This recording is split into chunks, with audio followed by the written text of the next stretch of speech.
Hey everyone, welcome to the Full Stack Java Developer course by Simplilearn. Building a powerful, scalable application isn't just about writing code, it's about mastering the full stack. From front-end interfaces that users interact with to back-end systems that handles data, a full-stack Java developer can do it all. And Java is the backbone of enterprise application powering everything from banking system to cloud-based platform.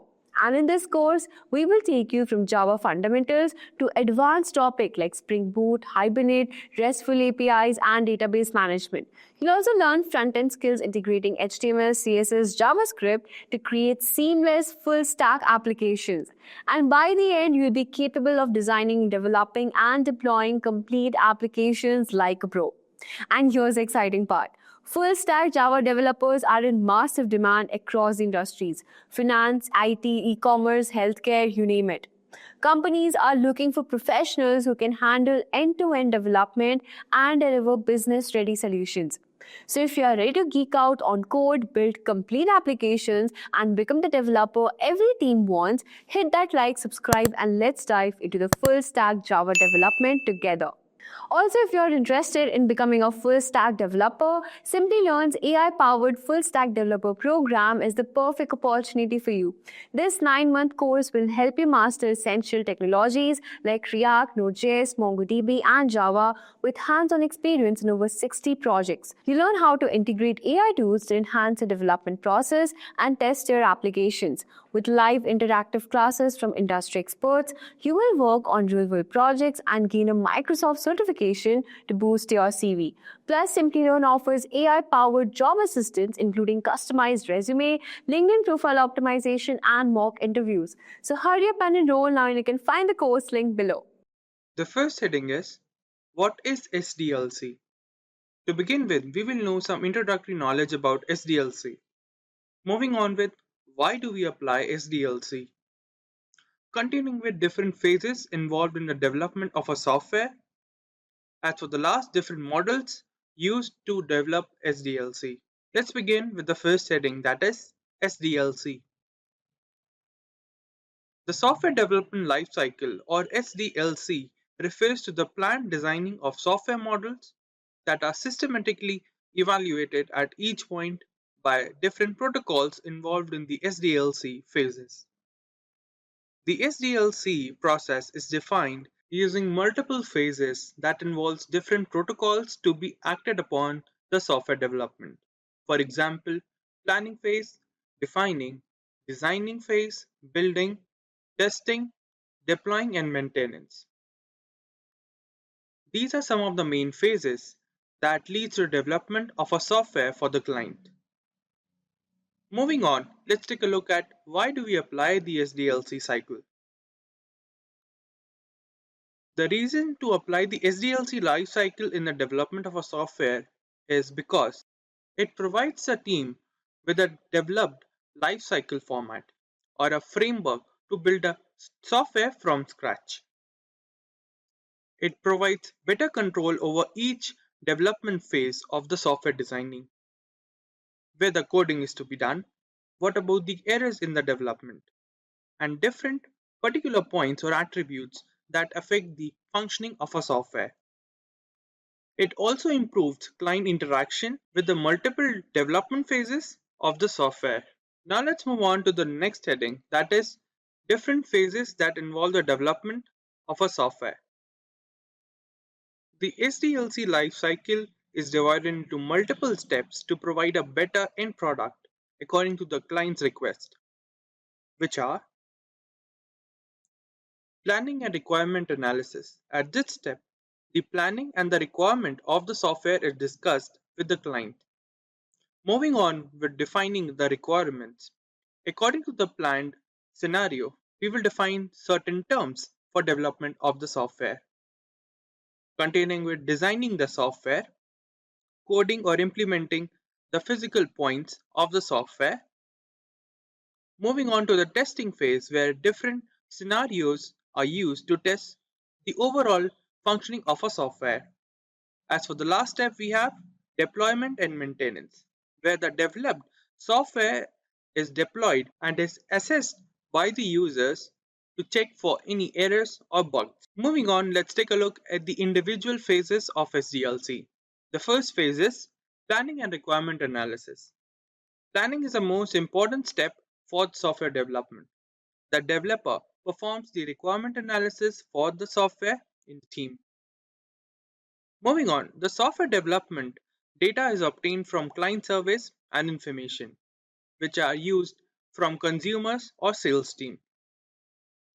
The analysis data acts as the basis for planning the development route for the required software. Also, the analysis data is used to check for any risk as for quality assurance of the software being developed at different stages of SDLC. Moving on, we have the second stage, that is defining requirements. With the completion of planning step, the next step is to present the software requirements and documents to the client and the stakeholders for verification if they are satisfied with the planned scenario. The task of defining requirement is performed by the software requirement specification document, also known as SRS document, which include all the data and information related to the product being developed. Moving on, we have the third step, that is designing the software. In this step, the SRS document is used by the developer to use the most optimized architecture for the development of the software. The developed architecture is used using the DDS document, also known as Design Document Specification, which is shared with the analyst and the stakeholders to check multiple attributes of the software. Moving on, after assessing all the possible attributes, the best software design is used for the development.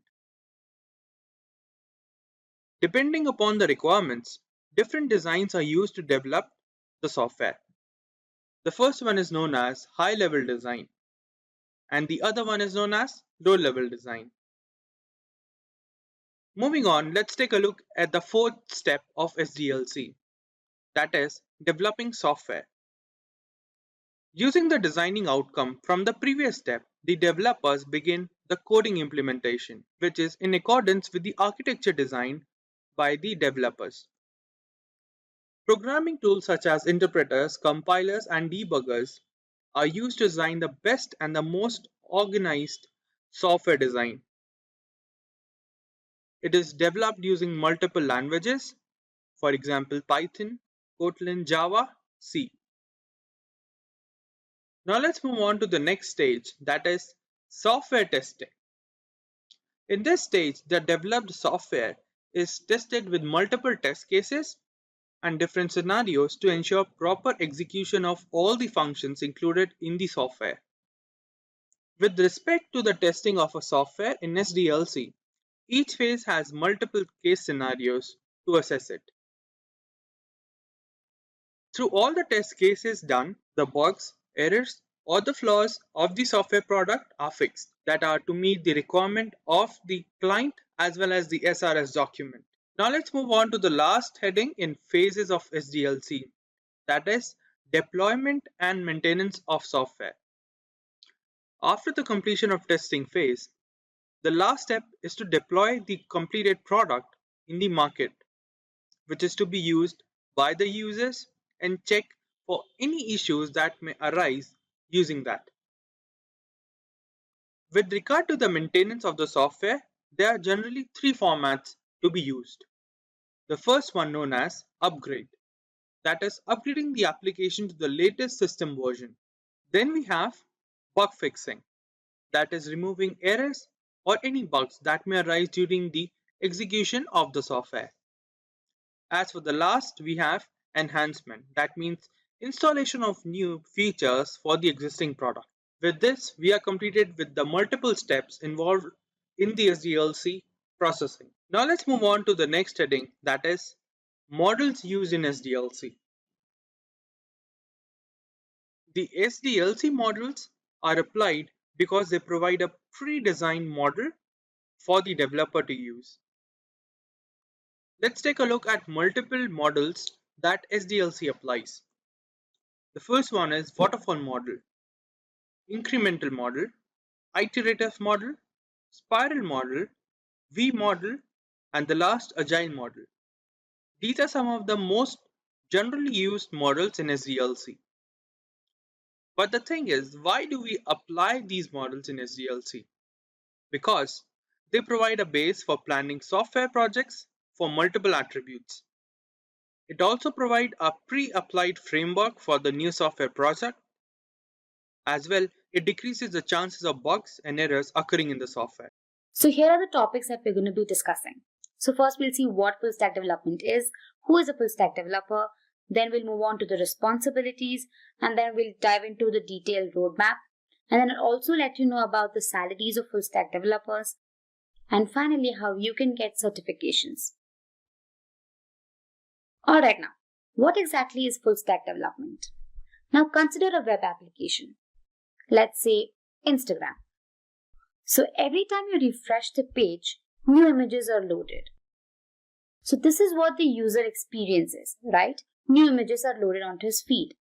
But what exactly happens behind the scenes is that the backend fetches new images from the Instagram servers, and these images are then loaded onto your Instagram feed, right? The app is so easy to use and leaves the users extremely satisfied. In case of any application, there's always the front end, the back end, and the database. So the process of building all of these aspects for an application is called full stack development. So I hope you understood what exactly full stack development is. So moving on, let's see who a full stack developer is. Now basically a full stack developer works with both front end and the back end of an application. He has to be familiar with languages like HTML, CSS, JavaScript, and also one or more backend frameworks like Node.js and Python. Now, these developers have got all the web development skills to build websites and applications from start to finish. Now that we've understood what exactly a full stack developer does, let's look at some of his responsibilities. Now, the first responsibility is developing the front end. So as discussed, they must be able to develop the user interface for the users with the help of HTML and CSS. Next up is design the backend. Now this is also the most crucial part of app development. They should be able to design robust backend architecture to ensure the smooth functioning of fetching and updation. Next up is to design database and servers. Now databases and servers must be resilient to any outages and must maintain consistency. Next up is cross-platform compatibility. Now depending on the platforms, there could be some discrepancy and alteration in the functioning of an application, right?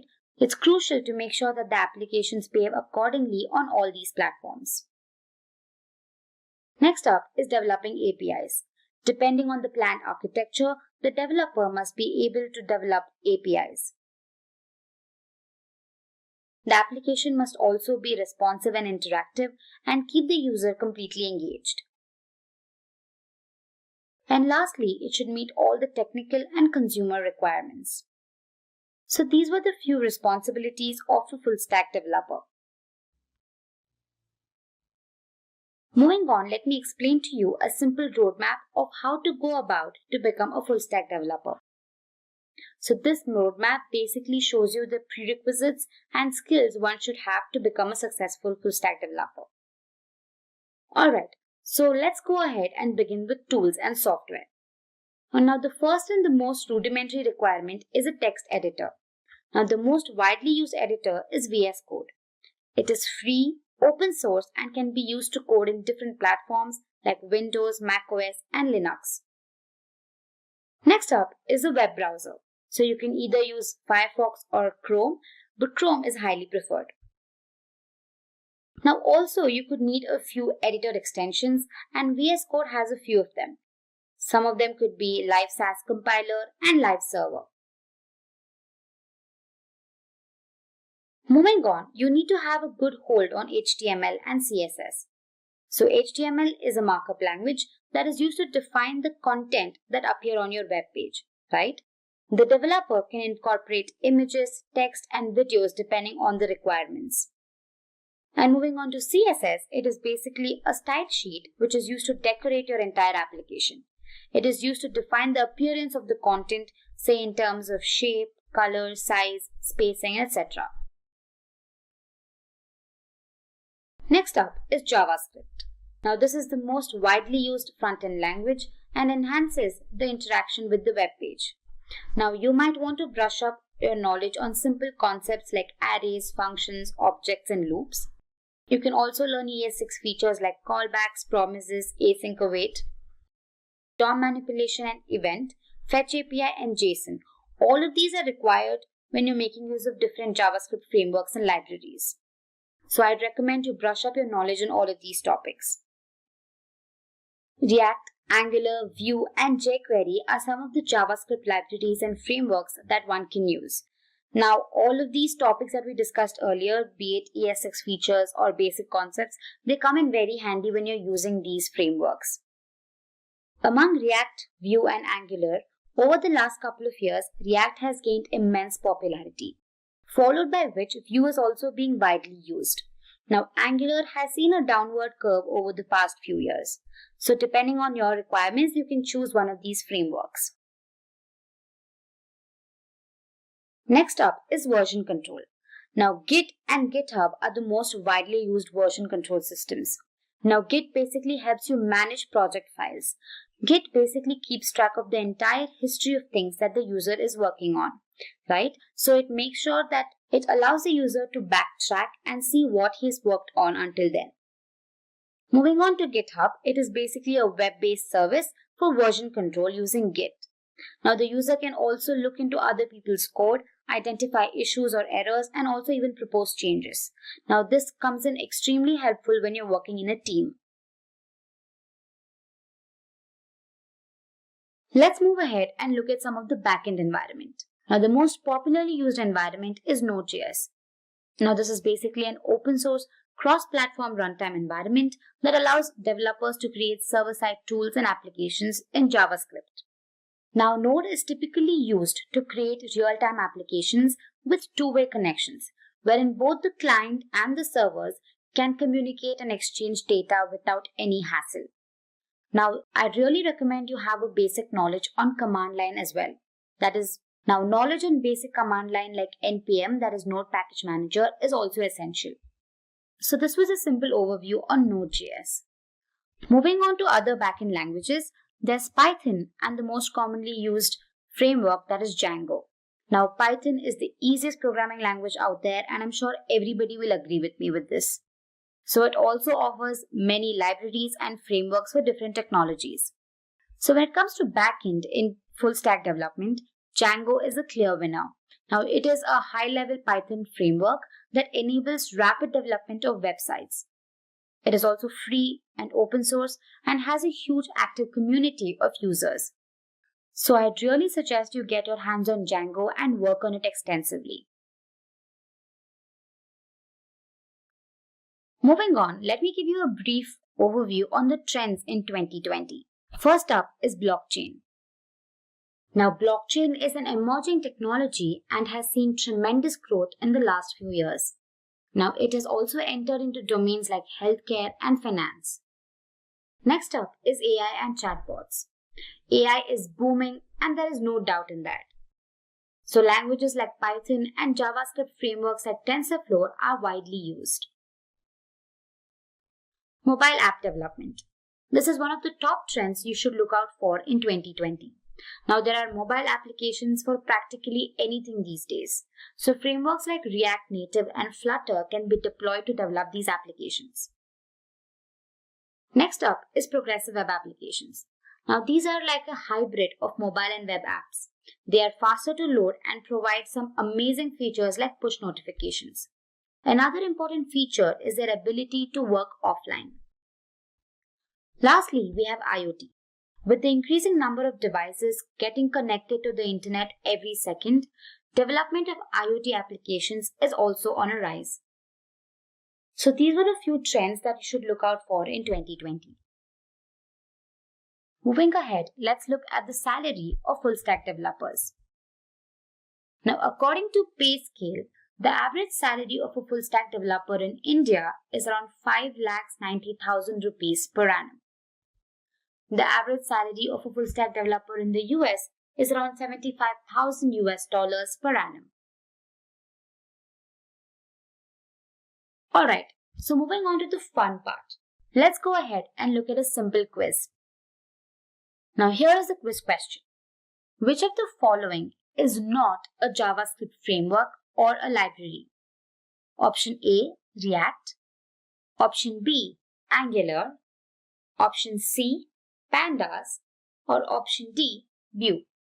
So let us know your answer in the chat section. One lucky winner will get a voucher. So I'll keep this on the screen for a while.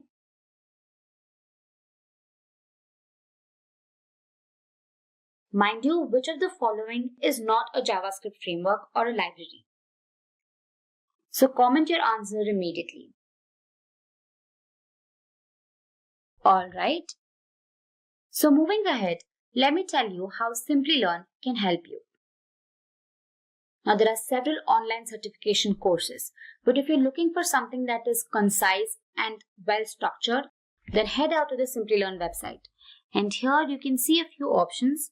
You have the Full Stack Java Developer Master's Program.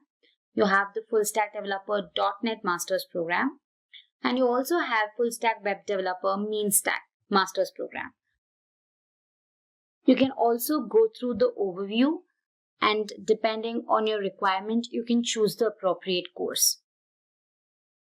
Hey guys, I'm sure you all have heard about phrases like web development, full stack development, front-end and back-end development. But if you are not sure about what exactly they mean or how they're different, then don't worry. You're in the right place. This video on front-end versus back-end development will help you differentiate the two. But before we begin, if you haven't subscribed to our channel already, make sure to hit the subscribe button and the bell icon to never miss an update. Now let's jump right in and look at what's in store for us. So first, we'll look at what exactly web development is. Then, we'll look at the different types of web development. Going ahead, we'll look at what front-end development is and understand what exactly back-end development is. And lastly, we'll be comparing the two on the basis of languages, libraries and frameworks, skills, job roles, and salary. So now let's begin by understanding what web development is. Web development is the process of creating a website on the internet. It refers to the non-design aspects of a website, such as creating features and functionality using programming, markup, and scripting languages. Developers concentrate on the technical aspects of web development, such as architecture, programming, application integration, and graphics. Now let's look at the different types of web development. Now web development could include the front end and the back end. Now together, they form something called as full stack development. Now I'm sure you're wondering what they actually mean, so let's go ahead and understand them. Let's begin by understanding what front-end development is. Now, front-end development is the part of the website that codes and creates front-end elements of a website, which are features that are directly viewable and accessible by the client. Now, essentially, a front-end developer is in charge of everything you see, be it styling, graphics, text, alignment, navigation, colors, etc. And he attempts to improve the user experience to make it as seamless as possible. Now, these front-end developers also contribute to the overall design and aesthetic along with debugging. Responsiveness and performance are the two main objectives of front-end development. Then what exactly is back-end development? You guessed it right. Now, web development that occurs at the back end of programs is accurately termed as back-end development. Now, this back-end development covers server-side web application logic and integration and activities like writing APIs, creating libraries, and working with system components as opposed to front-end development, which focuses on customer-facing services and programs. Now, backend developers create code that allows database and an application to communicate with each other. Essentially, a backend developer handles what you don't see. They are in charge of the backend of the website, which includes servers, databases, and applications. So now that you have a brief understanding of what front-end development is and back-end development is, let's go ahead and compare the two. So we'll be comparing the two based on 5 different features. That is languages, libraries and frameworks, skills, job roles, and salaries. Now let's begin with languages. Now front-end development typically includes coding using languages like HTML, CSS, and JavaScript. Now, as you all know, HTML is a markup language that is a standardized system for tagging text files to achieve font, color, graphics, and hyperlinks. Now, CSS is used to format the layout of these web pages, and JavaScript is used to create interactive elements on the web page. When it comes to backend, the languages include Python, C#, Java, Perl, PHP, Ruby, and some JavaScript. Now, Java in particular was built from ground up to run on the server side, so Java is extremely useful. Python is also one of the most popularly used languages, and C# language is the preferred architecture for backend programming in Windows environments. Now, talking about libraries and frameworks, front-end libraries and frameworks include React.js, Angular, Vue, jQuery, and Bootstrap. While talking about backend frameworks, we have Express.js, Node, Spring, Django, Flask, JSF, ASP.NET, and .NET MVC. Now, front-end and back-end developers work very closely, so it's helpful to have a foundational understanding of front-end developer technologies like HTML and CSS as well. Moving on to skills. Now, front-end developers are in charge of bringing visual elements to a website as well as interactive elements such as navigation, buttons, and anything else that improves overall usability.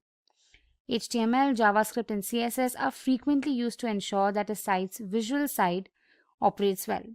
So it's crucial to know these languages, and a good understanding of JavaScript frameworks and libraries is also essential.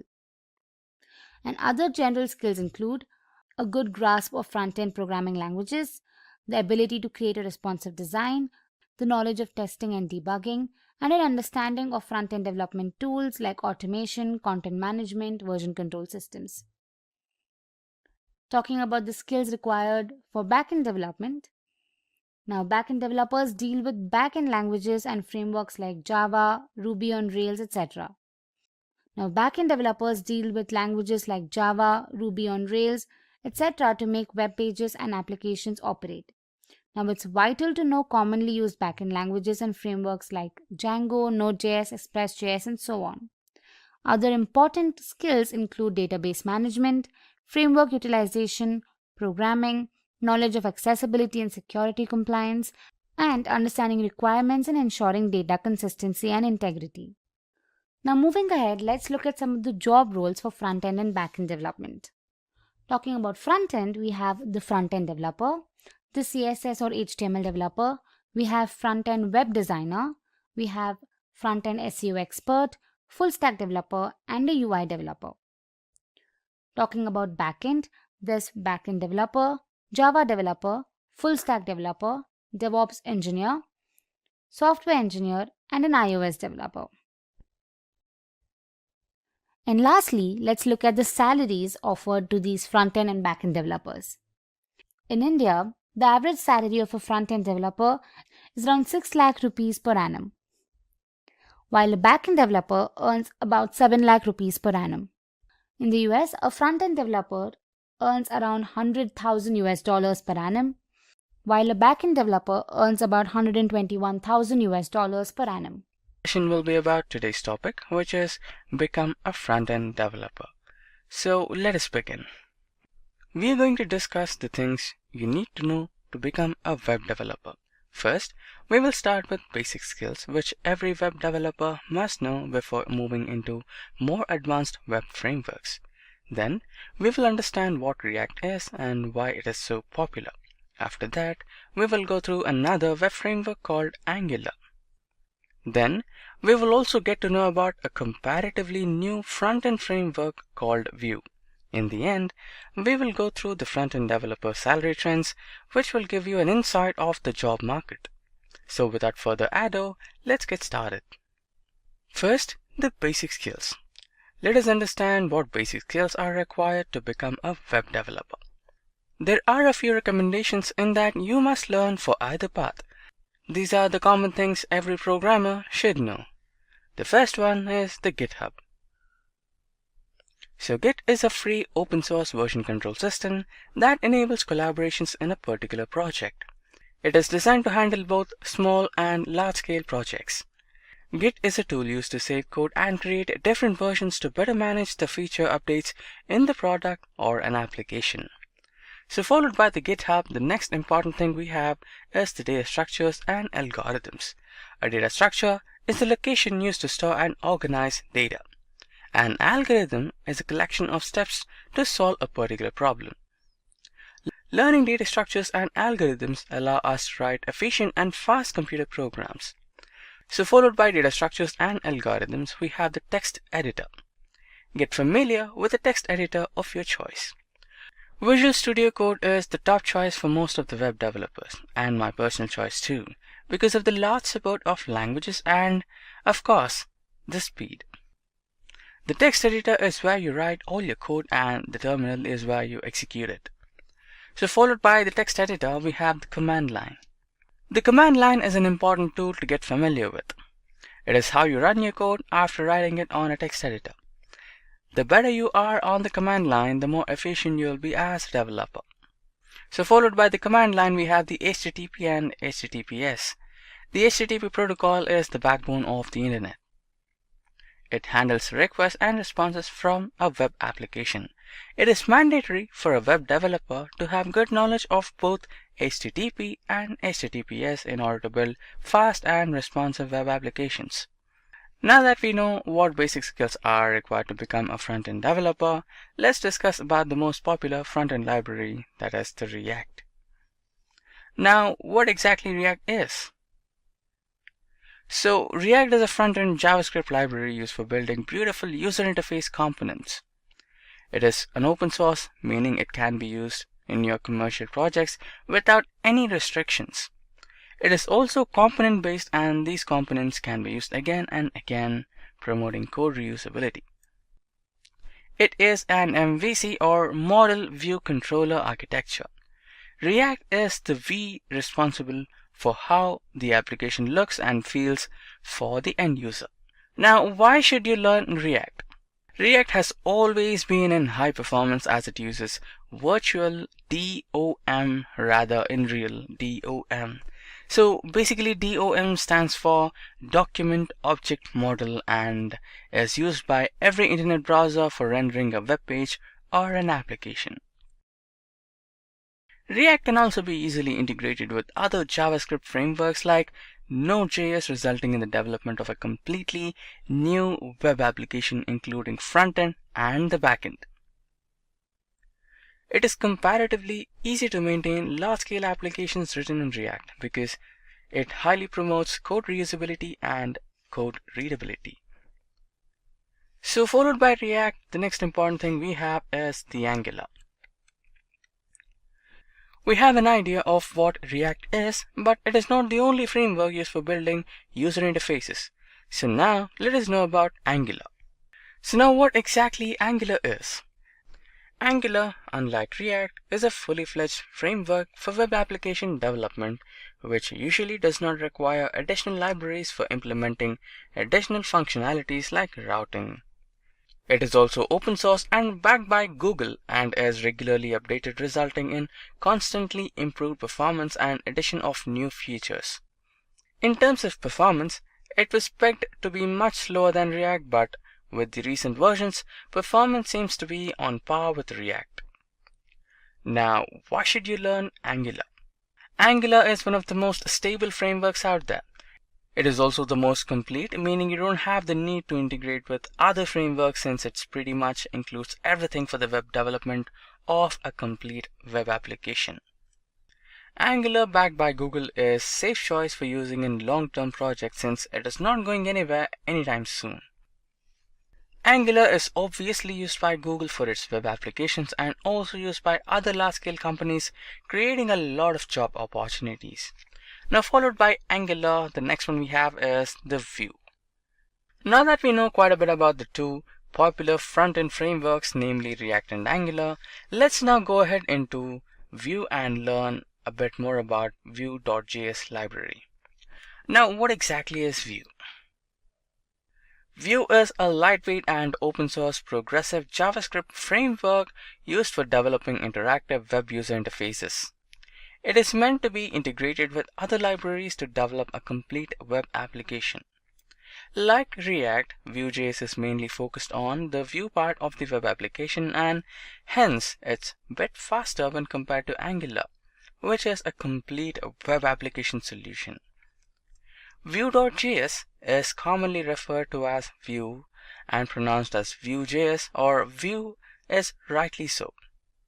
Now, why should you learn Vue? Any beginner web developer can easily understand Vue and start building their own web user interfaces.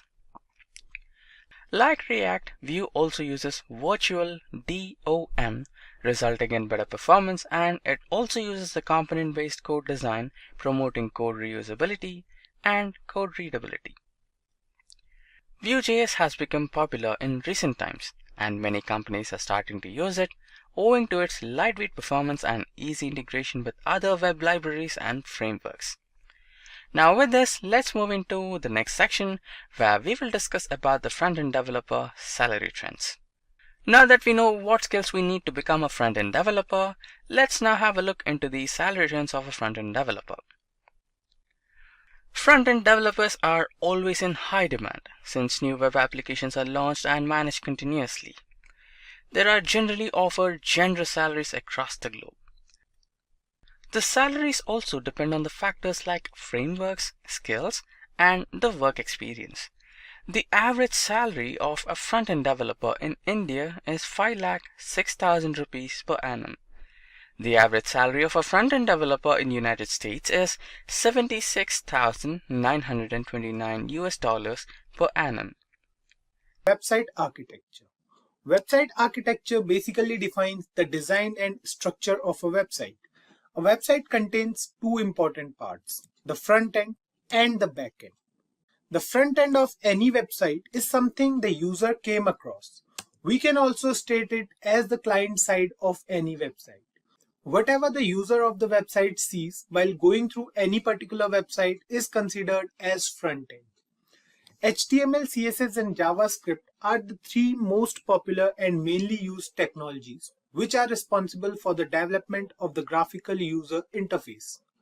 The combination of these three technologies is responsible for giving a smooth and appealing user experience. On the other hand, anything the user doesn't witness while going through the website but actually exists somewhere in the website and the server is known as the backend of a website. Whenever we visit a page and send a request for the content, the server goes through the database and then creates a response that is sent back to the browser. The browser then interprets the response and displays the content on the screen. Several technologies are used for backend development. Few of them are JavaScript frameworks like Node.js and Next.js, Python frameworks like Django, Ruby frameworks like Ruby on Rails, C++ frameworks like Apache, and many more other technologies. Let's move ahead and we'll now go through what HTML is. HTML stands for Hypertext Markup Language. Introduced in the year 1993 by Tim Berners-Lee, the same person who invented the World Wide Web in the year 1989. The first version of HTML was written in 1991 but released later in 1993 as HTML 1.0. HTML got many updates with time, and the current ongoing version of HTML is HTML 5.0. HTML is also known as the most basic building block of the web, which is used to create the structure of any website with the help of numerous predefined tags. It helps the browser to understand the structure and style of a document or file for viewing over the internet. It allows our web pages to host videos, images, and other applications. It also facilitates navigation within web pages or between websites through hypertext. Hypertext refers to the links present in any website to connect different web pages and create a whole website. HTML has a lot of use cases. Web development. HTML code is used to design how a browser displays web page elements such as text, hyperlinks, and media files. Internet navigation. Users can easily navigate and insert links between related pages and websites, as HTML is heavily used to embed hyperlinks. Web documentations. HTML makes it possible to organize and format documents similarly to Microsoft Word. Moving on to the installation part. HTML does not require any special software to work. If you have Notepad installed in your system, that's enough to start using HTML. The best part about HTML is its ease of use. Let's move on to the editors part now, and we'll then download a particular editor for a complete HTML playlist. An editor or IDE, which stands for Integrated Development Environment, is a software application that comprehends facilities to a programmer for software development. Just like Photoshop makes it easier to edit photos, in the same way, IDE makes it easier for a programmer to write code. The number of IDEs present in the market today is huge. Some of these editors are Notepad++, Atom, and VS Code. These editors are free to use. On the other hand, editors like Sublime are free but with some limitations. To access all the features of Sublime, we have to go for the premium version for the license, and then we can use it for software development. My personal choice for an editor is the Visual Studio Code. There is a reason behind using VS Code as an editor. Let me tell you a few advantages of VS Code over other editors. First of all, it is free to use as it is open source software, so we can get it at no cost. It supports multiple programming languages. There's nothing like we need any web support or work on different editors for different programming languages. We can use VS Code for different languages as well. Extensions are also one of the main reasons behind using VS Code. Suppose we want to use a programming language, it does not support. All we have to do is to add an extension and we are good to go. It also does not affect the editor's speed as it runs as a different process.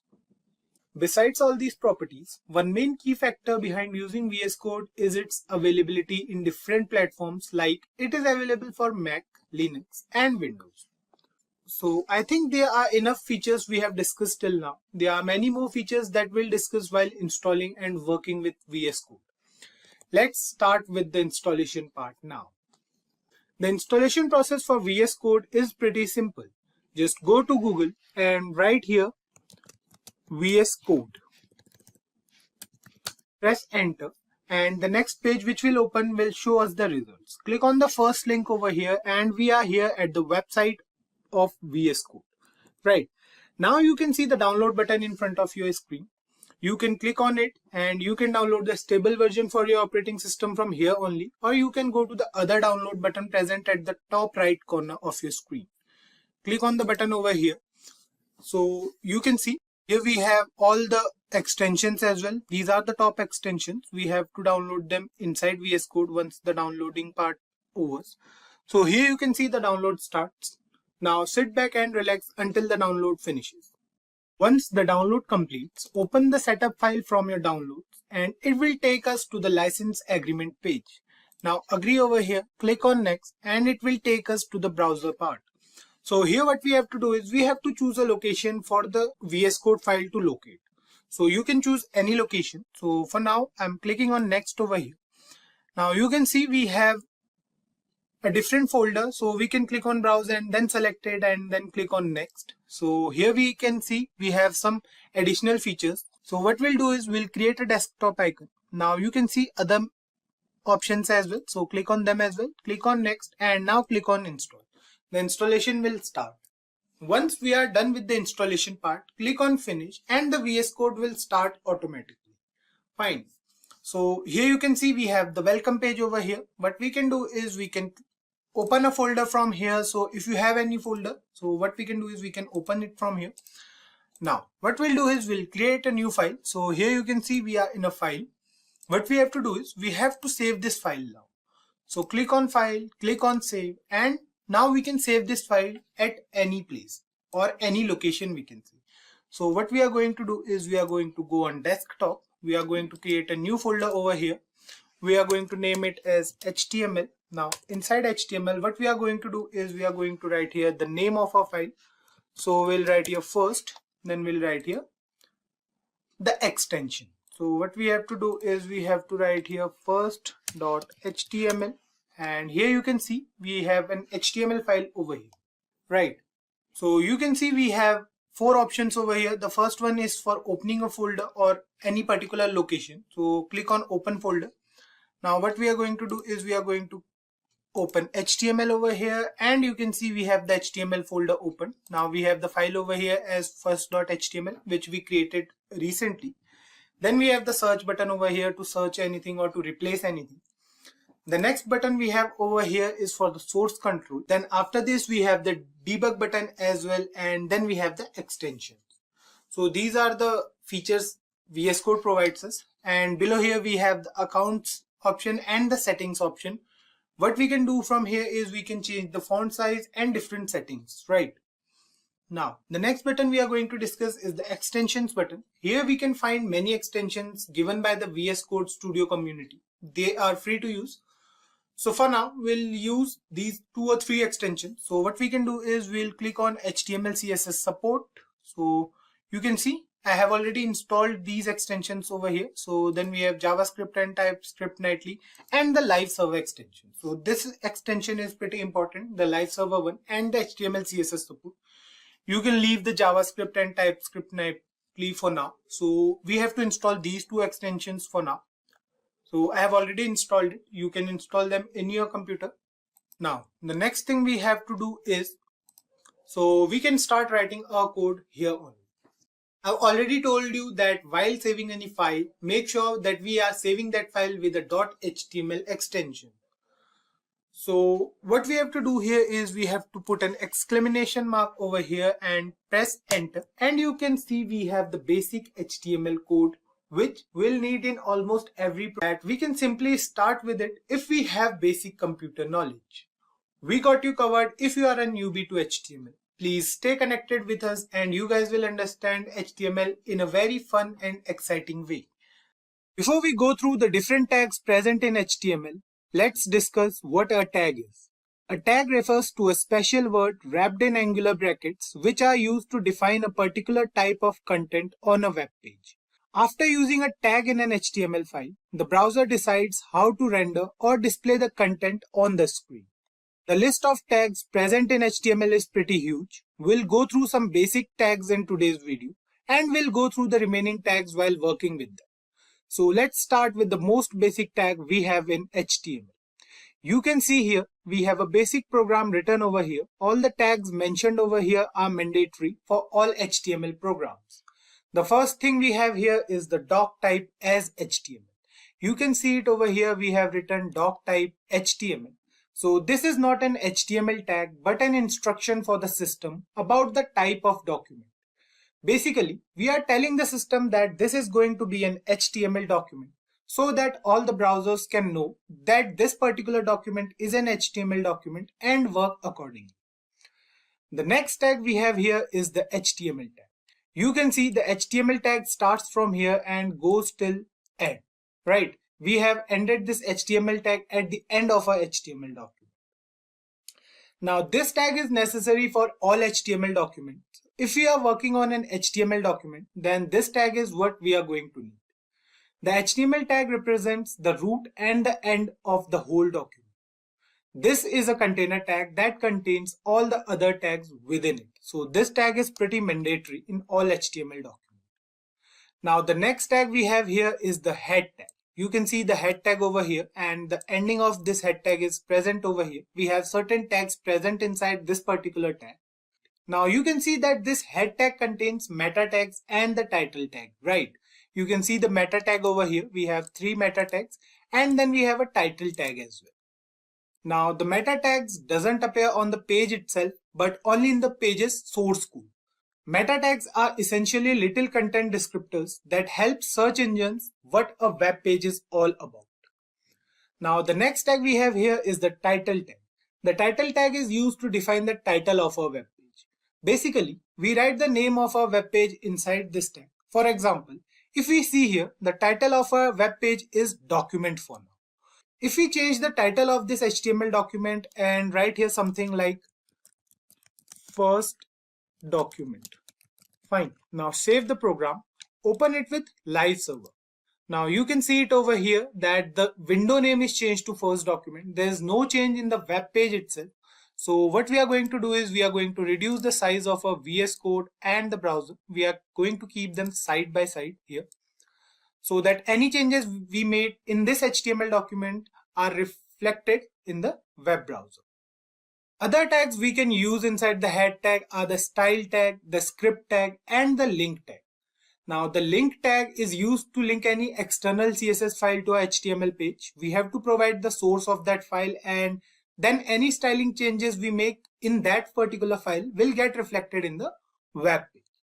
For that, so let's create a CSS file first. What we are going to do is we are going to create another file over here. Let's name it as style.css. Now this particular file has .css as extension. This will tell the browser that this particular file is a CSS file and we are going to use it for styling purposes. Fine. So we have this style.css over here. Now we are going to link this with our HTML document. For that, what we have to do is we have to write here link. So this is the tag. Now we have to write here rel and we have to write here style sheet. Fine. Now the next thing we have to do is to provide the source code of this particular file. So for that we are going to use href. Href is going to be style.css. Now close this link tag. Now this rel tag over here specifies the relationship between the current document and the link document. Now you can see it over here, we have this rel as a style sheet. This means that this particular file is a style sheet and we are going to use this for styling purposes. Another important tag we have inside the head section is the script tag. This tag is used to declare or use any script within the HTML document. Basically used for JavaScript. So it's not necessary to use this tag within the head section only. We can use it anywhere, but for now we are going to use it inside the head tag. The syntax is also easy. We have to write it like script src. Now src is going to be the file name. So let's add another file over here. We'll write first.js. So this will tell the browser that this particular file is a JavaScript file. So we are going to write here inside this now. We are going to write first.js. Now we have to define the type as well. So type is going to be text and the file is a JavaScript file. So we'll write here JavaScript. Fine. Now close this tag and the script tag will closes automatically. You can see it over here. Fine. The script tag is closed. Keep one thing in mind that we have to close the script tag every time, but the link tag is not necessary to close. The next tag we are going to discuss is the body tag. The body tag defines the document's body. Now you can see it over here. If we go back to HTML page, you can see the body tag over here. Now the body element contains all the content of an HTML document such as headings, paragraphs, images, hyperlinks, tables, lists, etc. There can only be one body element in an HTML document. Any tag we are going to use within the body tag is going to define the structure of a web page. Now the next tag we are going to use is the heading tag. There are 6 different types of heading tags starting from H1 and goes till H6. H1 refers to the most important heading and H6 refers to the least important. The font size of H1 is the largest and the font size of H6 is the smallest among all. So let's use them all here. What we'll do is we'll write here H1. Now inside this H1 we'll write this is heading 1. Save the program and you can see it over here. We have a heading in our web page which says this is heading 1. Similarly, we have the H2 tag as well. So if we write here H2 and inside this if we write this is heading 2. Save the program. You can see the change in the font size. You can see the difference over here. The font for H1 is greater and the font for H2 is a bit smaller than H1. Similarly, we have h3, and for h3 we are going to write here this is heading 3. Fine. Then we have h4 as well, so we are going to write here h4, and inside this we are going to write this is heading 4. Fine. Similarly, we have h5 and h6 as well, so we are going to mention them first here. So we'll write here this is heading 5, and finally we have h6, which is used for heading 6, so we are going to write here this is heading 6. Fine. Save the program and you can see the difference in all the headings over here. The size for h1 is the largest and the size for heading 6 is the smallest. We can use any of these headings according to our needs. Similarly, we have the paragraph tag as well in HTML. It is used to write a paragraph or any content within the web page. The syntax is simple. We have to use the p tag for that. So if we write here p, and now inside this paragraph tag, whatever thing we'll write. So let's say we are writing here, this is a first HTML document. Fine. Now save this program and you can see it over here. We have some text present in the web browser, right? So these are the most basic HTML tags we discussed in today's video. As we said, the list of tags is large and we'll discuss them while working with them. So please go through these tags on your own and let us know if you face any issues. We have already discussed about tags in the last video. We came across several important tags in the previous video, like the HTML, head, and the body tags. A simple definition of tags states that a tag refers to a special word wrapped in angular brackets, which are used to define a particular type of content on a web page. After using a tag in an HTML file, the browser decides how to render or display the content on the screen, right? Now, keeping this definition in mind, the definition of an element in HTML states that an HTML element is the collection of a start tag, its attributes, an end tag, and everything in between the tags, right? So an HTML element is basically a collection. Let's understand this with the help of an example. What we'll do is we'll write over here inside the body of this HTML document, we'll write P. Fine. Now this paragraph tag over here is an example of a tag. It has opening tag and a closing tag. So this whole thing is a tag. This paragraph is a tag over here. Now if we add an attribute to this tag like an ID or a class, so what we'll do for that, we'll write here, let's say ID is equals to para1. Fine. This tag now has an attribute within it. ID makes this whole tag unique. We can access the content of this tag with the help of ID attribute. We'll discuss attributes in detail in the upcoming video. For now, let's add some content inside this tag. So what we'll do is we'll write inside this tag. We'll write over here, let's say this is a paragraph. Fine. So we'll write here paragraph. So this is the content of a paragraph tag. Now we have 4 different parts present over here. We have the starting tag over here. So this is the starting tag. This whole thing over here is the starting tag. Then we have attribute. So ID here is the attribute. Then we have the content of this tag. So this is the content present inside whole tag. And then we have the end part of a paragraph tag. So this represents the end part, right? So the combination of these 4 things is known as the HTML element. Now let's talk about the case sensitivity of HTML tags. So HTML tags are not case sensitive. So you can see we have paragraph tag over here with small p present inside angular brackets. What we can do is we can write here capital P as well.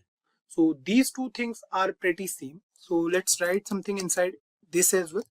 So let's say we are writing here, this is paragraph 2. Fine. So this is the content present inside this paragraph tag with capital P inside angular brackets. Now save the program And you can see we have two paragraphs over here. The first one says this is a paragraph and the second one says this is a paragraph 2. So what we have to do is we have to remove A from here. Save it now, and now it says this is paragraph 2. Fine. So I hope you guys got that HTML tags are not case sensitive. Fine. Now let's move ahead and we'll now discuss empty elements in HTML. Most HTML elements have a start tag and an end tag that indicate where the element begins and where it ends. For example, we have this paragraph tag over here. This is the start of this paragraph tag and this is the end part, right? So this indicates that this paragraph tag ends over here. Now there is a group of elements that are exceptions to this rule. So these elements are called empty or void and only have a start tag since they have no content present inside the tag. So they must not have an end tag in HTML. Example of empty elements are like the break tag we have image, link and many more such tags. The list is quite long. So what we'll do is we'll add an image using the image tag. So image tag is basically an empty element. So we'll use that particular element and you guys will understand what empty elements are. So as mentioned earlier that empty elements do not require any closing tag. So what we'll do is we'll write here inside angular brackets, img is the tag name.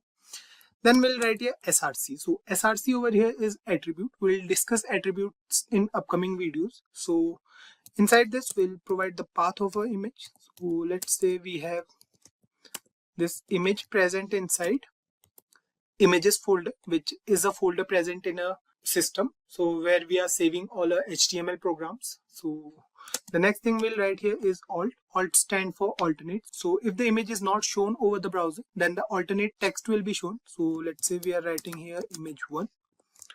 Now we'll close this image tag. So that's all. We don't have to close this particular image tag. We don't have to write here like this.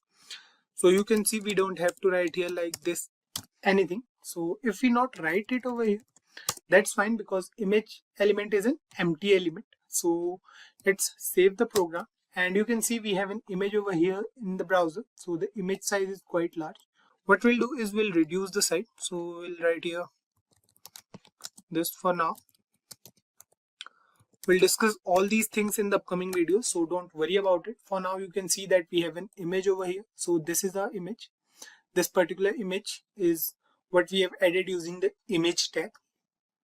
So this is done. Now the last thing we'll discuss in this video is the nesting of elements. Nesting means we can use a tag or element within another element. For example, you can see we have a paragraph over here. So this is a paragraph which says this is paragraph 2. Let's add some more things over here. So let's say we are writing over here HTML stands for hypertext markup language. Fine. And save the program. So this is the paragraph over here. You can see. Let me increase the size of our browser a bit. So now I think you guys can see it much better. Now what we'll do is we'll use a particular element or tag within this paragraph tag. So let's say we want this HTML to be cursive and bold in nature. So what we'll do over here is we'll use the B tag over here. So B stands for bold. So what we'll do next is we'll cut HTML from here and we'll paste it inside this B tag. Now save the program and you can see HTML is bold in nature now. Right. Similarly, what we can do is we can nest one more tag inside this bold tag. So what we can do is we'll write here I. Now we have to put this HTML inside both these tags. Save this program and you can see the HTML is cursive in nature now. So you can see we have three different tags, or we can say we have two different tags inside a particular tag. This is known as nesting of elements. So we can do it with HTML as well. I hope you guys must have got an idea about what HTML elements are and how elements are different from tags in HTML. In the last part, we came across HTML elements. We saw the difference between HTML tags and elements.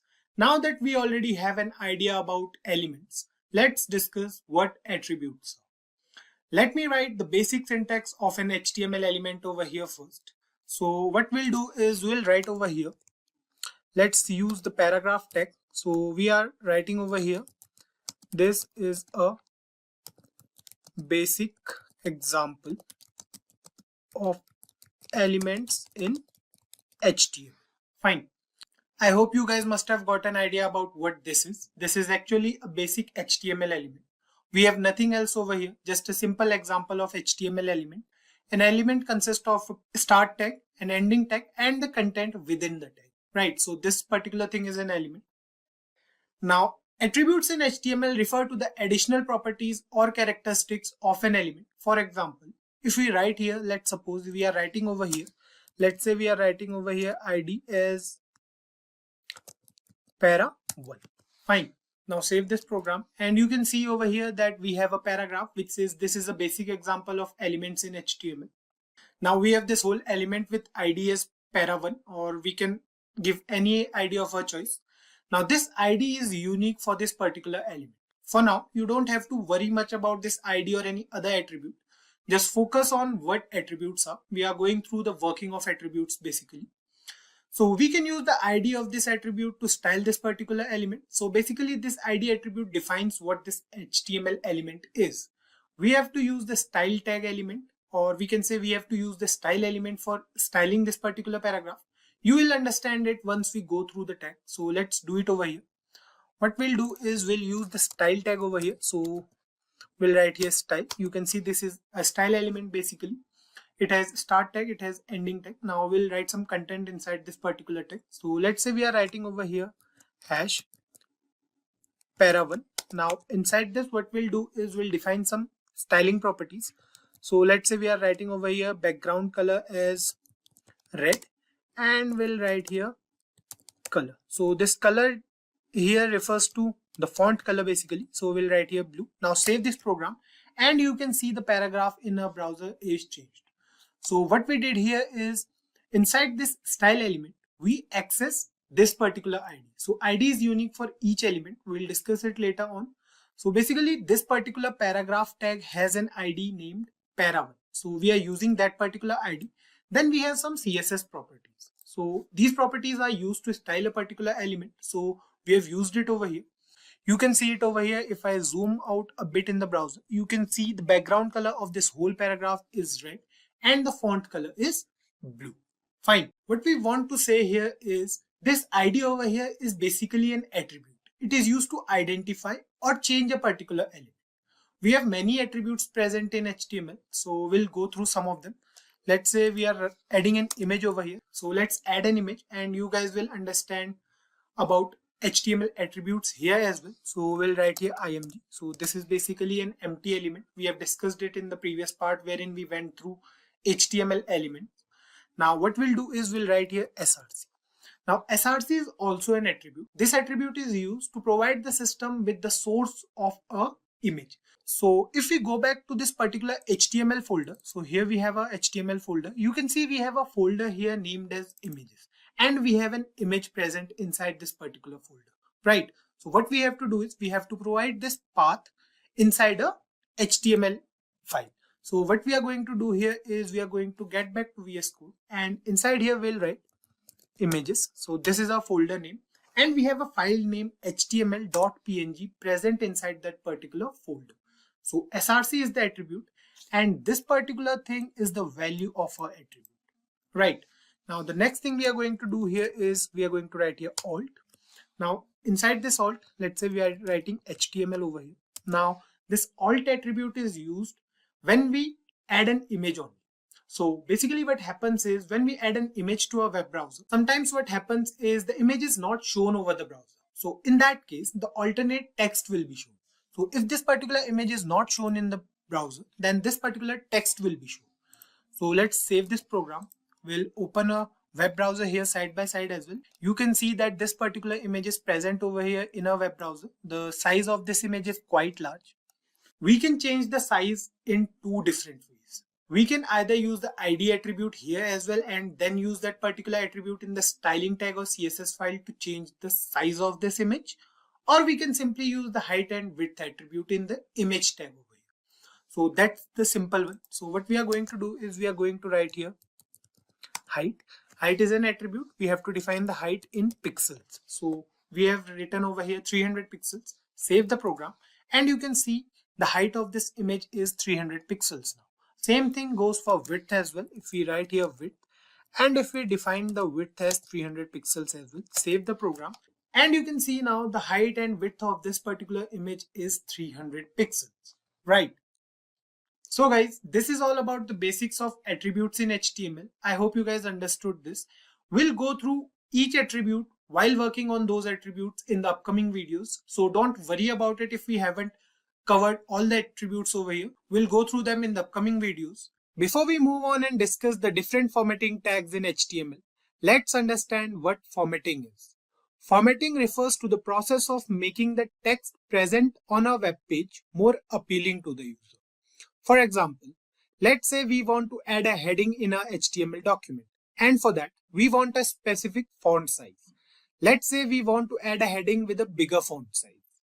For this purpose, we have the heading tag present in HTML, which provides us with 6 different font sizes, with H1 being the tag with the greatest font size and H6 with the smallest one. We have already discussed in the previous videos as well. Now we need to make sure which font size we want and we can use the heading tag accordingly. Let's understand this with the help of an example. Let's suppose we are working on a web page wherein we want a heading. So let's say the heading is what is HTML. We want the font size to be bigger. So simply we'll write here H1. We have already mentioned it that H1 has the biggest font size of all the 6 heading tags, right? So inside this we'll write what is HTML. So let's suppose this is the heading.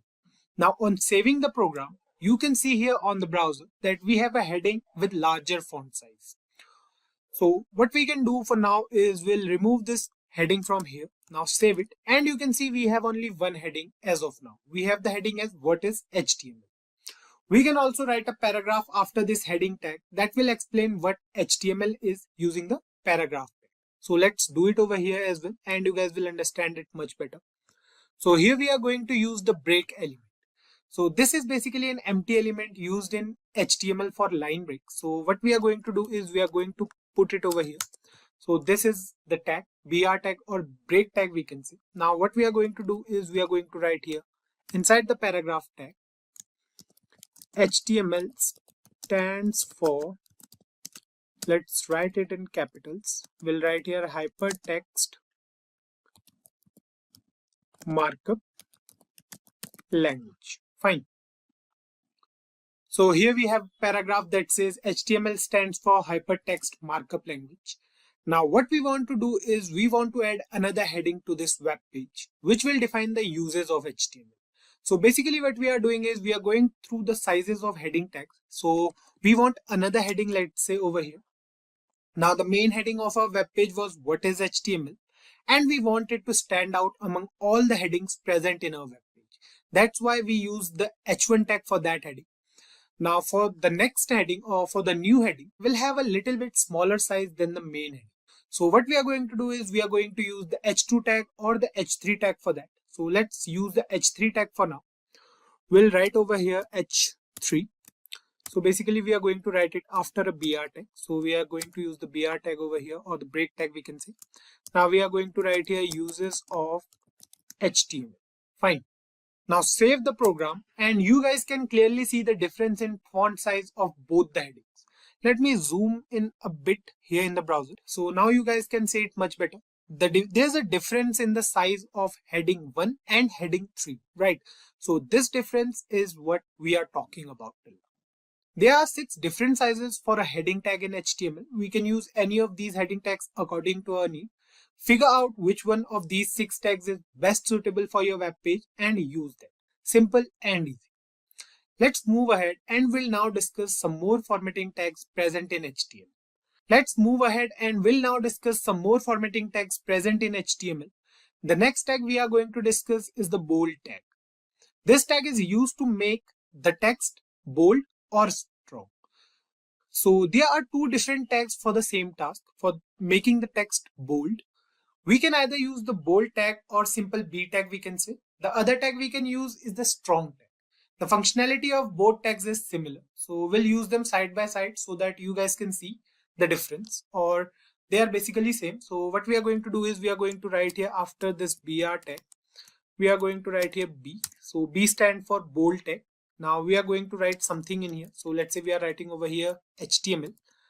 Now again after BR tag we are going to use the strong tag. Fine. We'll write same thing here. The content will remain the same. So we are going to write HTML over here. Now here we used both tags with similar content present inside them. Save the program. And you can see we have two similar outputs here on our web page. The outputs are exactly similar. The working of both the tags is the same, right? Now let's recall the nesting of elements in HTML from the previous video. We have said earlier that we can use an element within another element in HTML. We are going to nest this bold tag inside our first paragraph tag. It means that we are going to nest this bold tag over here. So what we are going to do is we are going to use bold tag inside the full form, or we are going to put the full form of HTML inside the bold tag. Fine. So save it. And you can see we have hypertext markup language written over here in the browser in bold, right? It looks better than the previous one. Just like the bold tag, we have two more tags present in HTML to make the text on screen look more appealing to the user. The italic tag and the underline tag. Now you guys must be thinking that these three formatting techniques are also present in Microsoft Word. You are right. These three tags are present in both MS Word and HTML. The working is also same. So let's use these tags here once. What we are going to do is we are going to use these tags over here only. So we are going to put this hypertext markup language inside three different tags. So we are going to put them inside italic, we are going to put them inside bold, and we are going to put them inside underline as well. So we are going to do this over here. Now you can see the nesting of elements over here. If I zoom in a bit on Visual Studio Code, you can see we have a paragraph tag, then we have three tags present inside it. So we have bold tag, we have italic and underline. So this is called nesting of elements. Now save this program and you can see the text over here. We have hypertext markup language in italics, it is underlined and it is bold in nature, right? The next tag we are going to use is the delete tag.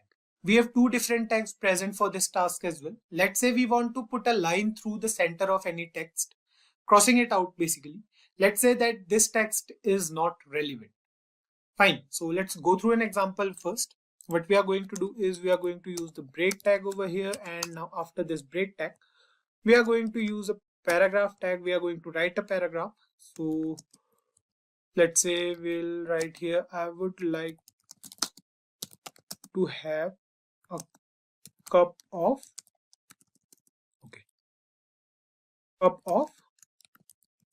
coffee. Fine, save it, and you can see we have this paragraph or sentence over here on the browser. Now what we want is we want to delete this particular word, or we can say we want to put a line through it. Fine. So what we are going to do is we are going to write here strike. Fine. We are going to put coffee inside this strike tag because we want this particular word to cut, and then let's say we are writing over here tea. Fine. So save it now and you can see it over here. It says I would like to have a cup of coffee, has a line over it, and then we have written tea. So you guys can understand the meaning of this sentence by yourself, I guess. We can use this tag anywhere according to our needs. We can achieve this same thing with the help of the delete tag as well. What we have to do is we have to write here in place of strike. What we are going to do is we are going to copy this piece of code from here. We are going to paste it here. Now instead of strike, we are going to write here delete. So del, this is the tag, and we are going to close this tag as well. Now we are going to write coffee inside it and save the program, and you can see we have the exact same output with this tag as well. Fine. Another tag we have in HTML for formatting is the mark tag. Now the mark tag in HTML is used to mark any particular text. The text will be highlighted with yellow color. For example, let's say we are writing something over here. or we can just paste this again, and we are going to remove this part. Now we want to mark the word coffee, let's say. So what we are going to do is we are going to write here mark. This is the tag, and inside this tag we are going to write coffee, let's say. Fine. Save the program, and you can see it over here. We have this sentence which says, I would like to have a cup of coffee, and coffee is highlighted over here, right? So this is the mark tag, and we can use this tag for formatting. Now the last tag we are going to discuss in today's video is the font tag. The font is an inline element used to change font sizes, font colors, and font styles of the text in a web page. This element has its own attributes. So the three attributes we can use are size, color, and face. Fine. Size is used to change the font size of the text. We can write values between 1 and 7, with 1 being the smallest and 7 being the largest font. Exactly opposite to the heading tag. So you can learn it that way. Color refers to the font color. We can simply write the name of the color, or we can use the hexadecimal values for colors. The hexadecimal numbers are specified according to the RGB value for each color. The last thing we have is face. Face refers to the font style. The default HTML font is Times New Roman. We can use any font style of our choice using this attribute. So let's use this tag over here, and you guys will understand it much better, I guess. So what we'll do is we'll write here. Let's say we are using a paragraph tag. So we'll write something over here. Let's say I prefer. Now we are going to use the font tag over here. So this is a tag. You can see it in red color. Now we have three different attributes, right? So the first attribute we have is size. So we'll write here inside size, let's say the size of this font is 4. Then we have color. So color defines the font color. So let's say the font color we want is red. And then we have the face. So let's say we want the font style to be Verdana, and we'll write something over here. Let's say we are writing this over red. Fine. Now save the program, and you can see it over here. It says I prefer red. Fine. So let's complete this sentence. What we are going to do is we are going to write something after this font tag as well. So let's say we are writing over here red over blue. Save the program, and you can see it over here that we have this particular sentence which says I prefer red over blue. So let me increase the size of VS Code so that you guys can see it clearly. So here you can see we have this paragraph tag. Then we have written inside it I prefer, and we have kept this red word inside a particular element, font element basically. This font element has three different attributes: size, color, and face. Now let's change the size of this to 6 for now, and we'll check the output, save the program, and you can see red over here is quite large in size, right? It looks different. So I hope you guys got this. Formatting an HTML document is mostly done using CSS, but now HTML also allows us to format our documents using different tags. Basic formatting, we can say. So formatting is making the web page more appealing using these particular tags. So the list of formatting tags present in HTML is quite long. We can't discuss all of them here, but if we use any of those tags in the upcoming videos, then surely we'll discuss them over there on. Now the task for you guys is to use these formatting tags and let us know if you find any difficulty in using them. In HTML, a phrase tag is used to give structural meaning to a block of text. What does that mean? Let's try to understand this with the help of an example. We'll first take a paragraph for this example, a small one maybe. So let's do it here. What we'll do is we'll write here P. So we are going to use the paragraph tag. Let's write something over here. So let's say we are writing over here, hello everyone. Then I'll write this is Kaushal. And let's suppose we are writing over here, please subscribe to a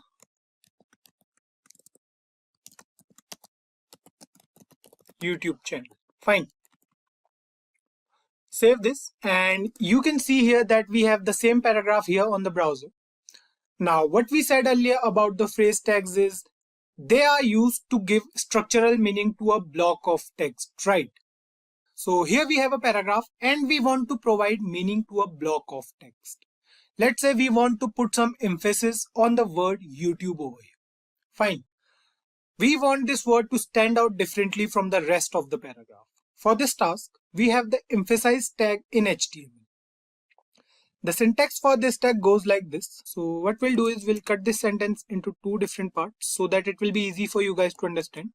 Now, we have the emphasize tag in HTML. The syntax is pretty simple. What we have to do is we'll write over here. So we are going to make changes inside this particular paragraph tag only. So we are going to use the emphasis tag over here.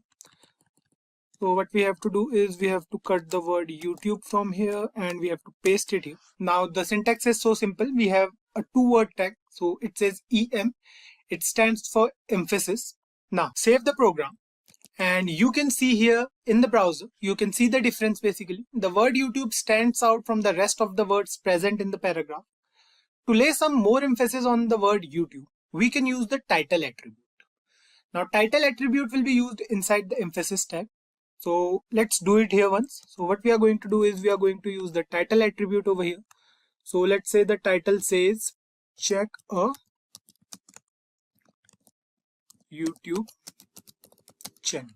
Fine. So let's break it a little more.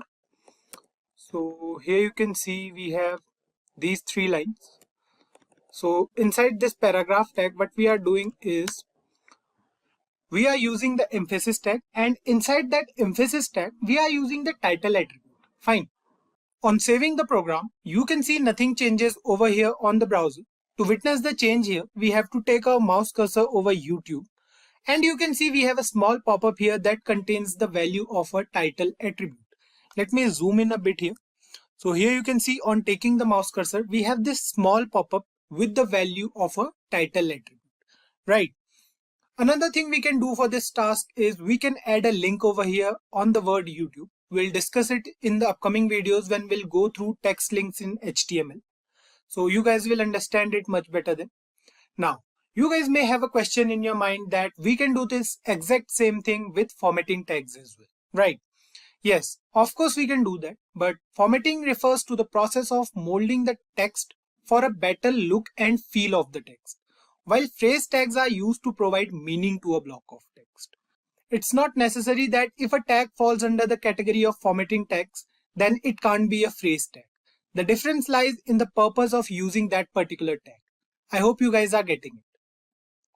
The next tag we are going to discuss is the mark tag. We have already discussed this tag in the formatting tags as well. So let's discuss it one more time.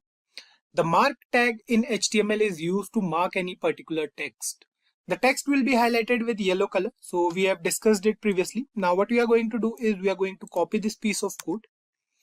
So we are going to copy the whole paragraph from here and then we'll paste it here. Now instead of using the emphasis tag, we are going to use the mark tag over here.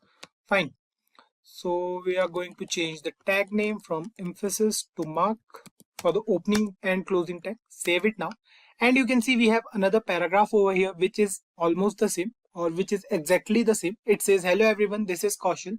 Please subscribe to our YouTube channel. Now the thing to notice here is the word YouTube. It is highlighted in yellow color, right? So the title attribute will work same over here as well. If we put our mouse cursor over the word YouTube, you can see we have this pop-up with the same title value, right? So one thing to notice here is the title attribute is basically the differentiator between the formatting tags and the phrase tags. It means that the tag remains the same, but the way of using it defines the purpose. So let's move ahead and we'll now discuss the abbreviation tag in HTML. The word abbreviation in general terms refers to the short form of a word. That's it. We have the answer here. If we are using any abbreviation for any word, we want the user to know that this particular word has a special meaning. Then we can use the abbreviation tag. So the syntax goes like this. What we'll do is we'll again use this same paragraph and we'll paste it over here again. So what we are going to do is we are going to remove this empty space from here so that you guys will be able to see the whole code or as much code as possible. So what we are going to do now is we are going to use the abbreviation tag. Fine. So we'll remove this piece of code from here. We have to put this over the word YouTube. So what we are going to do is we are going to write here abbreviation, and inside there we are going to write YT. So this is the short form of YouTube basically. Now save the program and you can see that we have another paragraph, but there's no difference over here as of now. The word is simple. It's not standing out basically, right? So this is because while using the abbreviation tag, we must necessarily use the title attribute along with this tag. So let's do it here. We have to write here title and we have to write here YouTube because YT stands for YouTube. So we are going to write here YouTube. Now save the program and you can see here that the abbreviation YT is now underlined with a dotted line. Fine. This indicates that the word YT is used as an abbreviation here and the user will know that something is different over here. On taking the mouse cursor over it, you can see we have the value of our title attribute. You can see it says YouTube. So this is basically the short form of YouTube, YT over here. Now the next tag we are going to discuss is the address tag. This tag is used to display the address in the web browser. The content is written within the opening and closing address tag is considered as an address in HTML. So this is the address we generally use. Fine, not an IP address or nothing else. The general address we use for our location or for our address. So let's use this tag over here. We'll write here address and this is the tag. Now inside this tag we are going to write YouTube office, let's say. Then we have 123 street. So this is going to be the street name for our address. Then we have, let's say, sector. So let's say the sector is 456. And then we have the place name as Noida and the country name as India. Fine. So this is an address and let's save the program. You can see here the difference in the browser. The address tag over here has a different font. This tag is used to indicate that this particular block of text is an address. So you can see it over here. This is our address. Now if you want to see it clearly, let me remove these three paragraphs from here. Save the program now and you can see we have address over here. So if you want to write it in different lines, so what we can do is we can use the break tag over here, then over here again, save the program and you can see we have the address over here. The font is different. That's the only difference between address tag and other tags. The next tag we are going to discuss is the short quotation tag. This tag is used to add double quotes within a sentence. The syntax is simple. So what we'll do is we'll write something over here. Let's say we are writing over here paragraph. We are writing over here, let's say again, please subscribe to a. Now we want the word YouTube inside double quotes, right? So for that we are going to use the quotation tag. This is the syntax. We have to write simple Q and we have to put the word YouTube inside it. Fine, then we'll write here channel and we have to put a space over here. Save the program and you can see it says please subscribe to our YouTube channel with YouTube present inside double quotes. Fine. So the last tag we are going to discuss in today's tutorial is the code tag in HTML. This tag is used to represent programming code in HTML. The text will look like we have any code from a programming language. For example, we'll write here code. This is the tag. Now inside there we'll write, let's say we are using a for loop in JavaScript. So we'll write here for I is equals to 0. Then we have I less than 3. So let's give some spaces over here and then we have I plus plus. Fine. Then after this we have inside here console.log and we are going to print hi. Fine. So if you are new to this language, just ignore it. It's just a simple piece of code from JavaScript. So save it now and you can see we have this code over here. Now what we are going to do next is we are going to use break tag over here first, then we'll understand it. Fine. So we are going to use the BR tag here again and here again. Fine, save it now and you can see the code now. You can see we have the same output on the browser as the text present in VS Code. The font is exactly the same. So this represents a piece of code in HTML. We can use the code tag for that. So guys, these are some of the basic phrase tags we discussed in today's video. As we mentioned earlier that the list is quite long for all these tags. We'll discuss them in future whenever we use them. I hope you guys got it. Till now, we have covered different types of tags present in HTML. We came across the formatting tags and the phrase tags present in HTML. In the last part, we also covered the differences between these tags. Apart from all the differences these tags have, they are still similar in one aspect. That is, these tags are used to change the appearance of a web page. Whenever we use these tags, we change the look and the feel of a web page. Now, the meta tag is a bit different from these tags. This tag does not impact the appearance of a web page. It is used in the head section of the HTML document and does not require any closing tag to work. What this tag does is, it gives information about the data we have on our web page. Meta refers to metadata. Metadata means data about data. For example, if we have a website that provides the user with some data, it can be any kind of data, and the user can go through it to gain some information. But the information about the data present on our website is given by metadata only. What does it mean to provide data about data? For example, if we go to Google and search for a keyword. Now, how Google works is it goes through the keywords present in any particular website and then shows the user that particular website. Those keywords here refer to metadata, and we have to put them inside meta tags in HTML. The description we get while searching for a website is also present inside the meta tag of any HTML document. Basically, what we are trying to say is this tag is used to give essential information about any particular web page. Meta elements can be used to include name-value pairs describing properties of HTML documents. For example, if you want to put any keyword for a web page, the name attribute inside the meta tag will contain the keyword and the value attribute will contain the actual keyword name. There is no closing tag needed in meta elements because these elements contain information within attributes only. We can use multiple meta tags for different information. An interactive web page cannot be created with just this structure. So, you will employ aiding technologies like JavaScript and CSS to bring interaction and beauty to your HTML respectively. That's where CSS comes into picture. Making web pages attractive is made easier with the help of CSS, often known as cascading style sheets.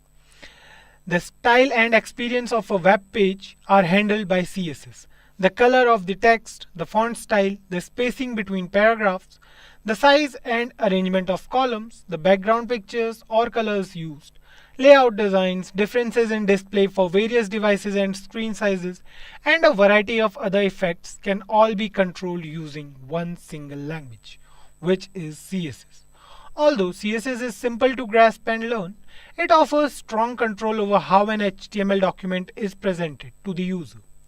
It depends how you are presenting your HTML document, how you are styling it, because the user will get an impression on the first view itself. CSS is most frequently used in association with HTML or XHTML as markup languages. Now, when it comes to front-end web development of any web page, the three most widely used technologies are HTML, CSS, and JavaScript. HTML is used to create the structure of a web page. CSS makes it look more attractive to the user by adding styles to it, and JavaScript adds interactivity to the web page. So let's move ahead and now we'll discuss the advantages of using CSS. The first one is time saving. CSS is a time saving since you can create it once and reuse it across a number of HTML pages. There's a style available for each HTML document or we can say each HTML element that you can select and apply to as many different websites as you desire. If you utilize CSS instead of manually writing HTML tag attributes each time, pages load faster. You only need to create one CSS rule per tag and it will be applied to every instance of that element. So quicker download times results from less code. Simple maintenance. To make a modification that affects all elements on all web pages, just modify the style sheet. Everything will update instantly.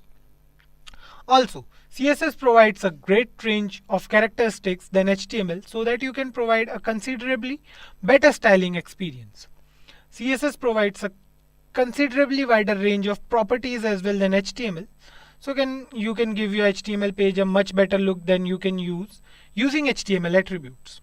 Better styles than HTML. Now, style sheets enable the material to be optimized for multiple types of devices, allowing for multiple device compatibility. Different versions of a website can be displayed for printing or for handheld devices like PDAs and cell phones by using the same HTML document. So, let's move ahead and now we'll understand how CSS actually works.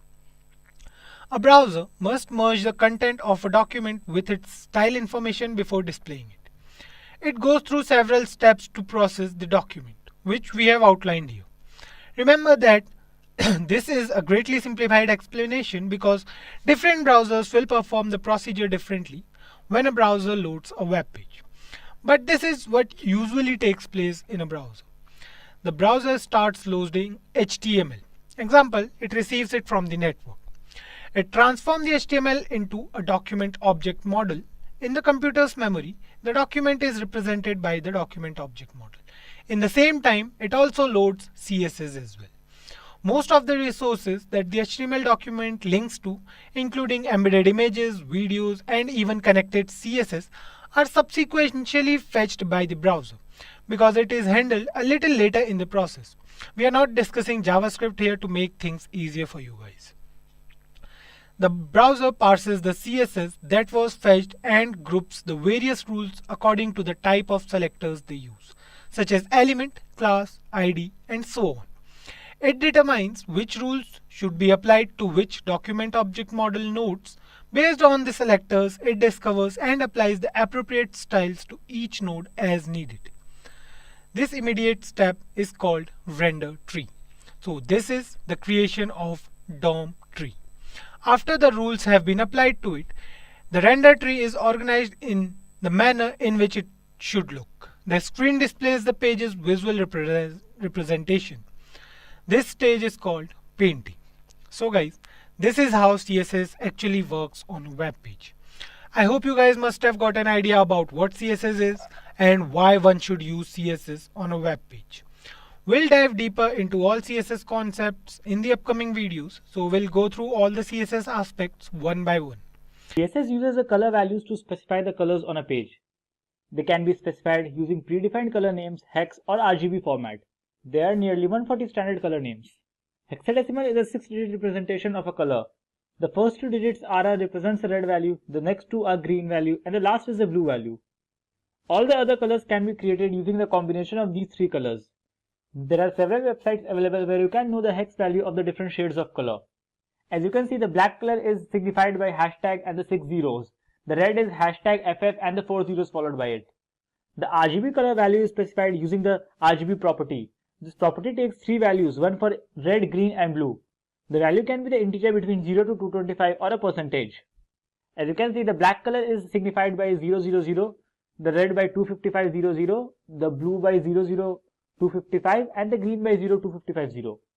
Now let's move to an example to understand how we can add the colors to our page. In this example, we will see how we can add colors in different ways to our HTML. So we are on the Sublime Text Editor. As you can see, we have the standard boilerplate ready with an H2 and a paragraph on our page. Open the style tag and make the font size of the paragraph to 25 pixels so it is clearly visible.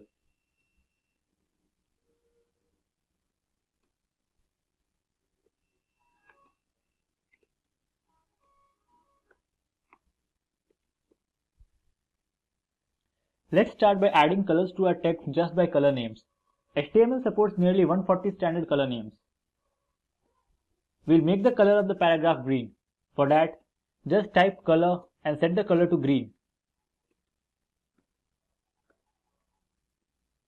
As you can see, our paragraph is changed to green. Let's try one more. This time we will add the color red. Just refresh. As you can see, the color is now changed to red. There are nearly 140 HTML standard colors that is supported by the web browser. You can also add colors using the RGB format. There are many websites available to know the RGB or hex value of the desired color. One such is htmlcodes.com. As you can see, in the htmlcodes.com we have the hex value and the RGB value of the desired color. Let's try one. We'll add this color with the RGB value 171, 229 and 27 to our paragraph. So for that, just type RGB and the color code you want.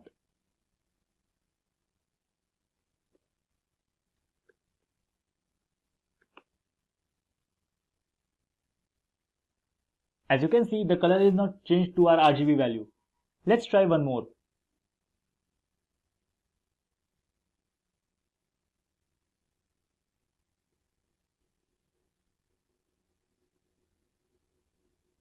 This time we'll use this RGB value to our text.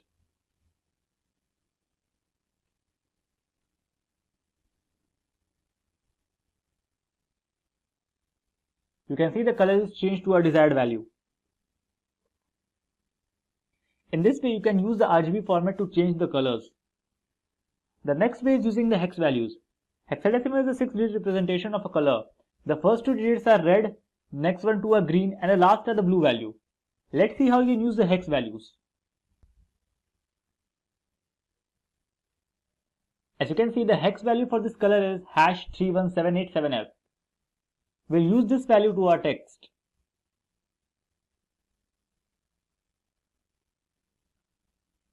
To add the hex value, you have to use the hashtag followed by the color code.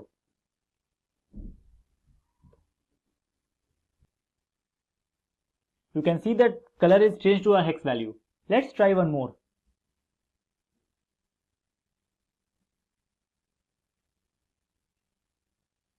You can see the hex value for this color is #F14A07. Just copy the desired value to your file.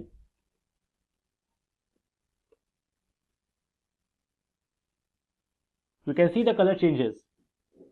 You can also add color borders to our heading. Do that, just mention the border style along with the color code.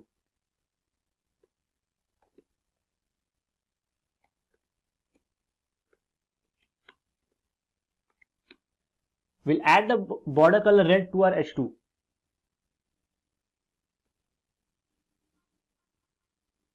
Now you can see we have the border around our H2.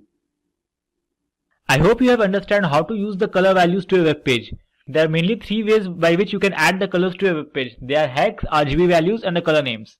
In the last 2 sessions, we have discussed what is CSS and the CSS color property. In this session, we'll discuss how you can set the background image on your web page. We'll see the several properties related to background image and how you can use them to customize the image around the web page. So without further delay, let's get going. So let's begin by discussing about the background property of the CSS. The background image property specifies an image to use as a background of an element. The background is defined in the body element of the HTML code. To add a background image on an HTML element, use the HTML style attribute and the CSS background image property and mention the path of the image inside the URL attribute. There are several properties of the background that are used to define the image on a page. Some of the common ones are background image, background repeat, and background position. By default, the image is repeated so it covers the entire element. Let's switch to the text editor and see how we can add the background image to our page. So, we are on the Sublime text editor. Let's start by opening a style tag. The background image is always set on the body tag. So type body and open the curly braces. The background image is always set on the body tag. So open the body tag with curly braces and start typing background image. Use the URL value of the background image to set the path of the image. Make sure the image is in the same folder as of the HTML file.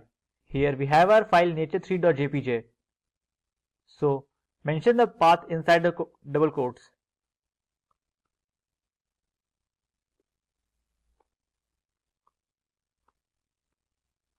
Save the file and let's see how it looks on a web page. As you can see, we have the image on the web page. Let's format this image a little bit. We'll start by setting the background size. So type background size, and there are 3 values to the background size. First one is auto. It will set the image as it is. Save the file and let's see how it looks on a page. As you can see, the size of the image is as same of the original size. The color value will set the image size that will be fit to the web page. As you can see, the image is set to the whole web page. We can also set the image size to manual. Let's say we want the image size of width 500 pixels. So now as you can see, the width of the image is 500 pixels. Next, we will set the background repeat property. There are 3 values to background repeat. First is no repeat. With the no repeat value, the images will not be repeated on a page. Now as you can see, the images are not repeated. Second is repeat X. It will set the images to be repeated on the X axis.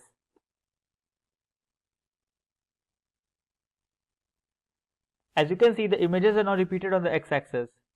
Similarly, repeat the images on the Y axis. As you can see, the images are now repeated to the Y axis. And there is a default value repeat which will repeat the images on the web page. So let's keep it to cover.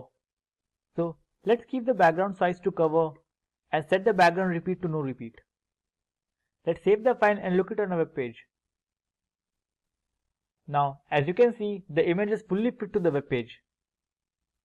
Let's add a text above our image to see how it looks like.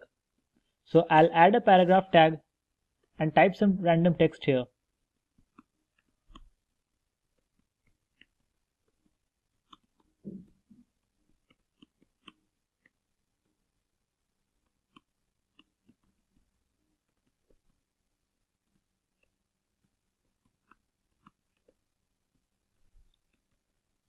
Let's set the text color to red and align it to center. I'll type P and open the curly braces. I'll set the color to red.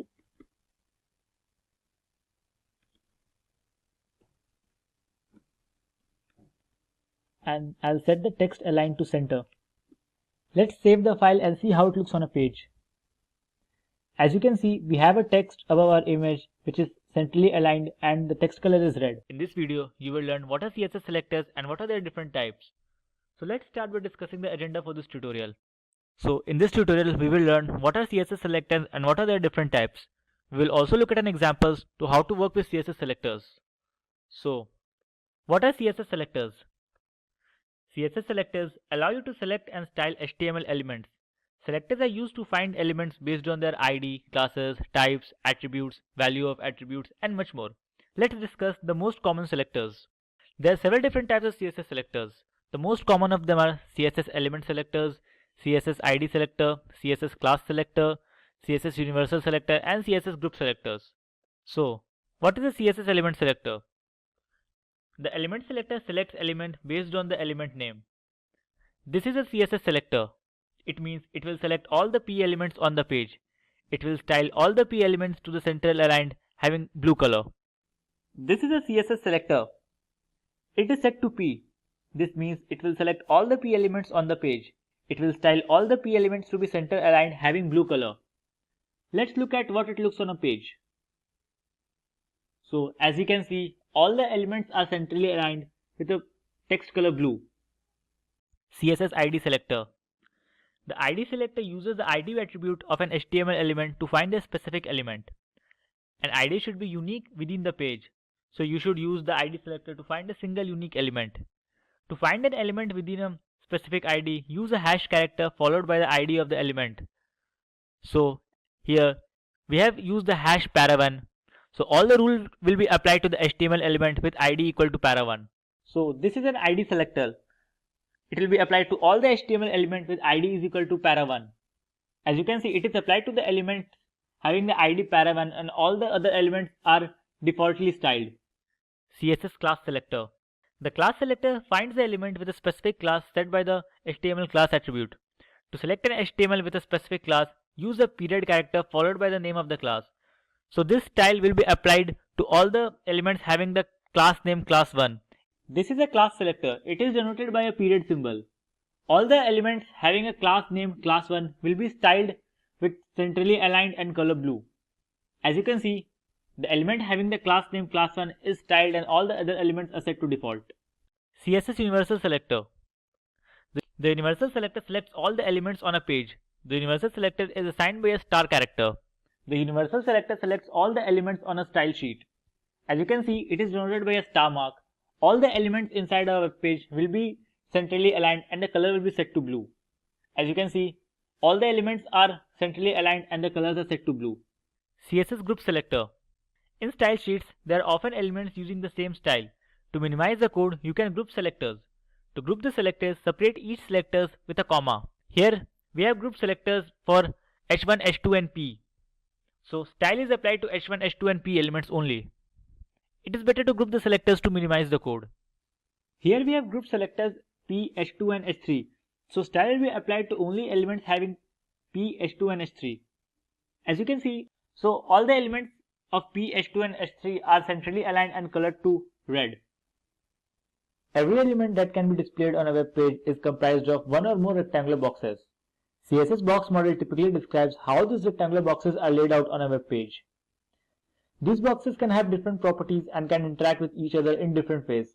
But every box has a content area and options surrounding padding, border and margin areas. The following diagram demonstrates how the content, padding, border and margin CSS properties determine how much space an element can take on a web page. The content area consists of content like text, images or other media.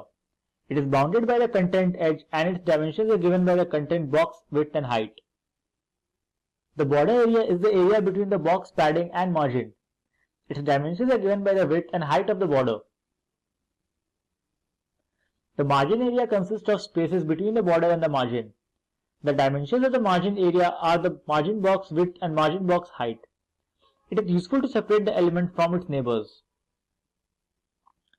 The padding area is the area that includes the element's padding.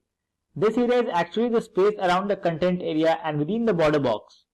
Its dimensions are given by the width of the padding box and the height of the padding box. Now let's jump to an example to understand the box model better. So we are on the Sublime Text Editor. To get started, I have created a box named Simplilearn with background color pink. The font size is 30 pixels and we have set the border to 0 solid green. Let's see how it looks on our page. So as you can see, we have a box named Simplilearn with background going all the way to the end. I have also removed all the padding and margin from the page so that the boxes are pushed just at the corner of the page. As you can see. Let's start by adding a padding of 20 pixels to the box.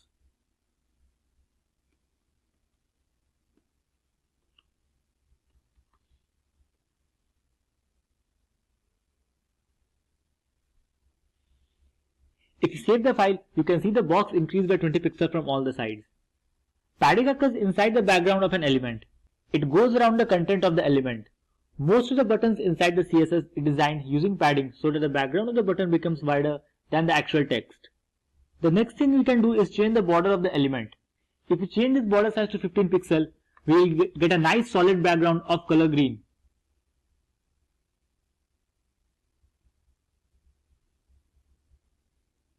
The border goes around the padding of our element. So we have the 20 pixels of padding around our content and 15 pixels of border around the padding which is around the content. Now we'll see the working of the margin. If we add 30 pixels of margin to our element, you can see the spacing on the outside of our border. So let's add the 30 pixel margin and refresh. You can see the spacing on outside of the border. Margin is used to space two elements apart from each other. Now let's change these values to see the difference. Let's make the margin 40 pixels. We'll make the padding 30 pixels. And let's keep the border 20 pixels and make it color red. This is 40 pixels. Let's observe the changes. So as you can see, our border now has a red background. The padding is 30 pixels. The margin is 40 pixels. Let's inspect the elements to understand it better.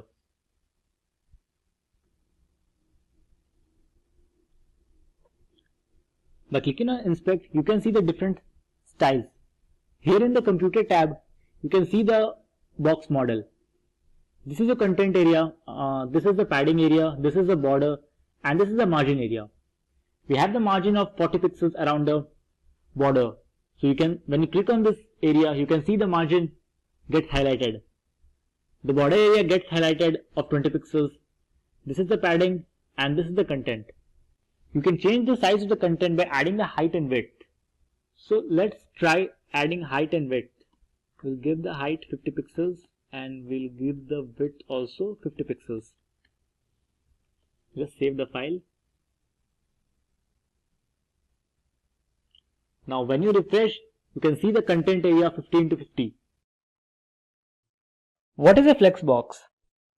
Flexbox, also called flexible box model, is basically a layout mode or model that provides an easy and clean way to arrange the items within a container. If you are using a CSS for a while, you must have used the old block model where you assign width in terms of percentage or fixed width and then use the float to arrange the items on the page. Suppose for example, you want to arrange 3 boxes in a row. Then you have to enter everything manually from width, height and to padding. Flexbox can do all these things with ease. Some of the concepts of flexible box model is the ability to alter the item width and height to best fit in the containers available in the free space. Flex model is direction agnostic, which is different from the box model, which is vertically biased, and the inline, which is horizontally biased. Flexbox works for both. Flexbox is more effective in a small scale layouts. So here are the main properties of the flex. Okay, so let's jump to some code and learn how these flex properties work. Okay, so we are on the Sublime text editor. To get started, let's add a div inside a body here and we'll give a class of flexbox container, since this will be the container where all our flexbox item will reside.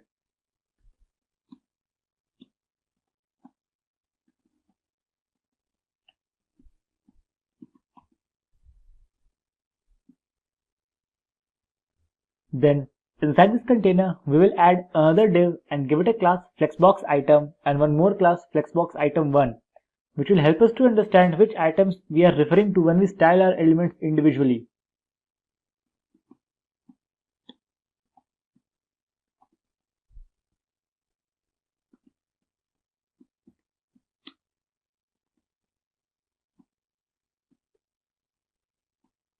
Let's just save the file and see how it looks on a page. Now if you save the file, you can see we have the box because I have already applied some of the styles to these flexbox items. Let's just see the styling.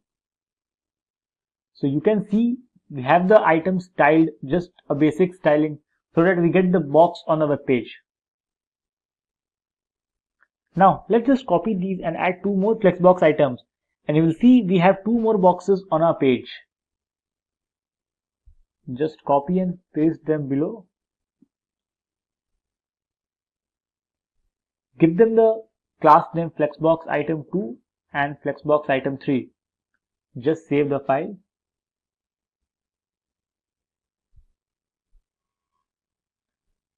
Now you can see we have 3 boxes on the page. Now to create a flex container, we will add display flex to our flex container. And this is how we create a flex box container. So here we will just add display flex. Just save the file. Now you can see all the items are in the same height and they are all in the same row. You will also notice that if we shrink our browser, The items adjust themselves accordingly to fit within the browser. Now, if we want to style the elements on the main axis, we will use the property justify content inside a flexbox container. Let's make it a center. Save the file. Now you can see that all the elements are in the center of the page. Another thing we can do is, if we want our layout to have a spaces between the elements, we will set the justify content to space between.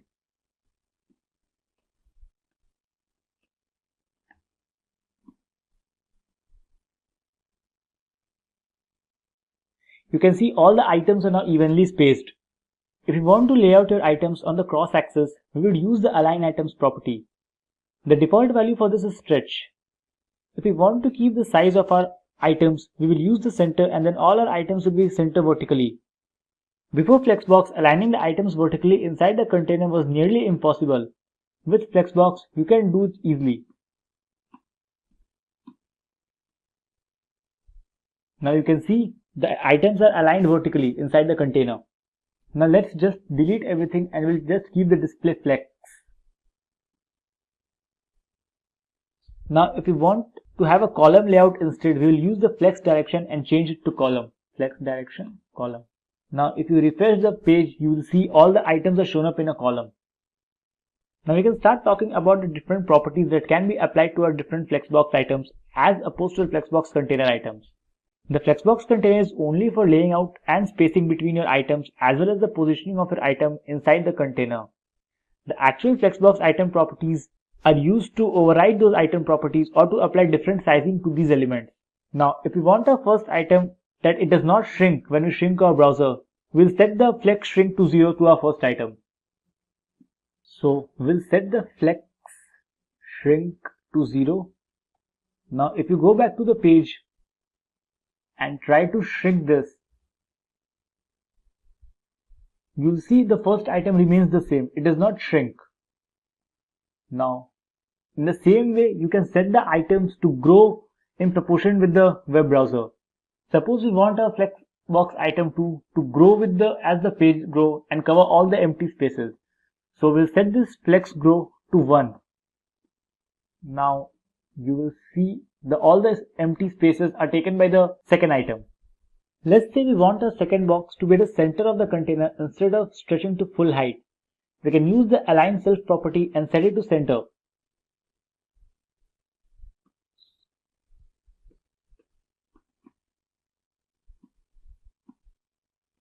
Now you will see that the align self property overrides the align content property of the container. You can see it is centrally aligned. So this is all you need to understand and get started to work with the Flexboxes. I hope you guys enjoyed this video and learned something new about the Flexbox and how you can use the Flexbox to create the dynamic layout for your site. What is a grid? A grid is a set of intersecting horizontal and vertical lines defining the rows and columns. And what is a grid layout? So, CSS grid layout is the most powerful layout system available in CSS. It is a two-dimensional system, meaning it can handle both columns and rows, unlike Flexbox, which is largely a one-dimensional system.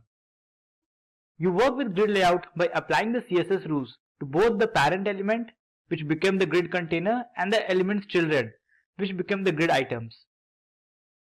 The CSS grid layout excels at dividing a page into major regions or defining the relationship in terms of size, position, and layer between parts of a control-built HTML primitives.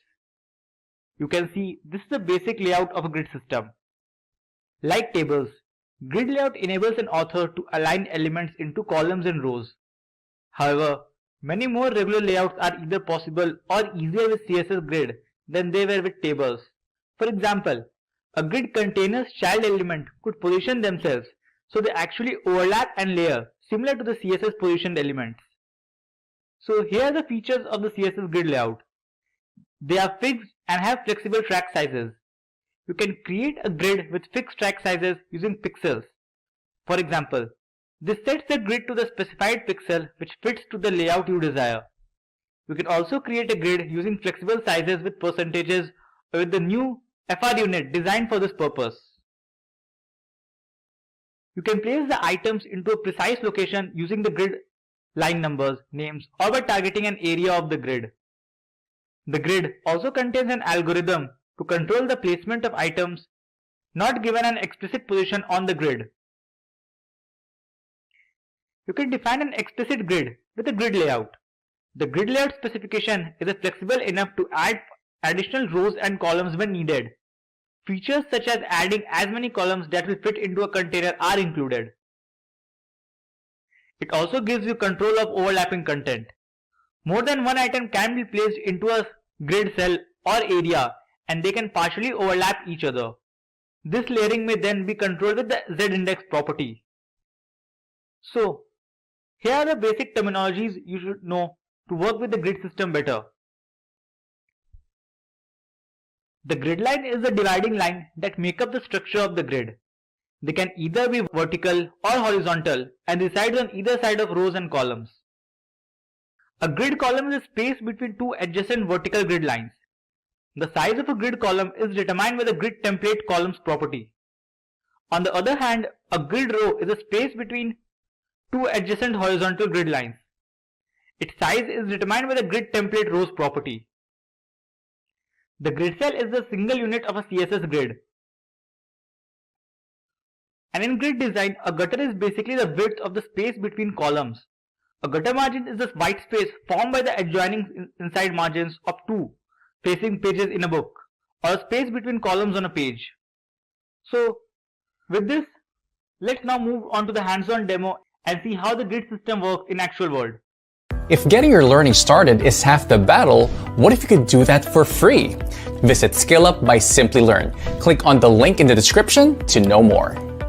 So we are on the Sublime Text Editor open with a project with some basic background styles and nothing inside the body. You can see this is the basic background style we have pre-applied just to have a good look of the box model. We'll start by creating a container and wrapping our grid items in it. So let's create a grid and give it a class named gridContainer.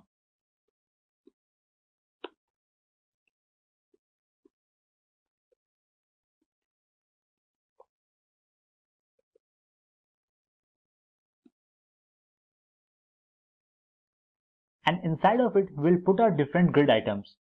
So we'll just create different grid items and give them a class grid item followed by a class number they belong to, so that we can easily distinguish between them.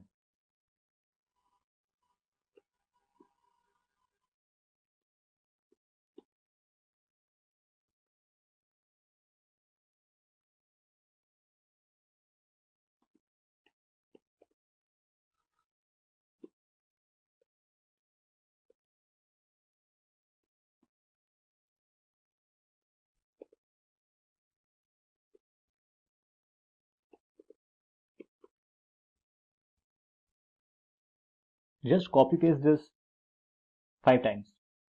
So we'll have the 5 elements on our page.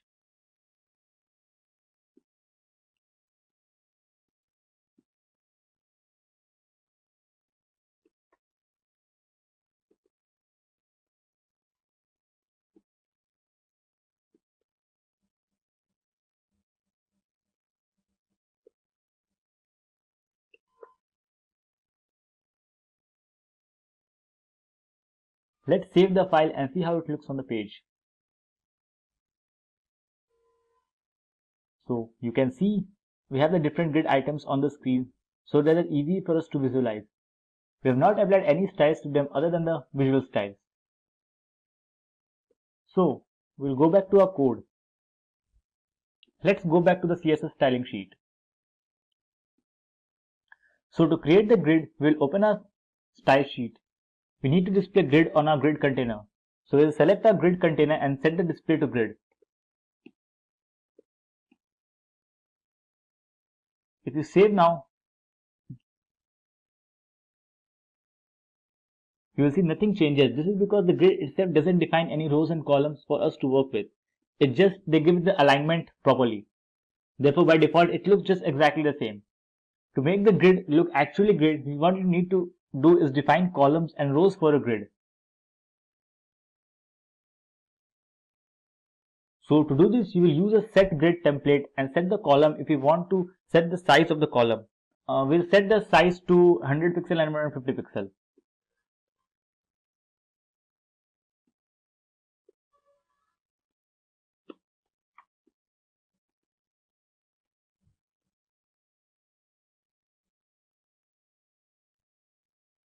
Now, if you refresh, you have the 100 pixel column on the left and a 150 pixel column on the right. And then the grid captures our next row. But what if we want our box to flexible size themselves according to the items inside of them? Here, we'll use a fraction unit. Instead of a 150 pixel column, we want one fraction of our size, and instead of a 100 pixel, we want the two fractions of our size. So we'll just replace with two fractions and this with one fraction.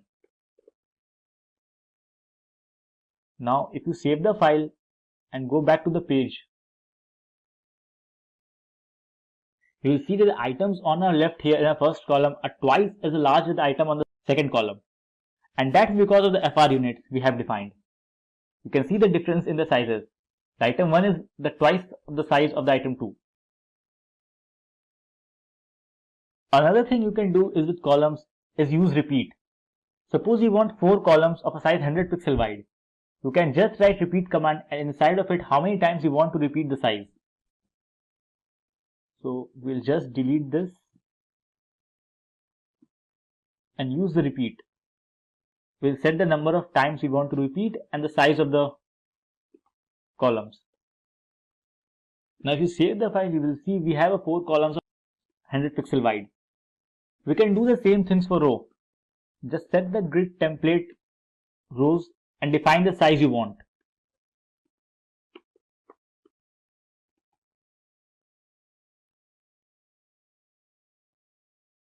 Now you can see we have the symmetric size all around our container. If you don't know how large your grid is going to be, you can use the grid auto rows and this will determine the size of all the rows that is added after the template rows. Suppose we want all our rows to be 100 pixels.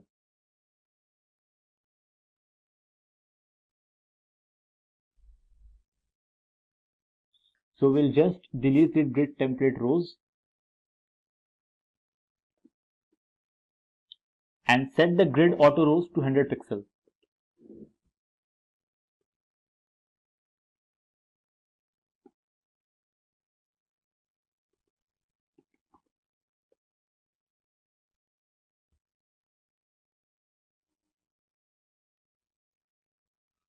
Now you can see all the rows are now 100 pixel tall.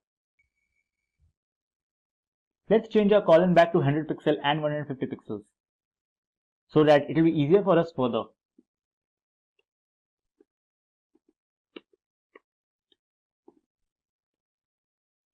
We'll just delete this grid auto rows.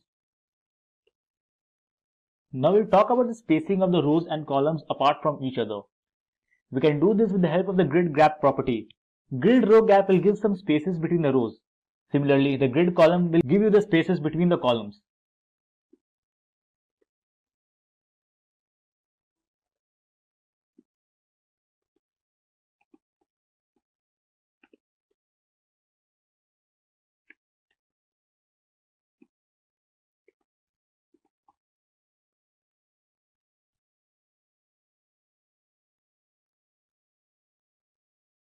Now you can see the gaps between the rows and columns. Now if we want the same value for both the columns, you can use the grid gap property and mention the space. We'll just delete this too. And instead of it, we will use just the grid gap.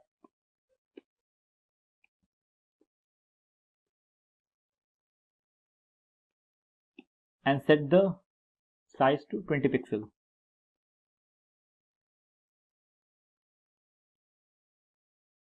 Now you can see the evenly spaces between the rows and the columns.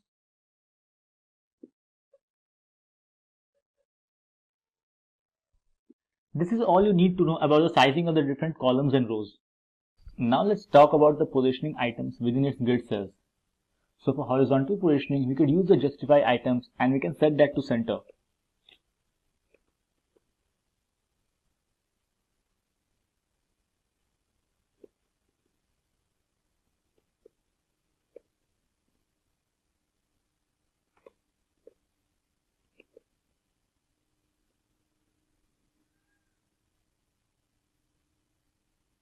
So that centers each item within the cell. By default, it is set to stretch. You can also set it to start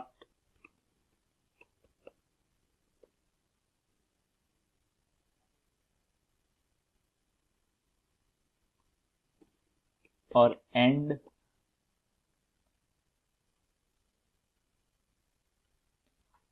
or space around.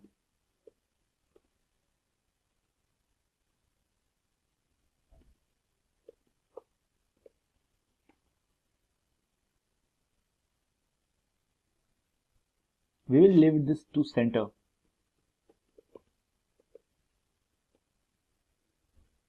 To vertically position the content, we could use the align items. The align items also accept the same values. We can set it to center. We can also set this one to start or end.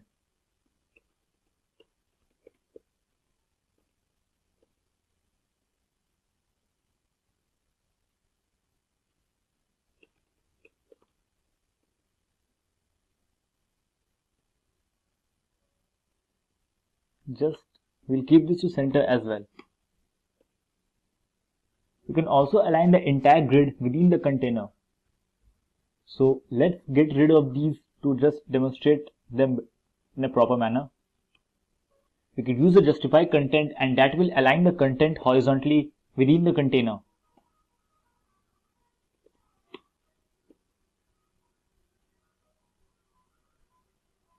We can also set this to start or to end.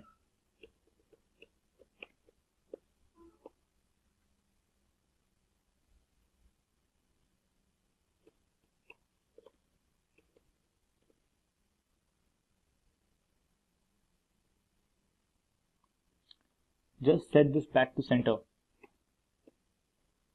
To align the content vertically, we could use the align content, and the align content also accepts the same value. We can set it to center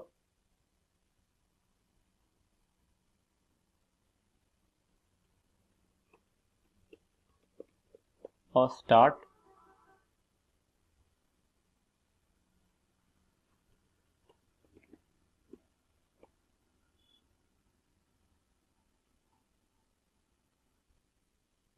If you inspect the elements,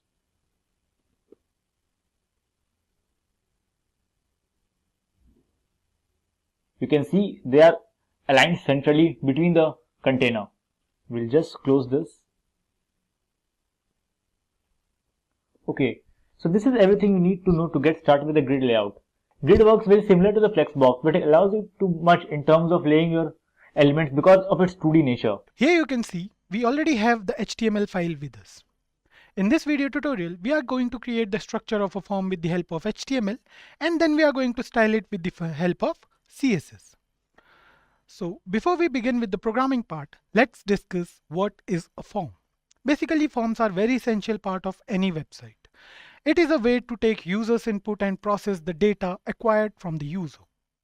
The form offers controls for almost every use of an application. With the help of form controls and several form fields, we can take small as well as large input data from the user, and then we can use that data.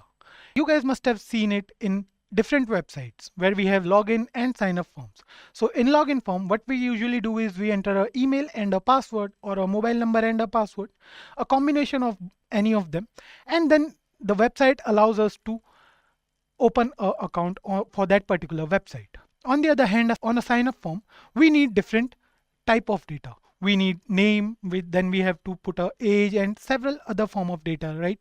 Like the phone number, email, everything we have to put in a registration form. So these are the types of registration form we usually see, but apart from that, we can create other forms as well. So let's discuss why CSS is necessary to create a form. As we all know, HTML is used to structure a web page. So with the help of HTML, we can create a form. But to make the form look more interactive to the user, we need to style it.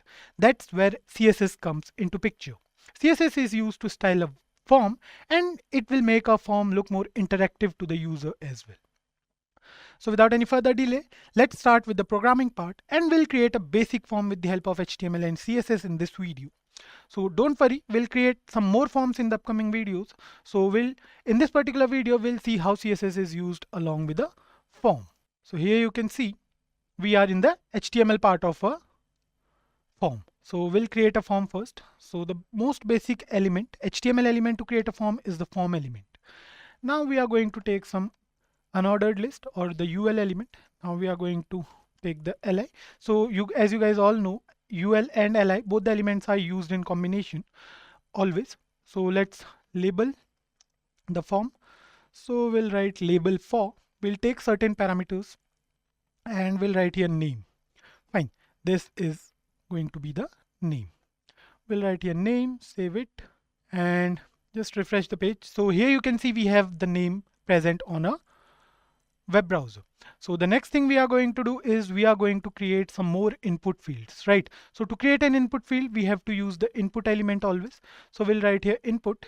We have to define type. Type is going to be text.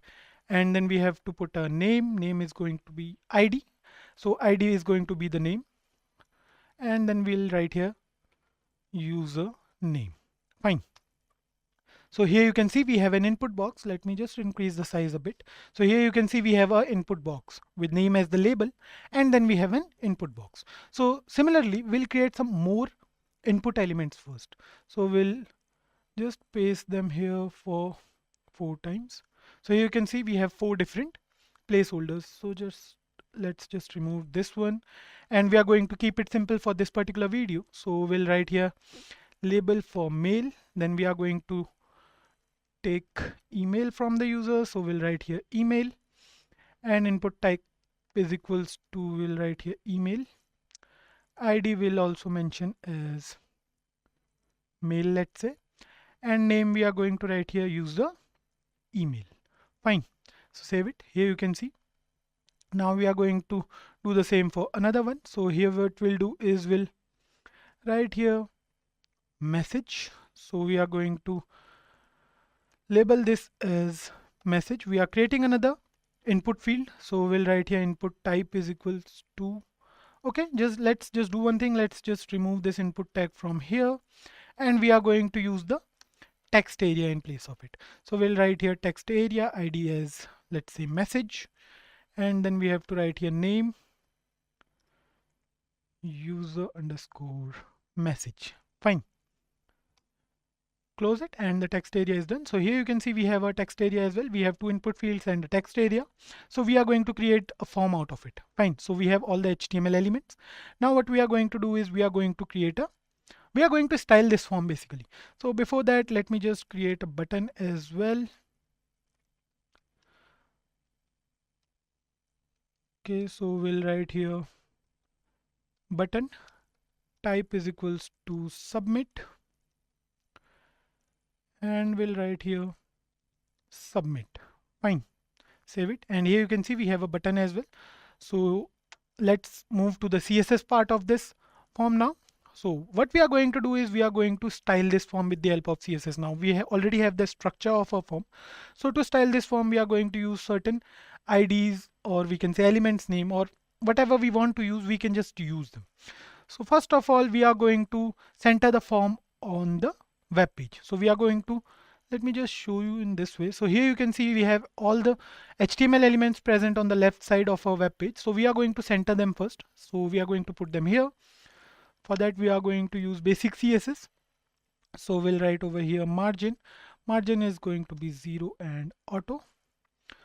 0 for up and down, auto for left and right. So then we are going to write here width, the actual width of our form. So let's say the actual width is going to be 400 pixel. Then we'll write here padding. Padding we are going to write as 1 em, and then we'll write here border. Border is going to be 1 pixel. Solid, and let's use any color for this form. So let's just write here this. Save it. So here you can see we have a border, the border of our form. So here you can see our form is present at the center of our web page. It looks different from what we had in our HTML part, right? So we have a border, all the elements are present at the center. Let's style it more. Then we are going to define the border radius. Border radius is going to be, let's say, 1 em. Save it, and here you can see the curved border. and we'll write here background color, give any. Let's use beach. So here you can see this background looks nice for this form. So we are actually done with the outer styling of our form. We have a form here. Now what we are going to do is we are going to style these elements as well. So we'll write over here UL and list style type. So we are going to remove these bullet points from here. So we'll write over here none for the first. And here you can see all the bullet points are gone. Then we are going to write here padding is 0 and margin is 0. Fine, save it. So here you can see we are done with the unordered list. Now we are going to write here form li, and we are going to do it for every list element. So we'll write it here like this. We are going to give margin top to every list element. So we are going to give margin top to every element. So let's say the margin top is going to be 1em. So here you can see it's equal for each element. So the top margin is also 1em. Then we have a difference of 1em between each input field, right? So that's how it works. Now we are going to style the label. So we are using a HTML element name, right? So here you can see now what we are going to do is we are going to align all the labels. Fine. So we'll write here display as inline block, save it, and here you can see. Then we'll write here width as 90 pixels, save it. So here you can see the width, it started taking the form of a form, the shape of a form basically. Then we'll write here text align to the right. Okay, here you can see. Now what we are going to do is we are going to take a input element and text area together. So we'll write here text area as well. So we need to make sure that all the text field have the same font settings by default.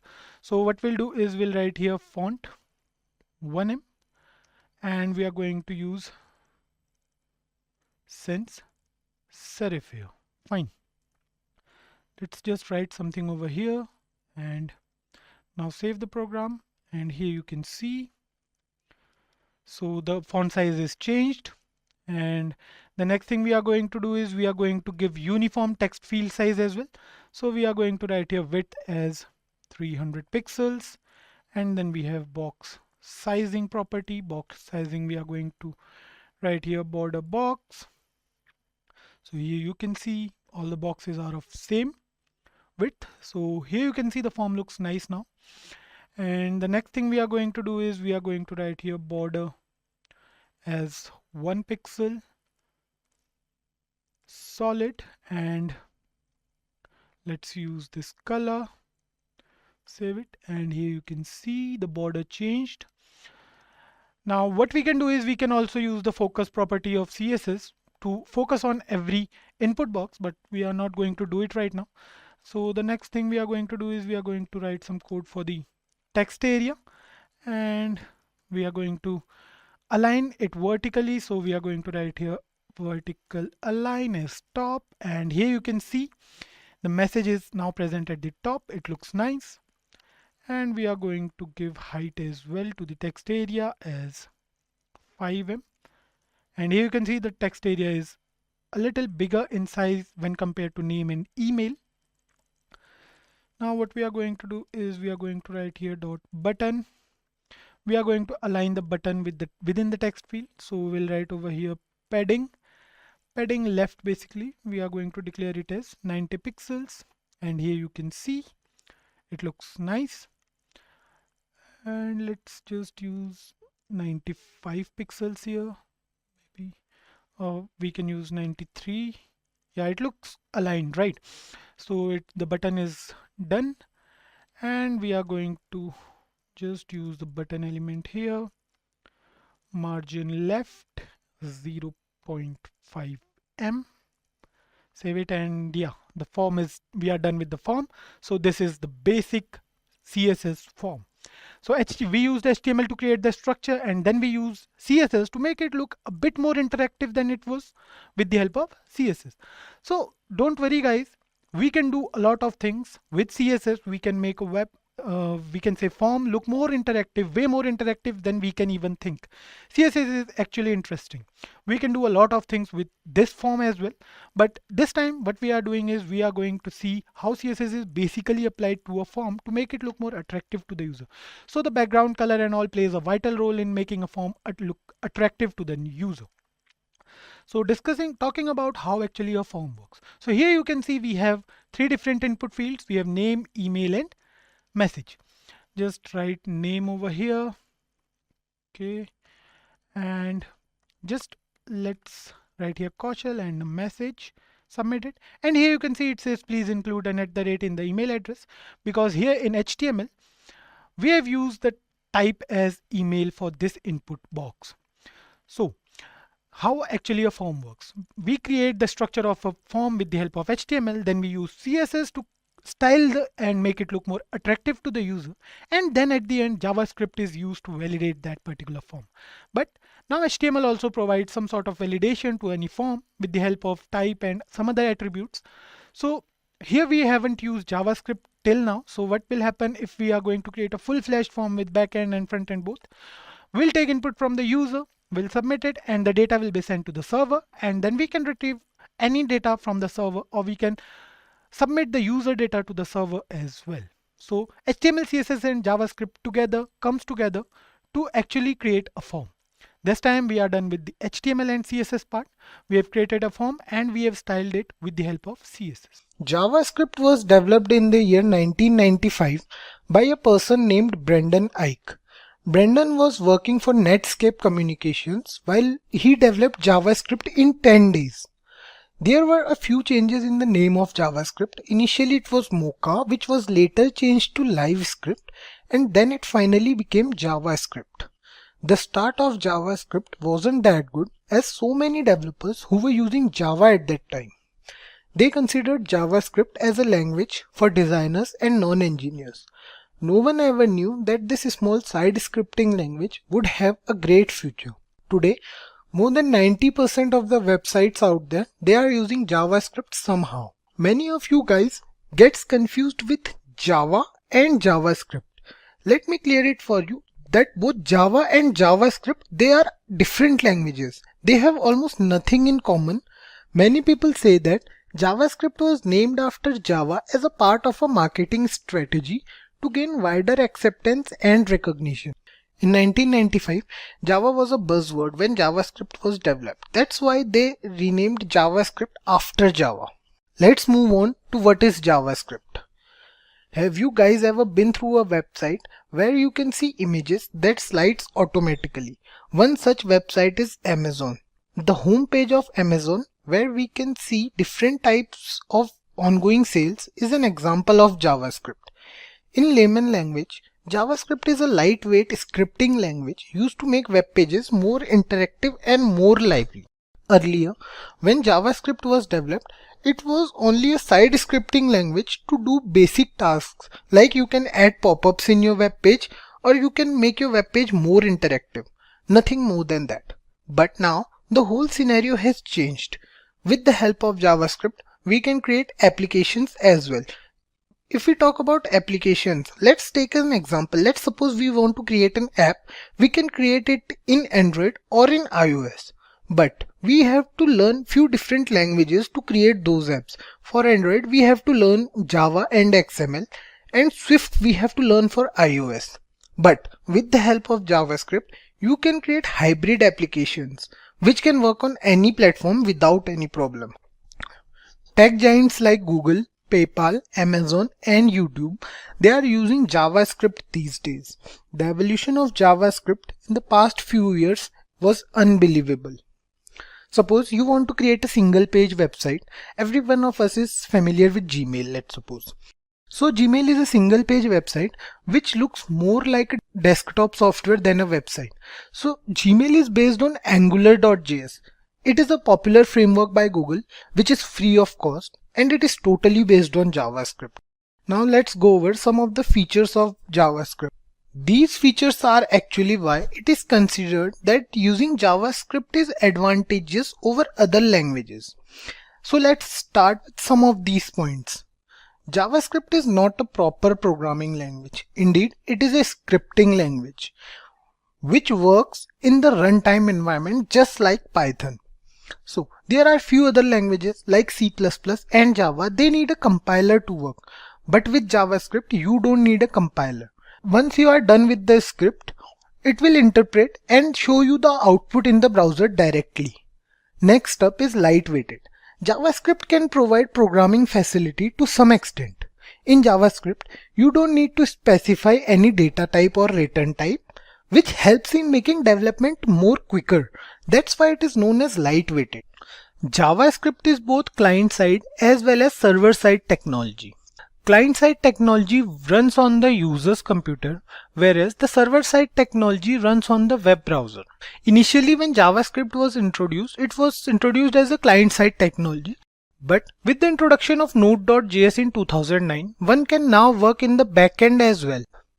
There is a way to validate the user's data before sending it to the web server, and we can do that with the help of JavaScript. The data will be checked for correct form and value. All we have to do is start a loop, give it the condition to check the data. JavaScript is also platform independent, although originally designed to work on browsers only, but now it is a platform independent language, which means once you are done with the script, you can use it on any browser or platform without any problem. JavaScript is an object-based scripting language, although many programmers do not consider JavaScript as a true object-oriented programming language due to its lack of class concept. It does support other features of object-oriented programming, like it supports encapsulation, it supports polymorphism, and also it supports prototypal inheritance. The last but not the least feature of JavaScript is case sensitive. So when it comes to keywords, identifiers, names and functions, JavaScript differentiates between capital and lowercase letters. We have to keep this in mind while programming. Now, I will quickly go over some of the JavaScript applications where JavaScript is currently being implemented. First one that comes to every person's mind is web development. It was also the main motive behind developing JavaScript. We have technologies like Angular, we have Node.js, we can create beautiful web pages. Also, JavaScript can be used along with HTML and CSS to make those static looking web pages more engaging. If we talk about other applications of JavaScript, we can use it in app development, either mobile app or web app. Like we took the example before that how hybrid apps made with the help of JavaScript can take over traditional Android and iOS app. One of the most important and unique application of JavaScript is in smartwatches. The Bangle.js is an open sourced smartwatch powered by JavaScript. Gordon Williams, the man who is currently working on this project, it is said that this new open sourced stack built around JavaScript will replace the onboard firmware soon. The next application of JavaScript is client-side validation. As we discussed earlier, JavaScript is used to validate the user data, whether the user's input is correct or not by cross-checking it with the given condition. Like the user wants to enter in your website and you want it to be a user with @gmail.com in his email ID. So you will give that condition to JavaScript and it will cross-check it with the user's information. Like when the user will try to enter in your website, it will check that if @gmail.com is there or not in the user's email ID. So it can validate the user also. Apart from that, one more application of JavaScript is game development. JavaScript can be used to make fully fledged 2D or 3D games using different libraries. Although most JavaScript game development focuses on creating games used in browsers only. Let's start this video with the introduction to DOM. DOM stands for Document Object Model. It is an API for HTML and XML documents, which helps JavaScript to understand what is there written inside the HTML document. API stands for Application Programming Interface. To understand API better, let's take an example of a restaurant. Imagine yourself in the restaurant. You are sitting at the table with a menu. The chef in the kitchen is also part of the system. The waiter here works as a messenger between you and the chef. That's what API does. It works as a moderator between JavaScript and the HTML document. DOM defines the whole HTML document in a hierarchical form to make it understandable for JavaScript so that other JavaScript functions can work over it. It represents the entire document in the form of object and nodes. Whether it be elements or text or anything stored in the document, the entire page content can be accessed or manipulated by JavaScript. DOM is not used with JavaScript only. Other languages like Python also uses DOM. DOM was designed to be used independently. To begin with DOM, there is nothing special you have to do. Different browsers have different implementation of the document object model. Every browser uses DOM to make the web page of the document accessible by JavaScript. Let's move on and see what is document object model with the help of an example. I believe you guys have the basic knowledge of HTML and CSS, a prerequisite for this course. Let's start things off with a basic HTML example. Here we have a code that consists tags like HTML, head, body, heading tag, etc. We have the HTML tag here, the opening HTML tag and the closing HTML tag. Inside the HTML tag, we have the head tag, which contains the document's header part. Inside the head tag, there is a title tag that contains the title of the web page. Then comes the body tag, which contains a heading tag and two div tags with IDs as div1 and div2. A div tag defines a particular section in the HTML document. The ID used within the div tag, it is an attribute basically that has to be unique within the document to make the element unique from other elements. Next up, we have a paragraph tag with a class attribute within it.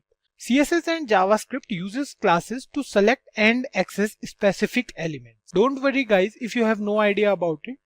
Let us first see the output of this code before going to the document object model of this whole document. So guys, this is the output of the previous code we just came through. Here we can see the title of the web page as well as heading after it. There were two different div tags used in the code. Here is the output of both the div tags. The question here is, where are those ID and class attributes seen in the output? The answer to this question is there's nothing on this web page that can show both of them. We can use them in our CSS file or through JavaScript to specify the containers in which they are used. So we have concluded how a normal document works and how the browser interprets the HTML code. But how JavaScript uses this code is a bit different. That's where DOM comes into play. When the actual HTML document is loaded in the browser, another representation of that document is created, known as document object model. Here's the model you can see on your screen. Each of the tags used in HTML document is correspondingly represented as objects in the DOM, like starting from the HTML tag and covering all the other tags like head, title, body, and few more. The same hierarchy as there was in the HTML document goes with the document object model also.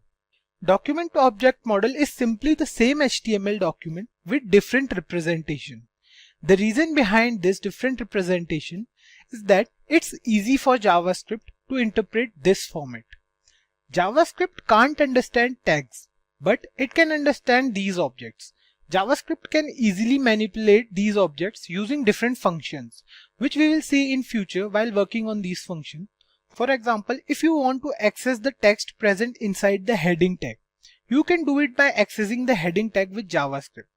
You can also work on the style of this text with the help of JavaScript as well. JavaScript uses the concept of nodes. It can access nodes of the document object model. There are many types of nodes present in the DOM. The basic three types are element node, attribute node, and text node. The element node consists of all the tags used in HTML document, like the head tag and the body tag. The attribute node contains the attributes used in HTML document. By now, I hope you have understood the concept of attributes.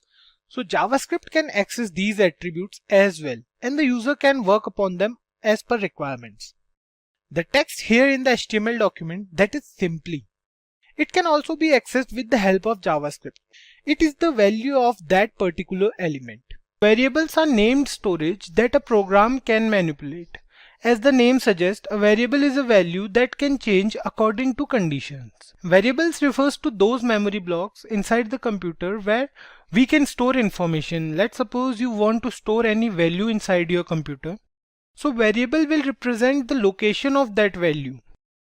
In simple terms, variables are cups with stuff inside them, and you can use that stuff later again and again according to the way you want to.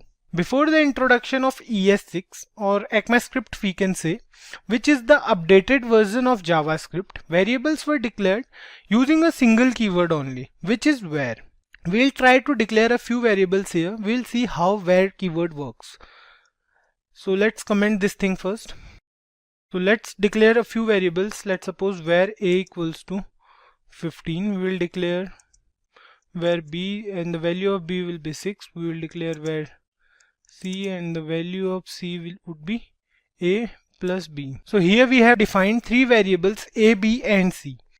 A is a variable with value 15 stored inside it, and so is b. The value of b is 6. But c is a variable that will contain the value of a plus b. Let's try to print this on browser.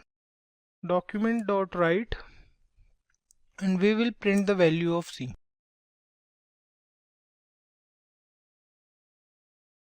Save it, and here you can see the value of c is 21. That's the correct answer. So similarly you can also print a and b as well. Let's print a and b as well here.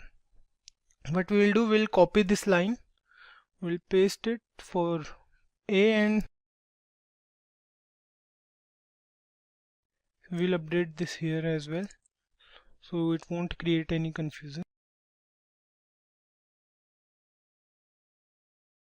So here you can see the value of c is 21, the value of a is 15, and the value of b is 6. It shows the value of all the three variables we declared. But with the introduction of ES6 or ECMAScript in 2015, two more ways were introduced to declare a variable. These are let and const. We shall discuss these two terms in the later part of this session. Let me show you how to declare a variable. There are a few things you have to keep in mind while declaring a variable name. Here we have seen we use three variables a, b and c. That was an easy task to do, but giving a variable any name, like something other than a single alphabet. So you have to keep a few things in mind while naming them. Start them with a letter, underscore or a dollar sign. You can't use any sign except underscore or dollar. So if you are giving a variable name, you can't use any other sign except the underscore or the dollar sign. You can use these two signs only. You can't use any other sign. You can't use a number in the starting. Apart from that, let's suppose you want to give it a name as 9BE. You can't do that in JavaScript. JavaScript won't allow you this. If you try to save it, it will throw you an error, invalid or unexpected token. So you can't do this in JavaScript. There is no limit for the length of the variable name. But you can't use reserved keywords in a variable name. Like let's try to create a variable with name as class. Class is a reserved keyword in JavaScript. We will save it and see here it throws an error, unexpected token class. But you can use a class with capital C. Let's save it, and here it will work fine. Why it works? Because JavaScript variables are case sensitive. If we try to create a variable with same name, let's see, we try to create a variable with where girl, and the another variable will be where girl with capital G this time. JavaScript will treat these two variables differently. These two are different variables for JavaScript, as JavaScript is case sensitive when it comes to variables. Let's declare a few more variables. Let's remove it. We'll declare a few more variables. Let's comment this part as well. We'll declare a few more variables. Suppose we declare a variable with keyword where, and we'll name this variable as bike name. Where bike name, and press enter. If we leave this variable without assigning it any value, the by default value will be undefined. Let's try to print the value of this variable. Right, we will try to print the value of bike name. Save it. Here you can see the value it shows is undefined. So the by default value of a variable, if you do not assign it any value, will be undefined. Let's try to give it a value. Let's suppose we try to give bike name. We use equals to operator to assign it a value. To assign, let's suppose we'll assign it Yamaha, semicolon, and press Ctrl plus S to save this, and here you can see the output as Yamaha. You can also assign a value to the variable during declaration, as we have done in the previous examples. Here we have assigned the variable's value at the time of declaration only. Let's move on to let and const. So we will discuss let and const, but first we will compare let with where. Let is also used to declare a variable just like where is used, but there is a limitation to use let. Let is not accessible outside the block in which it is declared. So we will use let here only. Let bike name equals, and we will change this value as well. We will change it to hero, let's say. Save it, and here you can see the output as hero. But if we try to put this code inside a block, let's suppose we put this code inside this block, a pair of curly braces, and we will again try to access document.write. We'll try to access bike name again. From here, from outside the block, we try to access this, save it, and here you can see bike name is not defined. It is an error in line 18. So what's happening here? Basically, you can't access a let variable outside the scope. You can't access it from here, but it will work with where. If we try to replace let with where and save it, here you can see it says hero and hero, because first it will interpret this method and then it will interpret this as well in case of where. Due to its limited scope, let variables are used when there is limited use only. Like in for loop or in while loop, we will learn these loop in future. Let will not allow you to redeclare any variable. Let's understand this with an example. Here's the code as well. We have declared where bike name, and we'll remove this. And first we'll try to do this with where. Let's suppose where bike name equals to TVS. Control plus S. It says hero and TVS. So the variable name, the bike name is same in both cases, here and here as well. These are same, but with where keyword you can do that. Let will not allow you to do this. If we use let here in place of where, we'll write let as here as well, and we will change the value as well. We will give it as Kawasaki, and let's suppose Suzuki here. Save it. See, bike name has already been declared. So that's what let won't allow you to do. You can repeat the same let variable in different scope. It won't create any problem, but it will not allow you to redeclare any declared variable. So let's move on to const. We use const when there are values we don't want to change, or that will never change basically. So the keyword const is little misleading, as it defines a constant reference to a value, not the constant value. We can't change the primitive value, but we can change the properties of constant objects. Let's write another piece of code for const keyword. So let's declare a variable const x is equal to 5, comma y is equal to 7, let's say. Const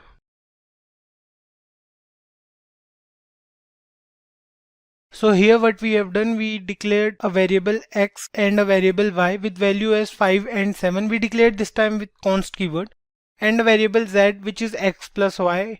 We printed z on the browser and it shows the value as 12, which is x plus y. 7 plus 5 is equal to 12. Now what we will do, const will let you do this, but if you try to update the value of x, let's suppose we try to update the value of x as x equals to x plus 10. We'll print x this time. Document.write x. Let's save this. It will throw an error, assignment to a constant variable in line 24. So here you want to update the value of x. You can't do this with const keyword. You can do this with let and where as well, but you can't do this with const. Also, const won't allow you to redeclare any variable, just like let. So if you try to use const x again is equal to 10, save it, So here it says identifier X has already been declared. This thing you can do with const. The scope of const is the same as let. It can be used within the block where it is declared. Data types is an essential concept in every programming language. To work on any variable, you should know its type. It refers to the kind of data which is being stored inside a variable. The type of variable is holding basically. Every programming language has its own set of data types, which is unique in its own way. We discussed earlier that JavaScript is a lightweight scripting language because we don't need to specify any data type in JavaScript. After all the variables in JavaScript are loosely packed, or we can say JavaScript is a dynamically typed scripting language. We shall discuss these properties later in this video. For now, let me tell you about different data types present in JavaScript. So JavaScript data types are divided into two categories: primitive data types and non-primitive data types.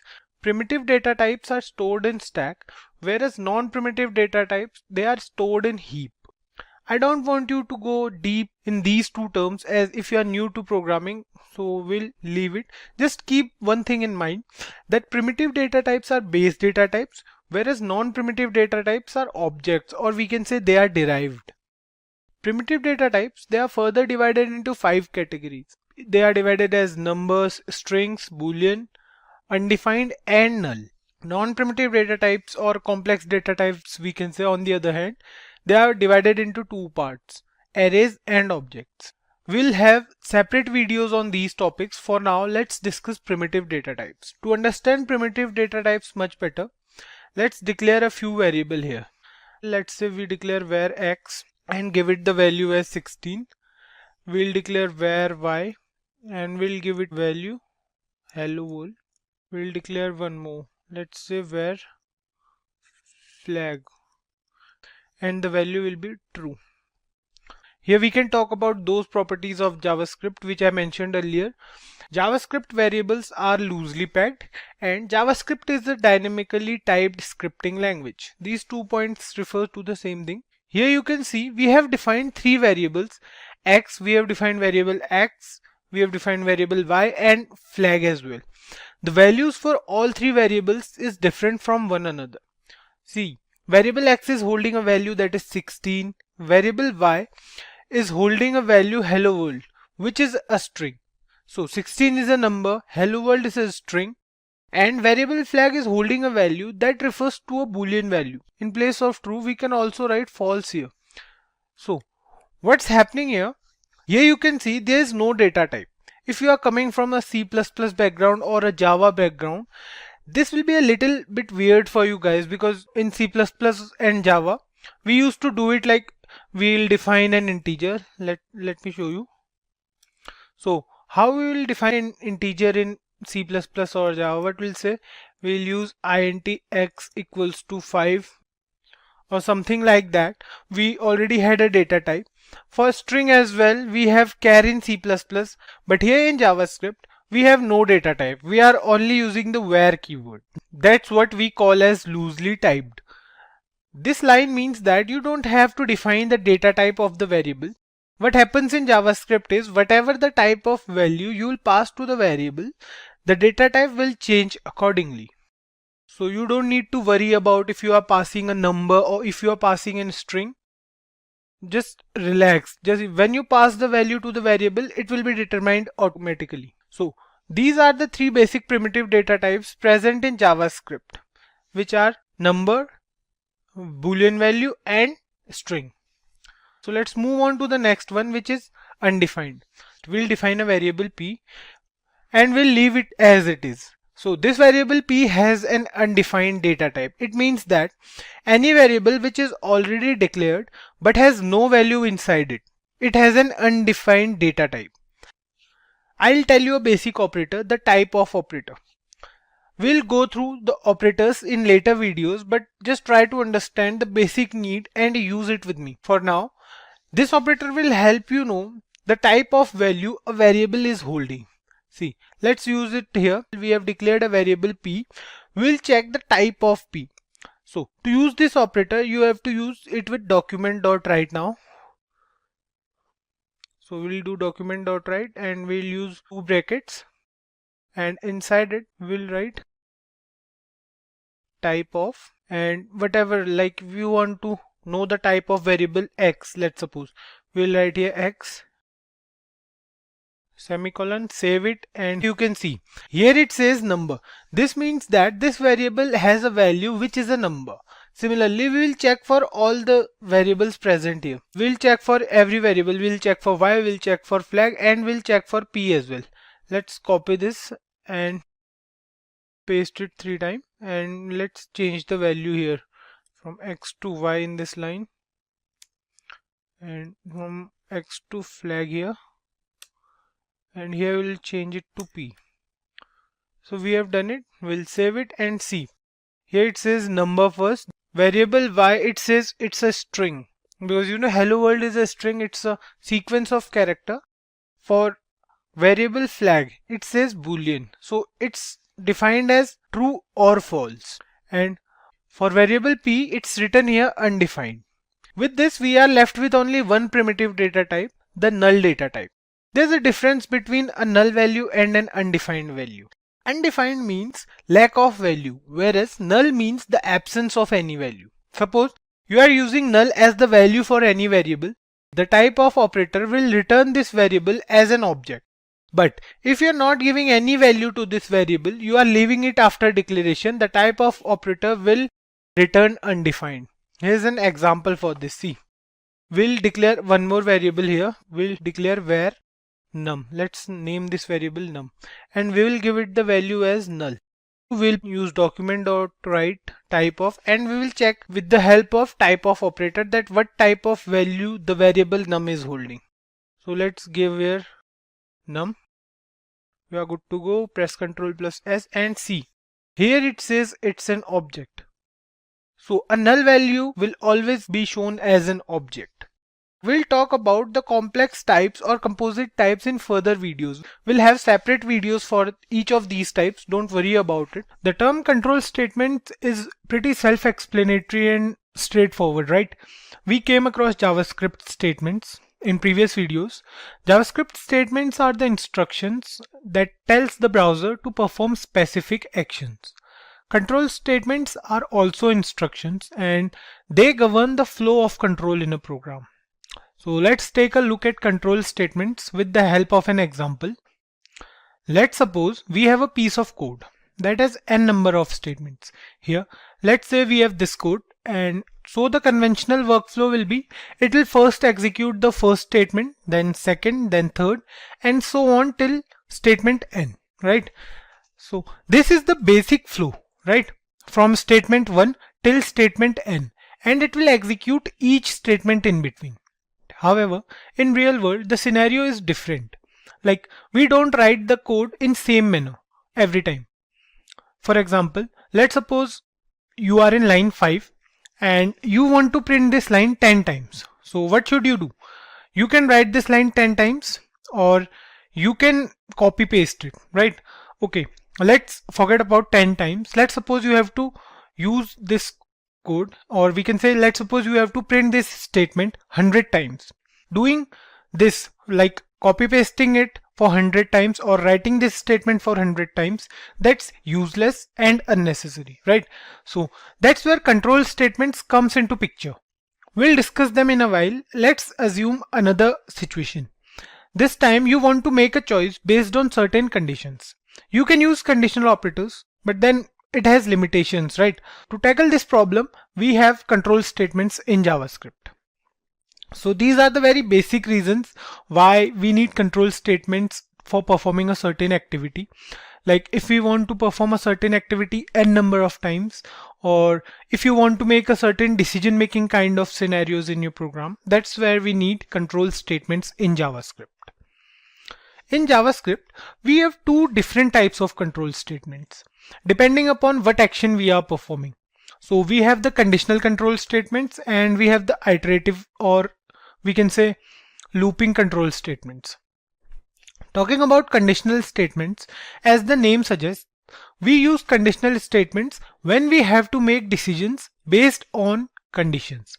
When we have two choices, or when we can say when we have two different conditions and we want to make choices accordingly. So that's where we use conditional statements. We have two different types of conditional statements, the if-else statements and the switch case. Talking about the iterative statements, as the name suggests, if you want to perform any action more than once or maybe n number of times, instead of writing them again and again, we use loops. So loops are basically statements.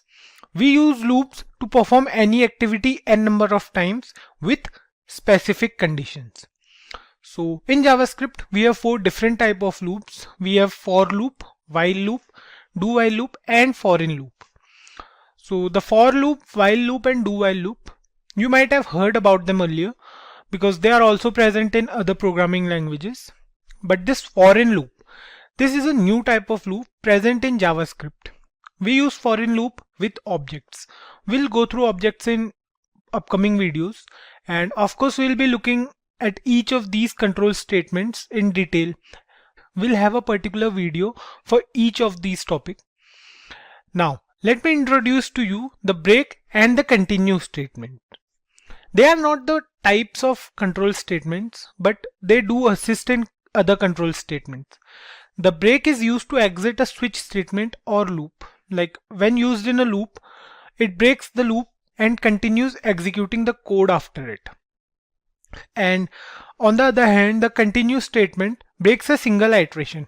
When used in a loop, when we use continue statement in a loop, it breaks a single iteration, and it breaks the iteration only if the specified condition occurs, and then it will continue with the next iteration in the loop. So the if-else conditional statement is used whenever we work with condition. It can be either a single condition or maybe more than one condition or multiple conditions we can work with. So let's try to write a basic program with a single condition. So then we'll move on to multiple conditions using the else if statement. So we'll create a new file today. So I hope you guys know the importance of creating a separate file for every topic. You know, it will be easy for you to work to find out that separate file later if you want to revise that topic. So here is the program where we have taken a variable x and the value of x is 10. So what we are doing in this program is we are checking if the value the variable x is holding, that is the value 10, and if the value is less than 10 or if the value is greater than 10. So we have only two conditions, either the value can be less than 10 or the value can be greater than 10 or equals to 10 as well. So here in this program what we'll do, we'll update this value as 8. So the variable x is holding the value 8. So to check the output, let's save it, and here you can see it says the value of x is less than 10.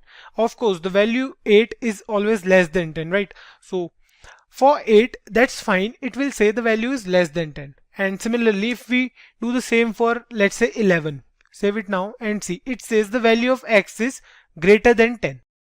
So that's quite simple, right? But what if we are giving the value as 10?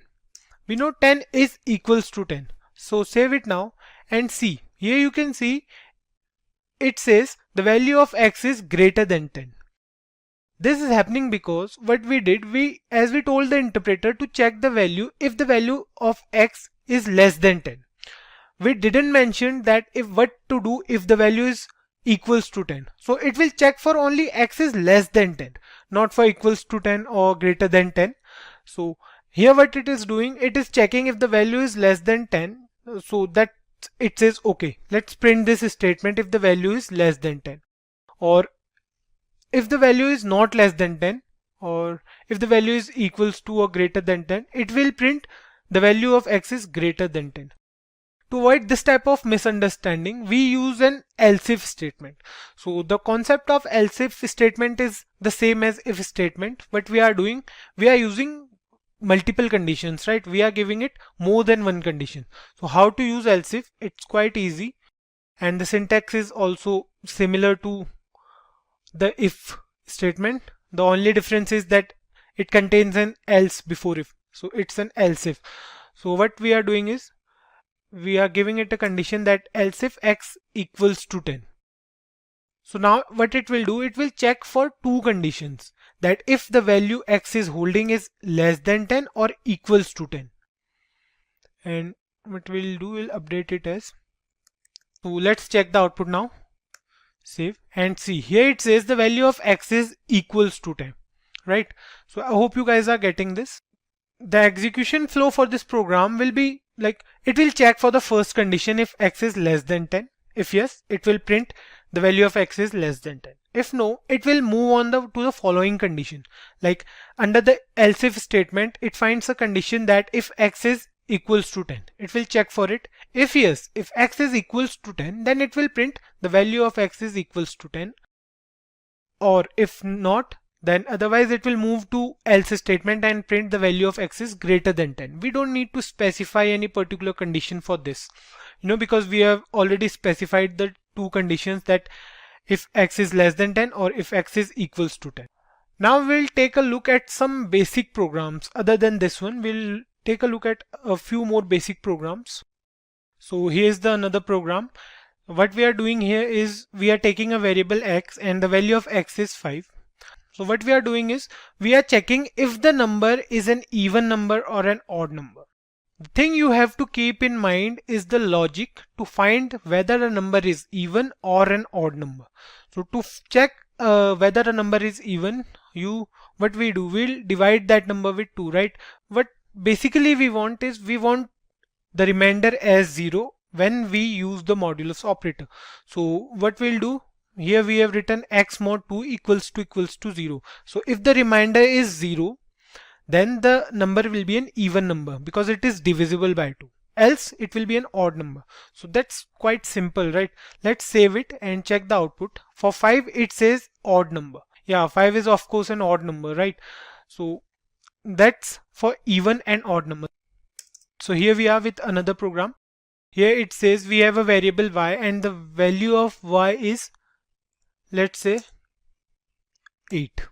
And what we are doing here is we are checking if a number is positive or negative or 0. So we have 3 different conditions. Either number can be positive or it can be a negative number. Any number greater than 0 is a positive number, right? And any number less than 0 is a negative number. And the third one is a number 0. It's neither positive nor negative. So let's check for the number 8, save it and see. Here you can see it is a positive number. Let's see for -2. Save it now. It says a negative number. For 0 it will say 0. So these two programs are quite simple, guys, right? The conditions are pretty simple. We use modulus operator, we used greater than or less than sign, and that's quite easy to use, right? So let's move on to the next program, which is a bit tricky than these two. So what we'll do in our next program is we'll check if a number is positive or negative, and at the same time we'll check for even and odd also. If we are giving any number as input, like let's suppose we are using 5, we'll check if the number is positive or negative and odd or even. So we'll do this simultaneously. Let's move on to this program. So there are two ways to check whether a number is positive or negative and odd or even. So the two methods, we'll discuss them one by one. The first one here is to use nested if, and the another one is when we use logical operators along with the if else if statement. So this one here you can see right in front of your screen is the nested if method. So here you can see we have used the if statement. We have given one more condition inside another if statement. So first it will check whether a number is positive or not. For x greater than 0, it will check if the number x is greater than 0.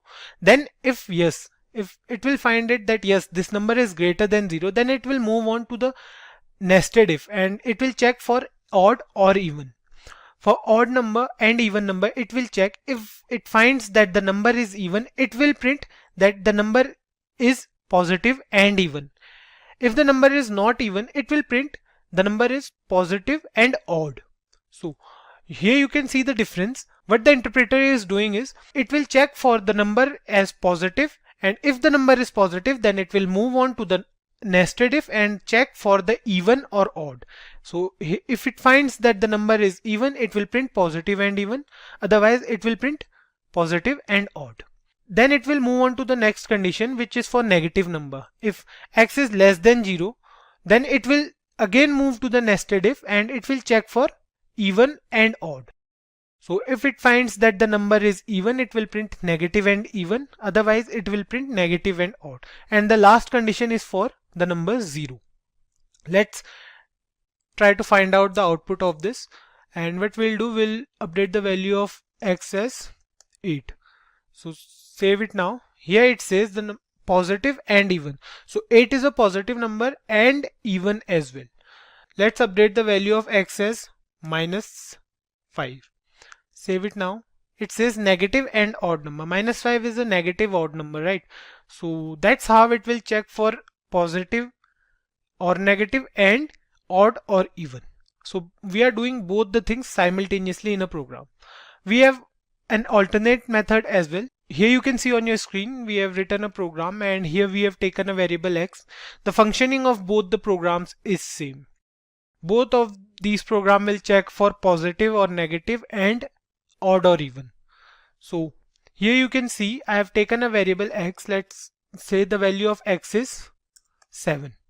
It will check for x greater than 0 and x mod 2 is equals to 0. So we have 4 different conditions, right?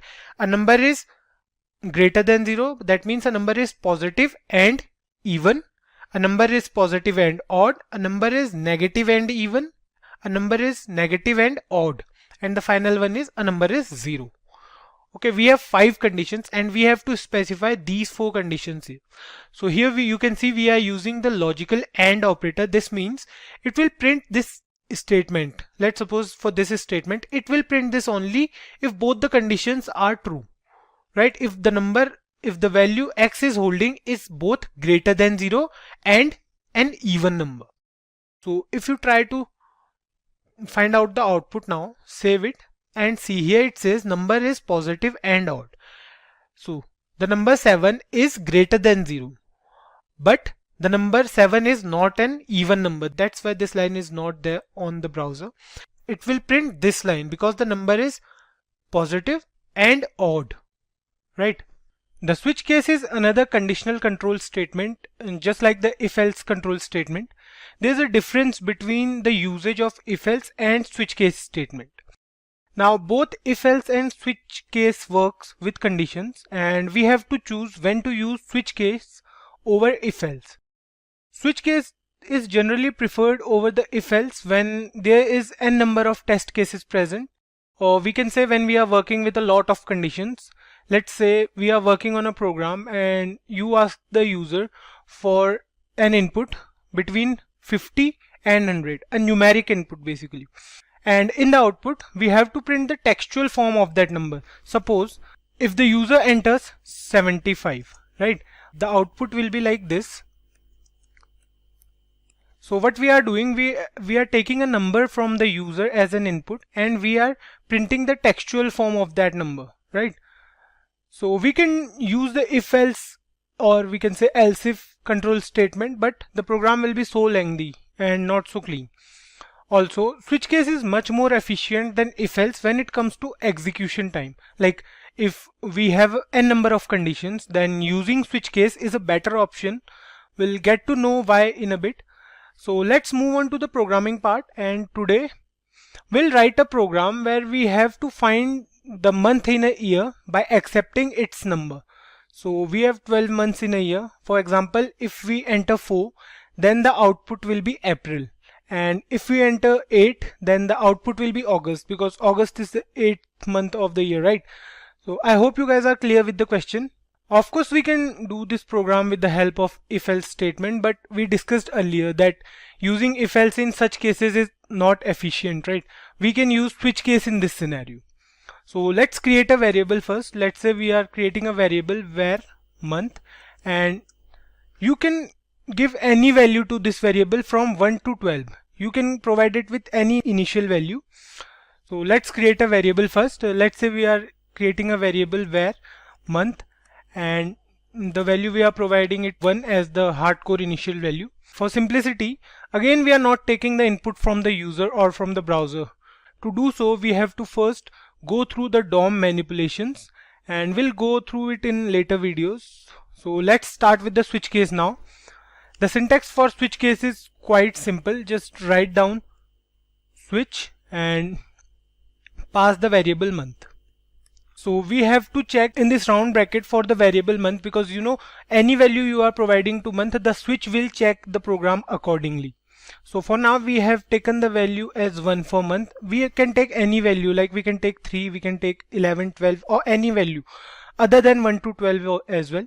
So whatever value you are providing to the variable, you can provide the variable to the switch statement, right? So next up we have an open and a curly braces. For the body of the switch case, we have to test for 12 different conditions inside this, starting from 1 to 12, right? So the syntax goes like this. You have to write case and then the value month variable might hold, like 1, 2, 3 and so on, followed by a colon, right? So we have to write the value 1 and a colon, not a semicolon but a colon. Keep this thing in mind, guys. And below that we are going to write what we want when the value is 1, like what the output we want when the value is 1. So we have to write document dot write and whatever you want as the output. Like for 1, the first month is January, so we are writing here January and a semicolon. So if the value of the month is 1, you will get the output as January. Save it, and here you can see the output is January. Let me increase the font size for this as well. So here you can see the output is January, right? Next, we'll use a break statement. If you guys remember, we discussed the break statement in the control statements video, right? The break statement is not actually a type of control statement, but it assists other control statements, or we can say it helps us manage the control statements, right? What this statement does is, once we are done with our output, we get our output, right? Once we are done with case 1, we get our output as January. This break statement helps us to come out of the switch case. So to understand this much better, let's write here one more case. So let's say we are writing here one more case as case 2, and the output will be document dot write. The second month is February, right? And February here we can write. So we'll include one break here, like we'll come in the first case and include a break statement. So here's how you can write a break statement, how you can include a break statement in your code. So let's check the output now. So for now it says January. So if we don't include this break statement here, when the interpreter will execute this code and it will see that the case is 1, right? So it will print January, but it will print other statements as well. So for example, if we remove this break statement and save it now, see, you can see here the output as January and February. January and February both are getting printed on the output. So we need a break statement to break it here. See, the value is 1, and if we include break statement here, the moment the interpreter finds the answer, the correct answer as January, it will come out of the switch case. So I hope you guys are getting this. Similarly, we'll write all the cases for all the months. Let me show you all the cases. So here you can see on your screen that we have 12 different cases from 1 to 12, one for each month, depending on the value the variable month is holding, right? The output will be June if the value is 6, and if we say 10, the output will be October, and so on and so forth. Now, the question here is, what if we try to write a random value for the variable month? By random value, we mean that if we try to write any value other than these 12 values from 1 to 12, if we leave these values, then if we try to write another value, like if we write here 13, so what will be the output now? Let's save it and see. There's no output, and there might be no error for this as well. So if you try to check for an error, go to inspect and check out. See, there's no error, right?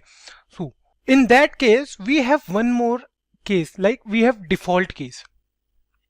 So let me show you how to include default in your program. What you have to do is write here default with a colon and write document dot write, and let's suppose we are writing here wrong input. What is happening is, let's try to run this program first. Press Ctrl plus S, and now you can see it says wrong input for value 13. So what is happening is, the switch case will first check these 12 cases, and any value other than 1 to 12 will get the output as wrong input. It works the same as the else statement, right? In else statement, we don't need to specify any particular condition. Any condition other than the if condition or else if condition will fall inside the else statement. It's not necessary to add default in your program. It's just if you want to give the user a prompt that he has entered a wrong value. So you must include this default case in your program every time while using switch case, because it's quite useful, you know. Okay, so this is the complete program to find out the month by accepting its number. If you try 6 and save it now, it will say June. If we try 10, save it, it will say October. If we try 12, save it, it will say December. So I hope this is clear to you guys. Next up, let's discuss about switch case in detail, because the switch case in JavaScript works differently from other languages. Like, switch case is also present in C++ and Java, but in JavaScript it is a bit different. So in JavaScript, switch case can accept numbers, it can accept strings and boolean values as well. Now let's have a look at how the switch case works with string values. So here is an example of string values. You can see the value variable month is holding is June, right? And you can use this string in case as well. So here you have to give the case as a string value, right? Because we are using switch case statement with strings. So the first case here is when the value will be June, the output should be 6th month. And when the value is July, the output will be 7th month. So let's check it out if this is working or not. Let's save this program and see. For June, it says 6th month. And similarly, we can check it for July as well. Let's check for July. Save it and see, it says 7th month. You can include the default case as well if you want to. It will be similar, like there's no difference for default case. Let me show you how. We'll write here wrong input.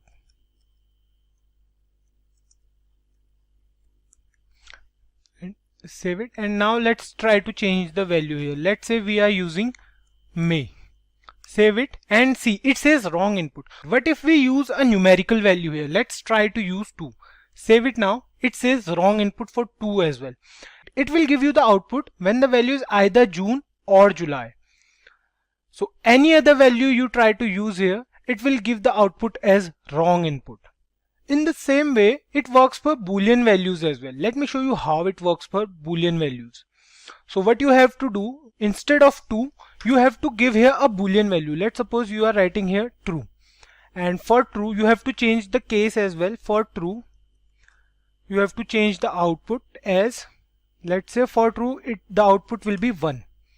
Okay, and similarly for false, the output should be 0. And the output should be wrong input for any other case, right? So save it now and see.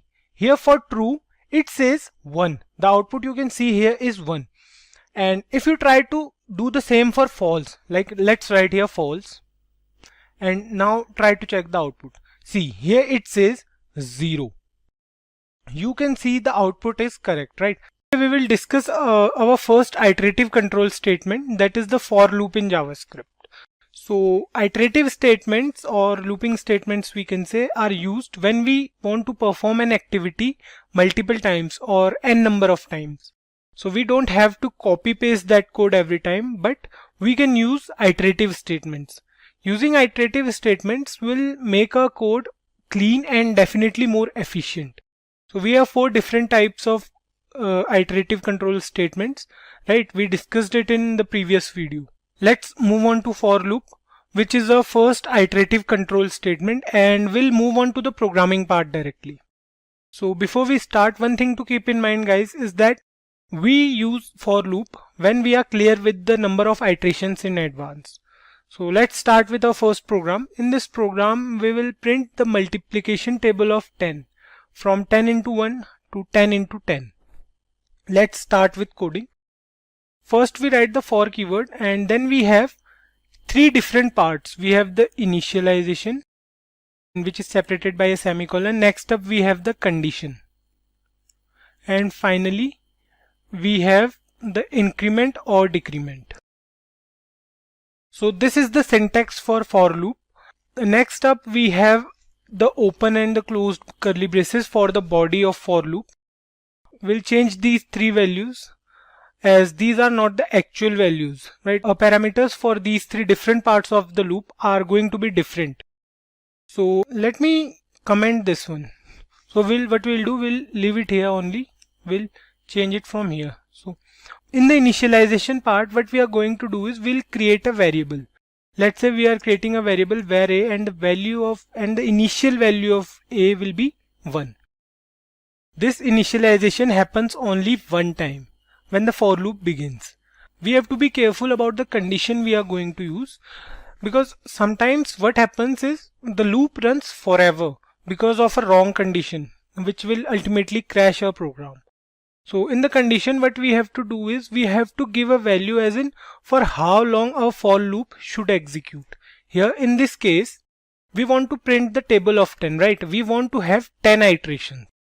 So what it will do, it will start from a equals to 1 and it will go till this final condition. So let's suppose we are writing here a less than equals to 10. It will start from a equals to 1 and it will go till a less than or equals to 10. And next up we'll use the increment operator. We want to increment the value of a by 1 every time, right? So we'll use increment operator, a plus plus, or we can say a equals to a plus 1. Both are the same things, right? So here the condition will be like this: for variable a equals to 1, a less than equals to 10 and a plus plus. So here you can see the loop will execute from a equals to 1 till a equals to 10, and the value will be increased by 1 every time because we have used the increment operator, right? Next up, the body of for loop will go like, so what we want to print here, we want to print the table of 10, right? So we'll use document dot write, and inside document dot write we'll use the h1 tag. So what we want to do is we want to print the table of 10, right? So we'll multiply 10 by a. For every iteration the value of a will be multiplied by 10 and then it will be printed on the browser. So we'll close the h1 tag here in the semicolon. So here you can see we have printed 10 into a. Let's save it and check the output first, and then we'll look at the execution flow of this program. See, here the multiplication table of 10 is printed on the browser. You can see 10, 20, 30, 40, so on and so forth till 100. So what is happening is, firstly, the for loop is also known as the entry control loop. It means that the condition is checked initially. The first time the for loop runs, we perform initialization only once. So here the value stored at variable a is 1. Initially the value is 1. Next up it will check for a less than equals to 10. Is a, which is 1, is 1 less than equals to 10? Then true. The control will be shifted to document.write and it will print 10 into the value of a is 1, right? So it will print 10 here. Next thing, it will go for the increment and the value of a will be changed to 2 from 1. 1 plus 1, or we can say 1 equals to 1 plus 1, right? So it will be 2. Now next thing, it will leave this now because the initialization happens only once. Now it will go for the condition directly. Now it will check for is 2 less than or equals to 10. If yes, then again the control will be shifted here and it will print 10 into 2 because the value of a is 2 now. And after that it will print 20 here, and after that the value of a will be increased to 3 because we have used a++, then it will check for 3 is 3 less than 10, and same thing will happen, it will print 30 and so on and so forth till the value of a is 10. Now if the value of a is 10, it will print 100, right? And when the value is incremented, it will become 11. So what will happen? Now it will check for 11 less than equals to 10. No, we know that 11 is not less than equal to 10, right? Then it comes out of the loop and it will print nothing after that. So this is the basic working of the for loop. We'll go through one more program wherein we'll print the odd numbers between 1 and 10. So what are odd numbers? Odd numbers are those numbers which are not divisible by 2, right? So we have the odd numbers as 1, 3, 5, 7, 9 and we want to print them. So the difference between each number is of 2. The 1 plus 2 plus 2 plus 2 till 9, right? So what we have to do is we have to write here a plus equals to 2. We have to increase the value of a by 2. And instead of writing here 10 into a, because this time we don't want to print any multiplication table, we want to print a number only, right? So we'll use a only. Save it and check the output. It says 1, 3, 5, 7, 9. So these are the odd numbers present between 1 and 10. Keep one thing in mind, that you have to give the condition wisely every time. So next up we have the while loop. Like the for loop, while loop is also an entry control loop, which means that the condition will be checked first. So the question here is how while loop is different from the for loop. If you guys remember, when we discussed that we must know the exact number of iterations, then only we can use the for loop, right? So the while loop is preferred when we are not aware of the number of iterations, or we can say we don't know if the condition will be true for a certain number of times. We'll start with the programming part now, and then we will discuss more about when to use while loop over for loop. So let's start with the program. In this particular program, we will print odd numbers up to a specific number. Let's say we want to print all the odd numbers up to 50. So we want to print all the odd numbers from 1 till 50, right? We came across the same program in the previous video as well, but this time we will use the while loop instead of for loop. So the syntax for the while loop is relatively easy to use. The code goes like, we start with the while keyword, then opening and closing round brackets, and finally the body of while loop in curly braces. If you guys remember from the previous video wherein we used the for loop, we had 3 different parts, right? We had the initialization, we had conditions, and the increment decrement part. Here we have only one condition, and until this condition holds true, the while loop will be executed. For example, here we want to print all the odd numbers from 1 to 50, right? So we'll first initialize a variable. Let's initialize a variable first.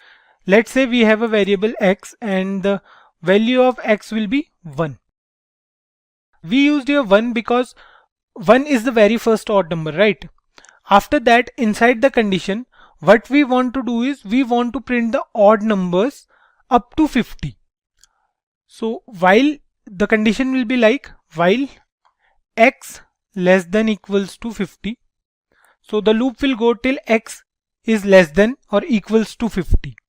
Or we can say x less than 50. That depends on us if we want to check for 50 or not. So the odd numbers will go like 1, and then we have 3, then we have 5, then we have 7, and up to 50. So the last odd number will be 49.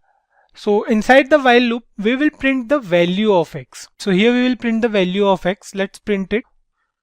Document.write. And inside this we will print the value of x inside the h1 tag. Suppose we try to run this program now. It will go on an infinite loop, and the reason for this is we are not doing anything to increment the value of x. Just like in for loop, if you remember, we had the initialization first. We had the initialization here as well. Then we had the condition. We have a condition here as well, and then finally it has an increment or decrement part, right? So here we don't have that same increment or decrement part. We have to do it separately. So we'll increment the value of x here only. So here we will write x plus equals to 2, or we can say it is same as x equals to x plus 2. You guys are aware of it, right? So the reason is simple, because we want to go from 1 to 3 to 5 and so on. That's why we use x plus equals to 2. We incremented the value of x by 2. Save it here and let's check the output. So here you can see it says 1, 3, 5, 7, 9 and so on and so forth till 49. So 49 is the last odd number before 50, because we are checking between 1 and 50, right? So 49 is the last odd number. Let me show you how the program goes into an infinite loop. So for that, what we have to do, we will comment this whole line here. Let's check the output now, save it, and here you can see it is refreshing forever. And this is basically how a program in an infinite loop looks like. The output of this program is the program will ultimately crash. So what we have to do, we have to open a new tab and then again we have to run the program with correct increment part.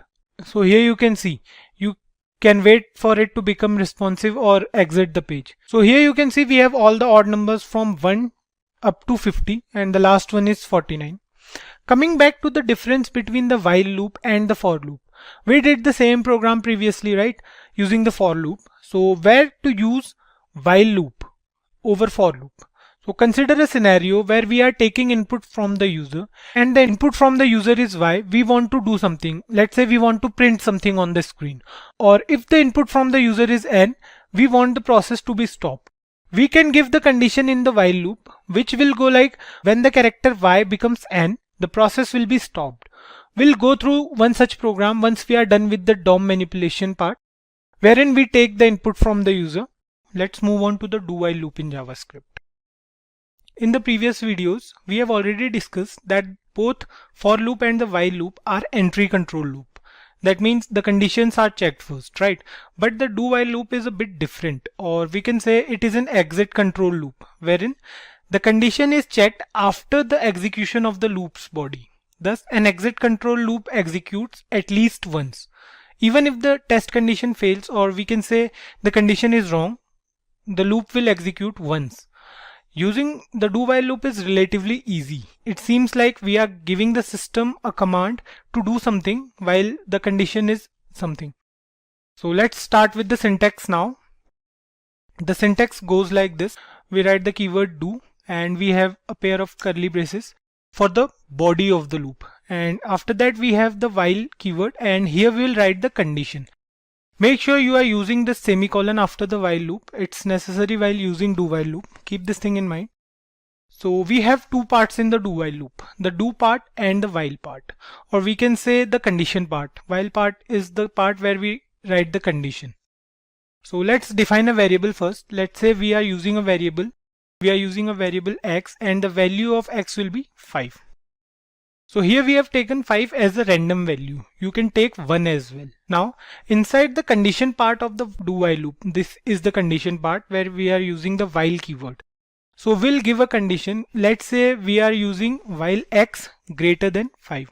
It will check for the condition that if the value of x is greater than 5 or if the value of x is smaller than or equal to 5, it will come out of the loop.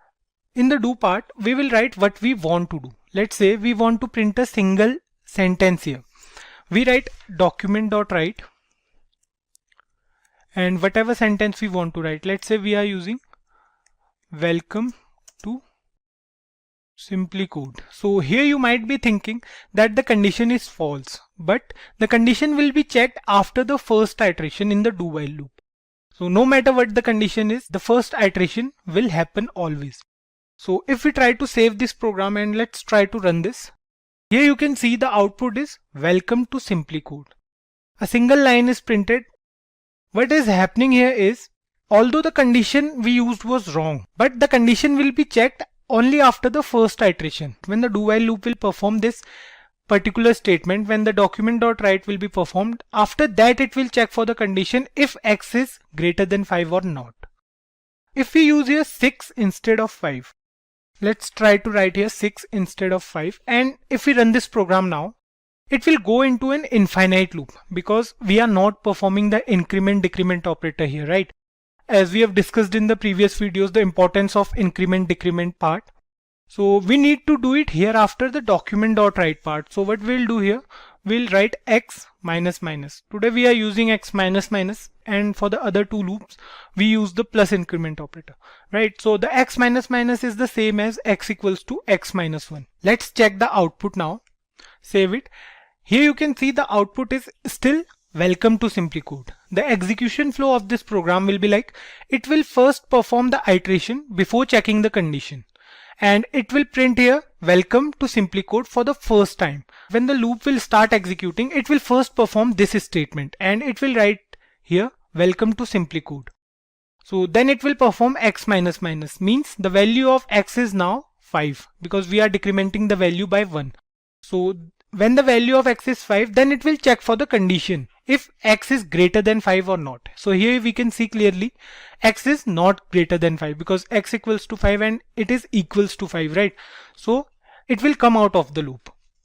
Let's make few changes in the code here. Suppose we use here 10 instead of 6 now.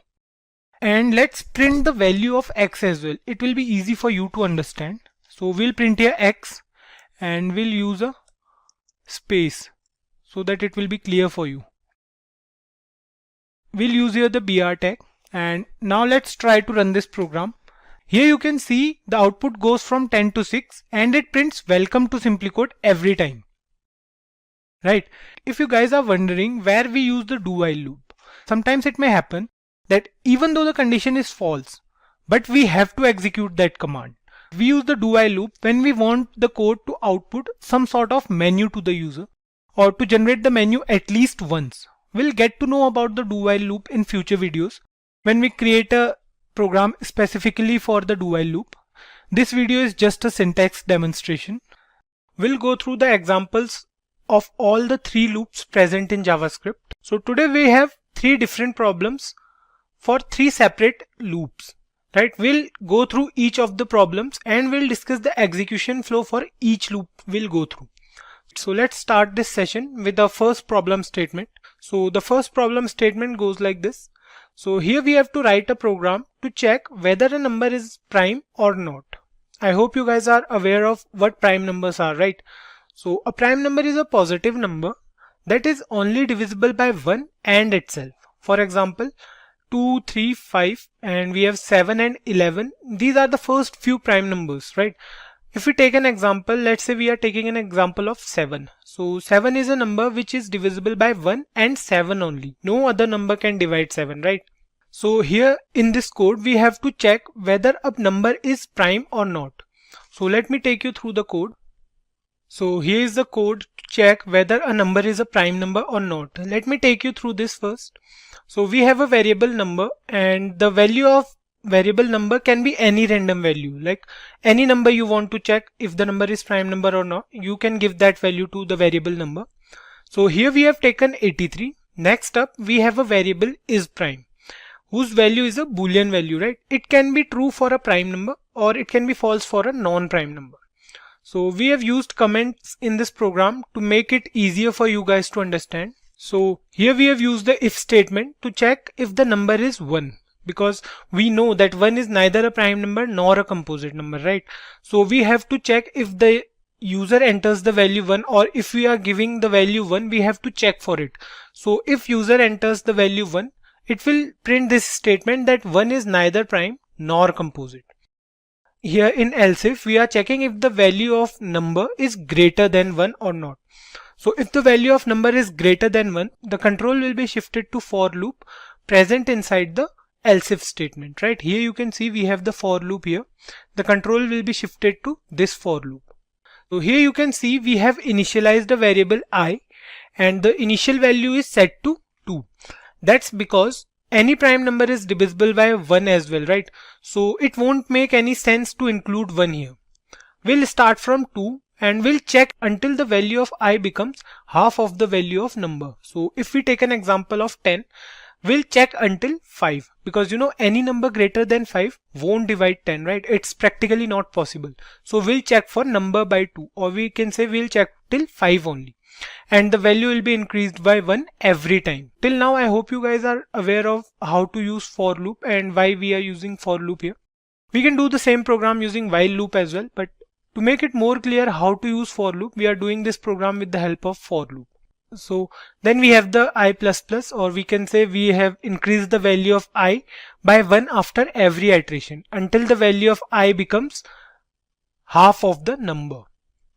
So the condition number % I equals to 0. So here is the main condition to check if the number is divisible by I or not. So the execution will be like, if we are taking here a number 10, it will start from 2 and it will check if the remainder is 0 or not. So if the remainder is 0, then the value of is prime will be changed to false and it will come out of the loop.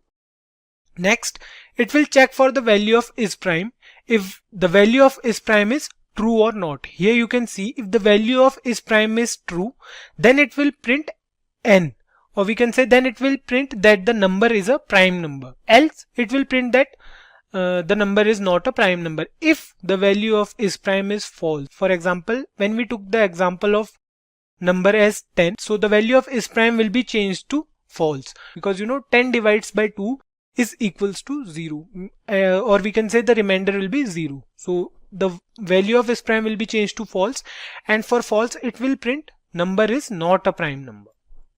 So at last we will check if the number is less than 1. If the number entered by the user or any other number we have taken, like if we take here -5, so it will print the number is not a prime number, because by the usual definition of prime numbers, any negative number cannot be a prime number. That's a usual definition, right? So we have to keep this thing in mind, and here in this else loop we'll print that if any negative number is entered, we'll make sure that the program gives the output that the number is not a prime number. So let's try to run this program and check the output. Let's save this program, and the output says 83 is a prime number, as 83 is not divisible by any number except 1 and 83. For example, if we take here any number which is divisible by, so let's say we are taking 75. Save it now and see, it says 75 is not a prime number. Okay, here's a spelling mistake. It says 75 is a not prime number. So here we'll correct this.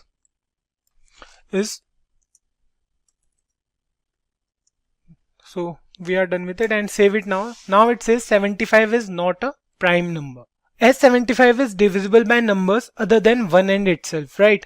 It is divisible by 3, it is divisible by 5, 15 and 25 as well. All these numbers divide 75 basically. So let's take a different value here. Let's say we are taking -7.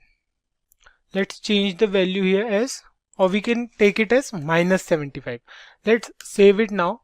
So it says the number is not a prime number. Or if we want to try for 1 as well, let's take it as 1 and let's check the output now. So it says 1 is neither prime nor composite number, because we have given here the condition if number is equals to 1, then it will print that 1 is neither a prime nor a composite number. You can try this program with the help of other loops as well. So let's move on to the second problem statement, but before that let me take you through the same program using the while loop. So here you can see we have used the while loop for the same instead of for loop. Here you can see we have used while I less than number by 2, and we have given the increment condition here, and we have initialized the value of I at the start of the program. So if we try to run this program, it will give us the same output. There will be no change in the output. So we can use while loop as well. So we'll use the while loop in other program. Let's move on to the second problem statement. So in this example, we'll learn to write a program in JavaScript to check whether a number is an Armstrong number or not. So we'll do this with the help of while loop. Let's have a look at how to implement this program.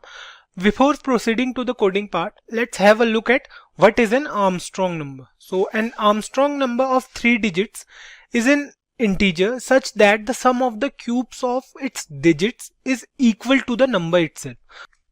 So for example, 153 is an Armstrong number since 1 into 1 into 1, it means the cube of the digit 1 plus the cube of 5, that is 5 into 5 into 5, which is equal to 125, and the cube of 3, which is 3 3s are 9 and 9 3s are 27. So it will go like 125 plus 27 plus 1. So which is equal to 153. So an Armstrong number of 3 digits is an integer such that the sum of the cubes of its digits is equal to the number itself. So here we have the code for the same. This is the code to check whether the number is an Armstrong number or not. So here we have taken a variable and the value is 153. The value of the variable number is 153, right? Because we already know that 153 is an Armstrong number. There are few more numbers like 371 is also an Armstrong number. Next up, we have taken a variable sum and the initial value of sum is 0. We have used the variable sum to store the value of the cubes. And next up, we have a temporary variable so that we can break a 3-digit number, and we need the number after all this program, all these loops and all. We'll need the number, we'll need the original number to compare it with the sum of the cubes, which will be held in sum. So, but we need to break the number as well, right? So we need a temporary variable to break it. Here we use the while loop, and the loop will run until the value of variable temp is greater than 0. So the initial value of temp will be 153 here. In this particular case, the initial value will be 153, and the loop will run until the value of 153 is greater than 0. Next up, we have a variable reminder that stores the last digit's value as we are dividing 153 by 10. So the reminder here will be 3. So the value saved at variable reminder will be 3 for the first time. Then what will happen will we are updating the value of sum, and the new value of sum will be 0 plus 3 into 3 into 3. So 3 3s are 9 and 9 3s are 27. So the updated value of sum will be 27. Next up, we are removing the last digit from the number. So for example, we have here 153, and if we divide 153 by 10, the answer will be 15.3. That's why we are using here %, because what % will do, it will convert the float value into an integer. So if we try to perform a simple divide in JavaScript, like if we try to divide 153 by 10, it will give us 15.3. It will give us a float value, but we want an integer value, right? So % will change this value to the nearest integer. So 15.3, the nearest integer will be 15. So the new value of temp will be 15. Then again this loop will be executed, and for this time the variable reminder will hold the value of 15 modulus 10, and the reminder will be 5, right? So the new value of reminder is 5, and the value of sum is 27 plus 5 into 5 into 5, which is 27 plus 125, right? So the new value of sum will be 152. And then again it will go to the temp and it will divide 15 by 10, and it will change the value to an integer. So 1.5 will be changed to 1. And next up, the final value of temp is 1, which is greater than 0, right? So it will divide 10 by 1 and the remainder will be 1. So next up, it will add 152 plus 1 into 1 into 1, that is 153, right? And then it will divide 1 by 10 using the %, but this time the value will be 0 because there's no remainder, right? Next up, we'll compare the value of the sum and the number variable. So the sum variable here, it is holding the value as 153. We break this number into 3 different parts. Then we took the cube of these 3 numbers and added them. So the final value of the variable sum is 153, and the initial value of number, or we can say the value we gave to the variable number, is 153. So right, it will print here that 153 is an Armstrong number. Or if we use any other number instead of 153, let's suppose we are using 121. So it will print 121 is not an Armstrong number. Let's check out the output once. Let's save it and see the output here is 153 is an Armstrong number. So if we change the value of 153 to 121. So let's check the output now. It says 121 is not an Armstrong number. Why? Because if we take the cube of each of the digit and we'll add them, suppose the answer here will be 10, because the cube of 1 is 1 and the cube of 2 is 8 and the cube of the final one is 1. So 8 plus 1 is equals to 10. So that's why 121 is not an Armstrong number. Let's move on to our last problem statement, where we'll use the do while loop to find the factorial of a number. So here's the problem statement where we'll have to write a program to find the factorial of a number. So factorial of an integer is the product of an integer and all the integers below it, or we can say before it till 1. So if we take an example of 5, so the factorial of 5 will be, it will multiply each number before it. If we take 5, the factorial will be 5 into 4 into 3 into 2 into 1. Or if we don't include 1, that's totally fine. So this program is pretty simple as compared to the previous two we did. So this is a small one too. Let me take you through this. So here we have the program. And here we have three variables, right? We have a variable I, which is initialized as 1. Then we have a variable n, which is 5. And then we have a variable f, whose value is 1. F is for factorial and n is for number we want to check the factorial of, and I is for checking the condition. So here what we will do, we'll use a loop where if we, for example, if we are taking 5, then the loop will go from 1 into 2 into 3 into 4 into 5 from 1 to that number. It's not like if we are using from 5 towards 1, but we are going from 1 towards 5. The answer will be same, right? Because we are multiplying all the numbers in both the cases. So here we took 5 as the number. Next up we have a variable f, and the value of f is also 1, as you know. So here we are using the do while loop. For the first iteration it will perform this. So the value of f for the first iteration will be f equals to f into I, which means f equals to 1 into 1, which is 1. So the value of I will be increased and it will become 2. And now it will check for while 2 is less than equals to n. Yes, 2 is less than n. So it will again go up and it will update the value of f, and the new value of f will be 1 into 2, that is 2. Then again the value will be increased and it will become 3, and then it will change the value of f as well. If it will become 6 and the value of I will become 4, then it will check if 4 is less than 5. Yes, 4 is less than 5. And then it will multiply 4 with 6 because the value of f was 6, right? So 4 into 6, it will become 24. And then finally the value of I will be 5. And it will check if the value of I is less than or equals to 5, right? While I is less than equals to 5. Yes, that's true, because now 5 is equals to 5. And it will again execute the loop, and the value of f will be 24 into 5, which is 120. And then again the value of I will be increased. Now it will become 6, which is greater than 5. So it will come out of the loop and it will print the factorial of a number. So let's save this program. So the factorial of 5 is 120, because see here we have used the factorial of n. N is 5 and the factorial is 120.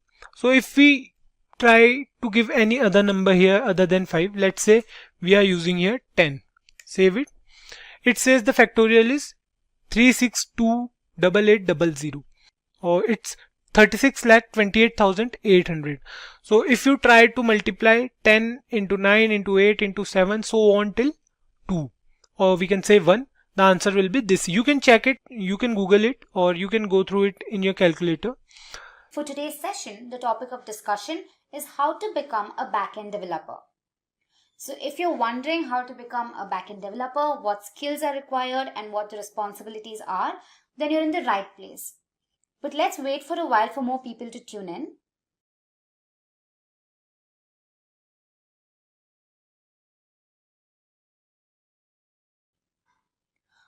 I'd also like to thank all our viewers for actively participating in these sessions. Alright, so whilst you're at it, if you haven't subscribed to our channel already, make sure to hit the subscribe button and the bell icon to never miss an update. Okay, so I see a lot of people tuning in.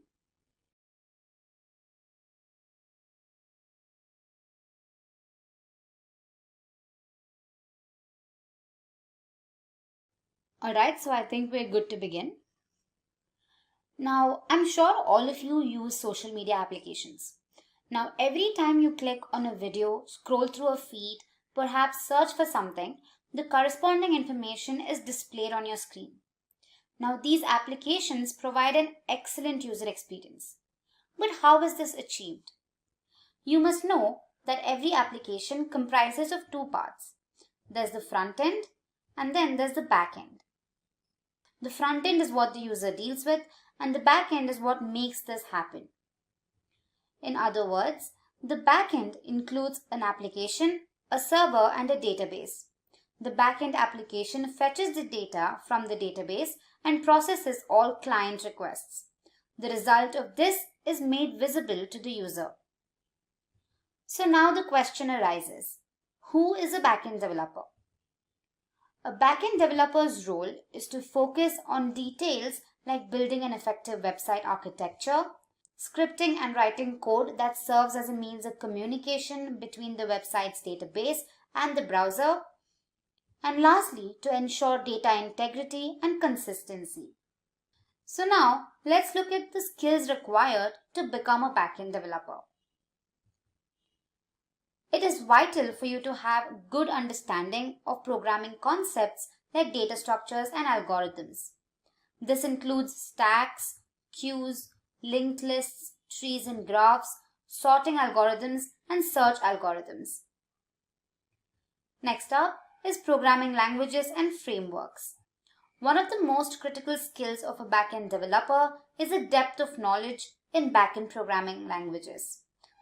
This includes proficiency in JavaScript and its environments like Node.js and Express.js. Next, there's Java.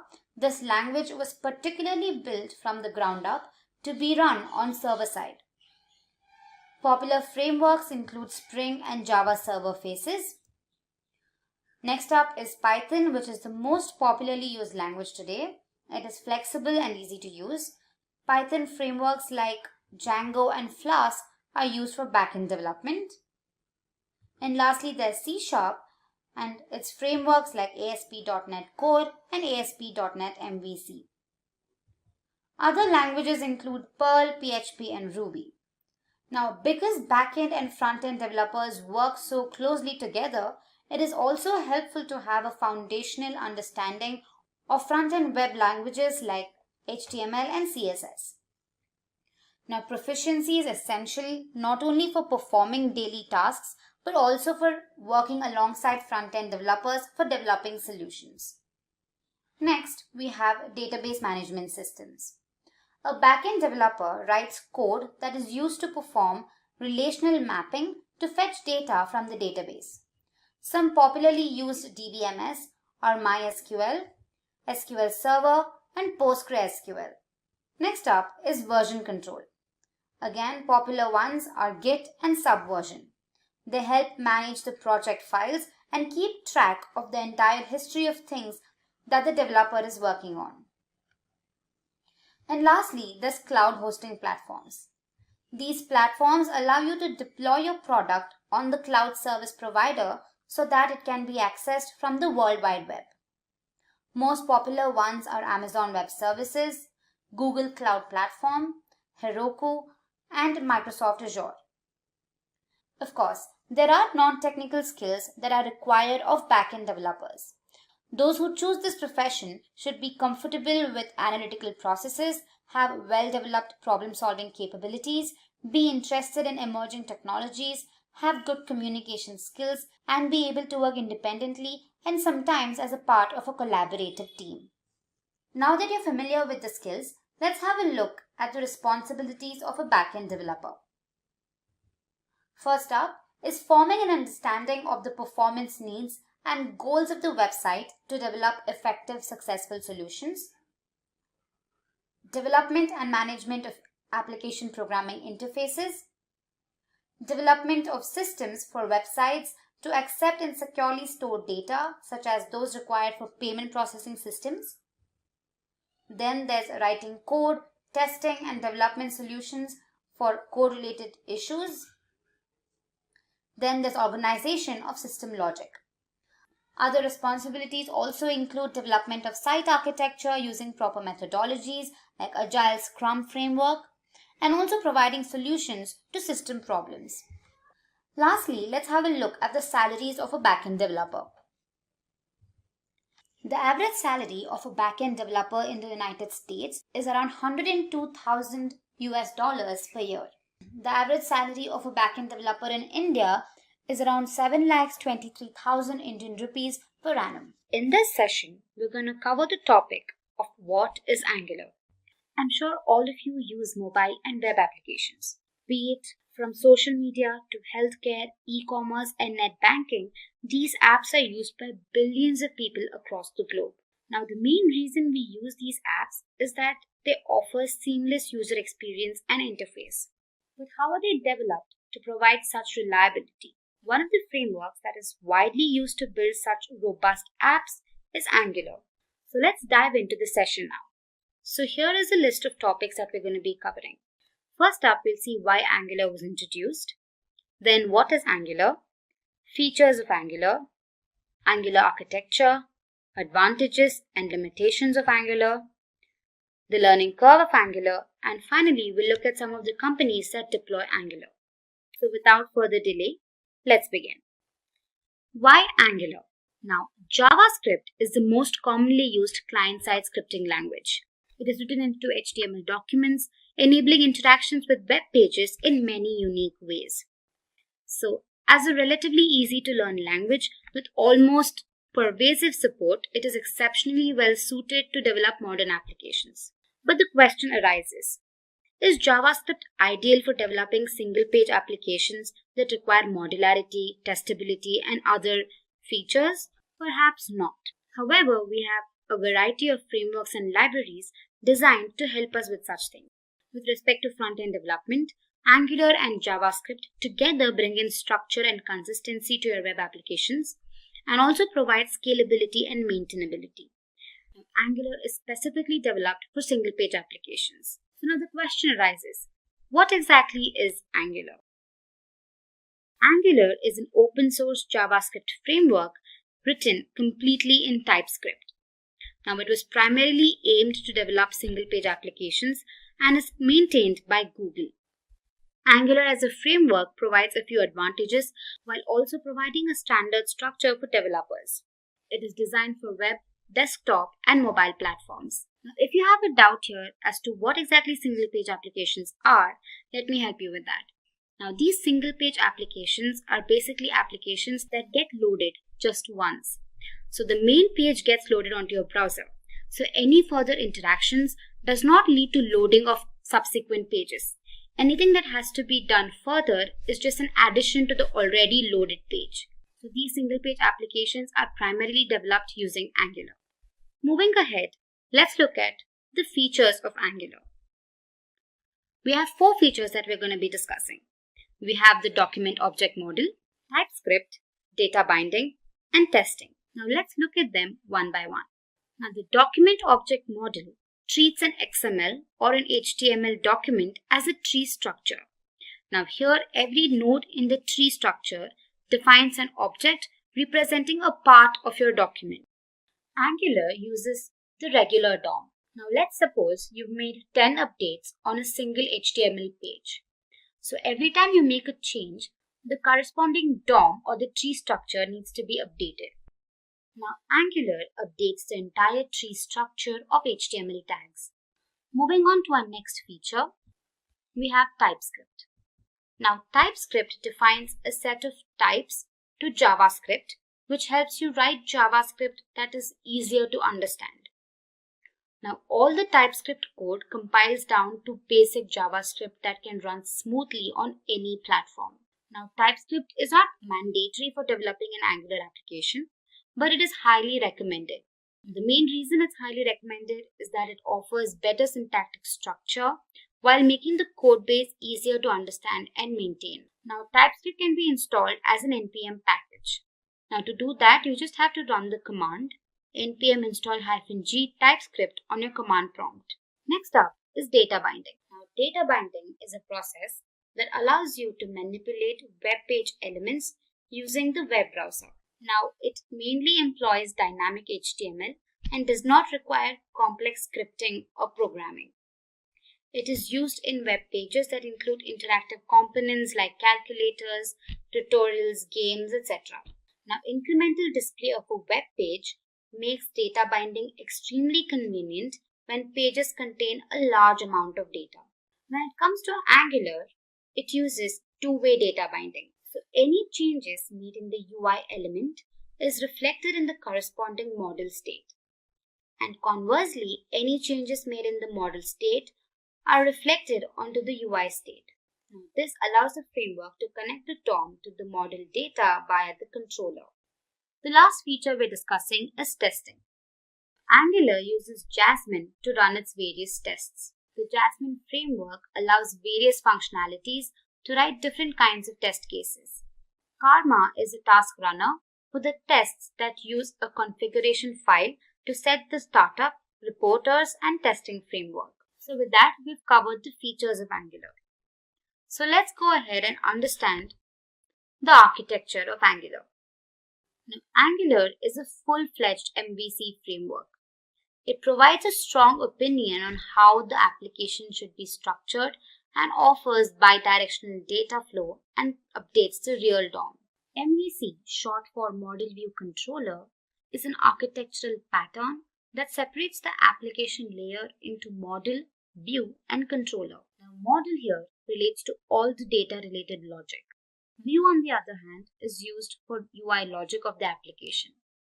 And controller is the brain of the setup. Now, it is an interface between the model and view. Moving on, let's look at the advantages of Angular. First up, we have custom components. Angular allows you to build your own components that can pack functionality along with rendering logic into reusable pieces. Data binding. As discussed, Angular allows you to effortlessly move your data from your JavaScript code to the view and react to user events without having to write any code yourself. Dependency injection. Angular allows you to write modular services and have them injected wherever they are needed. This greatly improves the testability and reusability of the same. Don't worry if you can't wrap your head around these topics. We're going to discuss them further in the coming videos. Next advantage is testing. Angular has been built from the ground up with testability in mind. You can literally test every part of your application. Comprehensive. Angular is a full-fledged framework and provides out-of-the-box solutions for server communication, routing, and more. Lastly, we have excellent browser compatibility. Angular is cross-platform and browser compatible. An Angular application can typically run on all browsers, be it Chrome, Firefox, Safari, and platforms like Windows, macOS, and Linux. Now, many versions of Angular have been released ever since its inception. All of these versions have added to the efficient working of the framework. Now, here are the different versions released. First up was Angular 1. It was built on JavaScript and completely based on controllers. Next release was Angular 2. Now, this incorporated the component-based approach, wherein the entire UI was divided into several components and lastly integrated to give the final logic. Next was Angular 4. It included router updation. Angular CLI or Command Line Interface 1.0 was introduced, however not deployed.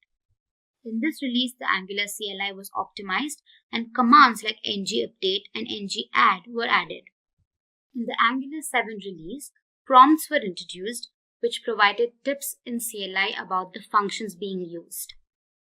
In Angular 8, IV renderer and Bazel were introduced. And finally, the most recent release was Angular 9. Now this came with the better framework and Angular material. Now this completely switched to the IV renderer as a default compiler.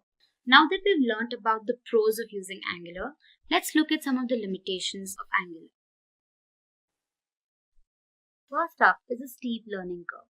Now since Angular is a complete full-fledged framework, it becomes difficult for learners to begin with. You need to be acquainted with simple topics and then move on to more advanced topics to become proficient in this language. Next up is limited SEO options. Now, Angular offers limited SEO options and poor accessibility to search engine crawlers. It's verbose and complex. Now, a common issue faced by the Angular community is the verbosity of the framework. It also poses to be complex compared to other front-end tools. And lastly, migration. Now, one of the drawbacks of Angular is poor migration. Now, it becomes difficult to port legacy code to Angular-style architecture. Also, with each new release, it is painful to upgrade and a lot of them are not backward compatible. Next up, let's look at the Angular learning curve. Now, if you wish to learn Angular, you need to be acquainted with basic topics in Angular. Some of them are directives, modules, decorators, components, services, dependency injection, pipes, and templates. Now, once you've mastered your basics, you will want to go and understand more advanced topics such as change detection, zones, AOT compilation, and RX.js. However, the learning curve of Angular is clear-cut. In the beginning, it could be a little intimidating, but once you start using the tool, it becomes way more easier to comprehend and understand what is going on. And lastly, let's look at some of the companies that use Angular today. Many top-tier companies like Nike, Forbes, Google, HBO, Sony, Upwork, among others, readily deploy Angular. So moving on, let's look at the prerequisites for Angular. First up, we have Node.js. Angular uses Node.js as its base for a large part of its build environment. So as a result, to get started with Angular, you will need to have Node.js installed on your environment. So head to their official website and download the latest release for your corresponding operating system. Next up is the Angular CLI. Now this command line interface is a tool that makes it easier to bootstrap and develop your Angular applications. Now to install the latest version, run the command npm install-g at angular/CLI. You gotta run this command on your command prompt. And finally, to confirm installation, check for its version. Now the next thing that you will need is an IDE or a text editor to type your code. Now there are several IDEs that you can choose from, but in this series we've used VS Code throughout. So it is available on all platforms, so go ahead and download it if you haven't already. Now moving on to the final part is the demo. Now that you have a basic understanding of Angular and its prerequisites, I think you're ready to create your first Angular application. So let's head to our VS Code and begin. Here I've created a folder called Angular on my desktop and opened it on my Visual Studio Code. So to create your app, you need to open the terminal. Just go here and select New Terminal. And now type in the command ng new and provide the name for your app. So I'm just going to say hello world. So now this is going to create, just say yes. So basically what happens is that when you run the command, it will automatically generate a skeleton application under the folder that is hello world in our case. And it includes a bunch of files and installs all the necessary dependencies for the Angular application. So this could take a while. So once you've created your application, to run it, first change the directory. So let's say cd hello world. And now use the command ng serve. Now once it's compiled, you need to go to your browser and type in localhost 4200. And once you do that, you can see your UI. You can see that the application has been loaded onto your browser and it says hello world app is running. So this is how you create your application. So let's go back to our VS Code. Now as you can see here, there are many files and folders that are created, right?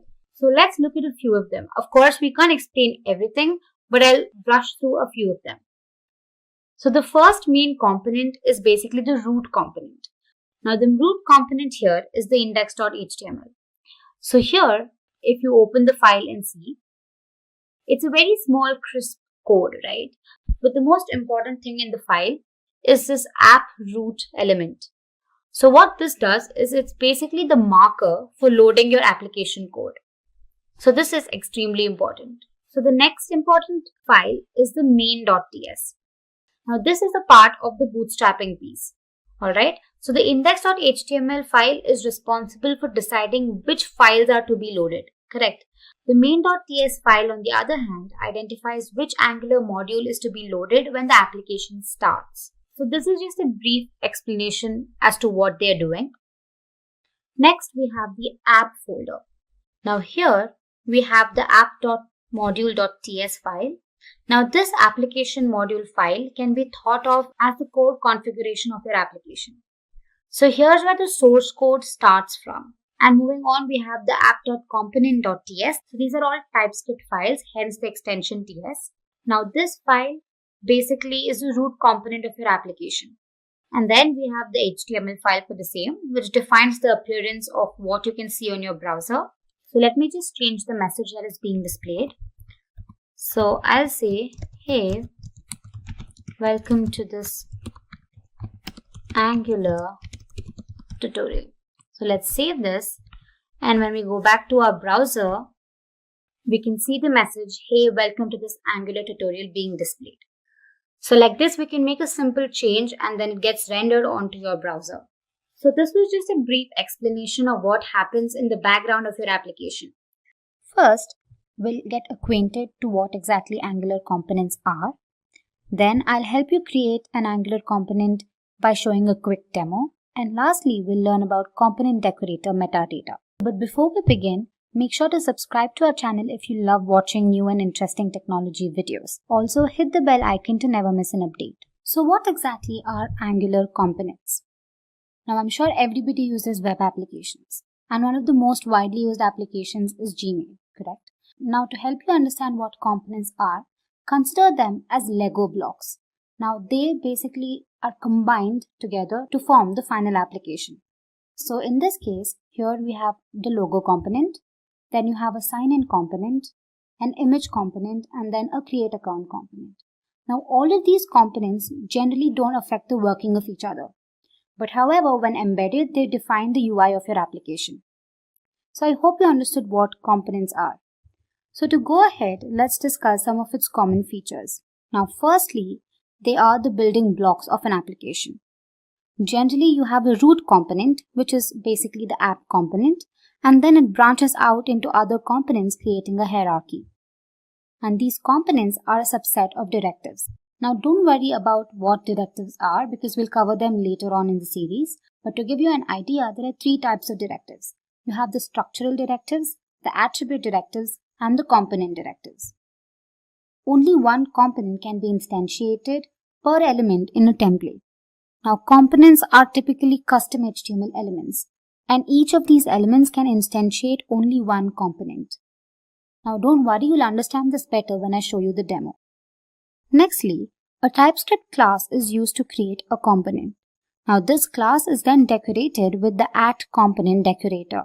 Now, the decorator accepts a metadata object that gives information about the component. Now, a component must belong to the ng module in order for it to be usable by another component or application. And finally, components control their runtime behavior by implementing lifecycle hooks. So this was just a brief introduction to what Angular components are. Now, you will only be able to understand the working of components when I show it to you practically. So let's head over to our Visual Studio Code. Now here, back in my VS Code, I've created a folder called Angular Demo, within which I've created an Angular application called Demo Components. Once executed, the browser looks something like this. So if you haven't watched our previous video on getting started with Angular, that is Angular Hello World, I highly suggest you go through that video first. It helps you create your first Angular application. So now let's go ahead and create our first component. Now the command used to create our component is ng-gc and your component name. Once executed, it creates 4 different files. Now let's just see how this works on our VS Code. Now what you can do is head to your terminal and type in the command ng gc and provide a name for your component. For example, I'm going to just call my component text component. Alright. So what it does is that it creates 4 different files. You can see you have 4 different files that have been created, and finally it updates the file that is app.module.ts, indicating that this new component has been created. So here in your source folder, within which there's an app folder, and again here you can see that your 4 different files have been created. First is the HTML file, wherein you can define all the code that you want for your component. Next you have the CSS file for your styling. Then you have the .ts file, which includes the component decorator. And finally you have spec.ts, which is basically a unit test file. Alright, and then in your app.module.ts, you can observe that the component that you've created, that is text component, has been imported. That is what the message conveys here. Alright, now let's go back to our app.component.html. Now this basically has all the code for your application, so let me just get rid of it. And I'm just gonna display a basic heading saying hello, welcome. Alright, so let me save it. And if you go ahead and look at your browser, hello, welcome message is displayed. Now let's go back to our component.html file, and here let me provide a message. Let me say h3, and let me display a message saying welcome to this tutorial on Angular components. Alright. Now in your text component.ts file, which is your TypeScript file, the selector mentioned here is app-text component. Now go ahead and copy this, and in your final component.html, go ahead and create your custom HTML tag with the selector that you just copied. Now this indicates that the component that you just created, that is the text component, is being incorporated in the final render. So what happens is that whatever is defined in the component.html file is also being rendered in your final output. So when I save this, let's go ahead and check our browser. You can see that the message welcome to this tutorial on Angular components is displayed. So this was a simple creation of a component. Now for this, let's give it some styling. So here, go to your .css file and provide some styling. Say for example here I just say text align, and let me say center. And also in my app.component.cs, I'm going to give the same thing. I'll say h1 text align is center. Alright, so let me save this, and there we go. Now we can also create multiple components and define the tags in the app component. Now the components are executed sequentially. So now let's create another component just to give you a brief insight into it. Let's say ng-gc image component. Now here I'm going to be adding the Simplilearn logo. So I'll show you how that works. Now you can see that a new component has been created with 4 files again. So in my assets folder here, I've added the logo. So what I can do is back in my HTML file, I can go ahead and create an image tag. So first, let me just display another message here just to avoid any confusion. And let me say this is the image component. And then let me say image source equals. So the source is basically assets / logo.png, and class equals center. Alright, so you can also head to your CSS file and provide any sort of styling that you need. So let me just say text align to be center, and then let's create a styling for the image, and here I mentioned the code for the image. So let's save this, and from the .cs file, let's copy the selector and create a custom HTML tag in our final component.html file. So there we go. Let's save this and check the output. And there we go. First, the hello welcome message is displayed. Next, you have the message displayed from the first component, and then you have the second component. So this is how you can create your own components, and don't forget to incorporate these selectors into your final HTML file. So moving on to our next topic, component decorator metadata. Now, as mentioned earlier, the @component decorator accepts a metadata object that provides information about the component. Correct? Here is a list of properties of the metadata object. First up is the selector. Now, basically, the selector is a CSS selector that identifies this particular component in a template. Now, this corresponds to the HTML tag that is included in the parent component. You can create your own HTML tag. However, the same has to be included in the parent component. So to help you understand that better, let's head back to our VS Code and say, for example, in our text component here, the selector says text component, correct? For the time being, let's change it to say n component. All right. Now, when you save it and look at the browser, the message is not displayed. So what we can do is you can copy this selector and then include this here. And now you can see that the same component has been rendered onto your output. All right. So the selector plays a crucial role in that. Next up, we have the template. Now, a template is an inline defined template for the view. Now, the template can be used to provide some particular markup. The markup could typically include some headings or paragraphs that are displayed on the UI. Next up, we have template URL.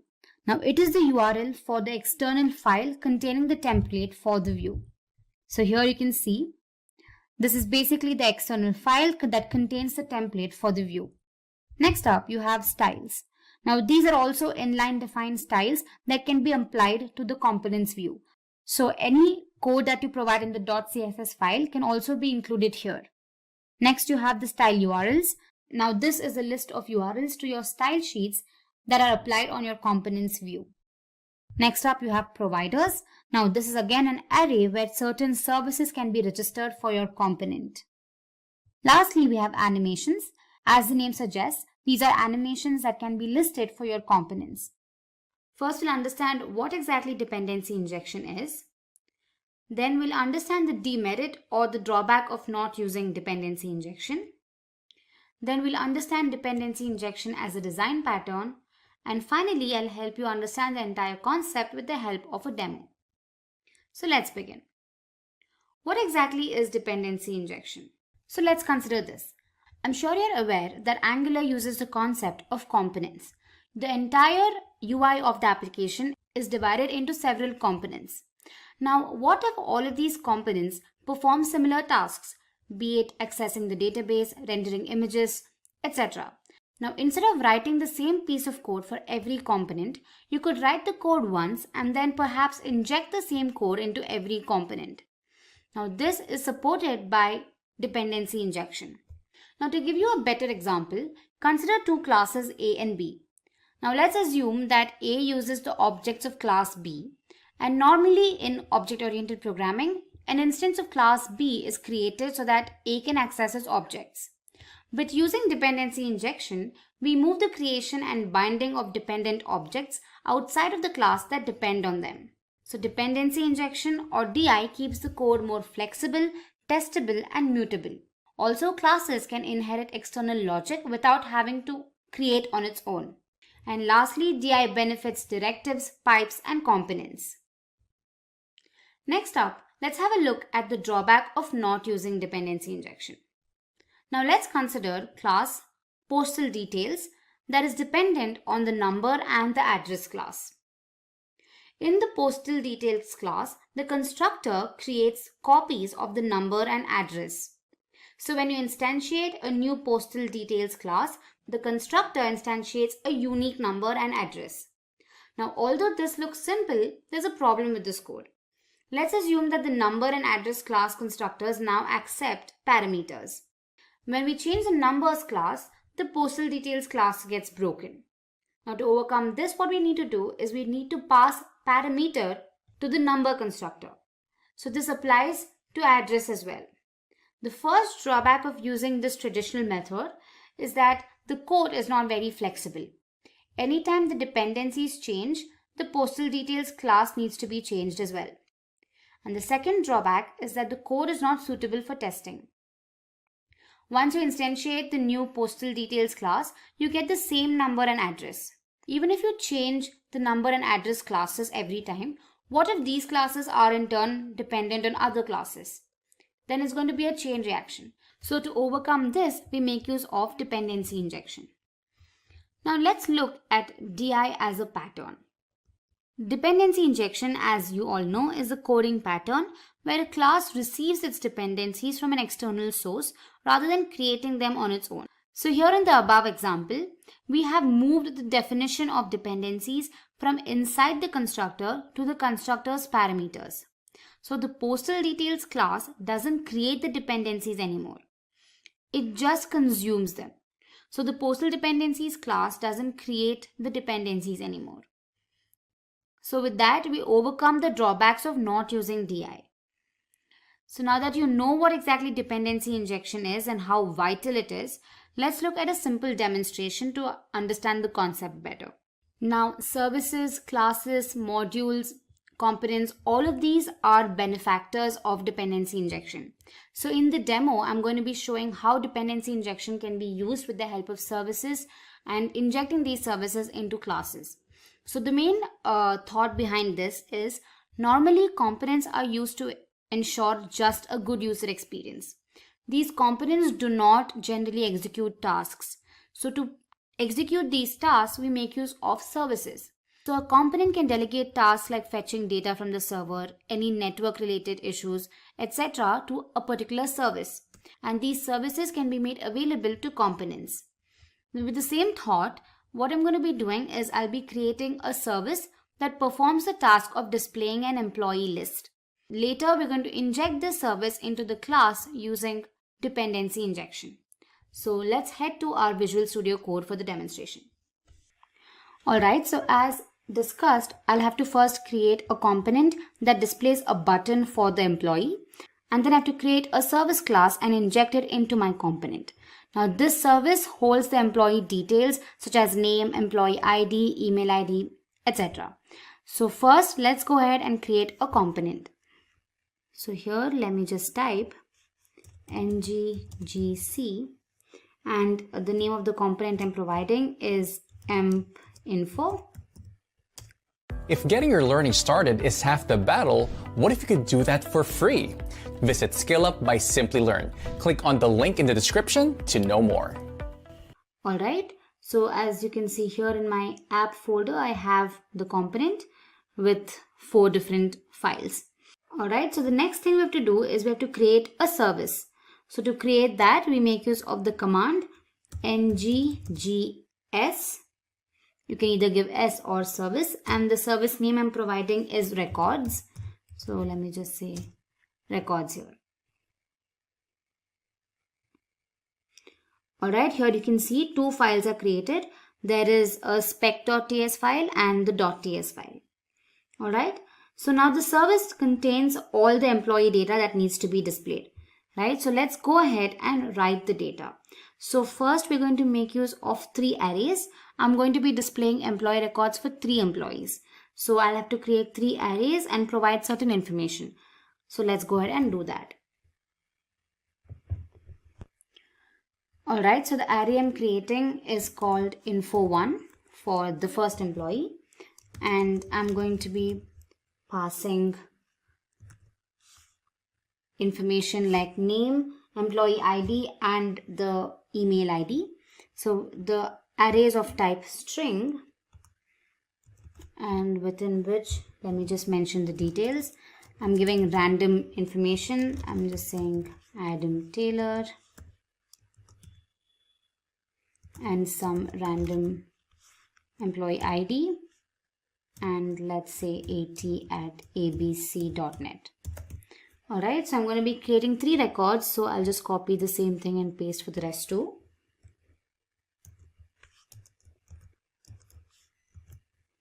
Let's just change here, provide a different name here.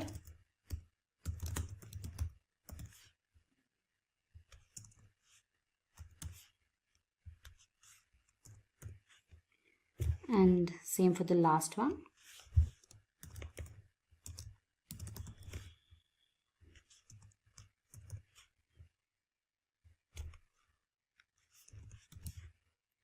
And let me change the name of the array as well. Alright, so with the agenda to retrieve this data in our component, we make use of the method for the same, right? So this method returns the employee data. So let's go ahead and create this method. I'm going to call it getInfo and then just say string, and then this will just return this.info1. Alright, I'm going to be calling it getInfo1 for better understanding. Same for the rest too as well.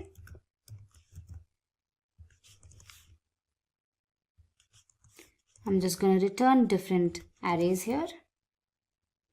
Alright, and lastly info3. Alright. Now in order to retrieve this information in our component, we need 3 more arrays, right? 3 more arrays that will receive this data. Let's go back to our component.ts file here and then type in the following code. So I've created 3 arrays again.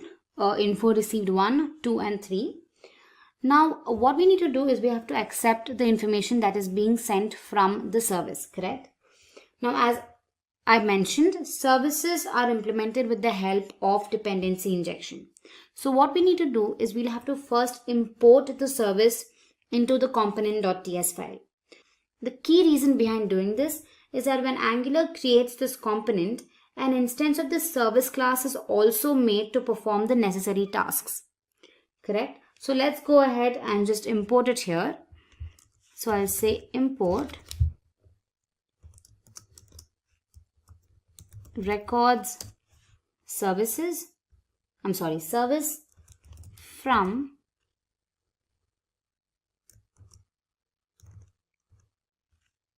and let's say records.service. Alright, and what we have to do next is that we must also declare this instance that is being created in the providers array of the component. Alright, so let's just say providers and then say records service. Alright, now we've created the instance of this class, right? However, to access this instance, an object is also created. So this object will in turn access the methods and variables of the service class. So for that, we have to create another object. So let's do that here in our constructor method. Let's say constructor private. And the object I'm creating is called rService. You can give a name of your choice. And then I'm going to just say records service. Alright, now this object will help me retrieve data from the service. So let's go ahead and use this in order to get the employee details. Alright, so I've created 3 different methods here: get info from service class 2, 1 and 3. And these methods will retrieve the data and add it to our array here, that is info received. Alright. And lastly, we'll have to create an unordered list in our HTML file here. We haven't added anything, so let me get rid of this. So now I have to create 3 different buttons for 3 different employees, and when the user clicks on the button, the data is retrieved from the service and then displayed on the UI, right? So as you can see, I've created buttons for 3 different employees, and then I've made use of a bootstrap class called list group info, and then I've interpolated info which displays the contents of the info variable. Alright, now in order to call the methods in the .ts file, we have to bind them with the button. So since it is bound with the click event, every time you click on the button, the information is displayed. So now the last thing we have to do is we'll have to create a custom HTML tag for the component and then add it to the main component. So let's just do that. Let me copy this here. And then in my app component.html, let me get rid of this. And then let me just create this. I've just created the custom HTML tag for my component. And now just to beautify the code, I'll write a heading. And let's say employee details. And then I'll also add the Simplilearn logo, say image source. I've added the image here, so let me just say logo.png.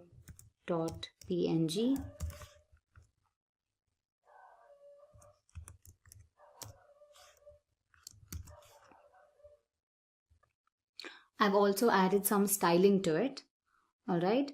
So now let me just save this and have a look at the browser. So here we go. We have the logo here and then employee details heading. And then we have 3 different buttons created, that is employee 1, 2 and 3. And when I click on it, the information of the employee is displayed, the name, the ID and their email address. So yeah, so this is how you can make use of dependency injection and inject a service class into a component. So dependency injection plays a crucial role in Angular. We'll understand what Angular forms are. Then we'll look at the different types of form building supported by Angular. Next up, we'll get acquainted with features like form control and group control. And we'll learn all of this with the help of a simple demo. So without further ado, let's begin. So what exactly are Angular forms?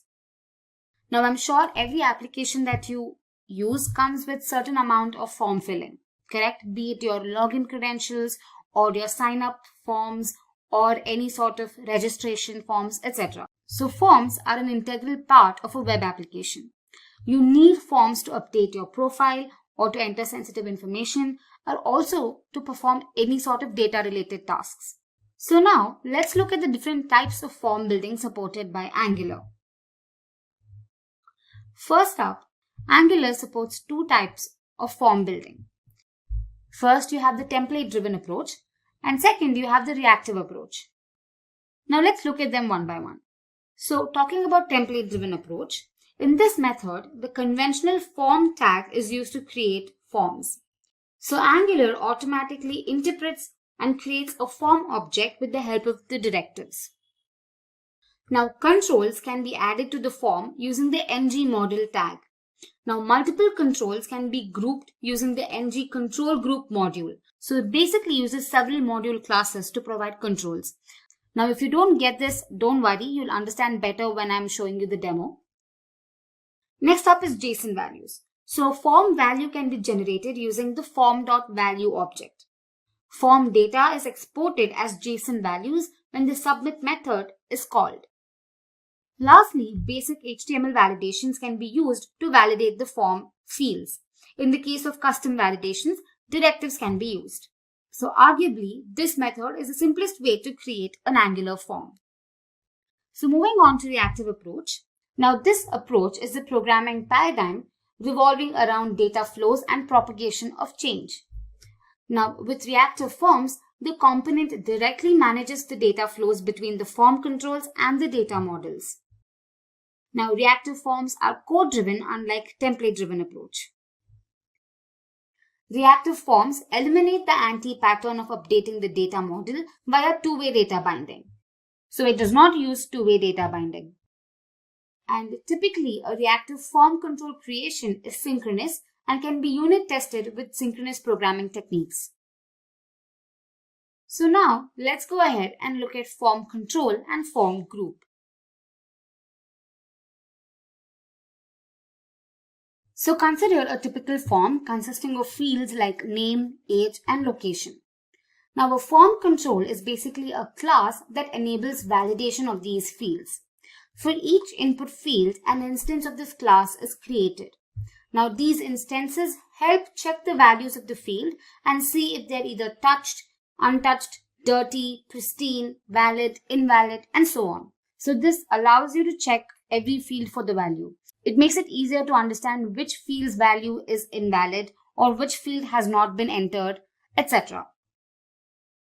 Now moving on to form group.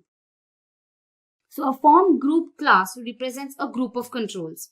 A form can have multiple group controls. The form group returns true if all the controls are valid and provides validation errors if there are any. So I hope this was clear. So moving ahead, let's look at the demo to explain all of these features. I'm sure it will become extremely clear once you look at the demo.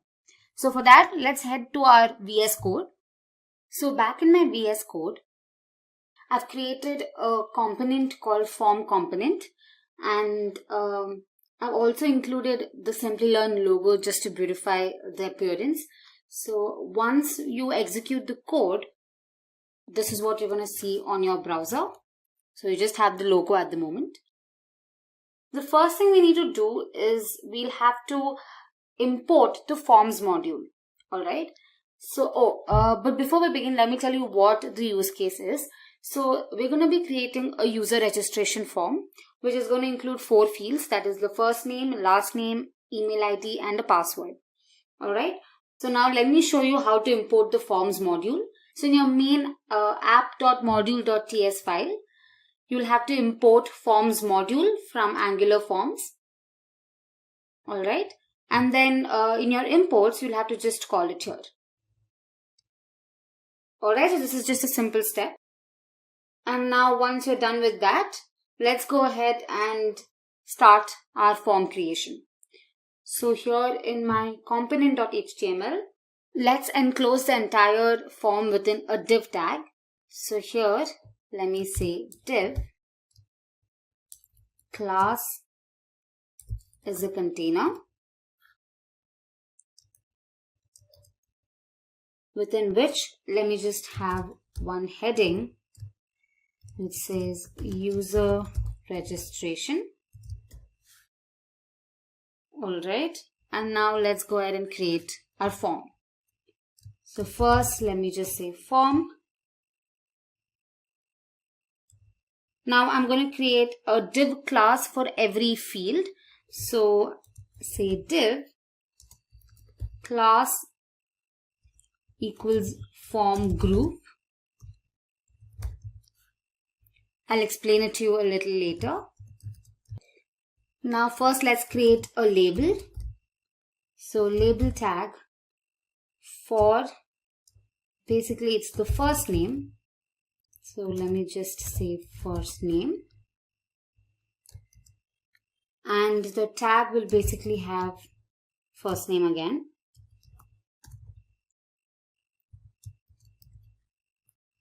Alright, and let me just break the line. Next we have the field. So let's say input. Type is text. Name is first name. And we have a class which is the form control class. Alright. So this we'll have to do for all the other fields.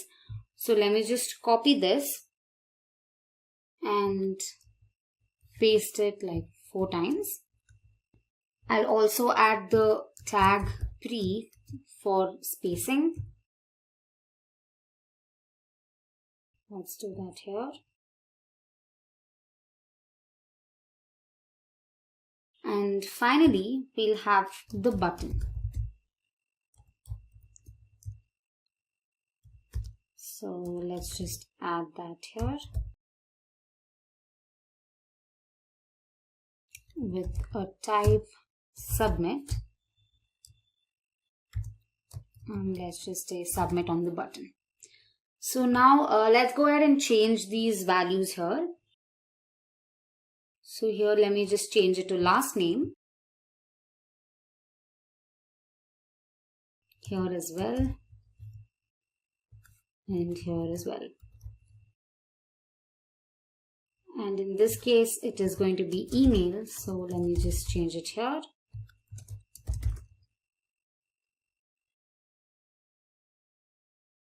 And finally we have passwords. So let's add that here.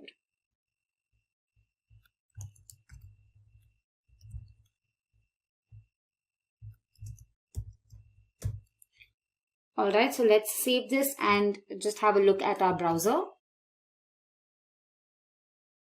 So there we go. We have our user registration form ready, but I would like to align it to the center. So let me just do that. So here in my CSS file, I'm just going to align all the div tags to the center and the label tag to the left. So let me save this and look at the browser now. And there we go. We have our registration form with a logo. So this is how you create a simple form. Now we'll have to add a directive called ngModel.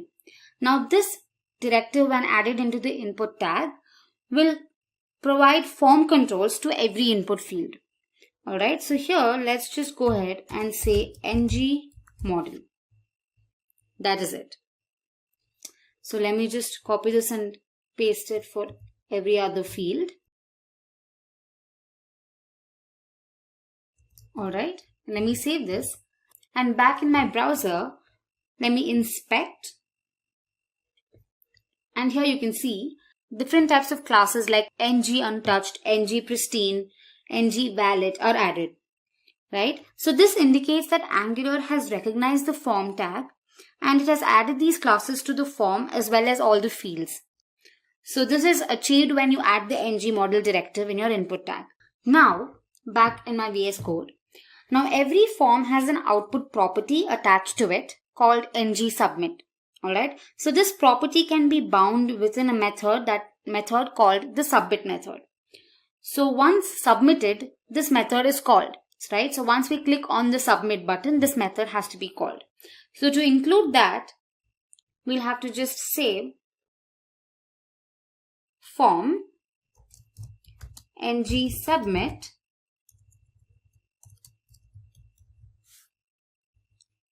equals submit. Alright, so now we'll have to define the submit method in our component.ts file. So here, let me just go to our component.ts file and let me just get rid of unnecessary code here.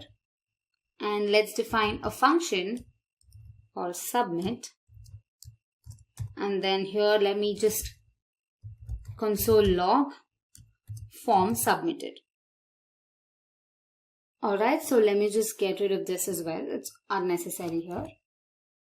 Let's save this. So what it means is that every time you click on the submit button, this method is called. Alright, so let's just have a look at the browser. So first let's go to our console.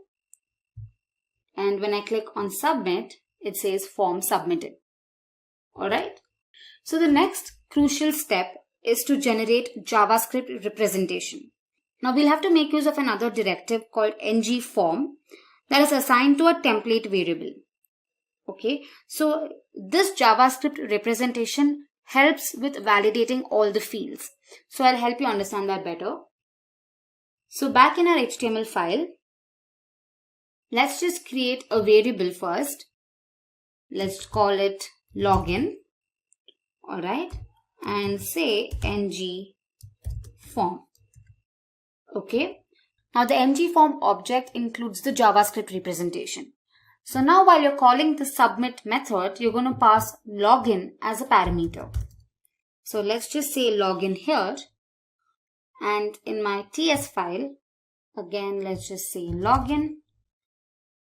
and along with it, I want login to be displayed. So I say login again. So now let's save this. And if you have a look at the browser, let's click on submit. And now here you can see the JavaScript representation. So within form, I can check for email or say first name. And here for this field first name, you can see different properties attached. You can see invalid. Is it invalid or is it untouched, which is true, or are there any errors? So this basically gives you all information about the particular field. So we can make use of this feature to validate the information. So we're going to learn about that in our next segment. Moving on to form validation, one way to ensure that incorrect fields are not submitted is by disabling the submit button. Correct? Now apart from this, you can also specify certain properties in your input tag for the corresponding input field. Now let's say that the fields can't be empty and the form only accepts names with a minimum length of 2 and the maximum length of 7. Alright, so here in my input tag, I just mention required, meaning this field cannot be empty, and min length to 2 and max length to say 7. Alright. So to check this, let's go to our browser, and here let me submit the form without filling the first name, and evidently there has to be an error. So when I submit it and I look here within forms and here controls, and my first name, you can see that an error is shown. Here it says required equals true. That means there is one error. Now you can make use of these form control objects. You can leverage form control objects to ensure field validation and display a message whenever an error occurs. Right? So to do that, you need to access these objects like errors or invalid or touched. All of these properties or objects need to be accessed. For that, we'll have to create a template variable. And then this variable is assigned to this object. So back in our VS Code, let's create a variable. Let me call it name. And let's say ng model. Alright. Here the variable name receives the control object. So here back in my browser, when I submit again without the first name, you can see that the invalid property is set to true. Correct? So this helps us use this property to alert the user with the help of a simple if logic. So back in my VS Code, let me create another div tag within which I mention ng if, within which I'm going to use a simple if logic. So let's say ng if name, which is our template variable, name dot touched and name dot invalid is true, right? Then I'm going to alert. So I'm going to make use of an alert here. Let's say alert danger. Alright. So in my CSS file, I'll have to mention the simple styling for alert. So here, let me just say, so we're going to have the background color red for danger. Alright. And here I'm going to display the message invalid in bold. So now let's go back to our browser and check it. So let me proceed without entering the last name. It says invalid here. So this was a simple demonstration to show you form validation. Of course, you can modify the code depending on your requirement. Say suppose the length of the first name is too short, then you can alert the user with a different message. Or suppose they have missed out on filling a form field, then you can again alert the user. So you can basically make use of the nested if condition, right? Now just to help you understand that better, let me just show it to you.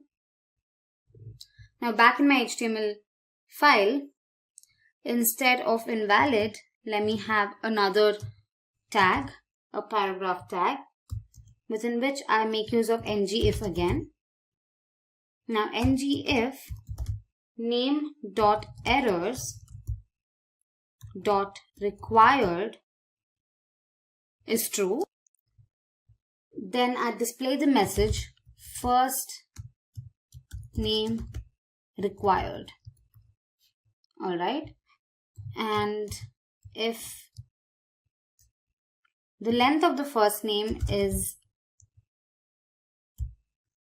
not 2, now if the length of the first name is less than 2, then I'm going to display another message. So let me just say name.errors.minLength. If this is true, then I'm going to say sorry, short first name. Alright, so let's save this and have a look at the browser. When I proceed without providing the name, it says first name required. But when I type in one character, it says sorry, short first name. But if I type in another character, it accepts. So I hope this made you understand how form validation works. So this was just a simple demonstration again. Now I highly recommend you explore these properties and play around with these objects. Trust me, it's really fun. So I hope this tutorial helped you out. First, let's have a look at the basics of routing. Now I'm sure that you've observed that the URL changes every time you click on a particular link or on an icon on the user interface, correct? Now this basically indicates that you are navigating throughout the application. Now to achieve this navigation, we use a mechanism called routing. Routing is essentially used to navigate through a website or a web application. But how is it achieved in Angular? Especially in Angular, routing plays a major role. It is used to create single-page applications. Now these applications are loaded just once and new content is added dynamically. Applications like Google, Facebook, Twitter, and Gmail are a few examples of single-page applications. The best part of using single-page applications is that it provides an excellent user experience and you don't even have to wait for new pages to load, which by extension makes single-page applications extremely fast. But how is this new content loaded? Enter routing. Now routing is the mechanism that, as discussed earlier, that is used to navigate through the application and load new content. Routing helps Angular configure the route and the component that needs to be displayed. Now I'm sure you're going to understand the concept of routing better when you work on it hands-on. So in the demo, we're going to be navigating to the login and the home pages of a web application with the help of routing. So let's head to our Visual Studio Code. So basically, the objective of our application is to navigate to home and the login pages. So when I click on the login icon here, it loads the login page. And here you can see the extension /login. And similarly, with home, once you click on it, some new information gets added and the URL changes with a /home appended. Alright, so this is the main objective of our application. So to create it, let's head back to our VS Code. Alright, so here I've created a folder called demo_angular and I've created a file called demo routing. Now the first thing you want to do is open the index.html file and make sure that the base tag is added. Now although this is generally added when your app is created, if it is not, then add a base tag with href attribute which is set to a /.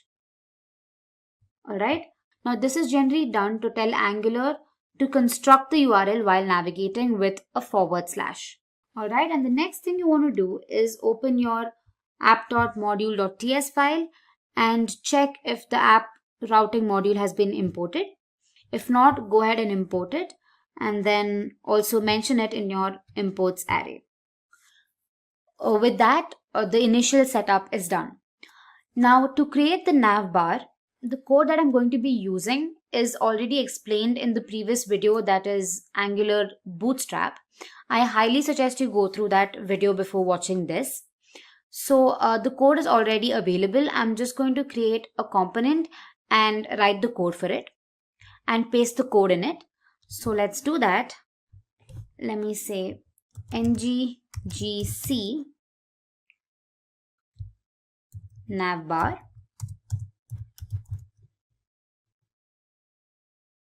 Alright, so this component is now created. Now here in my HTML file, I'll just get rid of this and paste the code for the navbar. So here we go. I've pasted the code for the navigation bar. And back in my app.component.html file, I'll just remove all the unwanted code here and just specify the custom HTML tag for my navbar. So let me just create one here. Alright, let me save this. Let me just run the application and see if it's displaying correctly. Alright, so when I open the browser, the navigation bar has been created along with these different options, that's home, about, services and login. Alright, and we also have the Simplilearn icon here. Alright, now the next step is to generate the components to display the login page content and the home page content. Now again, I have used Bootstrap to define the user interface for these files. You can easily find the code online. Just search for Bootstrap login templates, and depending on your requirements, you can choose the appropriate one. So first, let's create the components for my two files, that is for the home component and the login component. So let's go ahead and do that. ngGC, I'm just going to call it login for my login component. Alright, and then I'm going to say ngGC home for the home component. Alright, so I'm just going to copy the code for the login component. So back in my login.html file,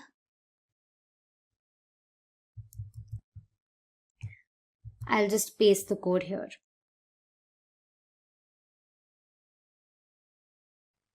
Okay.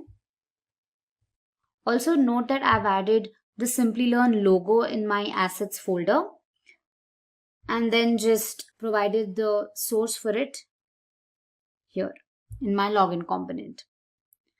Alright. So next up is the home component.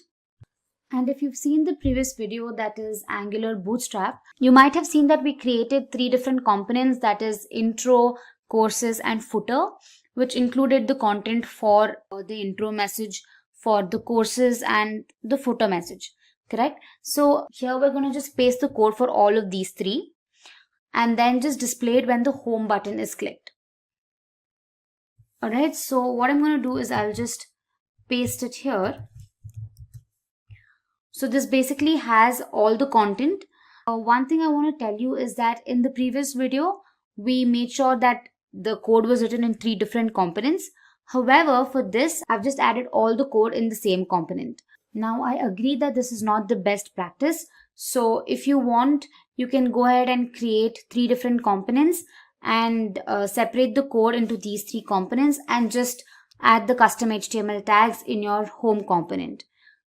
I'm just hoping you're following me right now. And also here in my assets folder, I've added a video and the YouTube logo that needs to be displayed when the home icon is clicked. Alright, so now that we've created the home and the login components, the next step is to configure the routes for the application.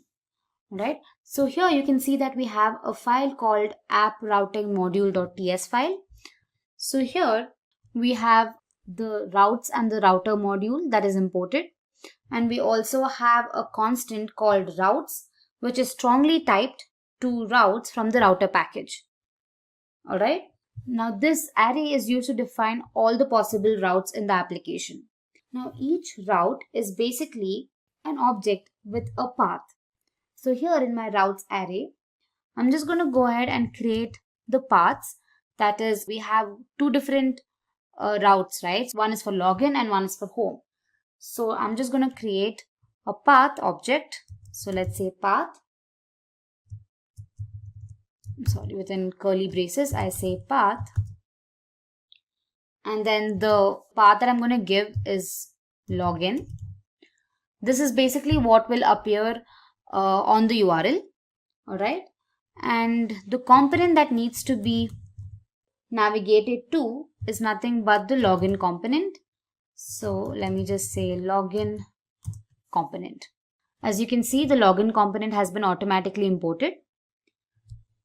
Now same with the home path. So let me just say path home, and the component that needs to be rendered is the home component.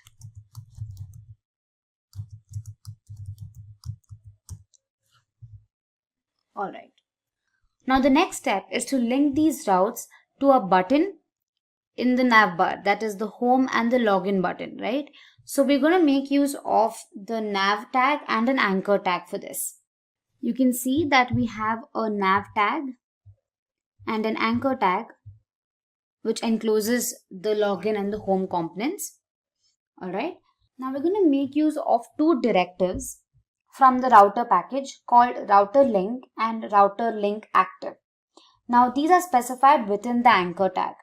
The router link basically holds the path to the page, and the latter, that is the router link active, specifies one or more CSS classes that will be applied when the router link is active. Alright, so to do that, let me just add router link. Alright, in our case it is home here, and we're going to have another directive called router link active, and we're just going to say active here. Alright, same for the login icon here. Let me just copy this,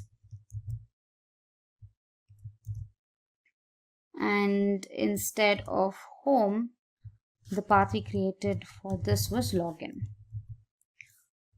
Alright, so this is how you can bind the route to your specific button on your UI. Now, despite of all this, how are we specifying where these components are to be displayed? Right? The answer to this is using the router outlet directive. Now again, this directive is available in the router package. So we have to add that in our app component.html file. So here, just go ahead and type router outlet. Alright, so with that, we've created a simple navigation bar which has different options, that is home, about, services and link. And once the user clicks on the home icon, it displays the content that is in the home component.html file. And once the user clicks on the login component, it displays the content in the login.html file. Alright, it's as simple as that. So now let's go to the browser and see if it executes correctly. So alright, we have the navigation bar, and once I click on the home icon here, alright, yes, we see that all the content has been loaded. You can see we have the intro section, we have the courses section and the footer section, As discussed, in today's video, we'll be learning all about React.js. So let's jump in and see what's in store for us. So we'll be covering topics on what is React, why React, features of React, React prerequisites, and its industry trends. Let's go ahead and begin with what is React. React is a JavaScript library used to build fast and interactive user interfaces for both web and mobile applications. Now, one thing that makes React extremely powerful is the fact that it's open source. Any user can access its source code, modify it, and enhance it. In a typical model view controller architecture, React defines the view part of the application. It is also responsible for how the app looks and feels. Fun fact, React was built by Jordan Walke, an engineer at Facebook. Now let's go ahead and see how React works in real time. Consider a typical web application, say Instagram. The entire UI of the web page is divided into several components. We have the search component, a profile description component, stories component, and a post list component. These components make the code easier to debug and always remain discrete. Components also make development and maintenance of web applications faster, as multiple developers can work simultaneously on different components of the same web application. Now let's see why React is so popular these days. React helps in creation of dynamic web applications. It also provides performance enhancements. Now there are several performance enhancements like virtual DOM and one-way data binding. We'll learn about these topics a little later in the video. React uses reusable components. Now this helps decrease the development time. React involves unidirectional flow of data. React also has a small learning curve. Compared to other frameworks like Angular, React is much easier to learn. React can also be used for mobile applications. React recently released an extension called React Native that is used for developing mobile applications that are cross-compatible. It also has dedicated tools for easy debugging. Now let's dive in to the features of React. First, let's understand JSX. JSX is a syntax extension to JavaScript. Using JSX, we can add HTML to the JavaScript file. All coding in React is done using JSX. It also helps in making the code easier to understand and debug. Ultimately, JSX is a combination of JavaScript and HTML. Now let's consider a small example. Const simple here is a JavaScript notation. H1 tags indicate HTML. Again, the semicolon indicates JavaScript. Note that the semicolon is not mandatory. However, it's a good practice to include it. Moving on, the next feature is virtual DOM. DOM, which is an acronym for Data Object Model, actually defines how documents are accessed and manipulated in a web page. It represents the entire structure of the web page in the form of a tree. Now let's see how this actually works. React creates a virtual DOM that is the exact copy of the real DOM. Traditionally, whenever something changes in the web application, all objects in the real DOM are updated. This makes it extremely slow.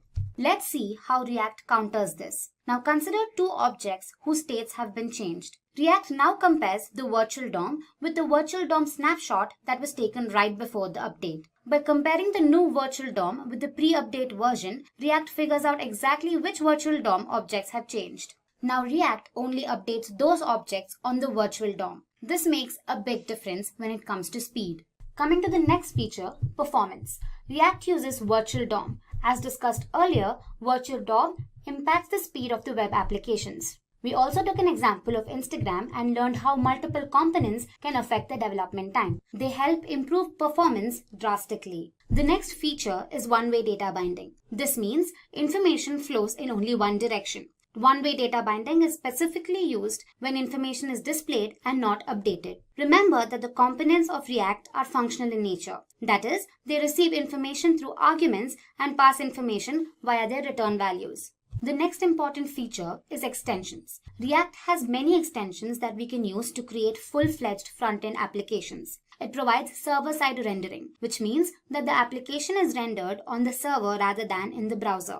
React Native, which is a React extension, is used for developing mobile applications. There are many other extensions that React provides for every scenario in web development. Now let's look at a few of them. React Native lets you build mobile applications using only JavaScript. A React Native app is a real mobile application and not just a web application running on your mobile devices. Thousands of applications like Facebook, Instagram, Pinterest, Skype use React Native. The next popular React extension is Flux. Flux is the application architecture that Facebook uses. Flux implements a unidirectional flow, which makes it easier to understand what actually is going on. Now let's see how it works. When we trigger an action, the dispatcher will get notified. The dispatcher receives actions and dispatches them to the stores. A store is what holds the data of an application. Stores will register with the application's dispatcher so that they can receive actions. Data from stores is displayed in views. Actions define the internal API of your application. They capture how anything might interact with your application. The last feature of React is debugging. React applications are easy to debug thanks to the large and active developer community. You can practically debug React codes within your browser. Now notice the small React extension icon at the top right corner. This developer tool allows the user to inspect the code and also easily debug it. Moving on, let's learn about the building blocks of React. Components, state, and props are the essential concepts that one should know before implementing React. They are the foundation on which React is built. Now, what exactly are React components? Components are the building blocks of any React application. React divides the user interface into multiple components, wherein each component defines how a particular element is viewed in the application. React components remain discrete and are processed independently. Another feature is reusability. Components can be reused multiple times across the application. This reduces the development time. Consider the following code snippet. A component is implemented as a JavaScript class having some state and a render method. State is the data which we want the component to render. The render method is responsible for how the UI looks and feels to the user. The next concept is state. State of a component is an object that holds some data. This data influences the output of a component. Every time the state of an object changes, the component is re-rendered onto the screen. Now let's see what props are. Props, or short for properties, allow us to pass arguments or data to components. Properties help make components more dynamic. It is important to define all the properties, their types, and their default value. Props are passed to components in a way similar to that of HTML tag attributes. Now consider the following code snippets. This shows exactly how properties are passed to components. Also, detailed illustrations on components, props, and state will be shown in the upcoming videos, so stay tuned for that. Moving on, let's go through some of the things that you should know before you can actually start working on React. You should be familiar with programming concepts like functions, objects, arrays, and classes. One should also have a basic knowledge of JavaScript and a familiarity with HTML. Don't worry if you feel like you're not good at them. Once you start working on them, you'll get a good hang of it. Finally, let's go through the impact of React on the IT industry and get insights into the salaries of React developers. Statistics show that React developers earn way more than other web developers. According to PayScale, the average salary for a React developer in the United States is a whopping $91,000. The average salary for a React developer in India is 7.25 lakhs per annum. Over the recent years, React has gained immense popularity and is being adopted by many companies. According to the data by Google Trends, React has had a better growth scale compared to other frameworks like Angular and Vue. Statistics show that front-end developers have wholeheartedly adopted this lightweight framework, foregoing other available options. If you are skilled and have a knack for front-end development, React can help you gain fantastic career opportunities. Lastly, talking about a few companies that use React devotionally, we have Facebook, Instagram, Netflix, Dropbox, WhatsApp, among others. In today's video, we'll be learning all about React installation on Windows. So without further ado, let's get started. To set up the React development environment, we need two things installed: Node and a text editor of your choice. So let's begin by installing Node.js. We can head to the official Node.js website, say download Node.js. So here you can see the Windows installer. Depending on your system, you can either download the 32-bit version or the 64-bit version. So I'm going to go ahead and click on the 64-bit version. Since it's already installed on my system, I'm not again installing Node. You can follow the installation guidelines and download it. Once you're done with Node installation, you can go ahead and download a text editor of your choice. So I'd suggest VS Code. So let's head to the VS Code page. Say download VS Code. Click on the first link and download the 64-bit version for Windows. Once you're done with the installation of both Node and your text editor, you can start creating your first React application. So for that, let's create a folder. I'm creating it on my desktop, while you can create it in any of your drives. Let's call it first React. Now open your command prompt. Now you can type in the path for the folder that you just created. So say cd users first React. Now go ahead and type in the command npm install -g create React app. Okay, so this command installs all the necessary React.js modules. Now to check if the version is correctly installed, you can type in create React app version.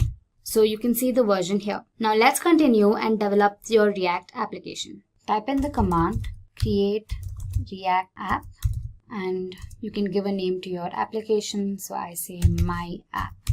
Now this should take a couple of minutes. Okay. Once you've successfully created your application, they say to begin by typing the following commands. So let's do that. Say cd my app and npm start. This should typically start your application, and here we go. Alright. You can also open your application in the text editor that you've downloaded. So let's go ahead and open VS Code. VS Code, file, open folder, go to your desktop or the drive that you've saved your folder in. First React, my app, and I say select folder. So as you can see, all your modules have been imported. You can click on app.js and start editing.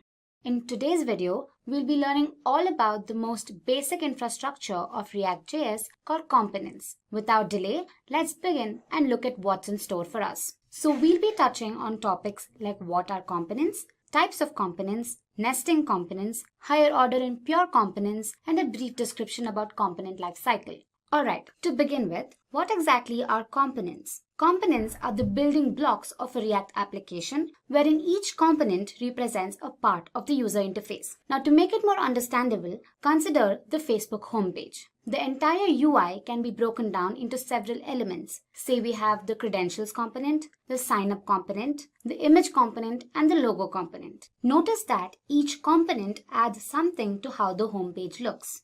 Alright, reusability is one of the salient features of React components. One component can be reused several times across the application, and this improves the development speed. Components can also be nested. One component can internally consist of several other components. In its minimal form, a component must define a render method that specifies how exactly the application looks and feels. A component can also receive properties from its parent components. Also, you'll get a better understanding of all of these when we start working hands-on, so don't worry. So, moving on, let's look at the different types of components. First, we have the stateless functional components, and then we have the stateful class components. Now, functional components are typical JavaScript functions that return HTML. Now, they can be contained in a .js or a .jsx file. Coming to class components, these are regular ESX classes. However, it's mandatory that they contain a render method that in turn returns HTML. They can also be contained in .js or a .jsx file. Okay then, let's go ahead and build our first React application using components. Alright, so I've opened my text editor, that is VS Code, to build my application. Also, I suggest you watch the React installation on Windows video to help you get started. The video briefly explains how to install Node and how to start building your first React application. In my case, I've opened a folder called React Component Tutorial, and here in my source folder, I have app.js. Now, app.js is the main component that gets rendered to the DOM. Let me show you that. Here in index.js, you pass app.js, which is a component that gets rendered to the React DOM. So app.js consists of several other components that can be nested. So as you can see, app.js is a functional component. And before moving on, let me get rid of all the unnecessary code. So let me delete all of this and return an h1 tag that says hello, welcome to Simplilearn. Let me save it, and if you look at the browser, you'll have hello, welcome to Simplilearn. Now let's go ahead and display another message. Say h1, this video is about components. Right, let me save it and let me check the browser it gives you an error. So JSX uses a conventional rule which states that all HTML tags have to be enclosed within a div tag. So for example, I say div and I enclose it. So let me save and check my browser again. Here you go. So multiple HTML tags have to be enclosed within the div tag. Moving on, let's create our first functional component. To do that, I'll first create a folder in my source folder, say components. Within that, I'll create a file, say functional component.js. Alright, so the first thing we have to do is import React. So I say import React from React. The general syntax for a functional component involves the keyword function and say functional component. Now you say return an h1 tag, or I've already used h1 tags, so I'll say paragraph and I say this is a functional component. Alright. Before explaining to you how these components are exported and imported, let me show you the general syntax for a class component. So I create another file, say class component.js. I again import React from React. The general notation is using the class keyword followed by the name of the class extending from the base class React.component. So going ahead, I say class component extends React.component. Now the key feature of a class component is the usage of a render method. So I say render, within braces I say return a paragraph tag saying this is the class component. Alright. So moving on, let's see how these components can be nested into the main component, that is app.js. Components can be nested into the main component using import and export keywords. So as the name suggests, export feature is used to export a particular file or a module, and import is used to import a particular file or a module into the current existing module. So we have two different types of exports. You have default export and just export or named export. So a default export is used to export just one object, be it a function, a class, a variable, from the file, and there can only be one default export per file. And when you're importing it, you can specify the address and use the word import before it. So let me show you how it works. Let's go back to our editor and then functional component. And here I say export default and the name of the functional component, that is functional comp. So let me save this, and going back to my app.js, I say import name of the functional component, that is functional comp from, and I pass the path, this components/functional component. Also, let me get rid of these unnecessary files here. Now let's define functional component in our app.js component. So here I say functional comp. Let's compile it and check our browser. Here it says this is our functional component. Moving on to my class component, it's the same syntax here as well. I say export default name of my component, and in my app.js I import it.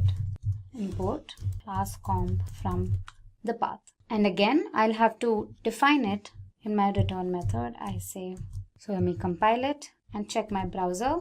It says this is the class component. One unique feature of default export is that I can rename the file while I'm importing it. So for example, I can rename it as say FC, and while I'm defining it, I'll have to make sure I use the same naming conventions. So I say FC again. And when I check it, it says this is the functional component. There's literally no difference. The next type of export is the named export or just export. So a named export can be used to export multiple objects, be it functions, class, etc. from a file. Now there can be several named exports from a single file. One hack is that while you're importing, it cannot be renamed. So let me show you how this works. Okay, so let's create another class in our class component. So I'll just copy paste this.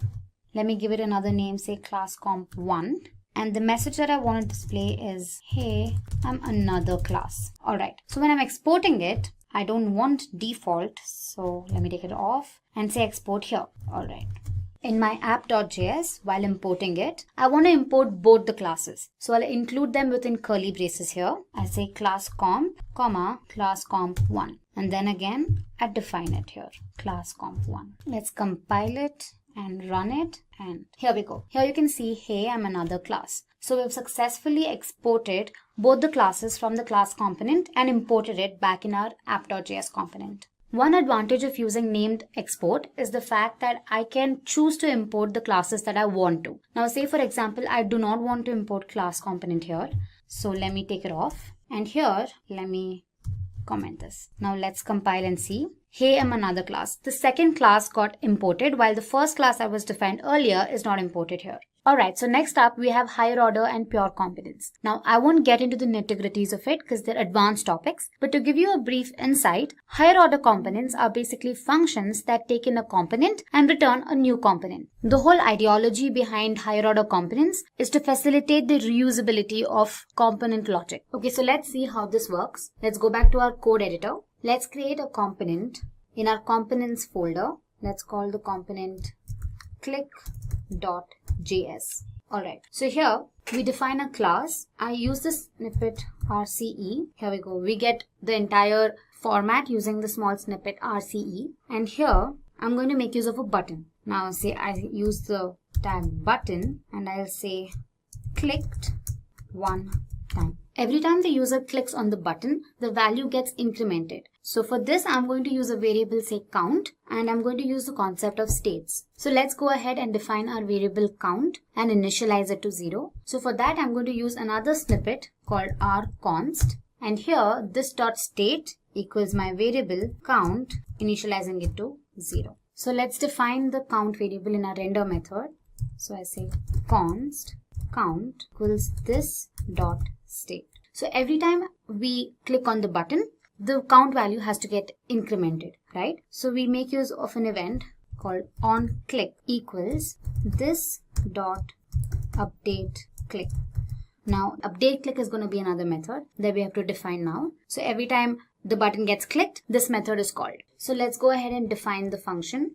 So it is update click equals, it's going to be an arrow function, and I say this dot set state is nothing but count this dot state dot count plus 1. Okay, and here we say count times. Alright, so once this is done, let's import our component in app.js. So here again, I say import click from components click, and let's define it here. So let's check our browser.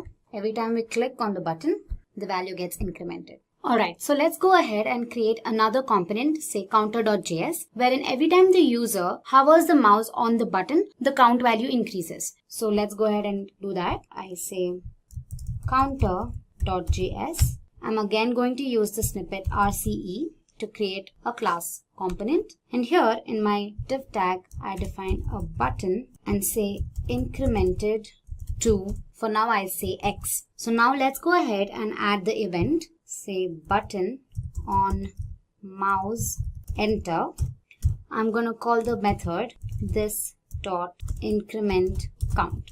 Okay, so once you're done with that, let's go ahead and define the increment count method. I'm going to copy the same code that I've mentioned in my click.js. So I say copy this. Alright, so one change is that I'll change the name of the method and call it increment count. Again, let's define the count in our render method. So I say const count equals this dot state. And here I change X to count. Now let's go ahead and import it in our app.js. So I say import counter from components and counter. And let's define it here. Alright, let's save it and let's run the code. Okay, so as you can see, you see another button here incremented to 0, and every time I move my cursor on the button, it increments. Mind you, I'm not clicking, I'm just hovering my mouse. Okay, to learn how higher order components work, we'll have to pass counter.js and click.js as parameters to give birth to an entire new component. So for that, let's go ahead and create another component for our HOC. Let's call it higher order.js. Okay, so I say import react from react. After that, I say const updated component equals original component. That's going to be an arrow function again. And within curly braces, I define my class. That is class, say new component extends react dot component. Inside, let's define a render method that returns the original component with a modification, that is, I want to type the user. I want to append the user before the actual message is displayed. Alright, so let's go ahead and close the tag and return new component, and let's export this. Say export default updated component.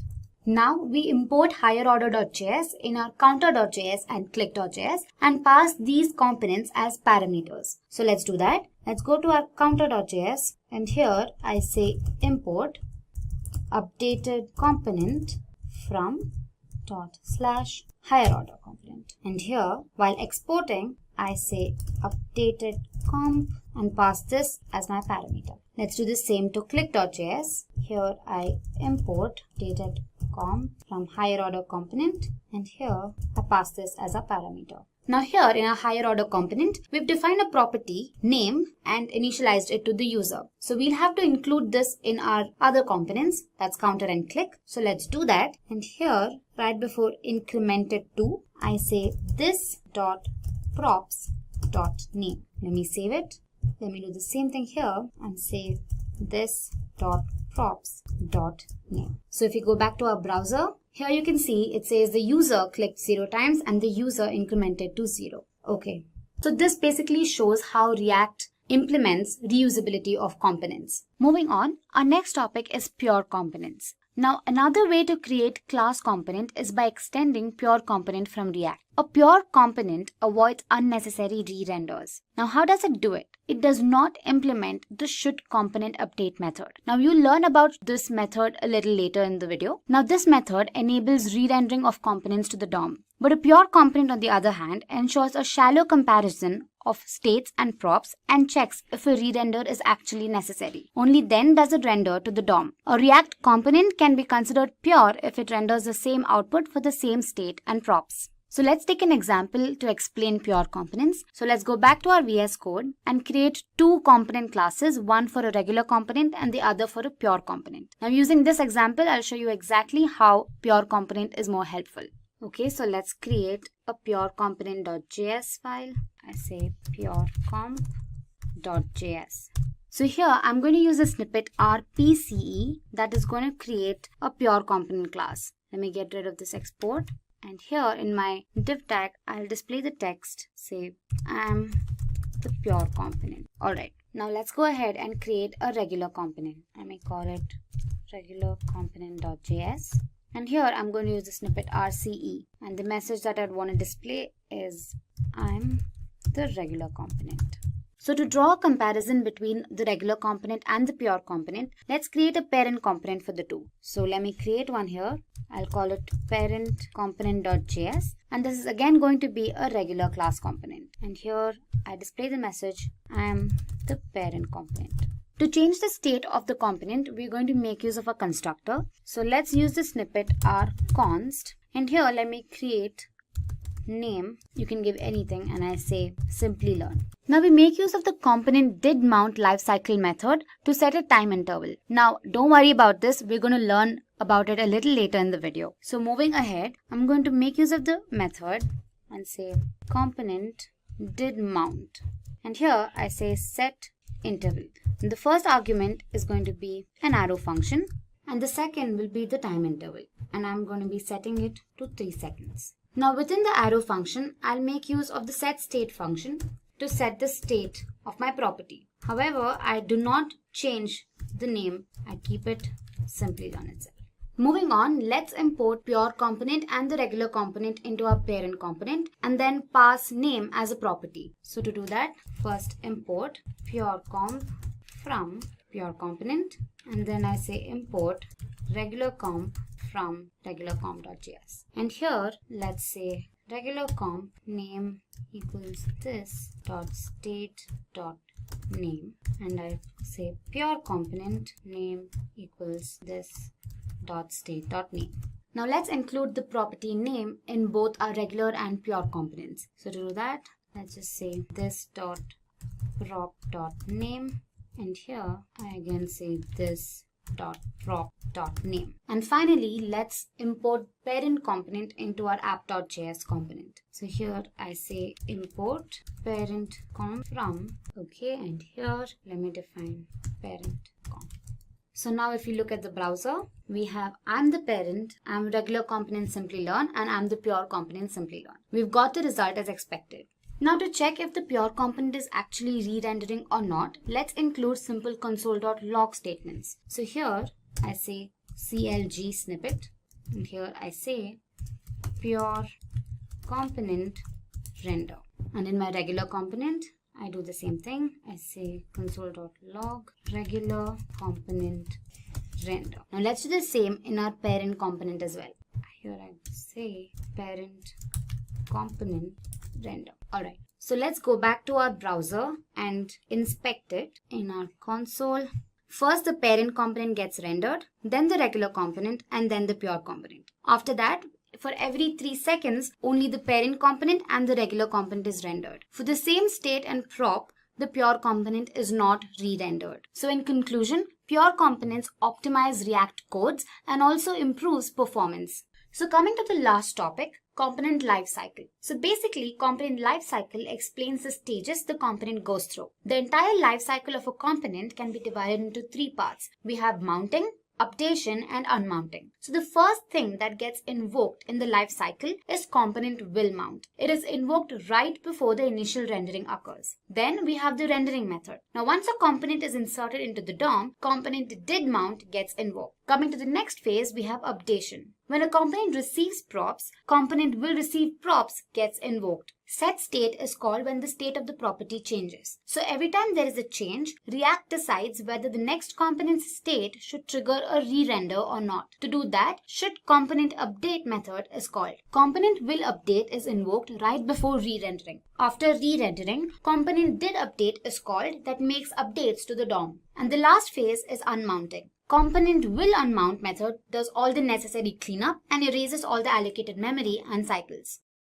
In our previous video, we learned about React.js components in detail. And now, moving ahead, let's learn about another striking feature of React.js called props. Props, short for properties, allow the user to pass arguments or data to components. A parent component can pass additional information to its children using props. Properties help make components more dynamic. Props are passed to components in the way similar to that of HTML tag attributes. Now we'll look at this a little later in the video. Props in a component are read-only and cannot be changed. One thing to remember is that props are sent by the parent to the children components. Hence, the children components cannot make any changes to these props.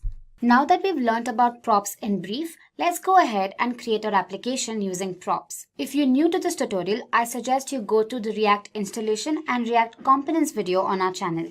So back in my code editor, that is VS Code, I've opened a folder called React Props. And now I'm going to create a component, a class component, and I'll call it class props.js. So let's create the class component. I give RCE the snippet. And here I display a message saying an h1 tag basically. Alright. Now let me get rid of export here and import it in my app.js main component. Here I say import class props. Alright. Now we define the class component in our render method. Let's say. Alright. Now if we go back to the browser, you see hello learners, welcome to Simplilearn. Now let's say we want to individually welcome every student. Instead of retyping the message for everybody, we can pass their names as props. Now let's see how to do that. Now we pass the name as a property from the main component, that is app.js, to the child component and render this onto the browser. So let's do that. So here, while I'm defining my child component, I say name. I save it, and here in my child component, instead of learners, I use the keyword this dot props dot name. Let me save it, and if you look at the browser, we'll have hello learner 1, welcome to Simplilearn. Now let's go ahead and welcome learner 2 and learner 3. So I again say class props name equals learner 2. Alright, so if we save and look at the browser, we'll have all the 3 learners displayed on the browser. We can also pass multiple props to the child component. Now say for example, we want to welcome the student from a particular place. So we say welcome learner 1 from place X. So I can here define another property, say place, and say place. Similarly, I can do it for the rest too. Say place Y. Now let's go back to our class props.js component and here say hello learner 1 from this dot props dot place. Let me save it. And if you look at the browser now, we have hello learner 1 from place X, place Y, and place Z. We can also display whatever we want between the opening and closing tags when invoking a component. Now this is facilitated using props.children reserved keyword. Now let me explain to you how it's done with an example. Here, let's split the self and closing tag into an opening and a closing tag. And in between them, let me display a message within the paragraph tag. Let me say, and in my child component, after my h1 tag, let me use a paragraph tag, and here let's use the reserved keyword this dot props dot children. So let's save it. And now if you look at the browser, you can here see the message displayed child component. So props.children can be used when components do not know about their children ahead of time. This is commonly seen in components like sidebar and dialog that represent generic boxes. So let's go ahead and create a button tag and check again. So here I'll split it and add a button tag and say click. And let's check our browser. Here we go. We get the output as expected. Alright, we saw the usage of props for class components. Similarly, we can use it for functional components. So let's go ahead and create a functional component. Let me call it, I say import React from React. And then I say function props. And here I return an h3 tag. I'll say this is functional component, and I'll return another h3 tag saying hello learner. So let me save this and let's export it. Export default function props and import it in our app.js again. Import function prop from function prop. And here in our render method, let's define it. Let me call function prop name. Let me give learner 4 and place say A. Let me close it. And back in our functional component, instead of learner, I say props.name. Let me save it. Now, if you look at our browser, it gives us an error. It says props is not defined. So let's go back to our code editor and pass props here to our functional component. Also, let me define hello props.name from props.place. Let me enclose it within the div tag here. Let me save it. And now if you look at our browser, here we go. We get the output as expected. So let's begin and learn what exactly is a state in React. Typically, a state is an object that stores the values of properties belonging to a component. Now, these values can change over a period of time either via user interactions or network changes. And the state helps facilitate this functionality. Every time the state changes, React re-renders the component to the browser. The state is initialized in the constructor. A state can also store multiple properties. A method called setState is used to update the value of the state object. Now this function performs a shallow merge on the new and the previous state. Conventionally, a shallow merge ensures that the previous state values are overwritten by the new state values. Moving on, in our previous video we learnt about props, and although props and state dictate and control the behavior of a component, they have significant differences. So let's go ahead and draw a comparison between the two. Firstly, props in a component are used to pass data and event handlers to its children, while state on the other hand is used to store the data that has to be rendered on the web page. Props are immutable. Once set by the parent, they cannot be changed. State holds volatile data and can be changed over time. Props can be used in functional and class components, while state is restricted to class components. Props are set by the parent component, while a state is generally updated by event handlers. Now that we've learned all about state, let's go ahead and build an application to see the working of state. Alright, so in my code editor, that is VS Code, I've created my application, say state, and here in my source folder, I have my app.js file. Now here, I'm going to get rid of all the unnecessary code that I'm not going to be using. Also, I suggest you go through the React installation on Windows video to help you get started with creating your first application. So let's create our class component, say class app extends react.component. And inside, I have a render method that returns an HTML tag. Let's display a message, welcome. Let's follow the JSX conventions and enclose all the HTML tags within the div tag. So I say div class name equals app. We also have to import the app.css file, import app.css. And so we save it, and if you look at the browser, we have welcome. Now let's beautify our code. To do that, let's add some styling. So here in my app.js class component, I say styles equals, and I say font style, and I set it to say bold, and I say color, say teal.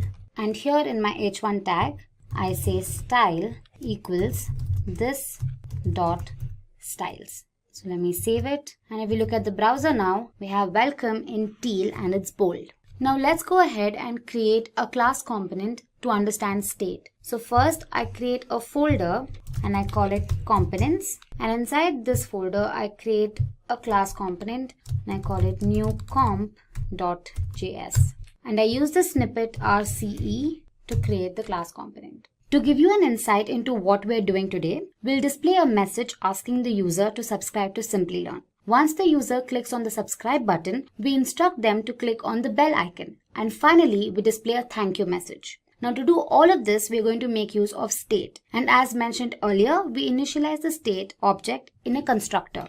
So let's use the snippet rconst to create our constructor. Now in the state object, we initialize a property, let's call it message, and we display a message saying subscribe to Simplilearn.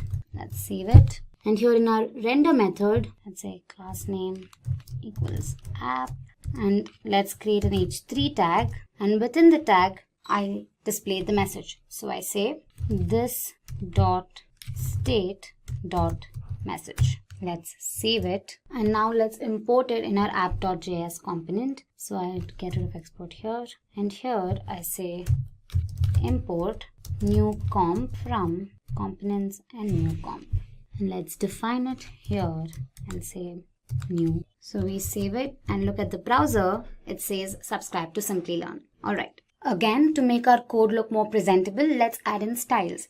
So I'll just copy the same styles that I've added here and I paste them here, and instead of bold, I make it italic, and I change the color to say purple. And again in my h3 tag, I define style and initialize it to this dot styles. So let me save it. And now if you look at the browser, it's in italic and it's in purple. Okay. So moving ahead, let's create a button that reads subscribe, and once the user clicks on it, the button should read subscribed, and the message displayed above should instruct the user to click on the bell icon. To do that, let's first create a button. The message that I want the button to read is subscribe. However, this message gets changed once the user clicks on the button. So instead of explicitly mentioning subscribe here, I create a prop. I say sub and I say subscribe here. And back in my render method, I say this dot state dot sub. So let's save it. And if you look at the browser now, you have a button which displays a message subscribe. Now once the user clicks on the button, the message displayed should change to click on the bell icon to never miss an update. So let's create an event handler for that. So here, button on click, I call another method, and let's call the method button change. Okay, so this method should update the state and change the message and sub values. To do that, we make use of a setState method. Now a state can be updated in response to event handlers, server responses, or prop changes. Now all the updation can be done using the setState method. Now this is the general syntax used by the method. We'll however look at this further in the demo.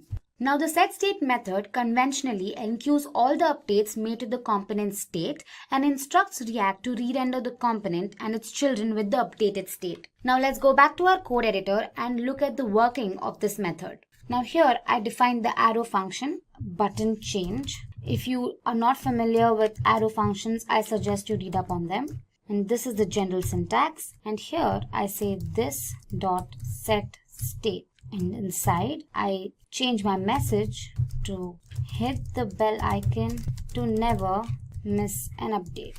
And my sub value changes to subscribed. Let's save this. And now if you look at the browser, when we click on the subscribe button, the message changes to hit the bell icon to never miss an update. So moving ahead, let's use a bell icon so that the user can click on it. Once he clicks on the image changes and a thank you message appears on the screen. So for that, I have two images. I have bell A and bell B. So I drag and drop both the images in my components folder. Alright. Now let's import these images into our new comp.js file. Here I say import bell A from bell A.png, and again I say import bell B from bell B.png. Alright, let me save it. To display the image on the screen, we make use of the image tag. Now this tag has two attributes. One is the source attribute that specifies the URL, and the other is the alt attribute that specifies an alternate text for the image. So here in my component, I make use of a paragraph tag that will help display the image in the next line, and then I use the image tag. Now since my image changes once it's clicked, I have to define a property and pass the event handler click that will update the image. So here, before specifying the source, let's go back to our state and define another property that is image URL, and let's set it to bell A, since that is the image that I want to display first. Let me save it, and here in my image tag, I say source equals this dot state dot image URL.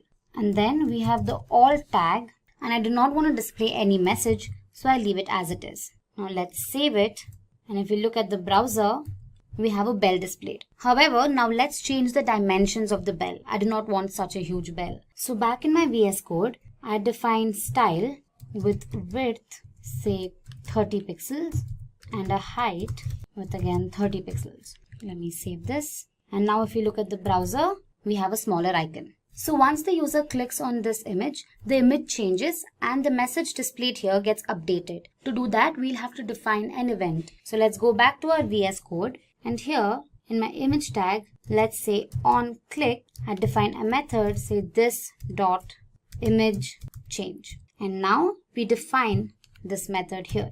I say image change. I make use of an arrow function again. And again, I use the setState method. I update the image. So I say image URL is now set to bell B. And the message is updated to thank you, happy learning. So let's save this now. And if we look at the browser, we see the image, and once clicked on it, the image gets updated and the message changes. So finally, let me refresh the browser once and show the full execution. Let me refresh. Following the instructions, let's click on the subscribe button. And now it says hit the bell icon, and once I do that, the image updates and the message changes. So what exactly is Node.js? Now consider a scenario where a user interacts with a web application. The user only interacts with the front end of the application. But there's a lot of work that goes behind the scenes. Now in a web application, there's a front end, a server, and a database. The front end is developed using JavaScript and frameworks like Angular and React, while the server is built on Java, PHP, or Node.js, and the backend database that stores the data usually consists of MySQL or MongoDB. So Node.js is an open source, cross-platform JavaScript runtime environment for running server-side applications. It is used to develop I/O-intensive web applications like video streaming sites, single-page applications, online chatting applications, and other web applications. It is used by large, established companies and newly minted startups. Node.js was developed by Ryan Dahl in 2009, and at the same time of this session, its latest version is v13.3.0. Now that we know what Node.js is, let's go ahead and look at why it was so prevalent in the field of web development. Here are a few points. First up, Node.js is extremely fast. Being built on Google Chrome's V8 JavaScript engine, its library is extremely fast in code execution. Node Package Manager has around 50,000 bundles for developers, so whatever functionality is required for an application can be easily imported from NPM. All APIs of Node.js library are asynchronous, that is non-blocking. It means a Node.js-based server never waits for an API to return data. Node.js dramatically reduces the processing time while uploading video and audio files. It is also an open source platform and is easy for beginners for web development. The above reasons more than justify the popularity of Node.js platform and why it is being adopted by a large number of organizations and businesses today. So now moving on, let's familiarize ourselves with the parts of Node.js. Node.js consists of several components. Now let's look at them one by one. First up, we have modules. Now modules are like JavaScript libraries which are used in a Node.js application to include a set of functions. Now we can use required function with a parenthesis to include a module in a Node.js application. Node.js application has many modules to provide basic functionality needed for a web application. Some of them could be HTTP, util, fs, URL, query string, stream, and zlib. Next up, we have console. The console module provides a simple debugging console that is similar to the JavaScript console mechanism provided by web browsers. Now the console can print messages to stdout that print standard output messages and stderr to print the error messages. The next component is cluster. Now Node.js is built upon the concept of single threading programming. A single instance of Node.js runs in a single thread. To take advantage of multi-core systems, the user will sometimes want to launch a cluster of Node.js processes to handle the load. A cluster can be added to an application in this way. Here's a small code for you. The next component is global. Now global objects in Node.js are available in all modules. Now these objects are functions, modules, strings, etc. Some Node.js global objects are mentioned in the table. You have dir name, that is the directory name, file name, exports, module, and require. The next component is error handling. Now Node.js applications experience 4 types of errors. We have the standard JavaScript errors, system errors, user-specific errors, and assertion errors. Now errors in Node.js are handled through exceptions. Now for example, let's handle an error that would occur when we divide a number by 0. Now this error would crash the Node.js application, and so we should handle this error. Here's a small code for you. Next up, we have streaming. A stream is an abstract interface for working with streaming data in Node.js. Streams are objects that let you read data or write data continuously. There are 4 types of streams. First one is the readable. These are the types of streams from which data can be read. Writable, these are the types of streams to which data can be written. Duplex, these are both readable and writable streams. Lastly, we have transform. These streams can manipulate the data while it is being read or written. Moving on to the next component, buffer. The JavaScript language has no mechanism for reading or manipulating streams of binary data. Buffer is a module that allows handling streams that contain only binary data. An empty buffer of length 10 can be created by this method. Next up, we have domain. Domains provide a way to handle different I/O operations as a single group. Domain module intercepts errors that remain unhandled. There are 2 types of methods that are used for intercepting these errors. Firstly, we have internal binding. In this case, the error emitter executes its code inside the error method. Next up is the external binding. Now here, the error emitter is explicitly added to a domain via its add method.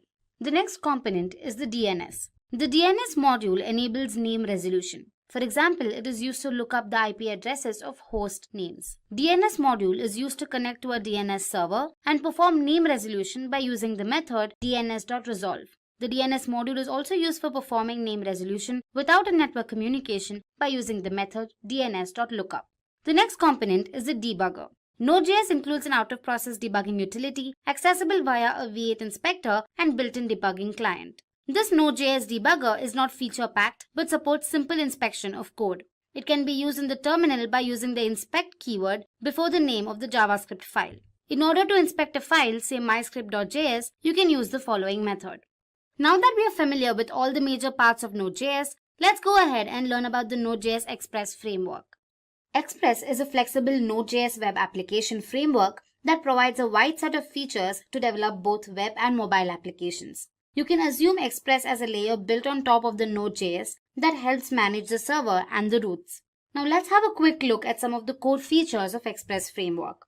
It is used to design single-page, multi-page, and hybrid web applications. It allows the setting up of middleware to respond to HTTP requests. It defines a routing table that is used to perform different actions based on the HTTP method and URL. It also allows dynamic rendering of HTML pages based on passing arguments to templates. Now moving on, let's take a quick example of a simple Hello World program. Now this is developed using Express framework to gain a better understanding.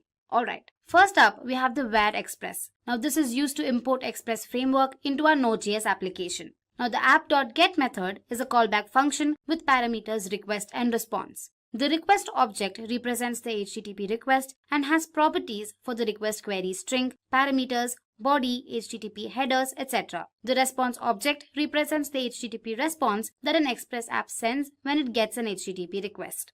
Now the application will listen to the defined port, which in this case is 8081, and variables host and port will contain the address and the port respectively. Lastly, we have the console.log, which is used to show the address and port in the command prompt.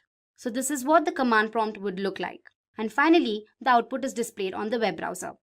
Having learned about the Express framework, now let's move on and look at the Node.js use cases.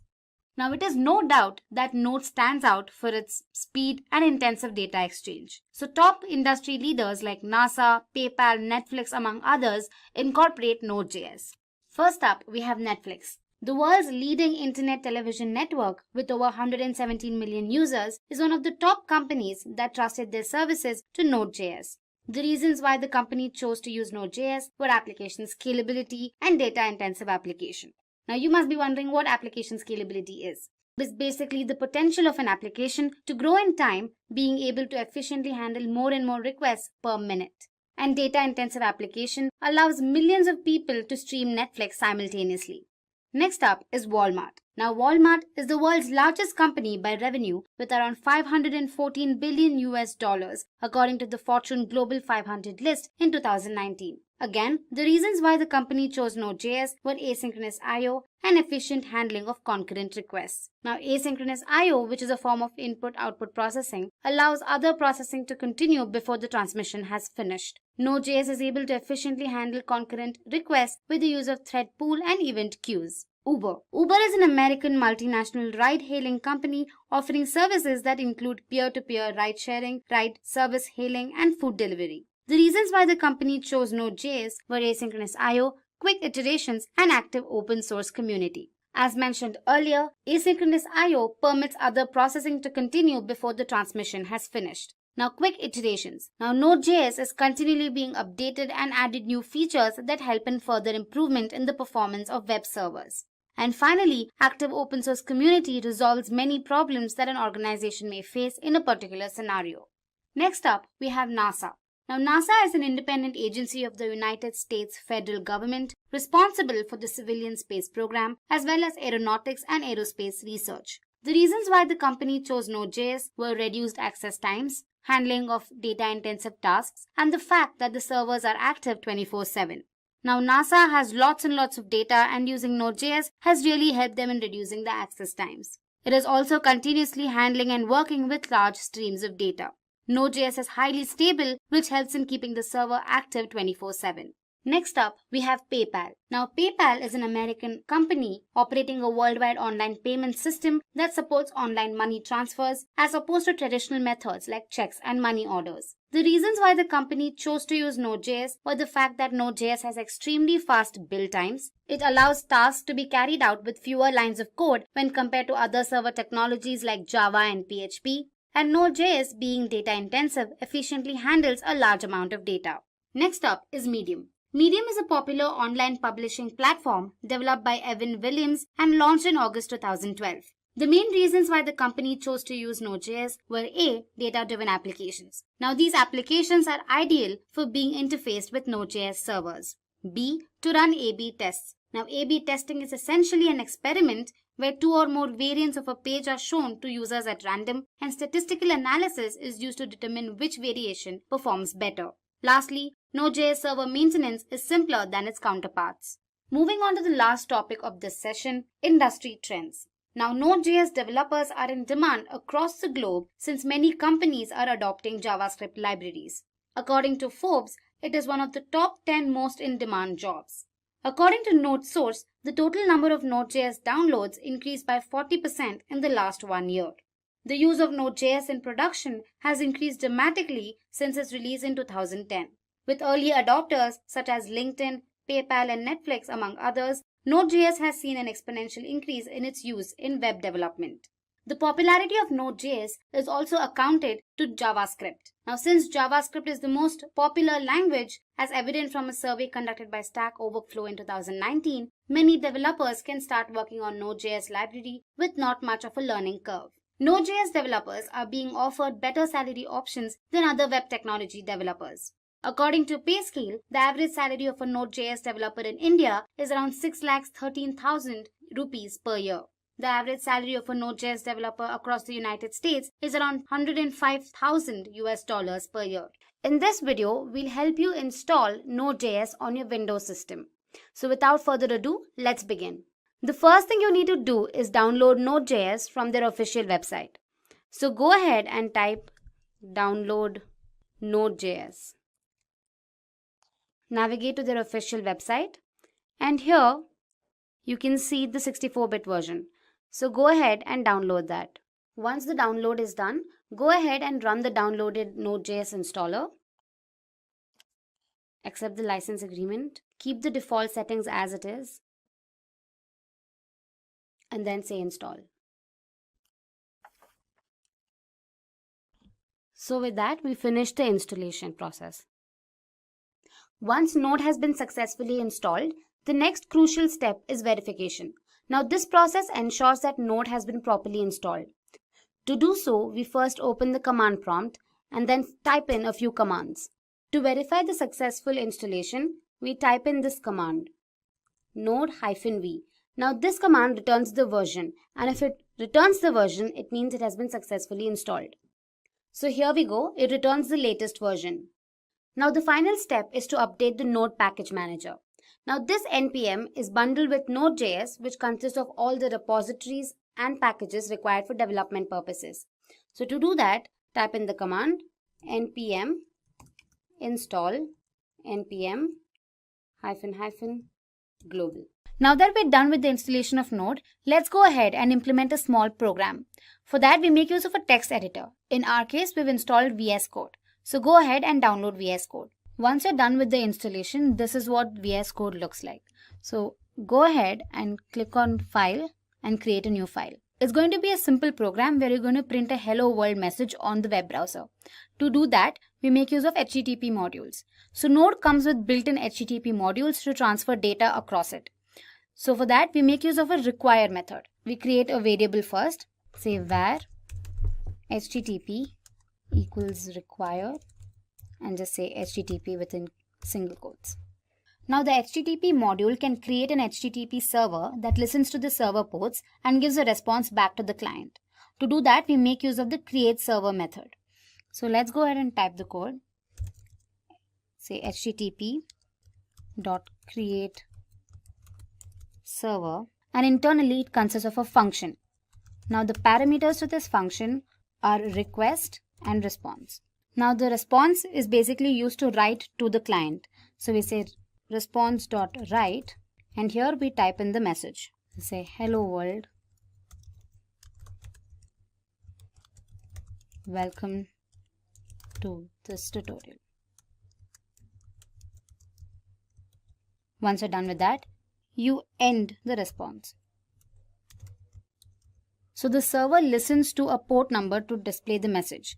By default, it listens to the port number 8080. So we keep that as it is and we end it. Save your file, say demo.js, maybe demo1.js, and say save. Now to run the program, you have to open the command prompt. So open your command prompt and mention the path to your file.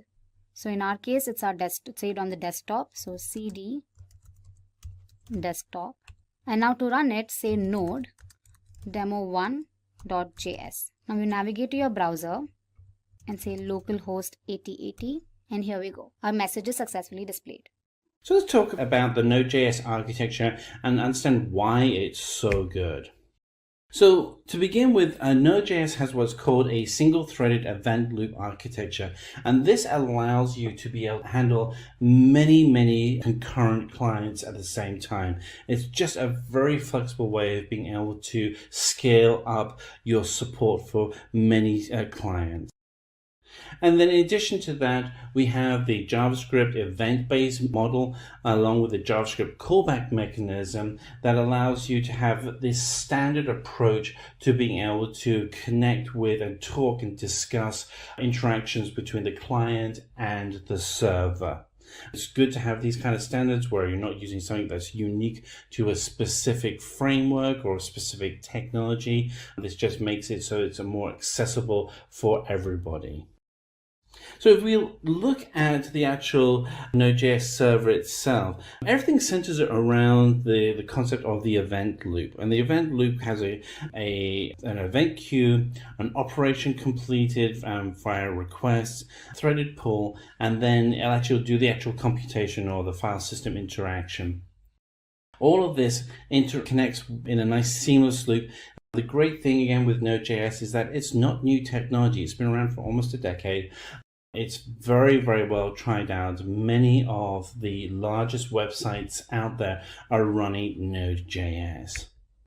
So let's now dig into each of the parts of the Node.js architecture. So let's talk about requests. So the way that the request works is that you have your framework such as Angular on the client, and that will then send a request to the web server. And there's many ways that those requests can happen through web workers, through forms, and through other interactions. But at some point, a request is sent to the server.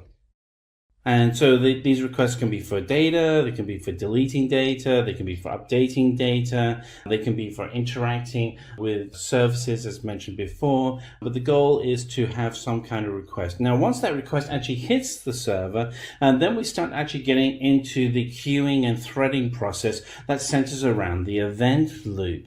And this is where Node.js really excels because it's able to use that single-threaded model to be able to manage from just even a few requests to tens of millions of requests. So it receives the actual request and starts the event queue. And this is where that single threading process starts, is by queuing everything up appropriately. And then it then maintains the threads within a pool. So you have the queuing process as one action, and then you have a threaded pool which manages those threads as well. And then we have an event loop, which goes through and actually receives and processes those requests. And then finally, what we're doing is we're actually then going to be interacting with a system, and that could be a database, it could be a cloud system, it could be an API, file system, but we're interacting with something that's outside of the Node.js server. So the Node.js server itself is doing some actions on the server, but then it's also interacting with things outside of its own server environment. And so let's talk a little bit about that workflow. So requests come in, they go into the event queue, and they get spiraled through the event loop. And then we have non-blocking operators, which are going to be doing the input-output polling, such as KQ, ePoll, and other services. And from there, we're also going to be then interacting with the threaded pool, and we're using the blocking operations to manage that threaded pool. And that threaded pool is going to now then go outside of the server and interact with something beyond the server. So whether that is a database or file system or API or microservice, these are the things that can be interacted with. So let's go through what NPM is. So NPM itself stands for the Node Package Manager. No great shakes there. As the name says, it's responsible for all the packages and modules that are bundled within Node.js. So the Node Package Manager itself really has two key functionalities. The first is that it is a central repository for all packages and modules, which you can then search through online. You can go to search.nodejs.org and you can find all of the packages and modules that are out there. The second is that it's also a command line or terminal line utility that allows you to install those packages, so you can actually go through and you can see the version management and dependencies within those packages, and you can actually control the packages themselves. So why would you use NPM? So NPM is really useful for being able to extend the project you're working on. So when you're building out a project, one of the concepts I like to use is the concept of Lego bricks. Big fan of Lego. And what's great about Lego bricks is that they're all individually by themselves, very small, very specific functionality.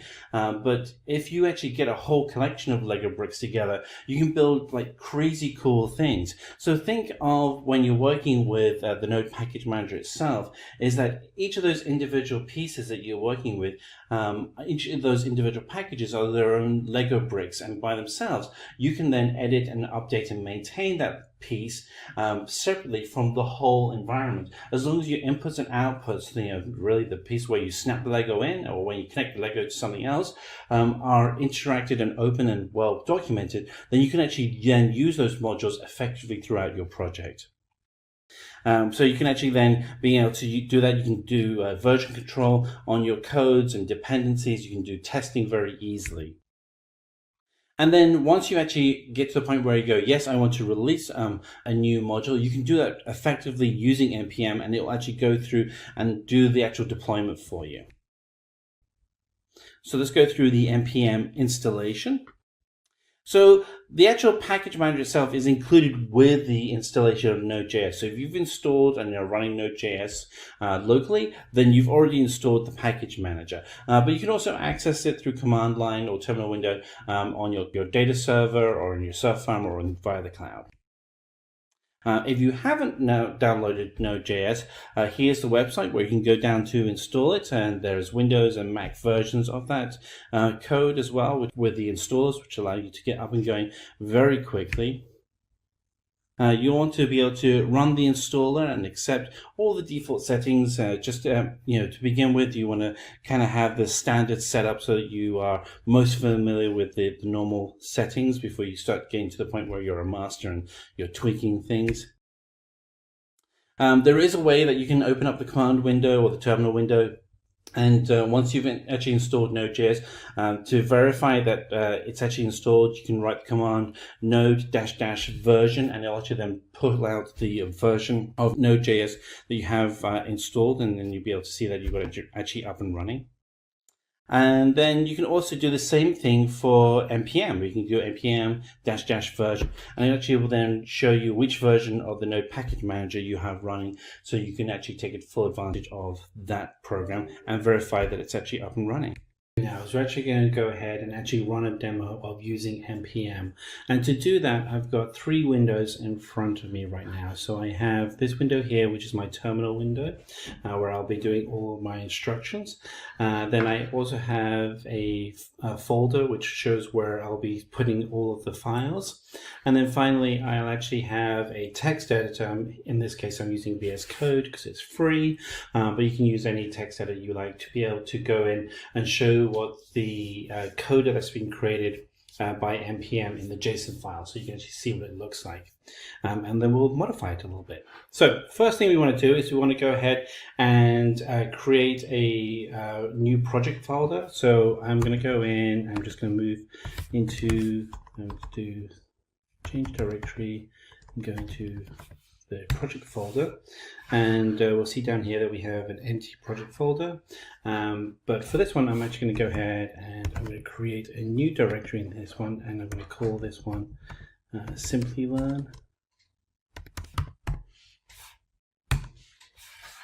And there we are, we've created a new Simplilearn folder, and we are going to move into the Simplilearn folder.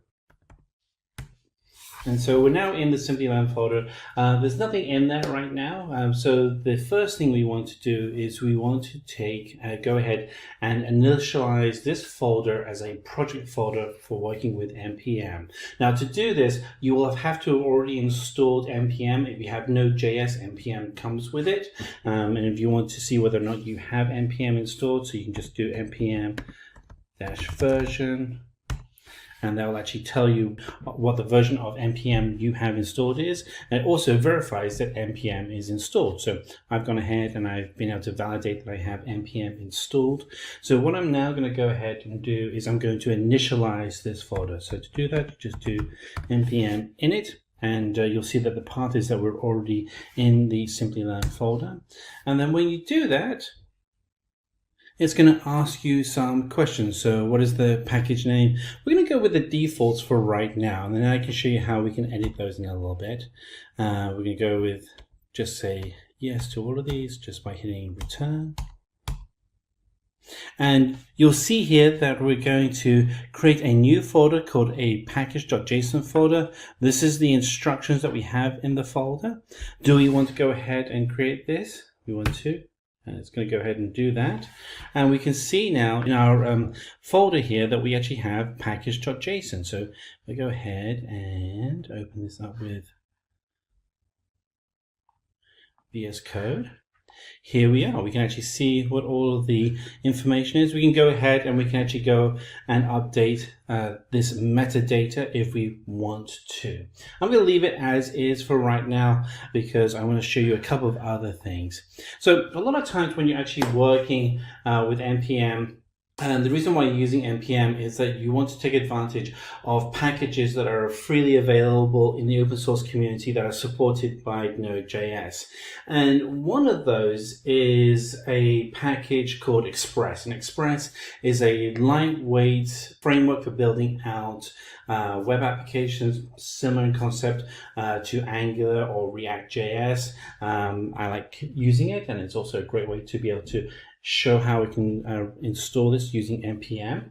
So to install this, you just start with the command npm and then you type install.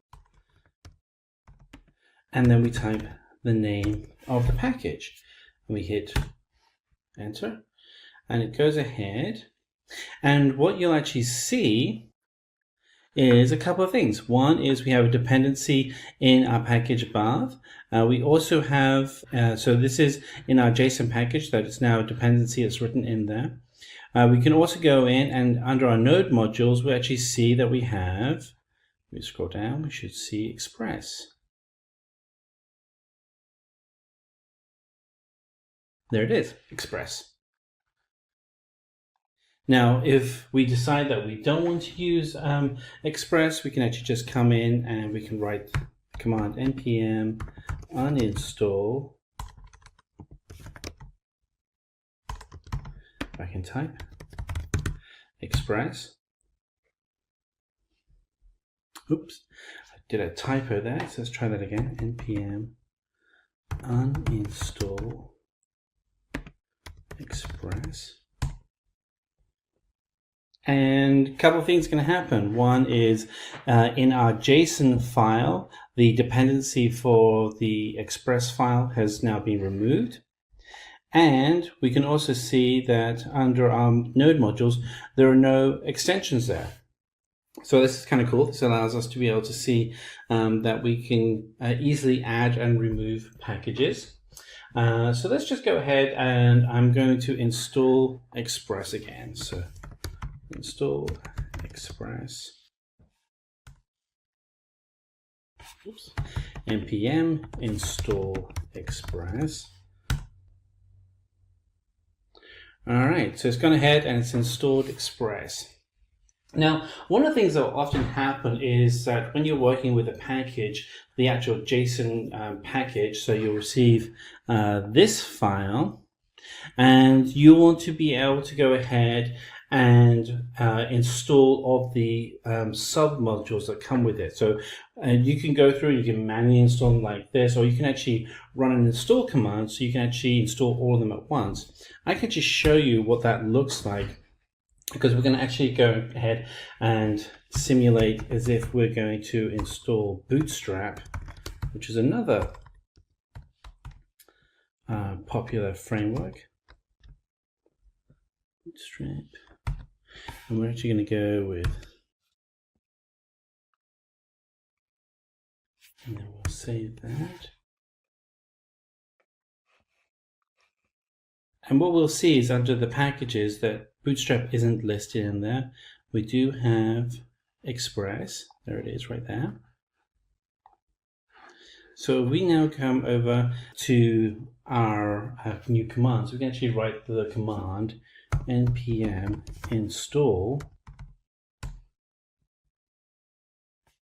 And now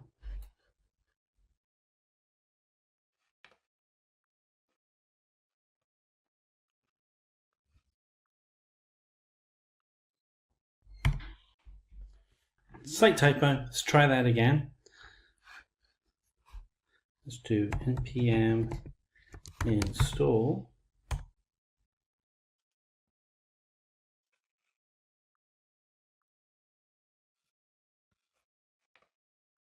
Okay, it does help to save your file. So let's go ahead and let's run npm install. And when you do that, what we'll now actually have is not just Express, but we'll also see that Bootstrap has also been added. Now, I don't recommend that you use the star symbol, which will install the latest version of Bootstrap, because you obviously haven't tested your application against that, but it gives you an idea of what's happened here. Now, if we want to, we can actually go in here and we can say install Bootstrap, and it will actually remove that from your JSON package.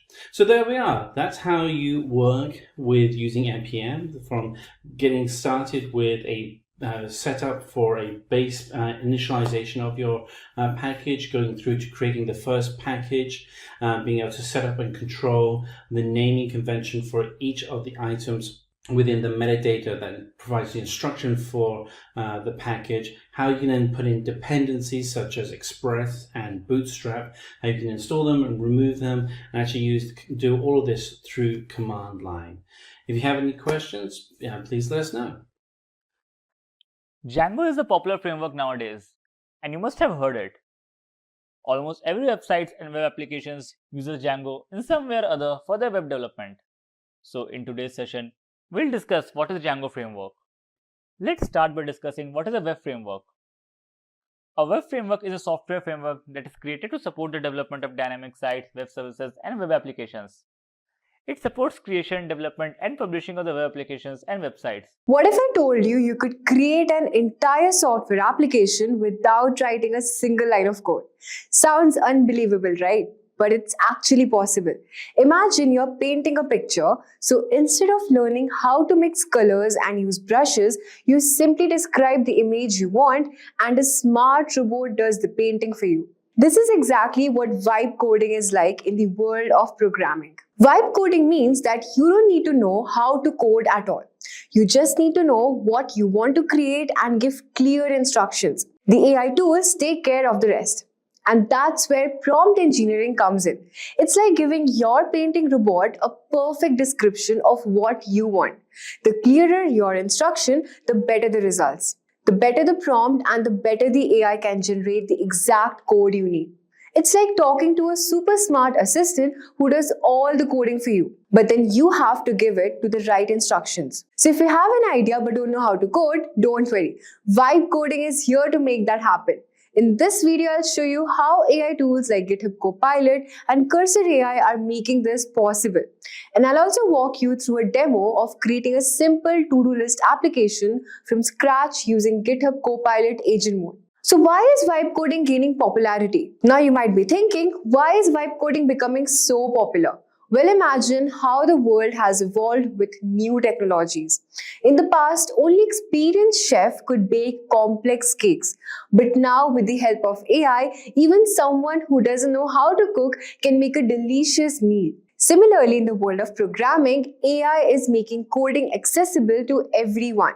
You don't need to be an expert to build software anymore. AI tools are making it possible for anyone with a good idea to turn that idea into reality. Tools like GitHub Copilot and Cursor AI have made it possible for anyone, even complete beginners, to create apps, websites, and software without ever writing code. These tools allow you to simply describe what you want in plain language, and then they will generate the necessary code for you. It's like having a super powerful assistant that does all the hard work for you. Let's take a look at some real-life examples. One of the most famous stories comes from indie hacker named Peter Level. He used vibe coding to create a flight simulator game using JavaScript. He didn't have to code every part of the game manually. Instead, he described what he wanted and the AI tools helped him create the code. He was even able to sell in-game ads and make money from it, all thanks to vibe coding. But not everything works perfectly. There are stories of apps being built using vibe coding, only to face serious issues later. For example, an indie hacker once used a SaaS product using vibe coding, but the app had too many bugs and glitches because it didn't really fully understand the AI-generated code. Now, this led to customer complaints and eventually the app had to be taken down. The lesson here is that while vibe coding can work wonders, it still requires some knowledge and control to ensure that the final product is solid. So now we will get started with the demo part and see how GitHub Copilot and Cursor AI help in vibe coding. So now let's get into the tools that make vibe coding possible. At first, we've got this GitHub Copilot, which is one of the most powerful AI tools out there for vibe coding. Now it works like as if you're reading a description or prompt and generating the corresponding code. For example, now if I want to create a to-do app list, I'll simply tell Copilot to create a to-do list app with an add and delete feature, and then GitHub Copilot will take care of the coding part and generate the code for you. Next up, we also have this Cursor AI, which helps by translating your plain language prompts into functional code. It's like creating a simple instruction page, like create a login page with a form for username and password, and then the AI will generate the necessary HTML, CSS, and the JavaScript code for you. Now, with the help of these tools, vibe coding is much more easier than ever. You don't need to be a professional coder to create software. All you need is a good idea and the right prompts to guide the AI. So now, I'm going to show you how you can use GitHub Copilot agent mode to build a simple to-do list application. It's very simple. So first, you'll have to head over to VS Code Insiders. Make sure you use the Insider mode and not the VS Code one. And then from there, just click on extensions and make sure that you have installed this Copilot agent mode from here. We also have for the voice mode, you can just search for extensions so that you can enable voice mode as well. And then after clicking the Copilot mode, just select the agent mode from here. Not the edit, the agent mode, and then select the Claude 3.5. I'm using Claude 3.5 because it's actually good for coding. And I'll just say to this GitHub Copilot agent mode to create a simple to-do list application. All right. And I'll just click on this enter from here. You can also use the voice mode. So now that you can see, I've provided a prompt to create a simple to-do list application, and it's saying that I'll help you create a simple to-do list application, and there are some files in place, but then they seem to be empty. So it will help me to create a functional to-do list application using HTML, CSS, and JavaScript. As you can see that they are applying the edits now, and it's already a good HTML structure in place. So what it will do basically is like if you have already added or had created HTML basic application before, it can use that particular code to refine and re-edit and apply any edits if needed and modify the code to create any application which you would want to build. And if not so, then it will apply and then it will create a new workspace. So now as you can see that our JavaScript structure is also done. Just within seconds, the HTML, JavaScript file, the CSS structure, everything is done. Now if you want to provide any such prompts, like if you want some styling and basic features to be added, so I've given a prompt to actually create a minimalist to-do list application with dark blue background, and the body of the app should be light blue color inside, task container. And then I have also given that the header should be in the dark blue with bold text saying to-do list. And if you want any more such modification, you can just do that. Maybe I'll just change the color to red. All right. And then I'll just send the prompt. So there's no need to actually code, just provide the prompt to the GitHub Copilot mode. You can also use Cursor AI to do the same. There also it works in a similar manner, just you just have to give the prompt and it will do everything for you. So as you can see that it's modifying my existing to-do list application, and then it's also applying the styles to match the requested design and doing all the input buttons and applying every changes which I had given. So it's actually generating the edits in my CSS file. Alright, so I think all the changes have been applied now. So what I'll do is I'll just use this voice mode and I'll say it to run my application. Can you please run my application now? And I'll just click enter. So you can see you don't even have to type now. You can just speak what changes you want and then it will do it for you. So now we'll just have to run this command in the background terminal to actually run our file. So it's actually using the Node server to run our application. So in the terminal, you can see that all these applications will be done. And now that you can see our to-do list app is actually ready and it looks pretty basic for now. But if you still want much more features and modifications to be added, you can do that. So from here, you can just enter any of your tasks and you can just click on add task from here. Without even writing a single line of code, my to-do application list, a simple list is ready now, as you can see from here. And it's really cool. So guys, you can see with the help of vibe coding, you didn't have to manually write any of the code. Now GitHub Copilot did all the hard work for you and you saw a fully functional to-do list app in just a few minutes, maybe just 2 or 3 minutes. And that's so simple, easy to do. Vibe coding is changing the way we build software. It makes coding accessible to everyone, no matter their technical background. By collaborating with AI tools like GitHub Copilot and Cursor AI, anyone can create software by simply describing what they want in plain language. In this video, we are going to explore the powerful capabilities of GitHub Copilot and how it can transform your coding workflow. GitHub Copilot is an AI-powered code completion tool that is going to help you write code faster and more efficiently, whether you are building simple scripts or complex applications. In this video, we will cover how to set up GitHub Copilot, how it generates code suggestions, and how you can use it to enhance your coding experience. Plus, we will walk through some practical examples and show you how GitHub Copilot can assist in debugging, improving code quality, and even learning new coding techniques. By the end of this video, you will have a clear understanding of how to integrate GitHub Copilot into your development process and leverage it for maximum productivity. So let's dive in and see what GitHub Copilot can do. So let's start with understanding what is GitHub Copilot. GitHub Copilot is an AI-powered coding assistant that was created by GitHub in collaboration with OpenAI's Codex. It is designed to understand the context of your code and provide intelligent suggestions as you type. Whether you are writing a simple function or tackling complex logic, Copilot is here to make coding faster, smarter, and more efficient for you. Now, let us discuss some of the key features of GitHub Copilot. The first one is code completion. GitHub Copilot can help you complete your code by suggesting the next part of your function, or even an entire block of code based on what you are currently working on. Next is provides smart suggestion. It doesn't just fill in the missing lines of code, but also Copilot suggests complete functions, fixes errors, and even proposes improvements based on the pattern. It learns from millions of open source projects.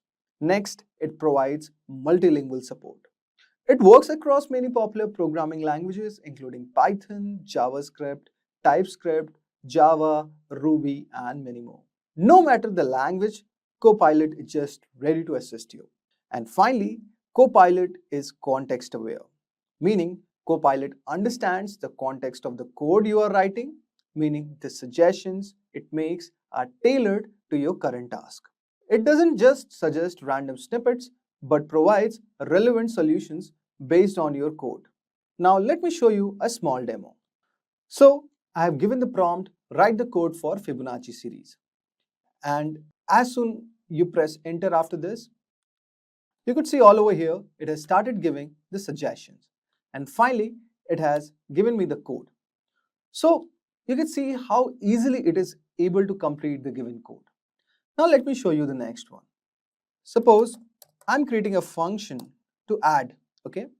Function add, and you could see it has already given me suggestion, which is automatically completing the given code. So I'll just press on the tab and you could see it has given me the given function.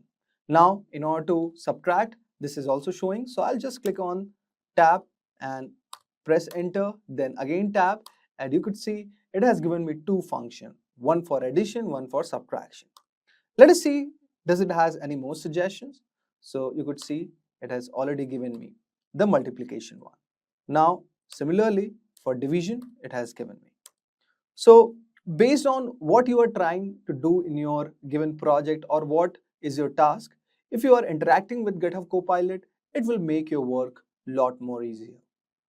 Now let us move ahead to the next part, where we will be installing GitHub Copilot in our VS Code. So to get started with GitHub Copilot, just right click on this. And in order to access GitHub Copilot, you need to have the paid version of this. So you need to take the subscription for Copilot. So Copilot for individual is around $10 per month. Then for business, it is around $19 per month. And for enterprise level, it is $39 per month. So we won't be taking this. We are going to take it for individual. Just click on start a free trial. And since I have already taken it, so it will direct you to the payment page. But for me, it's showing a different one because I have already taken the subscription of this. Now, based on this, you will be directed to GitHub Copilot for your ID. Now, just click on this. And you could see all over here, there are a lot of IDs present. Azure Data Studio, JetBrains IDE, Vim Neo Vim, Visual Studio Code, and Xcode. So for all these IDEs, GitHub Copilot is there. Now we want to use it for Visual Studio Code. So let us understand what is the prerequisite. So the first thing is you need to have subscription to Copilot, like I have said to prior. So in order to get the subscription, just click on this link and you will be directed to that page where you need to buy the subscription of Copilot. Next is compatible version of Visual Studio Code. So guys, for this, in order to use Visual Studio Code, you must have a proper version installed. So here it is mentioned 17.8 or later. So in order to install Visual Studio Code of this version, just click on this given link as suggested on the documentation and you could easily download it all over here. Now download Visual Studio Code from here. So you could see there are three options given: free download, free trial is there. But we are taking for the community purposes. So just click on this and here you are going to get started with downloading. Since I have already installed it, so I won't be doing it. Now, the next thing that we have to do all over here is account integration. Now, let us go on the extension panel and type GitHub Copilot. So you could see all over here, I have already written GitHub Copilot and this extension is showing. So you have to search it all over here in the search bar and you need to install this. So I have already installed this all over here. And after this, what do you have to do? Guys, you need to sign up all over here to your GitHub account. So in order to have GitHub Copilot, you need to have a proper GitHub account. in which you should be having a paid subscription of this. So after this, what all over here, it is going to suggest you to sign to the GitHub. Now click on the given link and open the authentication page, type the code or password which has been asked. And similarly way, your GitHub Copilot will be all set. Now let us set up our project. For this demo, we'll be creating a simple JavaScript application that will fetch the data from an API, and it is going to display it on the web page. So for the same purpose, what we'll need style.css, index.html, demo.js. So let us create this folder. So I have already created a folder called test, and under this, these three files are present. Now let us go to our index.html file and let us ask Copilot to create basic HTML structure, and you could see all over here. So it has created the given structure. Just click on tab and you could see all over here that our basic structure for this is already set. Now let us move ahead. Okay, so if something you want to add extra all over here, like for someone I would say who don't have any experience with these programming languages, I would suggest first learn them and then move to this tutorial. But since I'm already having a knowledge of HTML, CSS, so I find some things are missing, like I need to update my title all over here. So I would say this as an JavaScript API demo. Now we have the viewport content, okay, we have the title. Now we could see all over here that this thing was missing. So I'll just add it up. So let us see, it is showing any other suggestions. Now let us cross verify that the code we have got is sufficient. So while looking at it, we could say that this is just a basic structure. So our head is closed all over here, our HTML is closed all over here. Okay, we have the script. Okay, now if I talk about, now there is one more thing that we have to do all over here, that is to create a div container, okay, where we are going to keep our demo.js file, and this will be done in the body. So click on the body all over here, okay, create a div container, and let us say give the ID all over here. So you could see all over here when I created div, so it has already given me the given suggestions. So H1 would be JavaScript API demo, button on click, fetch the data, get the data from the button, and div ID output. So which sounds pretty much sufficient because I wanted these functionalities. Now let us move ahead to the next part. Now in this section, what we are going to do, guys, we will be creating a JavaScript file to fetch the data from a given API. Now in this demo.js, let us ask Copilot create a basic API to fetch data from the server. Okay, so it has given already a suggestion. I would just click on enter, but see, it's giving me express. So this is a part of Node.js which we don't want it. Now what I'm going to type, fetch data using async function. Okay, now let us see.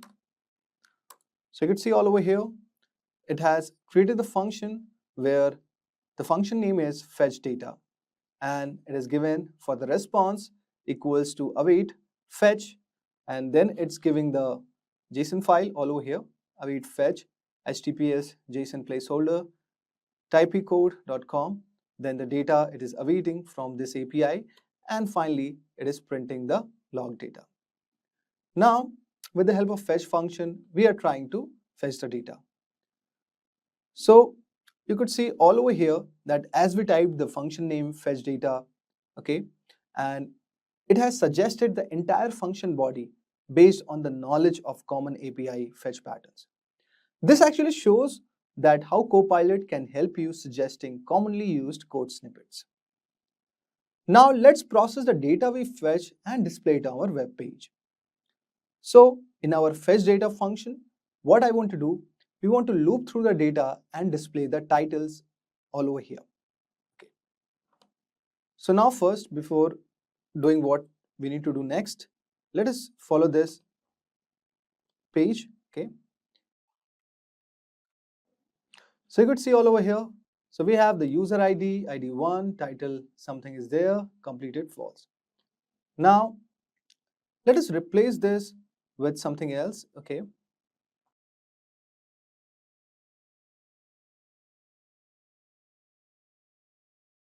You could see all over here. I have changed the URL for this, and in this I could see we have the given user ID, title, and the users are increased. Okay, but the user ID for them is same. So we have a lot of data like this, and this is for the post data. Now let us do something else. So what I want to do next is that I want this fetch function to fetch the data, and the idea all over here is to loop through the data and display the titles of the posts on the page. So I want to update my this JS. So let us write a prompt all over here.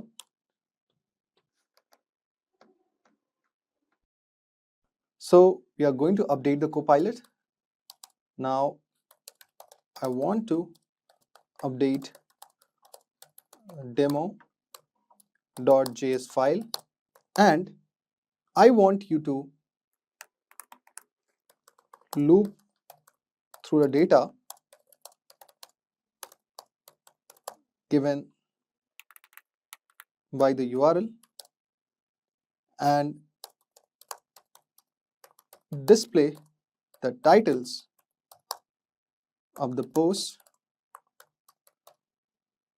So update it. So we have given the prompt. Now let us see what is generating. Now you could see all over here, it has given us this function. Okay. Now fetch data dot then data for each post, and then it has given the, we can say, catch if and else block. Now you have two options all over here, either to accept it. If you are understanding that this logic is correct, you can accept it, or you could click on discard. So mostly it has given us the correct code. Okay. Now you could see as you click yes, it has already gotten integrated into your VS Code. Now as a software developer, so let me check what extra things that I need to do. Now we could see all over here, we have the basic thing set up all over here, but few things are missing. So what I'll do first, so after this, okay, so this function should be kept inside it. Now I will cut this, okay, and paste it right all over here. Now what next thing I want to do is I want to create a container. So let us create a container, constant container, and this will equals to document. So just click on tab and you could see it is automatically completing. The next line that I want to do is, so this function I have to update it. So but you could see there are other suggestions which are given. So I'll just right click all over here, and you could see data for each post. So it is changing for post, it is used the arrow function, and here the element, it is asking document dot create element div. Now it is changing the inner element, okay, so asking the inner HTML file, and it is accessing the title, and now it is appending finally the given title which has accessed all over here. So basically we have created a container, okay, to take up the title, and this has been appended in this div container. So we don't need practically these things. So I just will close this, okay. Now the next thing that we have to do all over here is to call our fetch data function. So click on tab and you could see it has suggested it. Now in this we have written the basic structure to select the container element that Copilot has suggested all over here. Then we have applied the for each loop, which is a very common method to iterate over the arrays and process each element. So in this given example, we saw like how Copilot has accelerated our development workflow by suggesting the right approach. Now, in the next process, let us add some basic styling to our page to make it look better. So GitHub Copilot can also assist in generating styles. So first open your style.css file all over here and let's start styling the page. So let us ask Copilot to add some basic style for container and text. So let us ask add some basic style for container and text. Now you could see all over here, it has already given us. Now click all over here. But before that, let us add the styling for our body. So write dot body and you could see it has given us the suggestion. Just click on tab and it will be auto completed. Now the next thing that we have to do all over here is we could see font family is there, font size is there. Okay, we have the background color. Okay, we have the padding, we have the margin.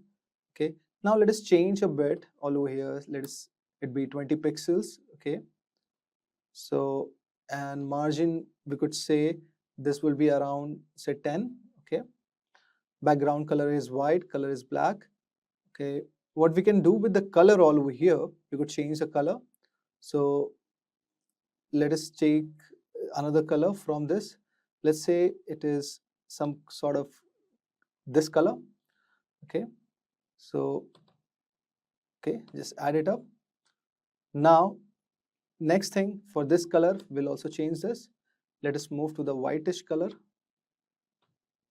Just click on this and it's done. Now we have the line height. Okay, but we don't have the data container. Okay, so for the data container, what you could do all over here. So when this ends, so write a hashtag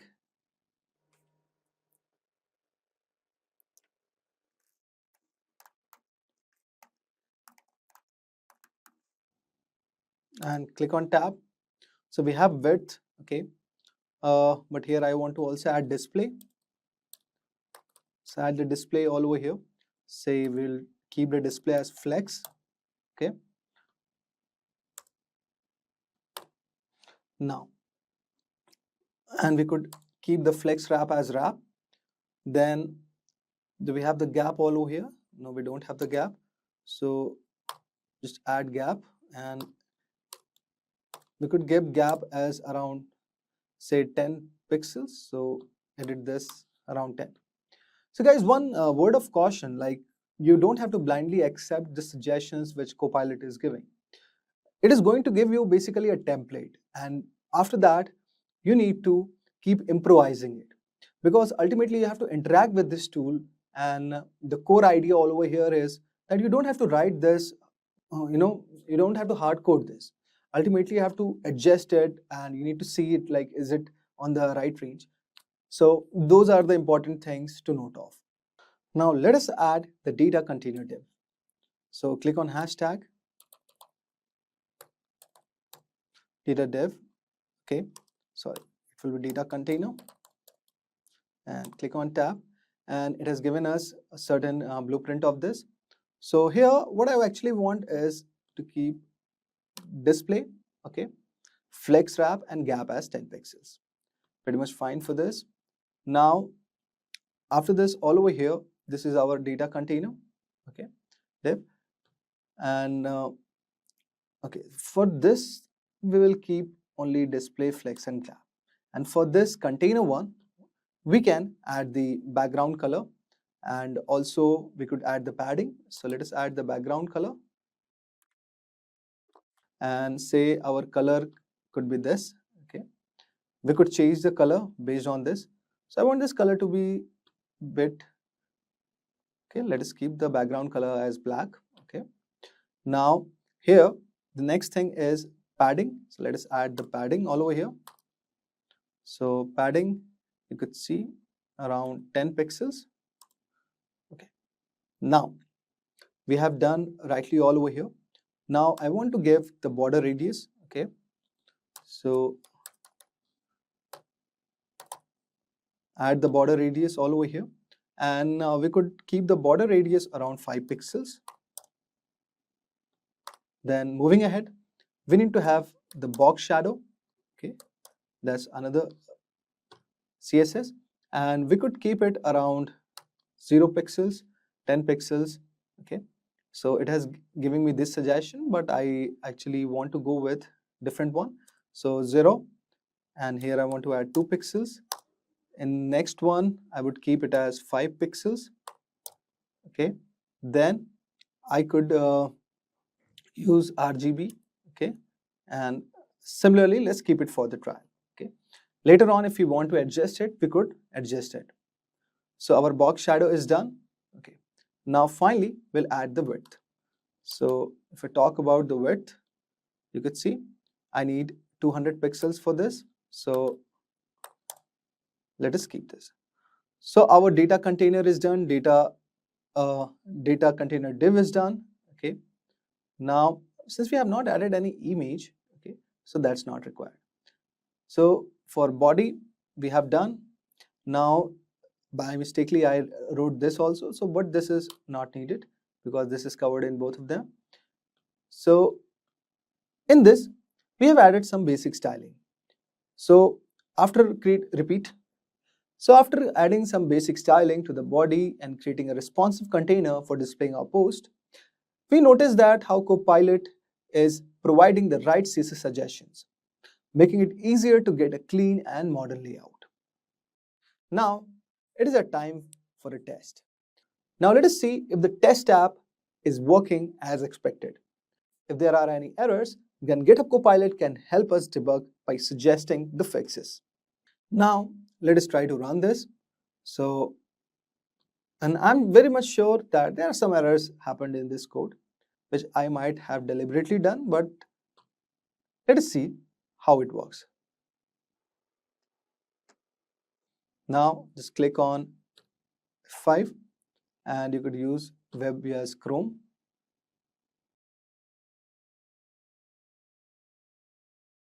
Now, in order to run this application, we'll be installing one more extension.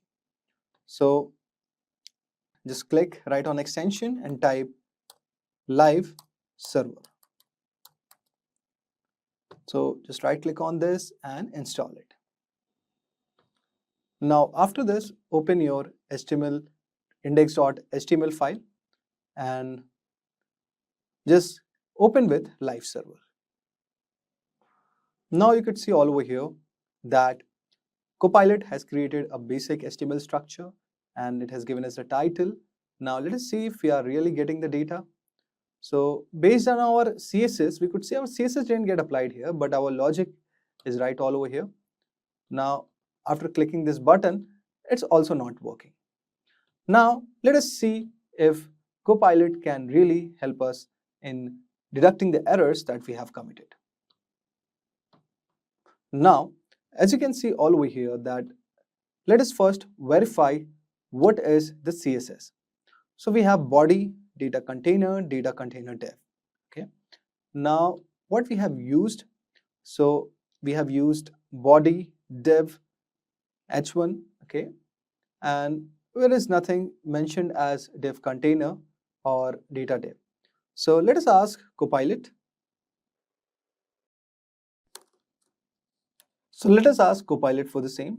Say, I want to check the CSS applied in my style.css when taking in respect to my index.html file.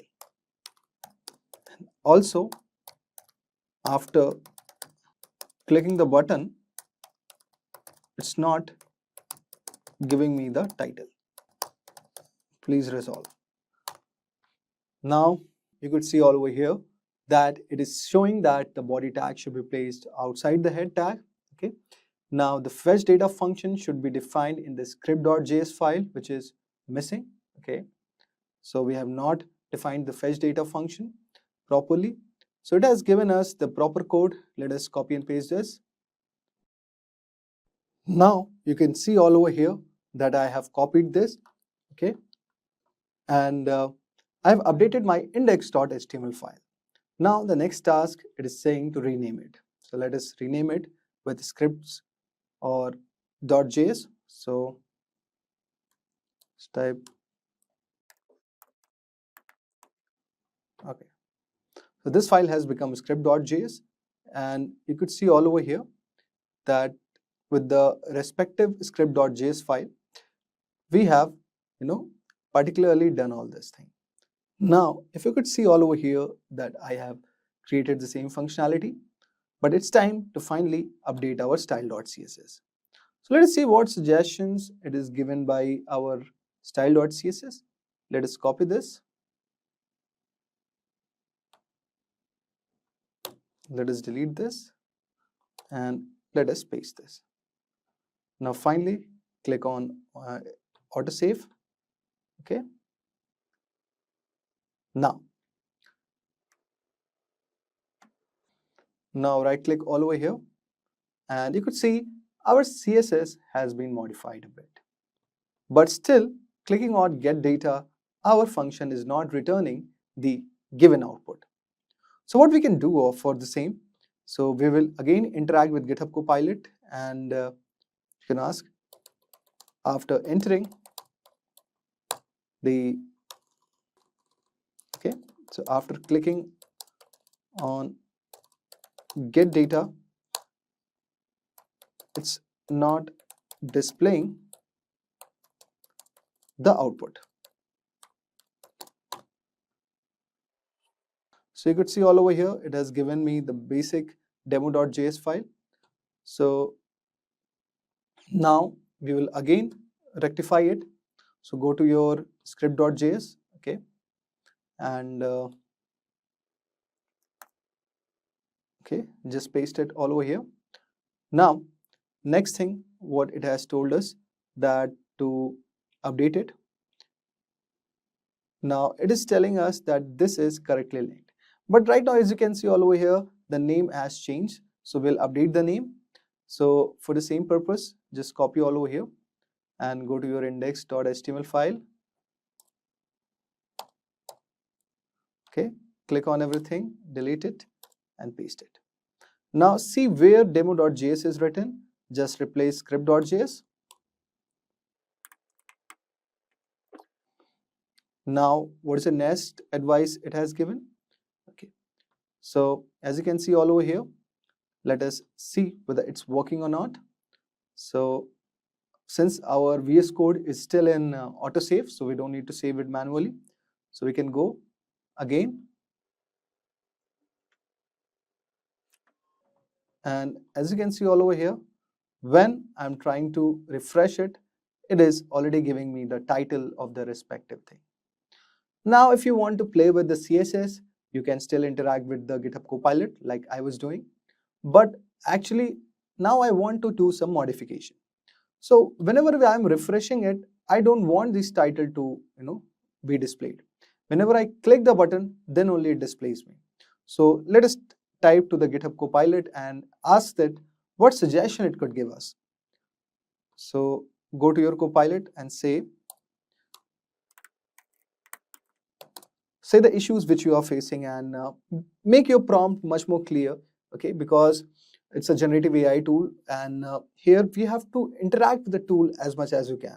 But your prompt should be very much clear, because if you give any prompt which is not complete or which has very less information, then it is not going to revert you the right answers.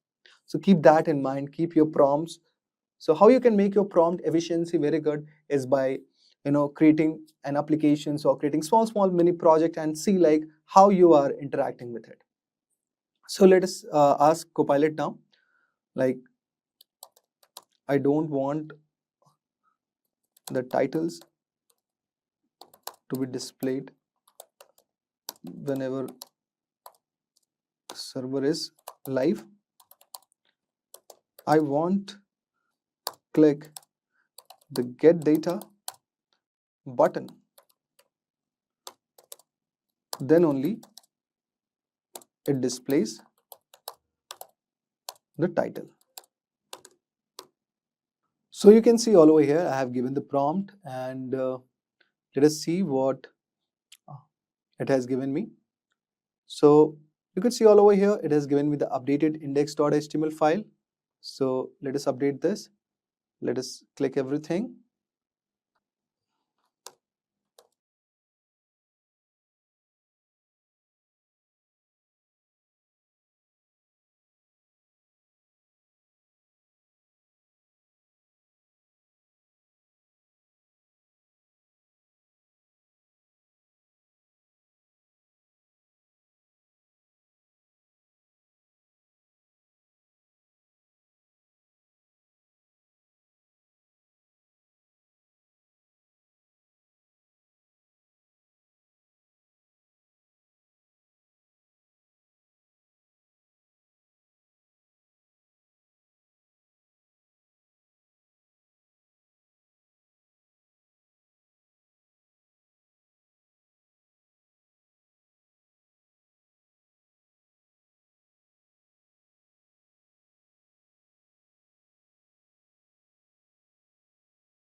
So let's get started with introduction to full stack development. So guys, full stack development involves working on both the front end and the back end web applications.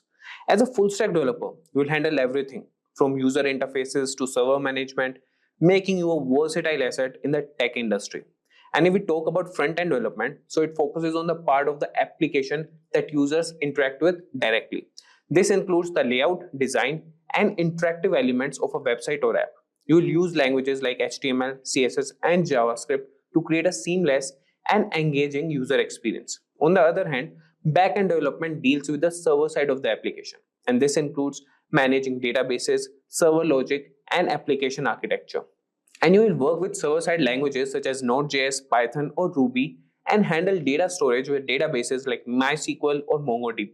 And as a full-stack developer, you combine both these skill sets, allowing you to build complete applications from start to finish.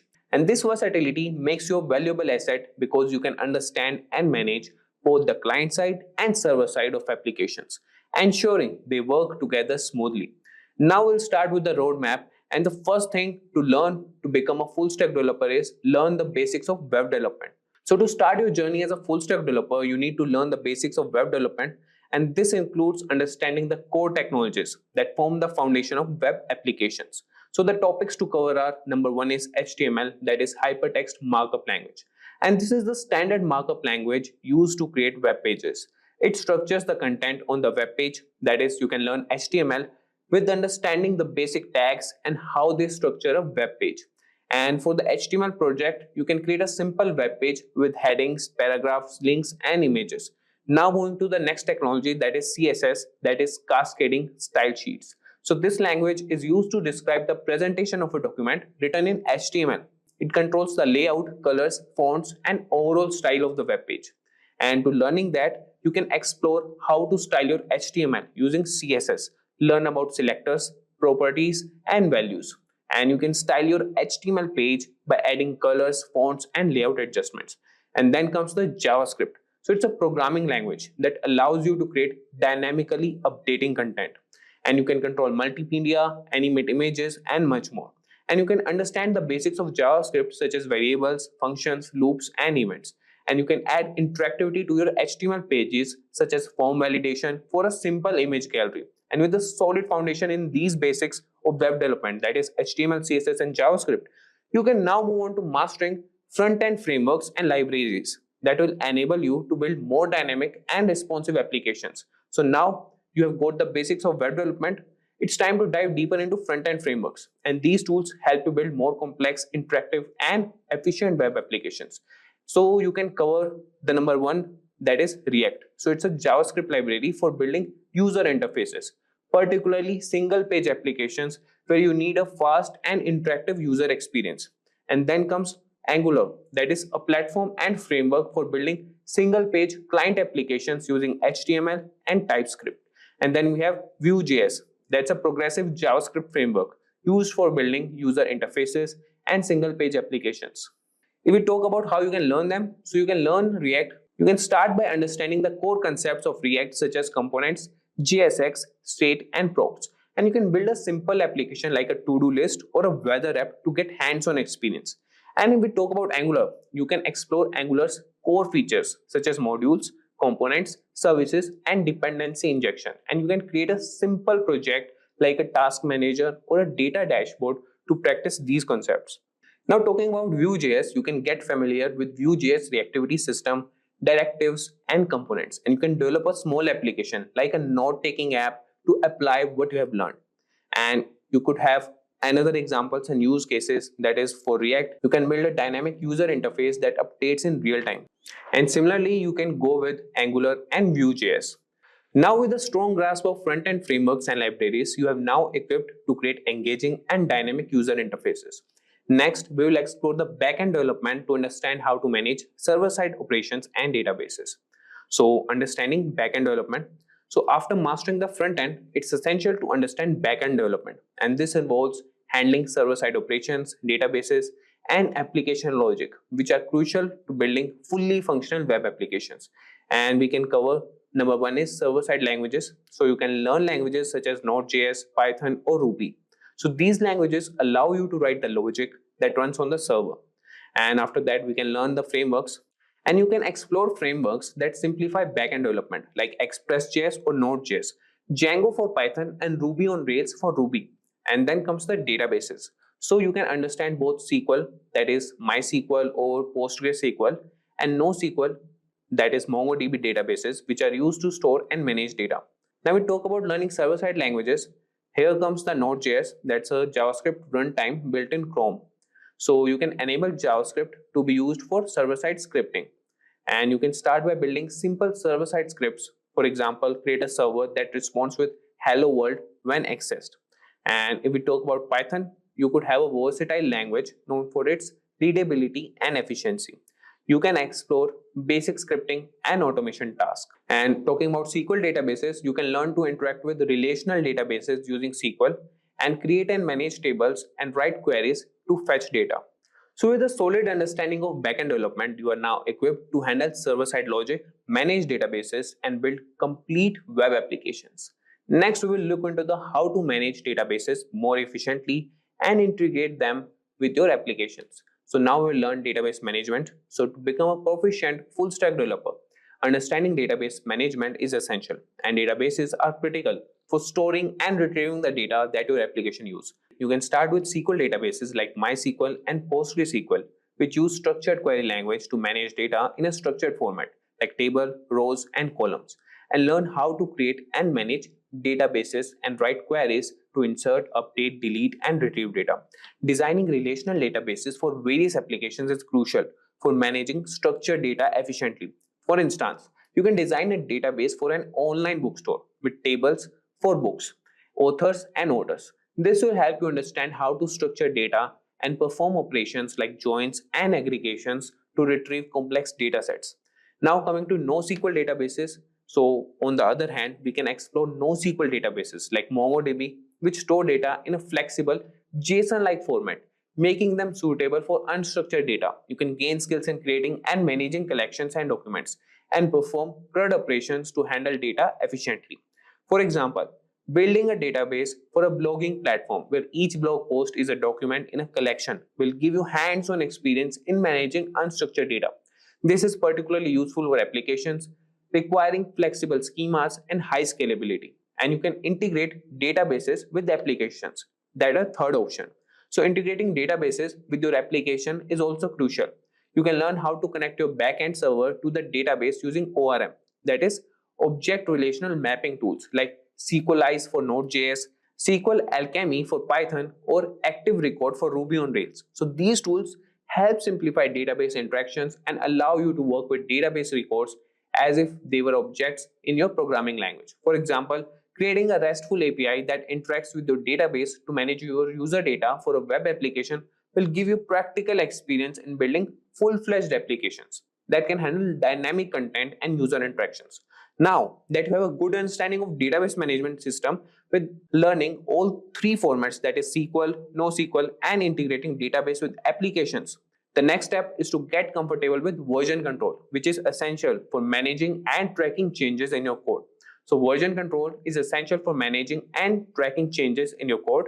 You can start by learning Git, that is a widely used version control system that helps you keep track of different versions of your code and collaborate with others. You can use platforms like GitHub, GitLab, or Bitbucket to host your repositories and manage your code online. You can practice creating repositories, making commits, branching, and merging changes. Understanding these concepts will allow you to work effectively in teams, contribute to open source projects, and ensure your code is organized and error-free. For instance, create a GitHub repository for your projects to track changes and collaborate with others seamlessly. And with a strong understanding of version control, you are now ready to explore DevOps practices and deployment, which are crucial for delivering your applications efficiently. So after version control, you should learn this, that is understanding DevOps. So DevOps practices and deployment are crucial for delivering applications efficiently. DevOps combines software development, that is dev, and IT operations to shorten the development lifecycle and provide continuous delivery. You can learn about continuous integration and continuous deployment, CI/CD pipelines, which automate testing and deployment processes. You can familiarize yourself with cloud platforms like AWS, Azure, and Google Cloud, which offer services to host and manage your applications. And practicing deployment on your projects on these platforms will help you understand how to manage servers, databases, and networking, ensuring your applications are always available and scalable. And with knowledge of DevOps and deployment practices, you are well equipped to deliver robust applications. Next, let's focus on building projects and creating a portfolio to showcase your skills. So building real-world projects and creating a portfolio are essential to showcase your skills and attract potential employers. So start by developing projects that incorporate both front-end and back-end technologies. Examples include an e-commerce site, a blog platform, or a social media app. Document your projects well, highlighting the technologies used and the challenges you overcame. Create a personal portfolio project or website to display your projects, share your resume, and provide a way for others to contact you. This portfolio will serve you as a testament to your capabilities and make you stand out in job applications. Now that you have a solid portfolio, you are ready to start applying for jobs and advancing your career as a full stack developer. So keep learning and building to stay ahead in the dynamic field. And now coming to last point, that is stay updated and keep learning. So the tech industry is constantly evolving. So it's crucial to stay updated with the latest trends, tools, and best practices. Join developer communities and follow tech blogs and participate in online forums like Stack Overflow and Reddit. And you can attend webinars, conferences, and workshops to network with other professionals and learn about emerging technologies. And you can continuously take online courses to keep your skills sharp and learn new programming languages or frameworks. So by staying updated and continuously learning, you ensure that your skills remain relevant and you can adapt to the ever-changing landscape of full stack development. Now here we would like to go ahead with some demonstrations, like talking about like how MongoDB installation works and the other aspects. Okay everyone, so now we're going to start working on the first option called MongoDB installation. Okay, see, MongoDB installation is very simple. If you open a website and go for this website name called MongoDB download.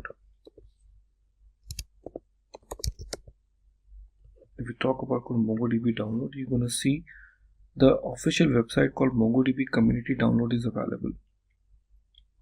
When you click here, so you can see it is taking the current version to 4.4.6. Mac OS, it by default detected my platform. However, you can select, depends on which platform you have it. And after that you will be clicking on this download.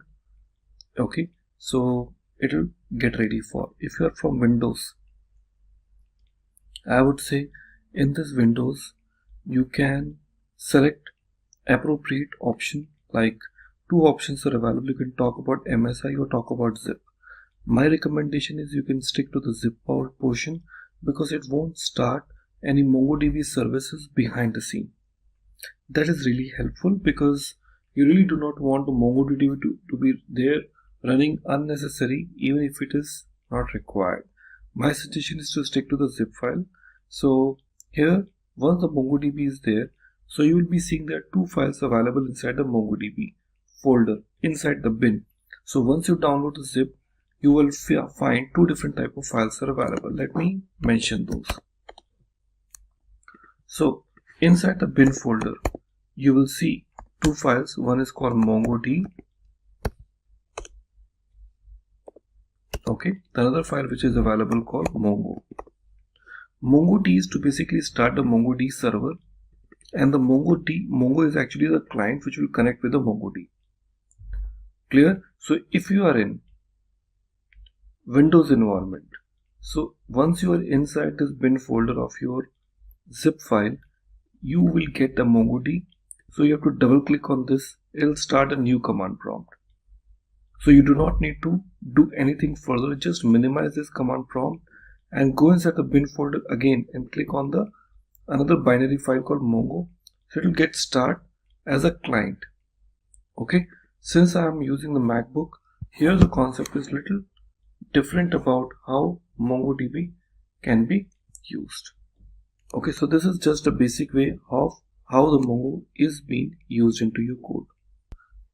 Okay everyone, so now as we are in the MacBook, so here to start MongoDB we have a very special way to start with. So here I'll start with my terminal, and here I would like to paste one very simple command to start my MongoDB database, that is called MongoD. And after that you have to say --db path. It is the place where your database will be starting. And one more important thing I forgot to mention, like MongoD would not start automatically inside your Windows machine unless inside your C drive you have to create a new folder name called data, and under this you have to create a new folder name called db, because automatically when the MongoD starts, it looks inside the C drive data inside a db folder. There your all records will get stored. So do not forget, whenever you're trying to use the MongoD, so you must have this particular folder structure in place in your local machine. Otherwise this is not gonna start. Every time you start your MongoD without this location, it automatically terminates. So to avoid those, make sure that you have this DataDB folder ready with you. However, you can also change the location of this particular folder structure, for which we will discuss it little later on. But as of now, we can see I'm giving my location that is called --db path/datadb. I hit enter. You can see now my MongoDB is starting now, and since it's stuck, so I have to start the new terminal now. So here I open another tab and type Mongo, and the moment I type Mongo, now you can see it is now connected with my MongoDB and now it is ready. That's the first thing you need to remember. Okay, now to check which other databases are available to you, so you can just type show DBS. So it will show you the number of databases which are already there inside your existing newly installed MongoDB. But you can go back and create new database too. Here you can see some databases are already present. However, you go back and create the new databases into your system. And to create this database, we have a very simple option available here. Name call use SimpliDB. If I say use SimpliDB, it automatically creates this database and take you inside. Let's see. Now you can see you say use SimpliDB, it automatically creates, though it is not there, but automatically takes you in while creating those. Okay, so that means you are in current database name called SimpliDB. So if you're not sure which database you are in, so you can just type DBS or DB and it will show you that your current database is SimpliDB. That's it. So your database is set and we are all good to go ahead with our next level development. Hello everybody and welcome back. In a previous videos you have seen like how to create a database and how to identify whether my database is there or not. So if you remember, previously we have created our database using use keyword. So if I just see my databases which we have created is last time, so how we can check this out? We can say show space DBS. Okay, so you can see we have got database list, but we do not have any database which we have created last time is registered here. That's quite surprising because when we have created our database, it should be listed here, but it is not. Let's do one more time. I'm saying use SLDB and I'm saying switch to SLDB. Now when I say once again show DBS, so I still don't see my database is listed here. There is a reason. The reason is according to the MongoDB rule, unless we have minimum one record or collection stored inside my MongoDB, it really can't show in the list. Now I want to tell you about a few important things. Now here when we talk about called MongoDB, in this MongoDB compared to the relational database, here the table which is actually in RDBMS it is called, here it is called collection. Okay, DB is still called DB here. Okay, that means the database will be still called database, but row, what you use this word in a traditional RDBMS, here it is known as called document. If you remember, I told you like it is a document based database. So here every single record what you try to insert, it is not called a typical row, it is instead called a document. So every table is called collection and every single row it is called document. That's what exactly the difference is. Okay, now here once it is ready, we will go ahead and talk about our next feature now. Well, we have to basically go and create a new collection. Okay, so what you can say, db dot create collection, and here I can pass my collection name. I can say demo collection. So once it is done, I can see it is collection is created. In typical language I can say the table is created, and now when I try to see same show DBS, I can see my database is now listed.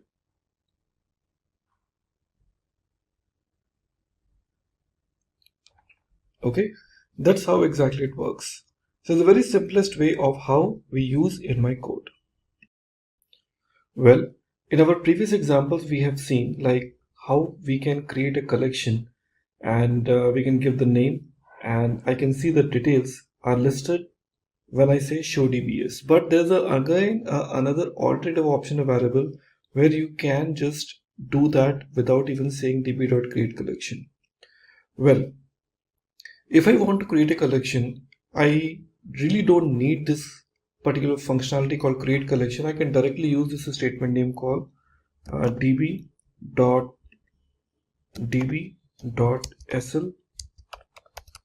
student.insert, and here we would like to add the property like a name, and here we can say admin.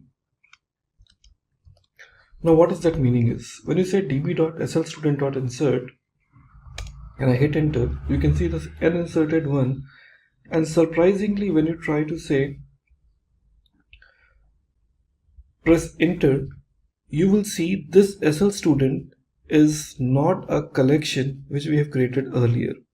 So what this line does, this line not only create the collection for you, but also add a record inside with this property called name, because that is a MongoDB, and MongoDB is always following the JSON based structure, and due to that it goes with the key and value pairs. So DB is a predefined keyword, SL student is a collection name, insert is a command through which you are trying to insert a record. Now to check how many collections are there. Okay, so we have one property called show collections. When I say show collections, I can list down those number of collections, or else I can say tables in a typical RDBMS language which are there added in my system. So SL student, in which I can see the record is inserted. So if I want to confirm, I can simply say db.sl student.find. Find is a function through which I can list down those number of records which are added. I say find, and you can see that the records are received. At the same time, when I say db dot the name called demo collection,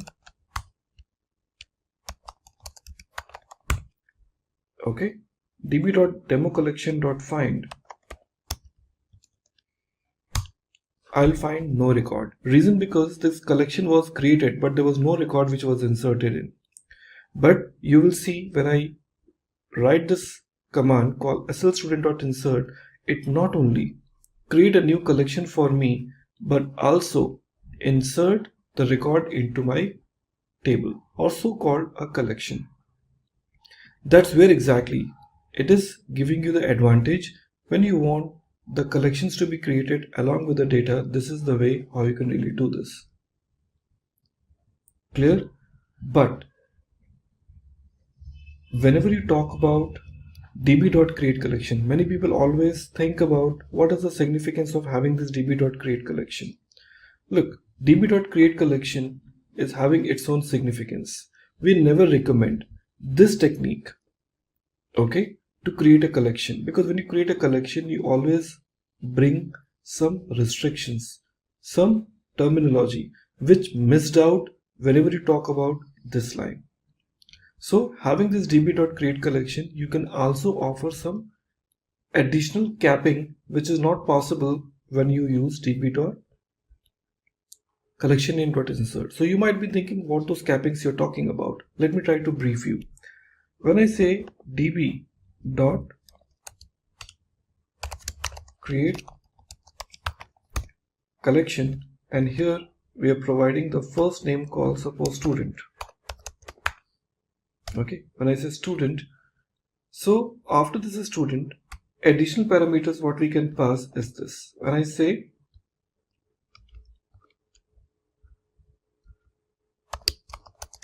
capped colon true, what we say, capped colon true. So you are enabling the capping. After that, the next parameter I'm going to pass, that is known as called size. In this size, we are providing the size. Suppose I'm saying 5 to 4, and also we are saying 2880. That is the size of 5 MB, and here we are giving call max colon 5. What exactly that meaning is? See, the meaning is very simple. Whenever we try to bring this create collection option, so capping true means you are enabling the capping.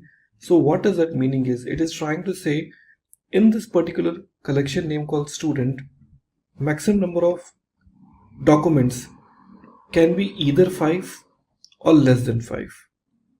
Clear? And the collective size of documents cannot be increased to more than 5 MB. That means you're trying to say either by adding the total number of 5 records, the collective size of 5 documents will reach to 5 MB, okay, or else the maximum number of 5 documents can be stored. So whichever fills earlier. You may have a total number of 4 documents which are pretty heavy and they reach to the size 5 MB, and beyond that the next document won't be added, or else you can have the 5 documents which has not yet even reached. So any option will help you to achieve this. So that's where exactly you can offer the capping, but this is only possible when the user is trying to say db.createCollection. This option is not possible when you're trying to use this. So that's the benefit of having this db.createCollection, and this is what we always recommend. Well, now we would like to talk about our next feature here inside the same MongoDB. So we now know how to create a collection, how to create a database, and how to switch from one database to the another database. Now we will tell you like how to insert a document. So far we have already seen how to insert a document inside the MongoDB. Now we would like to also show you how we can insert the documents using multiple techniques.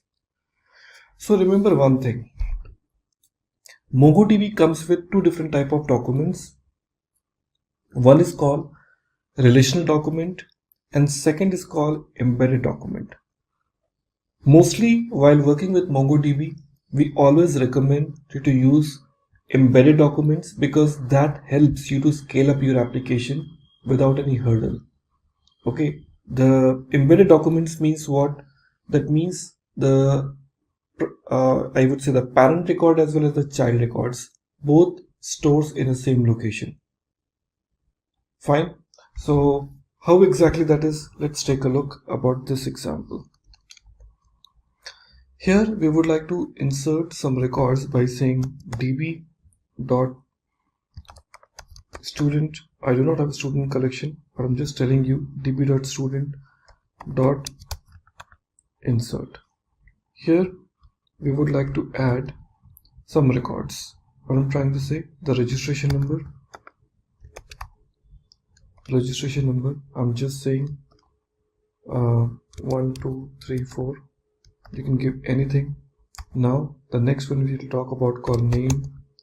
This name we can say student1, followed by the next one.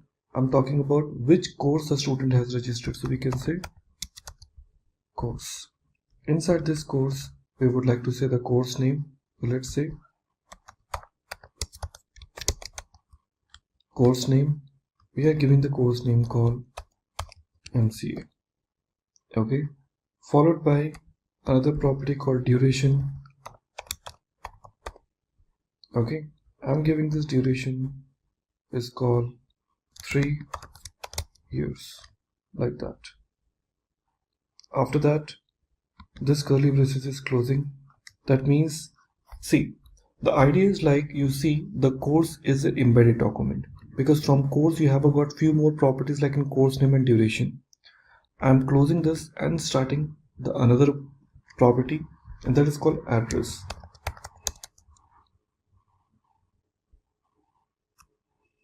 Okay, sorry, let me remove from here and from address. And address we can say one more curly braces, and inside this address we can say city. I'm giving the name called what? Bangalore. The another one we are using that is called state. Let me remove this state colon KE. Okay, and the third property we're using that is known as called country. Here you're saying IE, that is called India. So it is closing here Okay, and it is closing here. So the inner document and outer document both are closed. Hit enter and now you can see the records are inserted. One thing you might notice, the course and the address, these two are embedded documents and they do not have any primary key of its own. Instead, the course and address both are directly dependent on the student object or the student database. So I will say student have the registration number, fine, and the primary key. So the primary key will be associated with the most outer document and the inner documents are directly associated with them. And now when I try to say db dot student dot find, you can see now the records are fetched. I can understand many of you are thinking every time while adding the record we do not add any object ID, and here you might have observed and there also you have observed. Then what exactly that ID is? Now let me brief you. This ID is nothing but a unique primary key your MongoDB has offered you. That means MongoDB says whichever data you are inserting it. So by default with every single document, MongoDB will associate this by default property called underscore ID, which you can't even ignore. However, you can override. I haven't provided any underscore ID as a property because this is a predefined property associated with every single MongoDB document. If you want to override it, you can override from this value to any value, because if you do not pass any value, this value will be automatically provided. That is a typical hexadecimal value. However, if you want to override it, you can override the value of underscore ID, but you can't change the key name. Let's try with some another record. So same record, if I try to add, let's go, I'm using call student2 and here I'm saying 1 2 3 4 5. Here if I want to override it, I can just say underscore ID colon. Now I can give the value called what, 101. This you need to remember. So I'm overriding this value with 101. Now adding it, now the records are added. Now let me call find. Now you see this time the records when I fetched. So in this record, the first record contains a default underscore ID. In the second record, it is the one which I have provided. And remember one thing, in MongoDB, you really can't offer any property other than underscore ID as a primary key. Here there is no concept of having the like in composite key which you used to do in traditional IDBMS. Here you have only underscore ID and this is the only property which you can override it, else by default the new value will be given to you. So this is the first way of how the insert document has been done. We'll be telling you the another ways where the other documents are also added. Okay, so in the previous examples you have seen like how we can add the records, but I also tell you there is another alternative options are available if you want to insert the records in a bulk. That option is also possible in MongoDB. How we can do? Let's try to understand. Here we would like to use one very simple concept called var my emp equal to, now starting with a typical object like this, and after that I'm adding this, and within this I'm adding the first property called emp id colon 1. After this, okay, now you can see it is not understanding, because that is a challenge when we talk about call the logical part, because you go with multiple lines, it is not supporting. However, we have to follow the same lines now. emp id 1, and we just give the second property called emp name. So emp id, just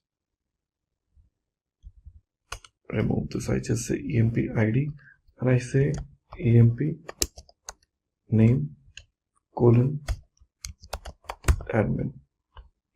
Okay, adding it here, So first record here, again I'm adding another one that is called emp id colon 2. Okay, and now colon manager. Okay, again colon 3 and colon QA. Added. Okay, and this curly braces is closing. After this, your square bracket is also closing, and once it is done, you come down and say db dot new emp dot insert. Okay, and here you pass the name of the object called my emp, and you can see now it is telling you n inserted 3. That is known as called bulk insert, where you're inserting multiple records in a single shot. See how easy it is for you. Okay, now you simply use db dot, the collection name is what? Your new emp dot find, and you can see now all 3 records are inserted with its default object ID.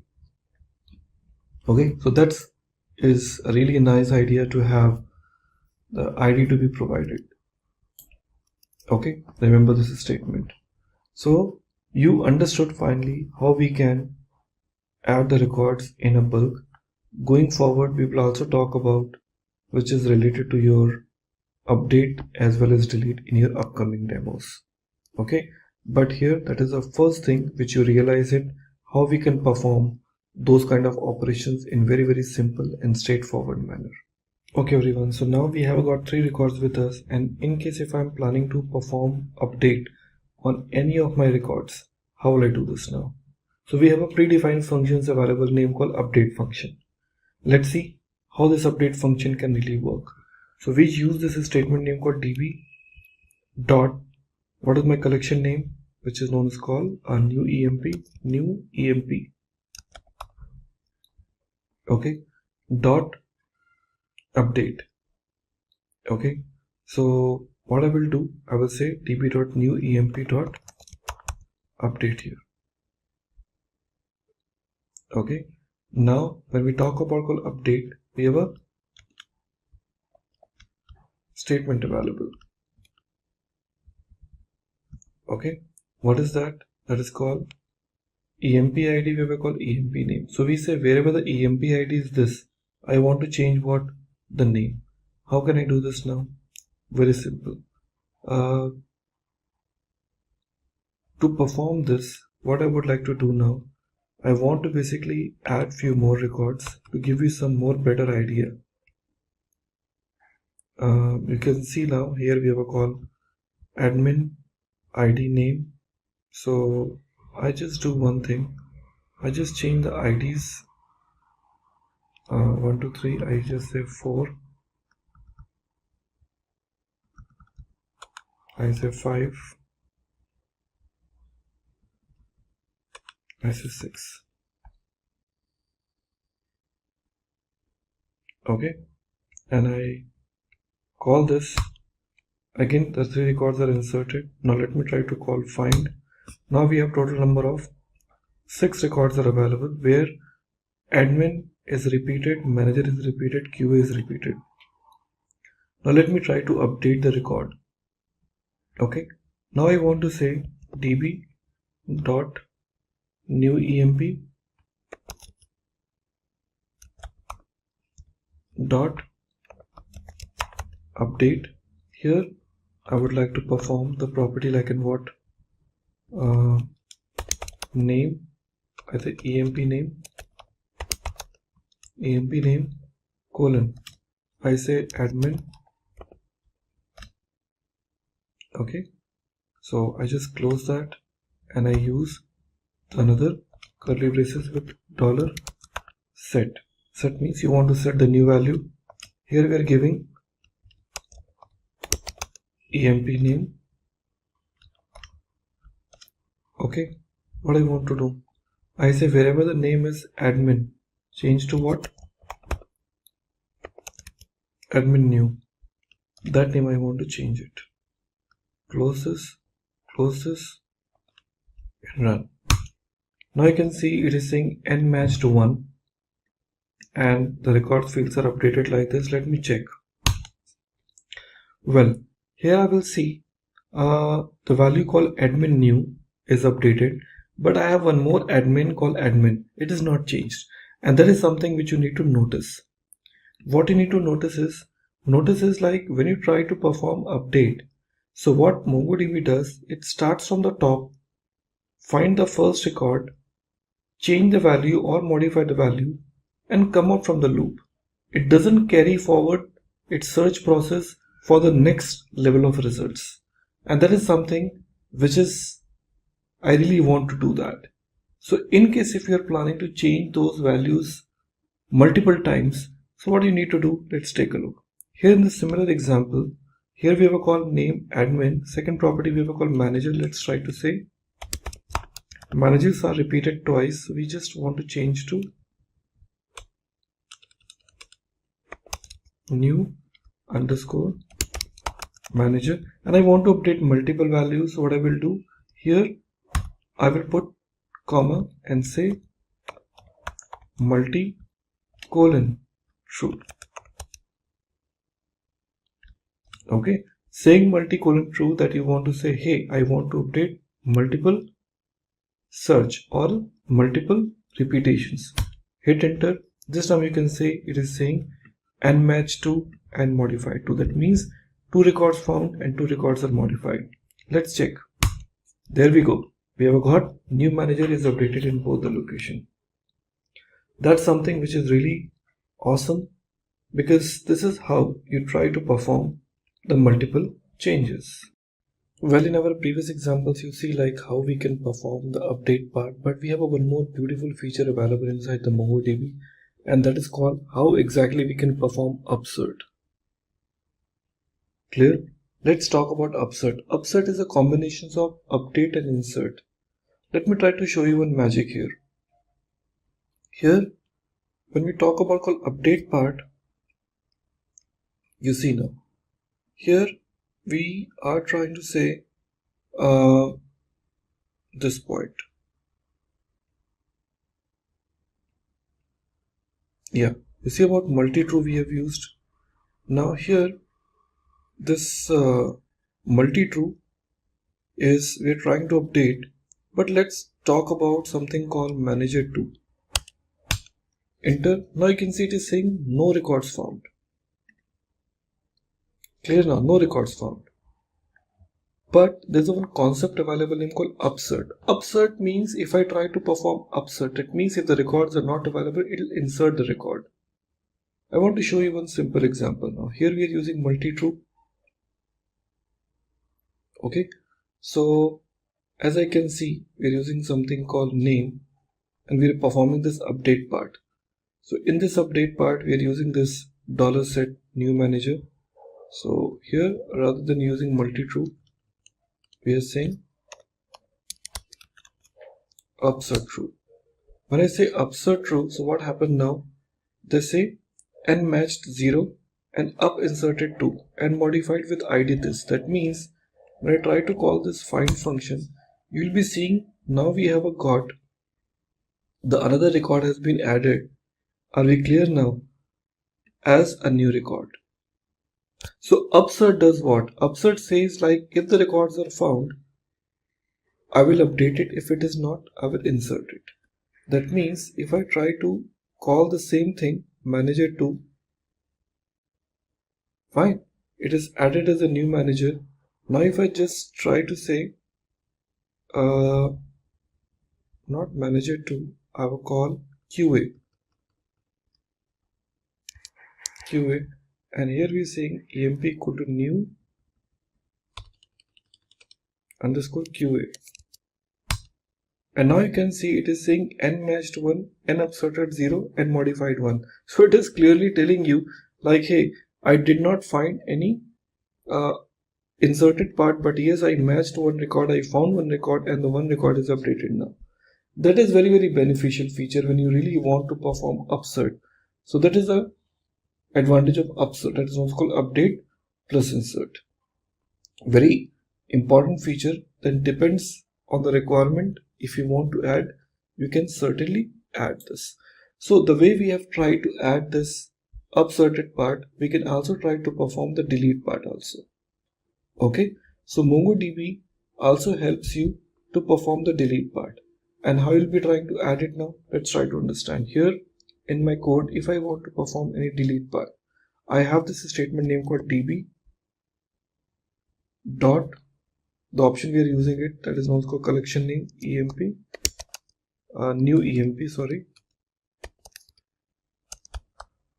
dot, we have an option name called remove. In this remove, we would like to offer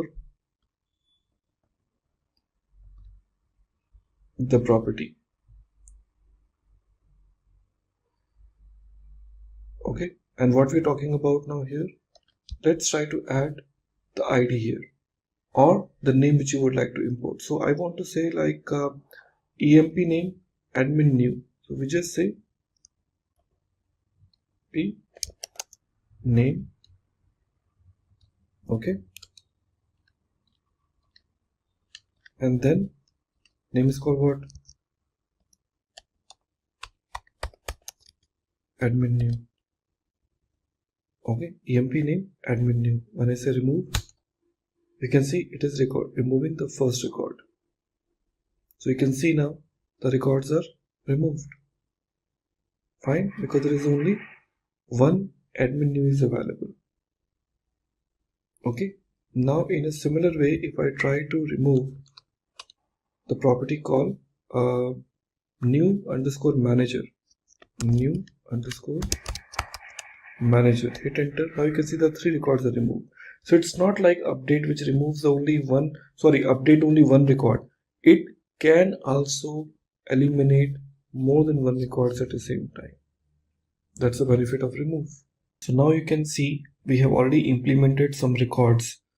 As I seen earlier, like we have performed the delete part now. Now when I try to say db dot new emp dot find, 3 records are available with me, 3, 4 and 6. Now when it comes to insert part we have seen, update part we have seen, delete part we have seen. Now it's time to basically fetch the records. So find function we've already seen, but in find function we also have some conditions, so-called queries. So in case if you want to limit the number of records into your application, you can also do that. Let's see, db dot new emp dot find. Clear now? So in find you can also pick up the specific records too, like when I'm saying dot find, and here we can just say name colon admin.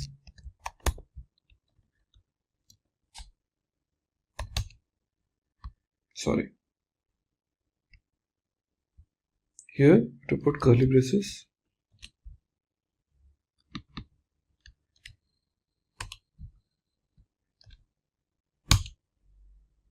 It says there is no record with a name called admin because it is an EMP name, not a name. So let me change back to. Now I can see it finds one record. So like that, you can also apply a condition, okay, into your code. Now, in a similar line, if you really don't want to offer any condition, okay, but you want to limit the number of records to be shown, so you have this function available name called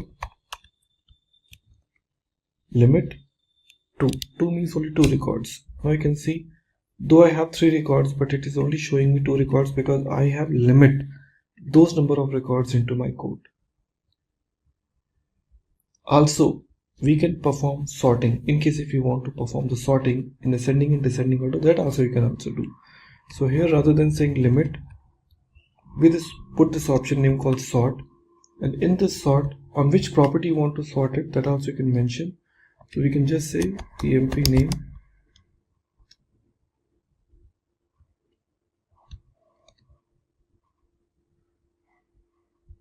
okay, and using ascending order or descending order. So you can just say -1.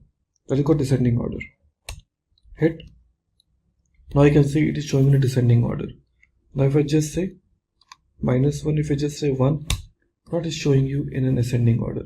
So you can pick up the specific property behalf on which you can tell it should be either on descending order or ascending order. So that option really works very fine. Okay. So that's like how you can perform the queries. But remember one thing, you can also search the records based on their embedded columns too. Because if you see in our previous records, we have some records added. Okay, that is, let me try to say show collections. I will call SL student and student. Okay, db dot find. Okay, you can see we have records which are embedded records. Now if you want to search the records based on their embedded properties, like I'm talking about address, there's one property name called city. Fine, so if you would like to pick up those records, these are also possible. So how you can do this? Very simple. So you say db dot student dot find. Okay, so inside this find you can provide the specific properties. Like my outermost property name is called what? Address. So we are using this option called address dot city. So we say city. Are we clear? Colon. I'm giving the city name called what? Bangalore.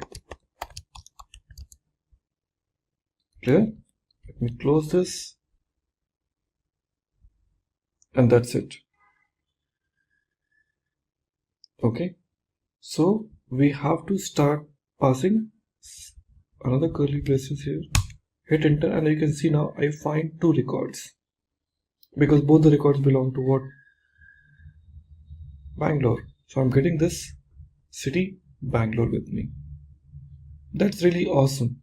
Like you can also pass the city accordingly.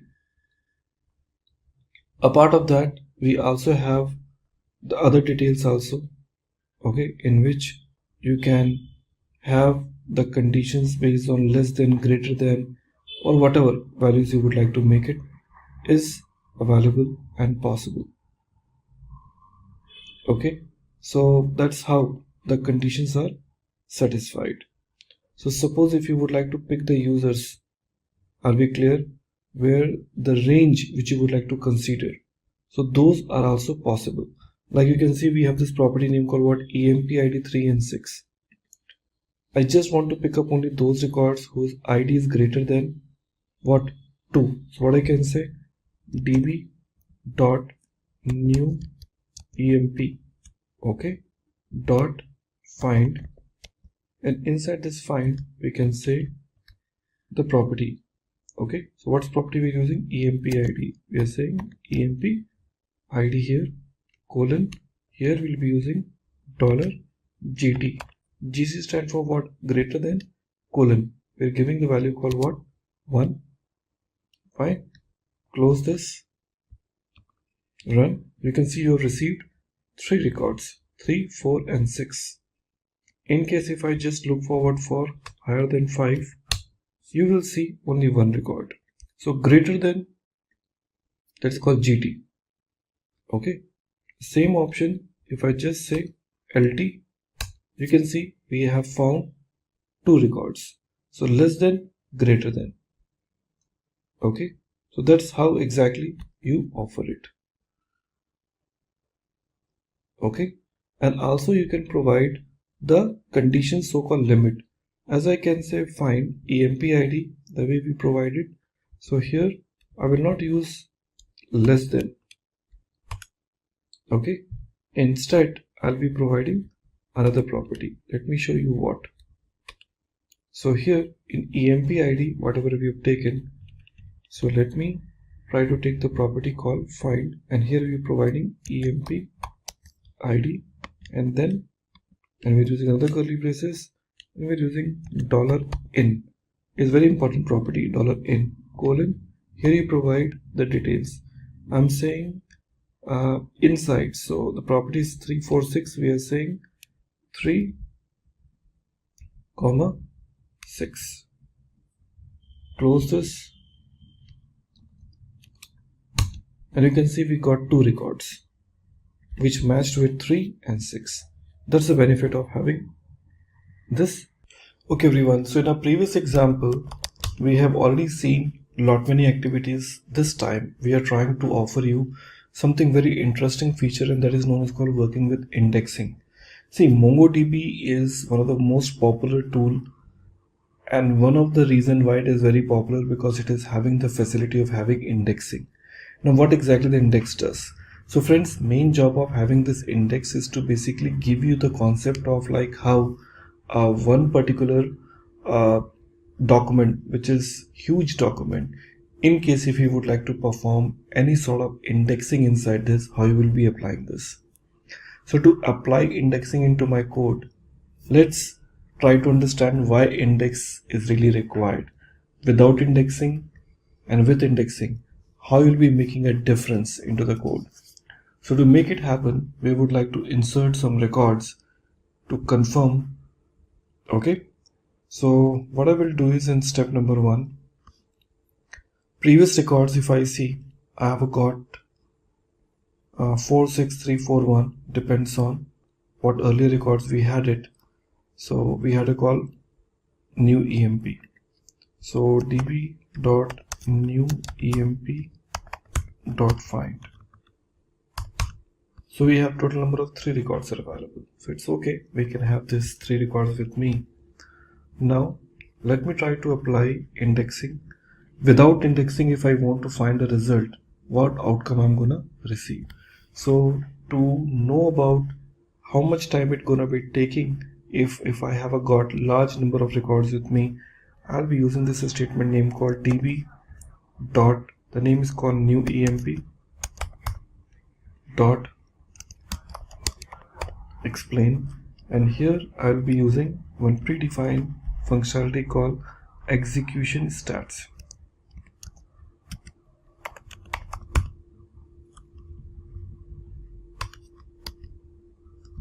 Execution stats. Okay, now here after the execution stats we'll be using dot find. We'll be using the first property here. Okay, and what user would like to find it, that you need to basically offer it. So we are giving the name called emp name colon, giving the name called QA. Okay, let's close. Okay, now when I pressed hit enter, execution stats is a predefined functionalities which will tell me when the query was executed, what exactly the query plan was. Hit enter, and now you can see a lot of details are available with me. Like you can see parse query, winning plan and everything. One thing you need to remember, by default here when I try to run, it says and return 1, advanced 1, need time, total, everything it is showing me. But one important thing which you will see here is total number of documents scanned. So it is telling me total number of document examined is 3. Clear now? And return 1, that means the one result is returned and the total number of documents examined is 3 in order to find this record. Just imagine a use case here. when I say total number of documents examined 3, in case if I have got millions of records with me, that means to search the record, it will examine all the millions number of records to search the result, which certainly gonna be taking huge amount of time. And that's where exactly when you try to search the record, fine, when you have no indexing is available. Okay, so you need to understand one important thing is by default index is applied on your underscore id. db dot new emp db dot new emp dot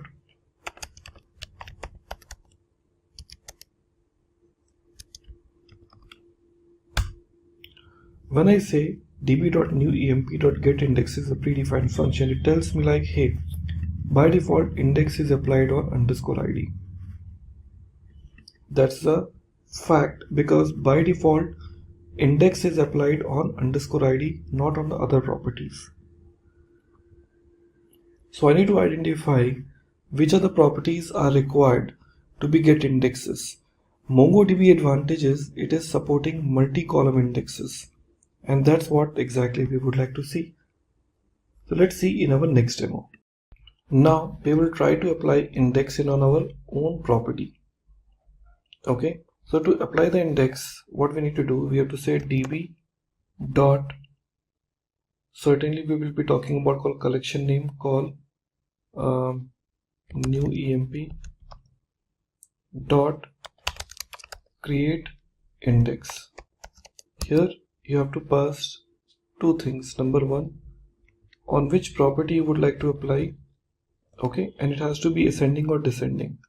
So I'm trying to apply on emp name and I want the index to be applied on ascending order. Okay, so here :1, hit enter.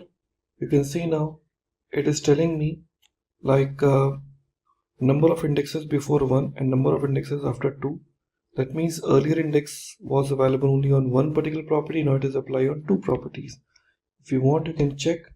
Now you can see there's another property is added called emp underscore 1.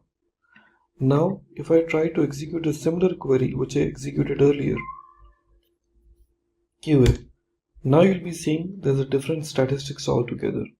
Here if I see in my code, see it will tell you total document examined 1. See now earlier the number of document examined were 3, but since this index is applied, now it is telling me the total number of document examined is 1. So performance is certainly improved. So to search your document, it won't be searching the complete collections. Okay, rather it will search what? Only that particular column in which it is actually applied for. So that's the benefit, in fact I would say, when you will be using these kind of indexes into your code. Okay, so hope we all are clear and understood about this concept. So let's go ahead and get this implemented into our system. Well, this is the first way of how the index can be applied. So you can also apply index on multiple properties. Clear? So that we will show you one by one how it is. Okay everybody, so we have already seen in our previous example how we have applied indexes in our existing MongoDB application. So it is also a possibilities where we want to also apply the index on other number of properties too. As you can see in our existing database, okay, an existing collection. My collection name is new emp, which contains 2 different properties. One is called emp id and second called emp name. Just now we have applied index on our emp name, but in case if I want to apply index on emp id, I'll be using the same technique. Okay, let's try to apply index on the same. So first of all, get indexes. I'm having this index applied on 2 different property. Now we would like to say db dot create index, and here in this db dot create index we can just I will say db.collection name. So our collection name is called new emp dot create index. First parameter is certainly the name of which property we are applying. So here we are saying emp id, and in this emp id we will just offer it has to be ascending or descending. Let me decide descending order. So we are saying -1. Okay, now let's press enter and check the status. Okay, now you can see earlier indexes which we have created, that was 2, and now it turns to 3. So it is very clear that index is improving. Now let's check this out.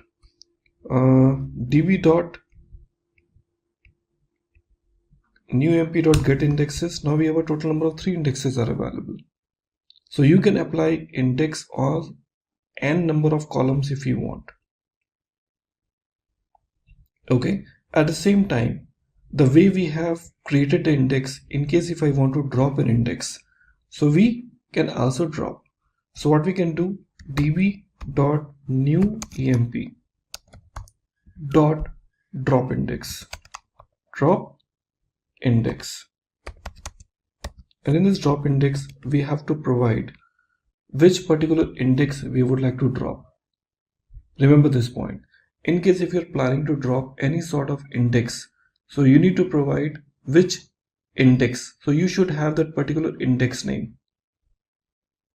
Okay, so here we are providing my index name. So it should not be I would say the traditional name called emp id. No, it has to be emp id underscore -1 or emp name underscore 1. So this should be the name.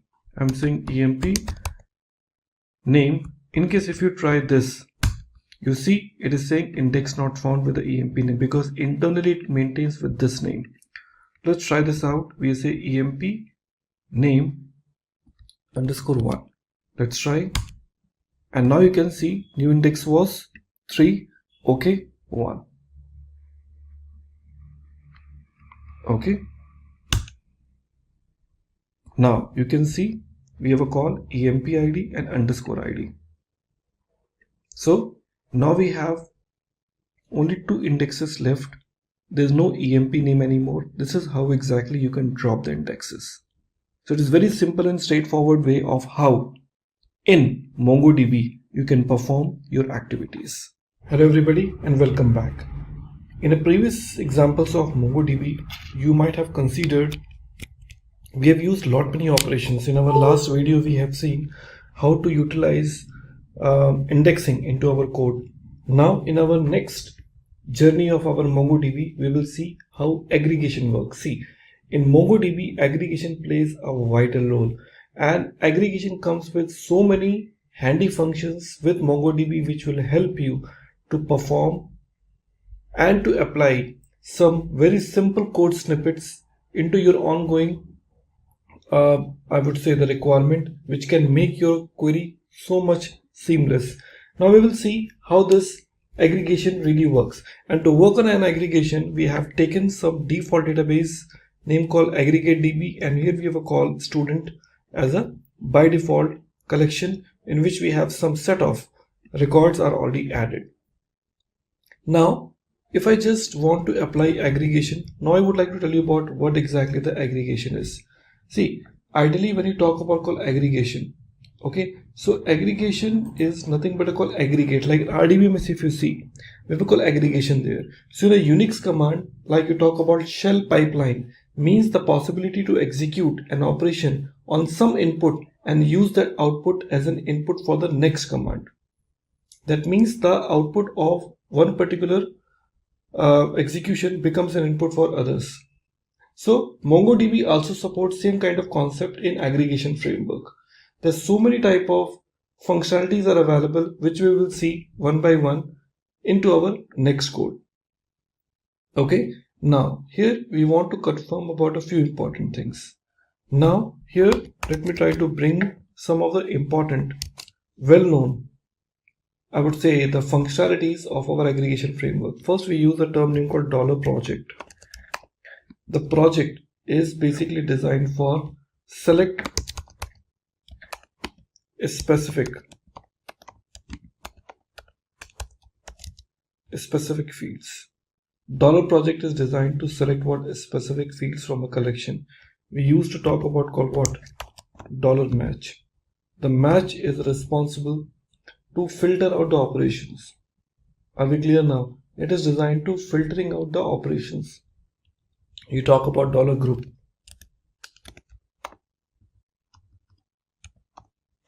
Talk about $group. So it does the actual aggregation.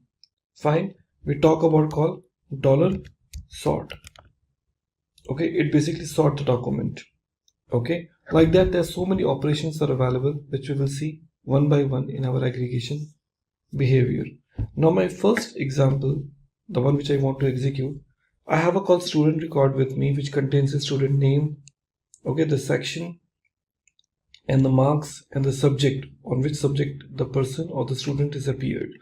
Now here my first requirement is we want to filter data based on a section A, because students belong to the different sections. As you can see now, they belong to the different sections, section A, B, C, D. So I just want to filter the data based on a section A. Okay, so for filter out, I would like to use $match. Let's see how it works. So I just would like to filter out only those students who belong to the section A. So how we would like to use it now? I will say db dot student dot aggregate, and inside this we would like to use this square brackets and then curly braces and then use $match. With this I would like to use another curly braces and I say section A. Okay, and I close this, close this, close the square bracket, close this. Okay, so db.student.aggregate, aggregate should be always associate. Match is known as the aggregate functionality, section A. Hit enter and you can see now it lists down all those students who belong to the section A. Okay, very simple and straightforward example. Now we would like to use the second example. So we want to find out all the records where the section is A and we are using AND operator. Marks is greater than 80. There are so many students who have a different marks like 70, 90 and whatever. So we want to use both the conditions together. So how are you going to be using this now? Remember, not only the section A but also marks who are greater than 80. So similar thing, we have a call match. Okay, after this match we are starting this curly braces. Okay, so after this match we would like to bring AND. We say $and again colon, again we are starting this square bracket now. Okay, we talk about what? Section A, number 1, and after this the first curly braces we would like to use marks. So we say marks colon, and once again we would like to start curly braces, and here we use $GT, that is called what? A greater than colon 80.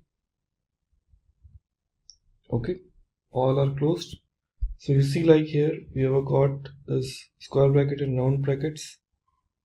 So what else is left? So we have a call 80, we are using another curly braces needs to be closed here, and then square bracket, okay, and followed by again curly braces, again curly braces, again square bracket, again round brackets.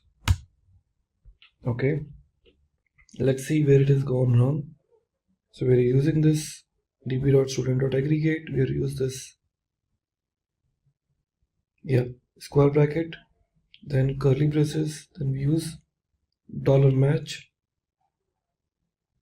Okay, after the $match we are using another curly braces and we have a call AND operator. After this AND we have a call this square bracket, then curly braces, section A. After section A is getting closed, we are using another curly braces, marks, colon, $GT. Okay, and we are using what? Colon 80. After that, we are closing this and using two more curly braces, square bracket in this. Okay, so this where exactly you can utilize that. So db.student.aggregate, and like this, it will be able to get it now. Okay, so in a previous example, that was the only missing point was after this this $match, we didn't apply this curly braces. That was the only missing point which was there, and now we have applied. Another code is giving me this outcome, and I have only one user who's scoring greater than 80. Well, that was the first thing which we have it now. Along with this, I would like to go ahead and talk about few more things. Now, I just would like to bring selective fields, not all the fields. Like as you can see, we have a call student name, section, marks, everything I'm getting it. So I really don't want to bring all the properties from this document. I would like to selectively take specific property. So let's talk about how we can use this. So we'll be using project. You remember about project is responsible to select the specific record. So I just use this statement name called db dot student, okay, dot aggregate. We are using it now. After that, now square bracket, then curly braces. Now we are trying to say $project. What we would like to use? $project, and colon, we are trying to use student name, okay, colon, okay. Remember one thing, 1 means I want to, 0 means I don't want. So whichever property will be enabling it by giving the 1 as a digit, that means it is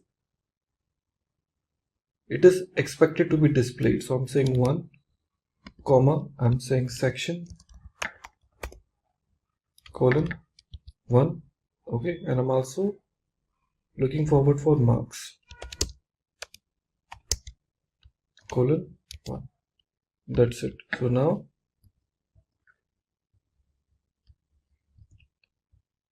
you can see now I am once again picking up only those like student, section, and marks. Now if I go back and remove some properties, like I only want student and section, you can see I have only student and sections are used. Here if I just use this statement name call underscore id colon 0, now you can see only the names and sections are visible, ID is not, because I really don't want ID. By default ID is shown, but if I say it's 0, that means the ID will not be visible here. So like that you can select the columns or the properties accordingly. That was the one way. Now the other thing I would like to use, what if you want to find out the student name, section, and marks from student? Once again, we want to find out the student name, section, and marks from the student collection, where the section is A. Okay, so here it will be the combinations of match as well as the project. How we can use this? Let's take a look towards my implementation. If you see the previous one, what we have used here, you remember about, we have used this statement called aggregate match. Okay, so now we would like to go back and utilize, after this $match, this is the curly braces, I'm giving section colon A, okay, section colon A, and after this I'll close this, okay, and close this again. Again I'm opening it up by using this option called project, $project. We're picking up the project right now, and here with this colon symbol we can use again and say student name,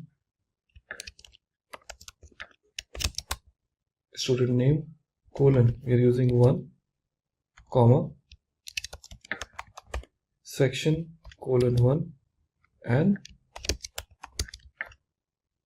1, marks, colon 1. And now closing this, now you can see I got those. So the requirement was we want to find out the student name, section, and marks from student collection where the section is A. So you are not only using the match, okay, but also using what? The selective details. Like this you can implement it. Okay, that's where exactly the projection really works. So projection gives you lot many opportunities which you can utilize it for your own, and also it comes with lot many predefined functions like in some AVG and all. So let's talk about those functionalities too. So this is the first thing which we have seen, aggregations are taken place. Now in case if you would like to perform the group, like if I want to find out the total marks, group by, okay, section, like each and every section I would like to confirm the total marks in every section, then how will I basically do that? So let's try to get this example also. So here, let me try to go back, and we will not be using match here because I would like to use the group part. So after this curly braces, we want to use $group. Okay, that is called group by in RDBM is how you use it. Here we use this curly braces. Again, here we are passing this underscore ID.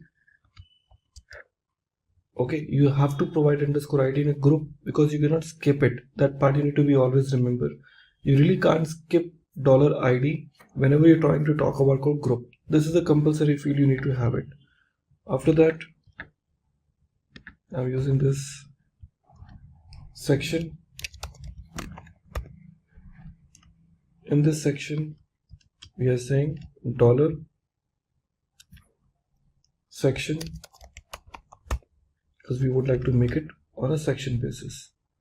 After this, closing, and here we are using what?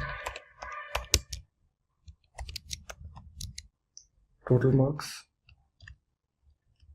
colon, here curly braces, again dollar sum, okay, colon, on which behalf I want to use in marks, so I can say $marks. Naming convention is very important because it is a JavaScript, so it is a case sensitive. Okay, then, and you can see now section wide I'm able to get all the marks. Isn't it amazing? That's where exactly the aggregations are playing very important role while retrieving such kind of records. So hope you are clear about how we utilize this together. So in a previous example we got it like how we are basically taking this marks in my application. Fine. So we are clear about how we are picking that up. But what in case if I would like to take marks for the specific section? So it is also possible. So we'll be using the same group, but the only thing is what we'll be bringing the match between, because here we are trying to get all the section marks, but if you would like to bring it only for the specific section, we know it very well what we need to do. So here, before I talk about called $group, we can use one more curly braces here. Okay, so we can use this option called $match. Okay, and here we are using this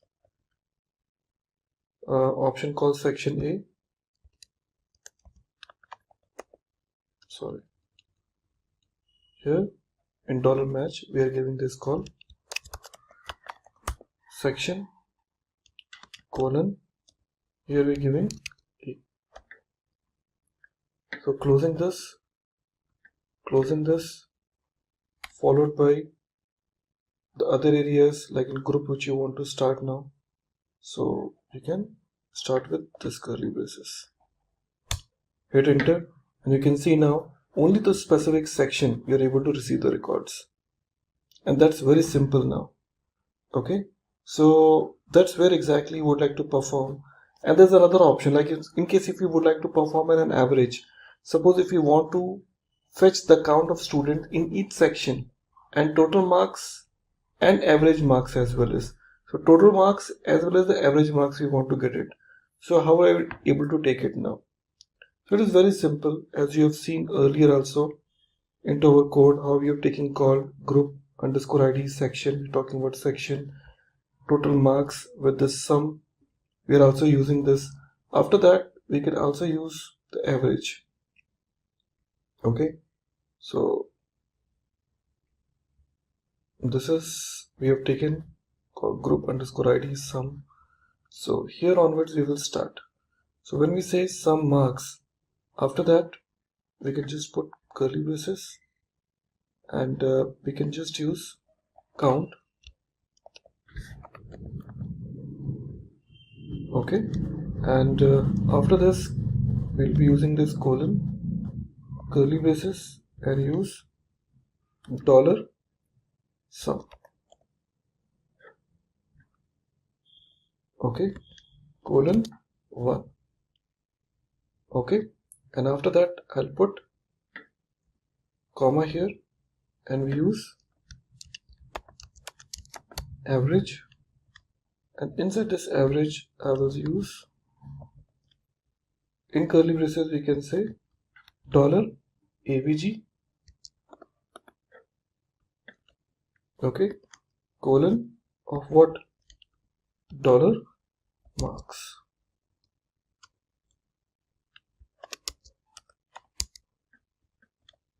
Very simple. So curly braces is closed. Okay, so total how many? 3 curly braces will be closed, 1 square bracket and round brackets. And now you can see you got the average markings in each and every section. So just imagine how easy it is for you to deal with the aggregations. So aggregation seems to be a very simple approach provided by MongoDB that really create a difference of how the aggregation changes the way how you react to.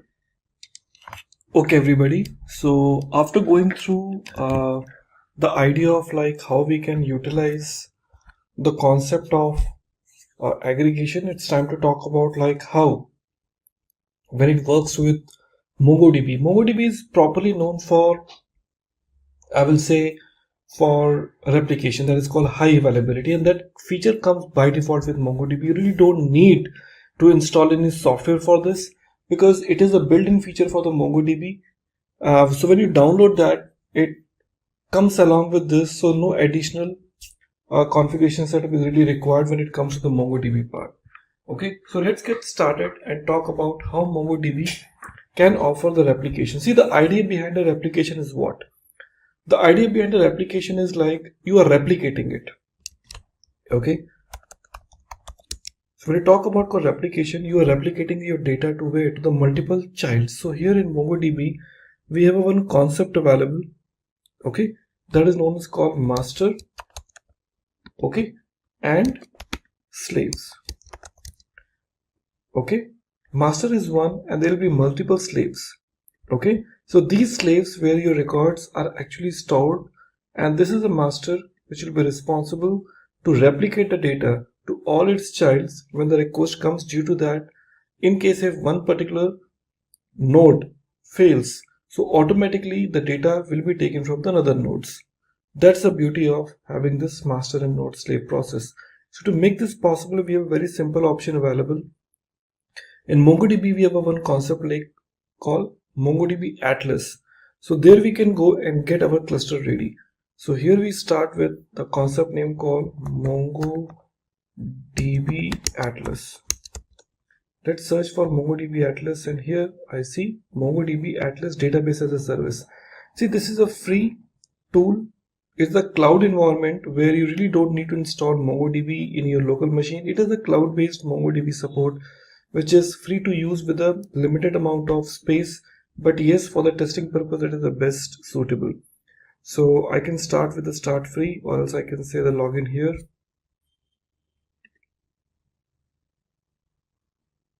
Okay, from there onwards I can go ahead.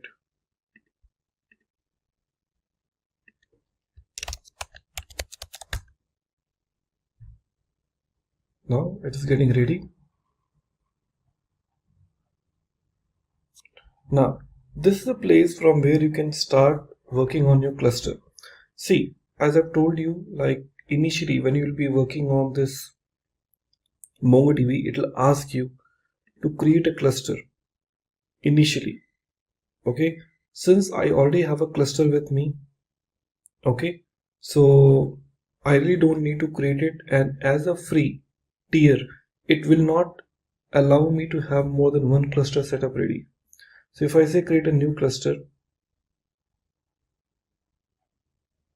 okay, and I say by default AWS, okay, and let me close down this notification. AWS, you can select any of the cloud provider, and 8 GB RAM, cloud backup, cluster name. You can see now it is taking me 0.54 per hour. Reason being because I already have a cluster with me, hence more than one cluster is not allowed in a free tier cluster. So I have to cancel this. But you can go and create a cluster the way it was offered there. So if you want to create, you can just go ahead and do nothing. Just select by default AWS, select your location, okay, give the name of the cluster. You want to give anything, you can give it here. Otherwise, let it be the by default name cluster and say create cluster. It will take a while, minimum 2 to 3 minutes, depends on the availability. It creates a cluster for you, and your cluster, once it is ready, it looks like that. Okay, so here in this application you have to go back and understand what is there in a cluster. So when I click on cluster 0, you can see now here we have got 3 nodes available. One is called primary node, which is called master, as I suggested earlier, and now we have called slaves. Automatically when the clusters are created inside this MongoDB, by default it will be 3 node cluster, where the 1 will be the primary and 2 will be secondary. Based on your package, whichever you have taken it, you can increase the number of nodes later on, but as a free, I'm gonna get, or I will be receiving total number of 3 nodes available here. So records, whichever will be stored, it will get stored automatically in both the nodes, secondary nodes. And from the primary, I can insert the record, and secondaries, I can read the records. Remember, you can't insert the records into the secondaries. You can only insert the record only in your primary record. Secondaries are not allowed to insert. So this is your replica set. Okay, these are the nodes which are available to you. So when you click on this primary here, you will see it is telling you no data available. Nothing is there because I haven't stored any records as such. So I just go back to my cluster. So initially I would like to go back and create few things now.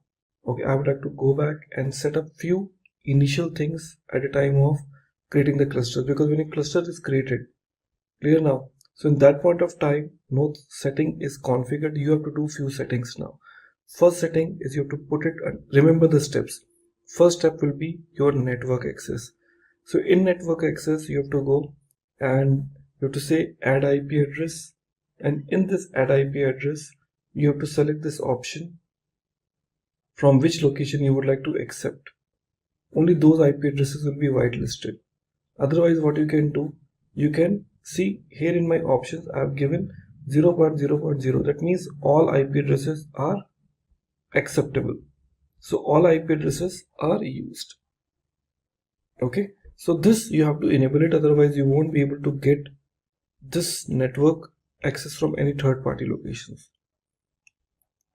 Next you have to talk about call database access, which is required for you to create a new user. There are already some new users are created, but it is recommended that you to go and create a new users here. Okay, so you can go back and add a new user. So by default it is username and password is given. So you can go back and create a new user. When I say add user, you can give the username as well as the password as per your own convenience. So new user I'm going to create it, that is known as called SL, okay, user, and here we're giving call admin 123. So SL user admin 123. Remember, this will be the username and password. I'm saying add user. New user is automatically added. SL user admin 123. So once you have provided this network access, database access, next you have to create a new data. So what you need to do, when you go back to your statement, okay, network access, database access, it will ask you like you want to create a new database. So I just go back to my project 0. There will be an option called collections. You have to go back and create a new collection here.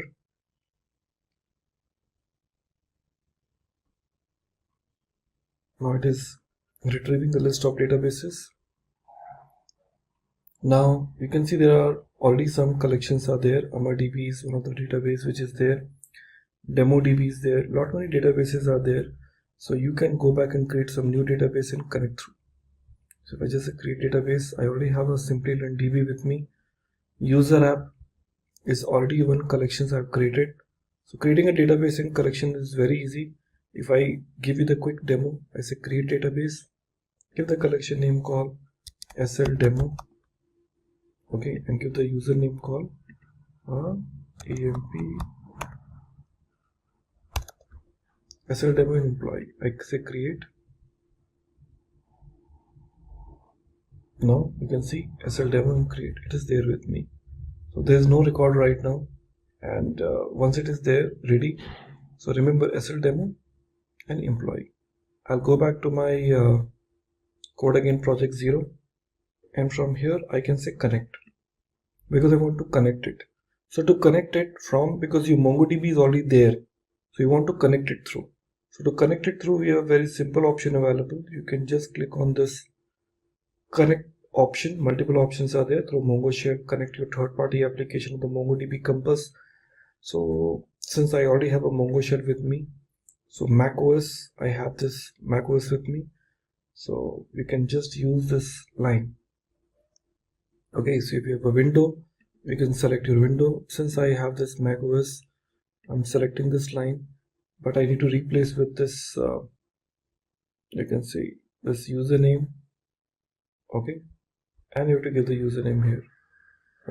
I'll select this, I'll open my terminal, okay, and this is, I'm just closing this and opening up another terminal here.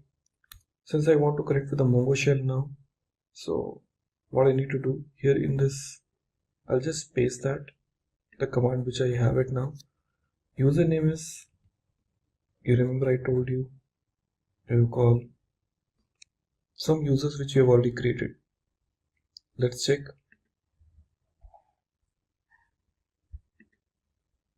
Here, SL user, I say SL user, I hit enter. It will ask me the password, so I've given the password admin, and now you can see it is connecting with me to this particular, see, now see it is connecting me to this particular replica set. You can see in a logs it is telling you very clearly, okay, saying that it is a username 4.2, and you can see it is connecting with your shard cluster, the cluster which is created, and this is where exactly I have it with me. So I'm connecting with this environment.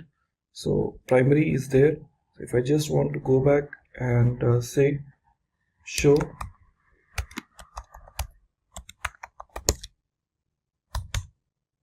collections, so I can go back and create a new collection here. Okay, so it's up to you now. By default collection which is their employee, so I can say db dot employee dot insert, and now here we can just add name,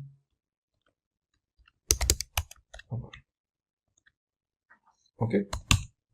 Now you can see some exception is raised. So you understand.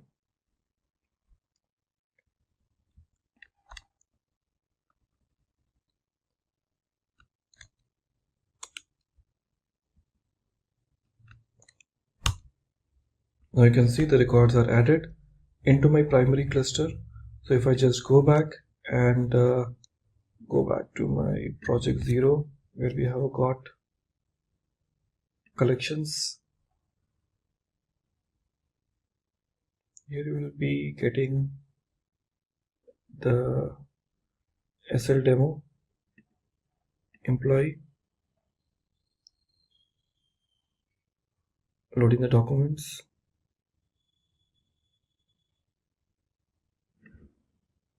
So it takes time to get this, but this is where exactly you see the records will be stored. Okay, so that's where exactly it works fine for all of you. So we have this record. Okay, so when I say show collection, so we have a call employee. When I say db dot employee dot find, so I can see we have got new collection name called. This is added right now. Okay, so like this you have got the first connection established and the records has been inserted. Today we will be covering topic how to learn coding using Gemini. So now let's move on to the Gemini prompt. So this is our screen of Gemini. Okay, so here first I will write, hey Gemini, I want to learn coding. So it will give us some basic prompts. So it gave like learning to code is a fantastic design. It's a valuable skill that can open doors to many opportunities. So here is a path, right? So first find your motivation, then pick your first language, then explore online resources. Then in online resources, there are some categories like online courses, video tutorials, coding websites, practice consistently, and you can build project or you can join the community. Okay. So here now I will ask, give me some beginner friendly coding languages. Okay. So here it gave like Python, JavaScript, Scratch. I don't know which language is Scratch. If you are entirely new to coding or even introducing coding to children, Scratch is a fantastic option. Okay, so here is Python, JavaScript, or you need more, you can ask more languages. Right, it will provide you more. Basically, you can ask anything to the Gemini. So here are more Ruby, C#, Swift, HTML and CSS. So we will take HTML because HTML is a foundation language for the web pages or web development, you can say. Or you can choose any of the languages you want.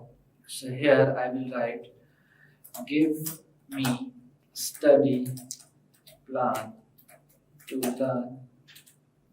learn HTML language, right? So now it will provide us a proper week wise study plan. So here you can, okay, I can ask phase 2, phase 1.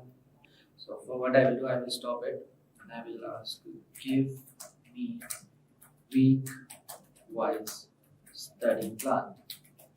Okay. So here is a quick info for you. If you want to switch careers with AI and ML, then try giving Simplilearn's postgraduate program in AI and machine learning from Purdue University in collaboration with IBM. This course teaches in-demand skills such as machine learning, deep learning, NLP, computer vision, reinforcement learning, generative AI, prompt engineering, ChatGPT, and many more. So don't forget to check out the course link from the description box below and the pinned comments. So here you can see. So here is a week by week HTML study plan, beginner to building website. So this plan offers a more structured approach with dedicated activities for each week. So week 1, foundations of HTML, in which activities are the understand the core concept of HTML, like hypertext markup language, HTML full form, and its role in web development, right? Some resources are there, and video tutorial you can watch, and website is there. Like week 2, coding your first web page. Okay, set up simple text editor or a free code editor like Visual Code Studio Code, right? And resources from here you can get. Let me ask. I want week-wise topics, right? Because I don't want to go in every particular website or resources it gave. Okay, so here are the topics. What is HTML? Week 2, coding your first topics like HTML coding, writing basic HTML, structure, elements, and attributes. Okay, then topics deep into HTML elements like list, tables, forms in week 3, and in week 4 you will deep dive into CSS, right? And here I will write provide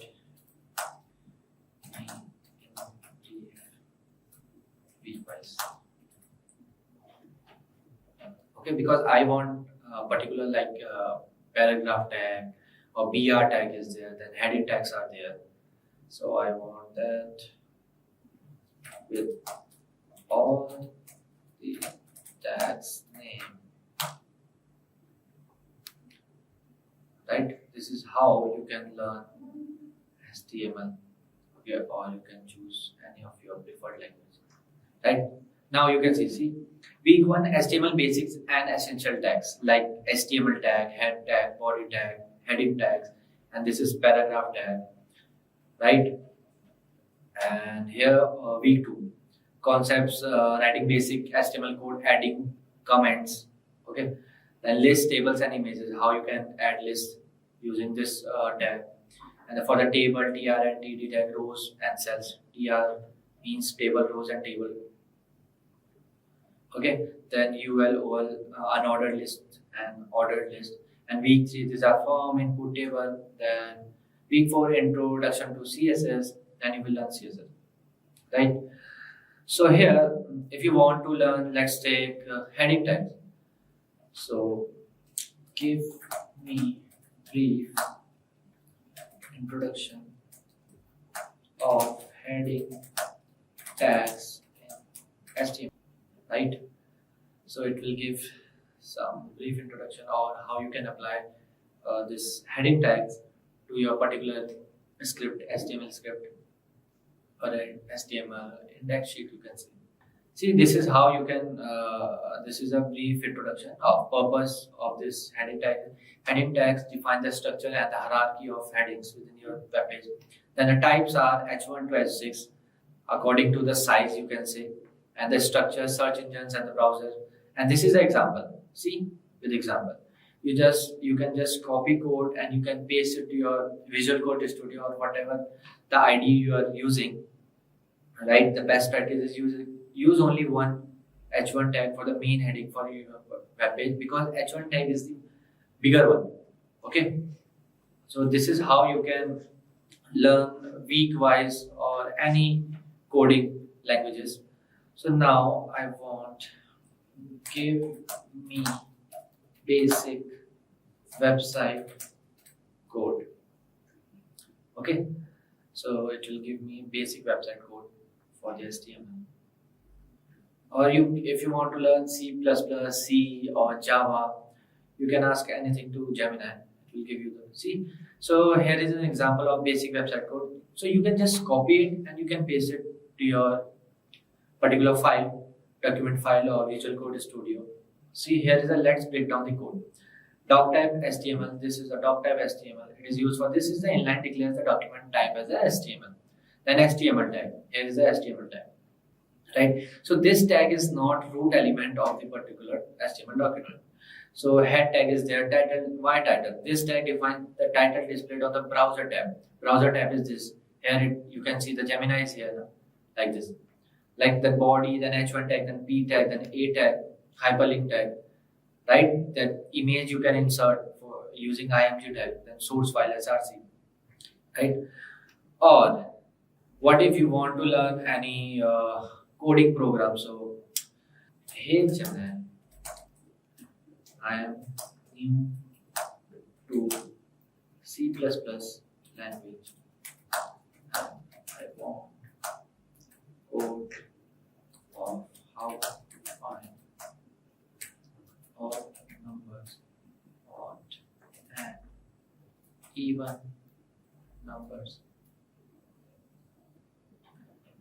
Okay, so it will give you the code how to find odd and even numbers.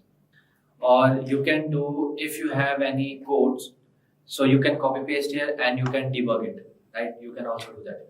So here you can write, see, absolutely, here is the C++ code to find odd and even number. See, nothing you have to do, just you have to just copy it and you can paste it to your ID and you can run it. Okay, so here you can see the explanation. See, hash include IO stream. This line includes the IO input output stream header file which provides input and output functionality in C++. See, using namespace std. So here you can see this statement avoids repeatedly using std before standard library elements like cout and cin. Cout means output and input. What is said? Then int main is there, int number. Then enter integer prompts the user to enter in particular. Okay. So this is how you can learn any coding using Gemini. Whether you are a beginner or you are an expert with a particular language, you can learn anything. By 2025, if you are not using AI to code, you might be falling behind. That might sound extreme, but the truth is AI is changing how we develop software at lightning speed. Whether you are a beginner or an experienced programmer, AI tools are opening up new opportunities you might not have thought possible. In this video, I will show you the top AI coding tools that will make you feel like you have got a full team of developers at your disposal. No matter if you are working on web apps, mobile projects, or data science, AI coding assistant can seriously boost your productivity. Before we get into the list, let me quickly explain what AI coding tools actually are. These tools use advanced machine learning to enhance your coding experience. They can suggest smart code completion, generate full code snippets, and handle repetitive tasks for you. Think of them as a helpful assistant, always there to make coding faster and easier. So now let's check out the best AI coding tools used in 2025. So welcome to the demo part of best AI coding tools for 2025. So in this, I will show you top 5 coding AI tools, right? First, we will start with ChatGPT. So I'm not talking about the simple one because simple one is everyone know, but recently ChatGPT launched GPT-4o with Canvas. So we'll open this. Here I will write, give me login page code using HTML, CSS and CSS. Okay. See the magic. See, like this. So right now it's in beta version. Okay, so I guess those who have paid version, so they can use this. So now see here, what if I want to change these background color, only particular background color. I don't want to change all the code, but I just want to change these color, H2 color, or you can say display, it will block or something else. Okay, I want to change the padding of this particular class, right? So here what I will do, I will select this and one pop-up will come, ask ChatGPT. So now you can just here you can write, please change background color to blue. I don't know which color is that, but again I want to change it to blue. See, it will change only the background color. See, rest will be the same, right? See here, edited. So this is the best upgrade I can see with ChatGPT with coding, for coding. Okay, so let's see one more. Okay, so here what I will do, let's change the padding. Okay, here I will write increase, what is this, border radius, okay.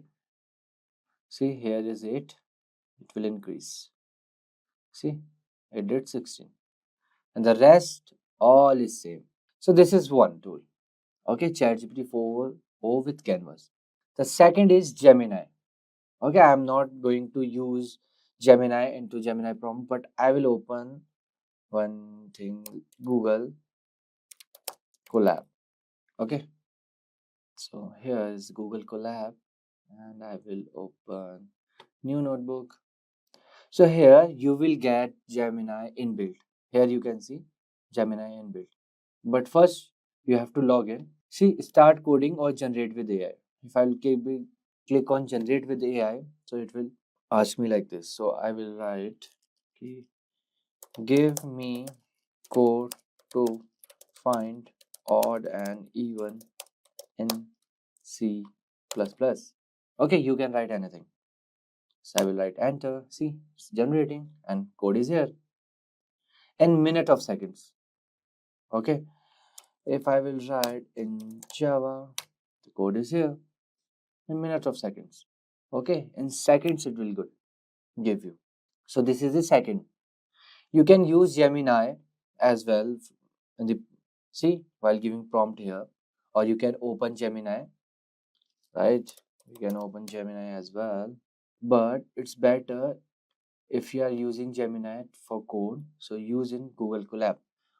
Why? Because you can use or you can run code directly. Okay, let's try to run it. Let me run it. See, it's running. Wait. Okay, some error is there. Invalid syntax. Why? Okay, why it's giving error? Because I opened this, it's notebook only. Okay, this is the Python notebook, right? That's why it's giving error. Okay, let me run this in Python. Oh my god. See, it's running nicely in Python because it's Python notebook. Okay, so these are the odd numbers and these are the even numbers, and numbers are already given here, right? So this is the second one, and the third one is Claude. Okay, I have to log in it first. So here, so in Claude as well, we have many models. You can say Claude 3.5 Sonnet and Haiku is there, and some more things are there. Okay, and here I will write, okay, please give me code to make snake game in Python. Okay, so see, now it's generating. So some tools are to generate code from the scratch, and some tools are the suggestions tools.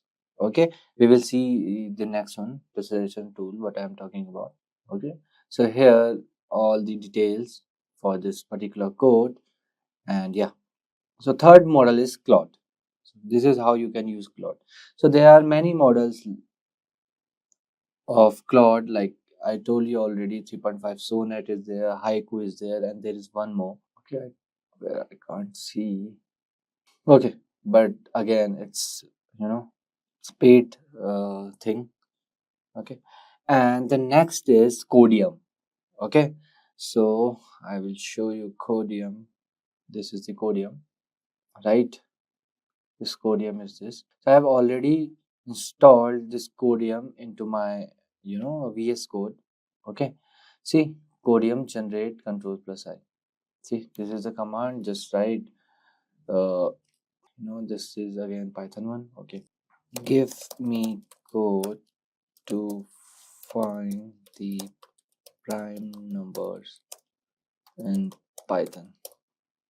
Okay, just submit, and the code will be here. See, okay, code will be here. Or if you write here, find the prime numbers. See, it will give you suggestion. Okay, if I will write define prime, and then see, again suggestion. If I will write this again suggestion, then yeah, code is complete. Okay, so it will give you suggestions as well. Okay, this is a Codium.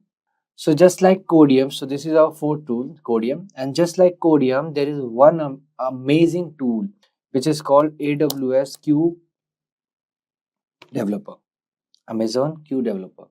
This is the amazing tool. Okay, so recently they jumped into this thing, AI thing, AI coding, and you can install it to Visual Code directly as well. Okay, you can go here, and from where the extensions are there, you can write Amazon Q here. Okay, this thing you can install. Okay, it's like this Codium only. Let me show you some videos. Where are the videos? Okay, so how Codium works.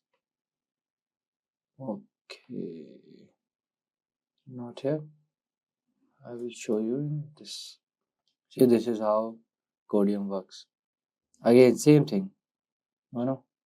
See, if you write this, again the suggestions will come.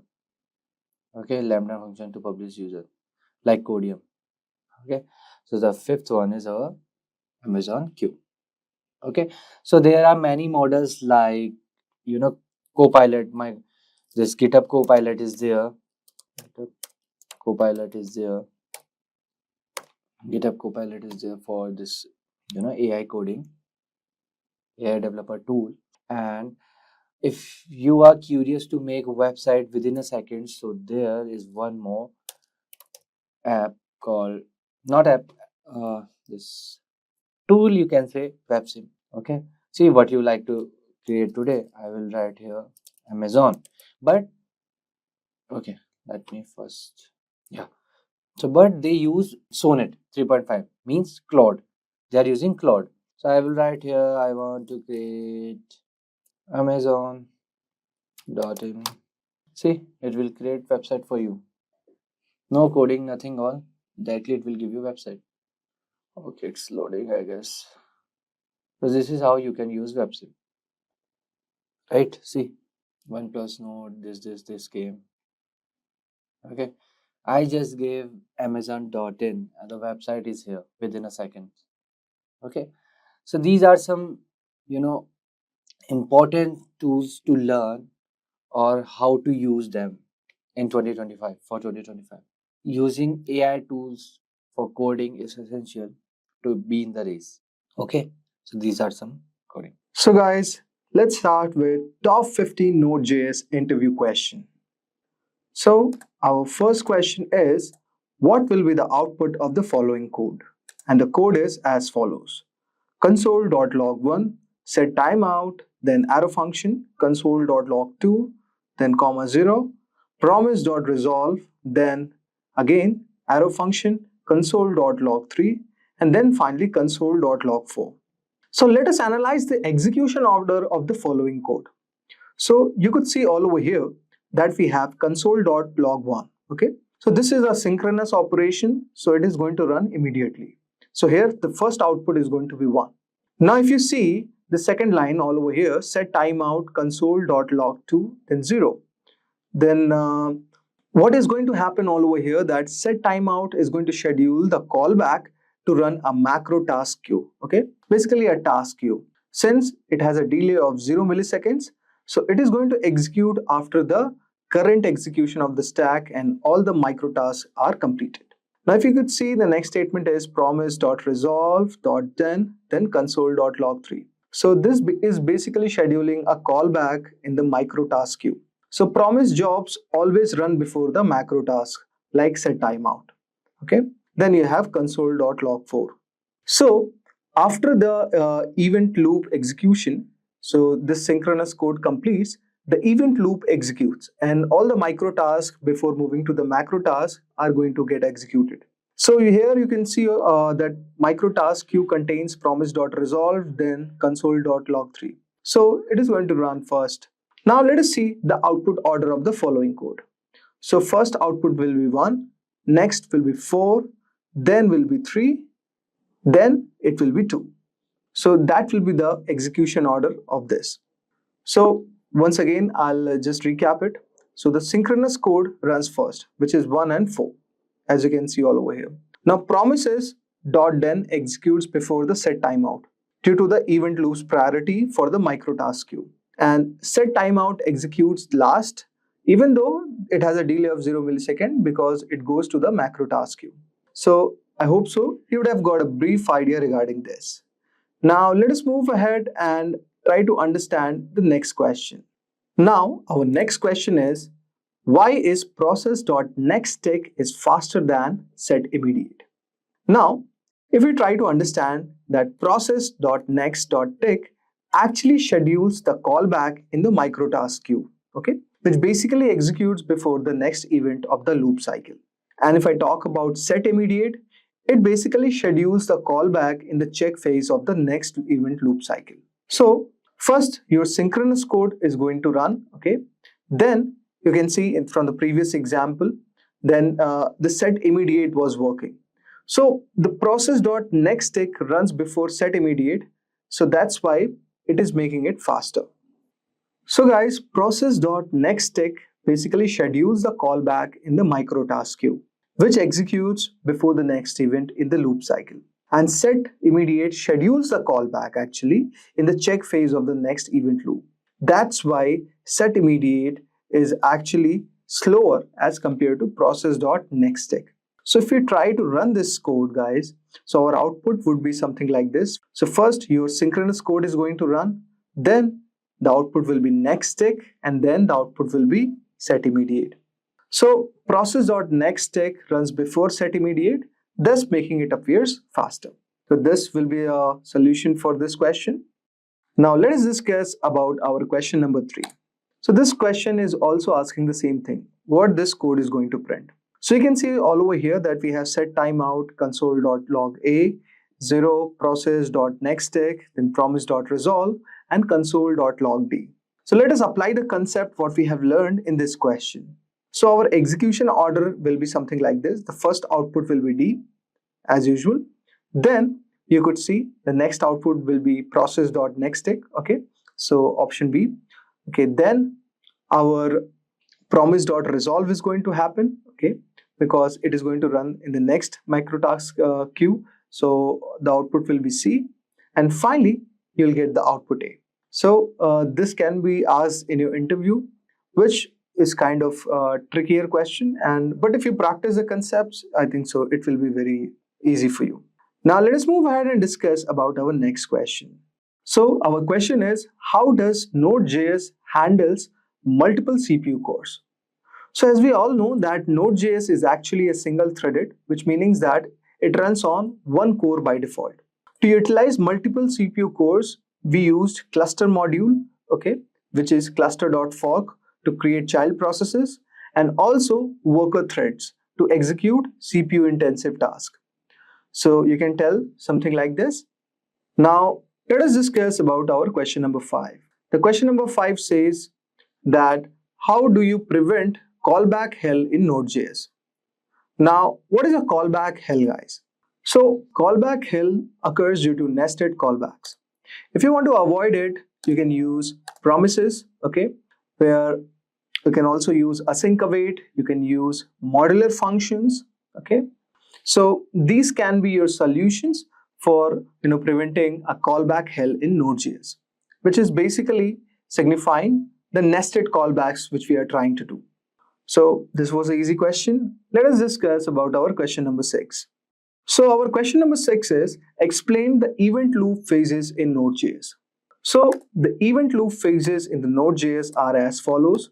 So you have to tell in this question about timers, pending callbacks, idle prepare, poll, check, close callbacks. Now if we discuss about timer, they basically execute the set timeout and set interval callbacks.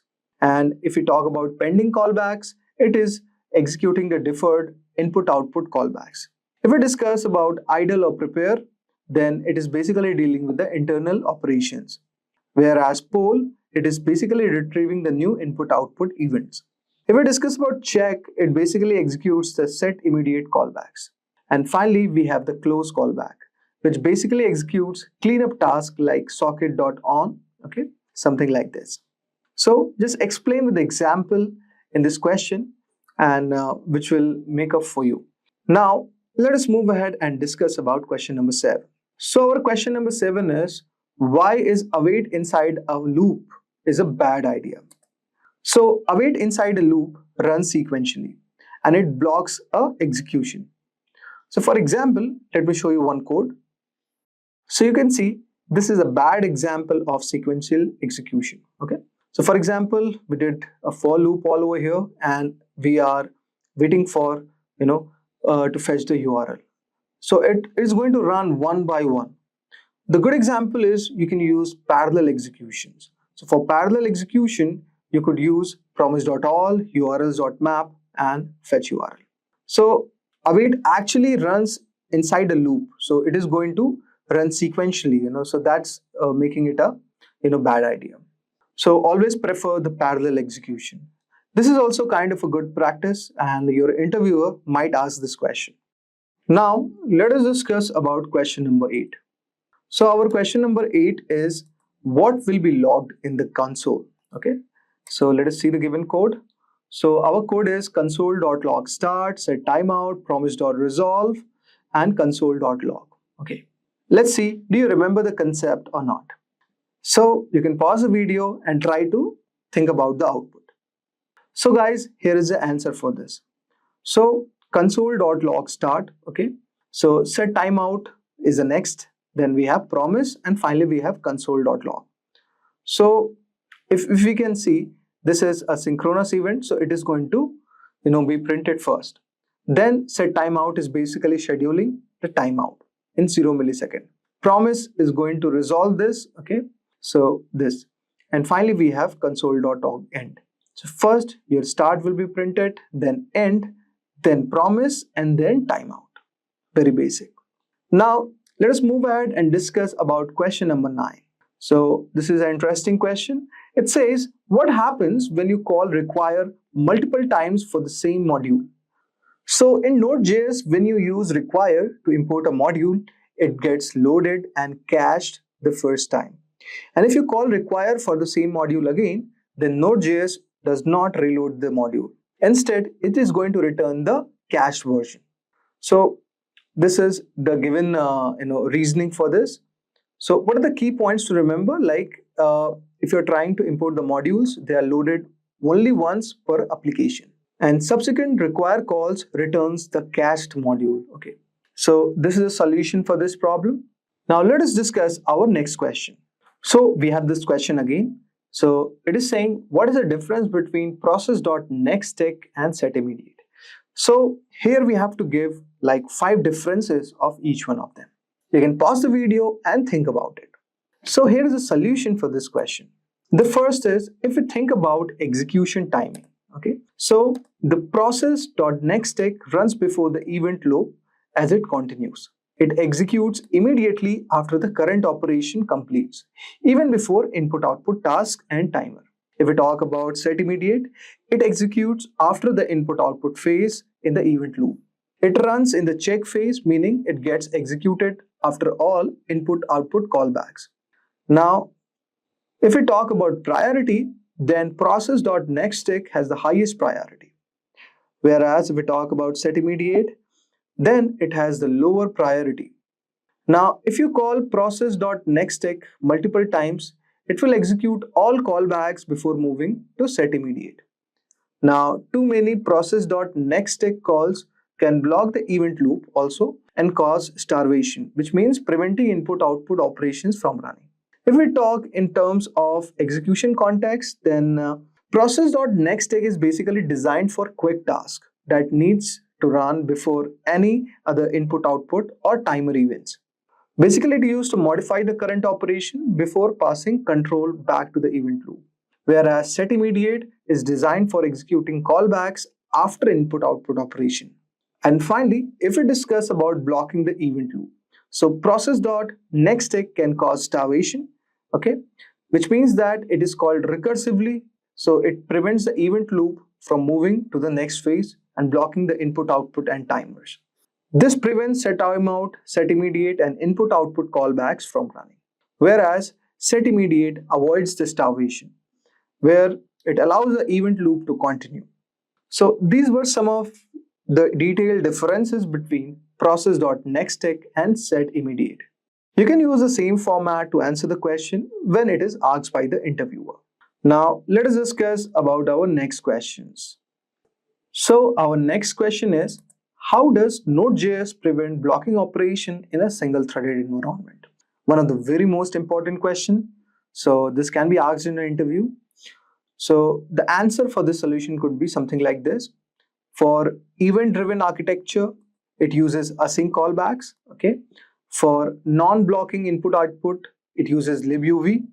Okay. And it basically uses worker threads for CPU-heavy tasks. So this is how it is preventing the blocking operations in a single-threaded environment. Now let us discuss about question number 12. So this is a pretty easy question. Now can seem a bit tricky, but let us try to understand.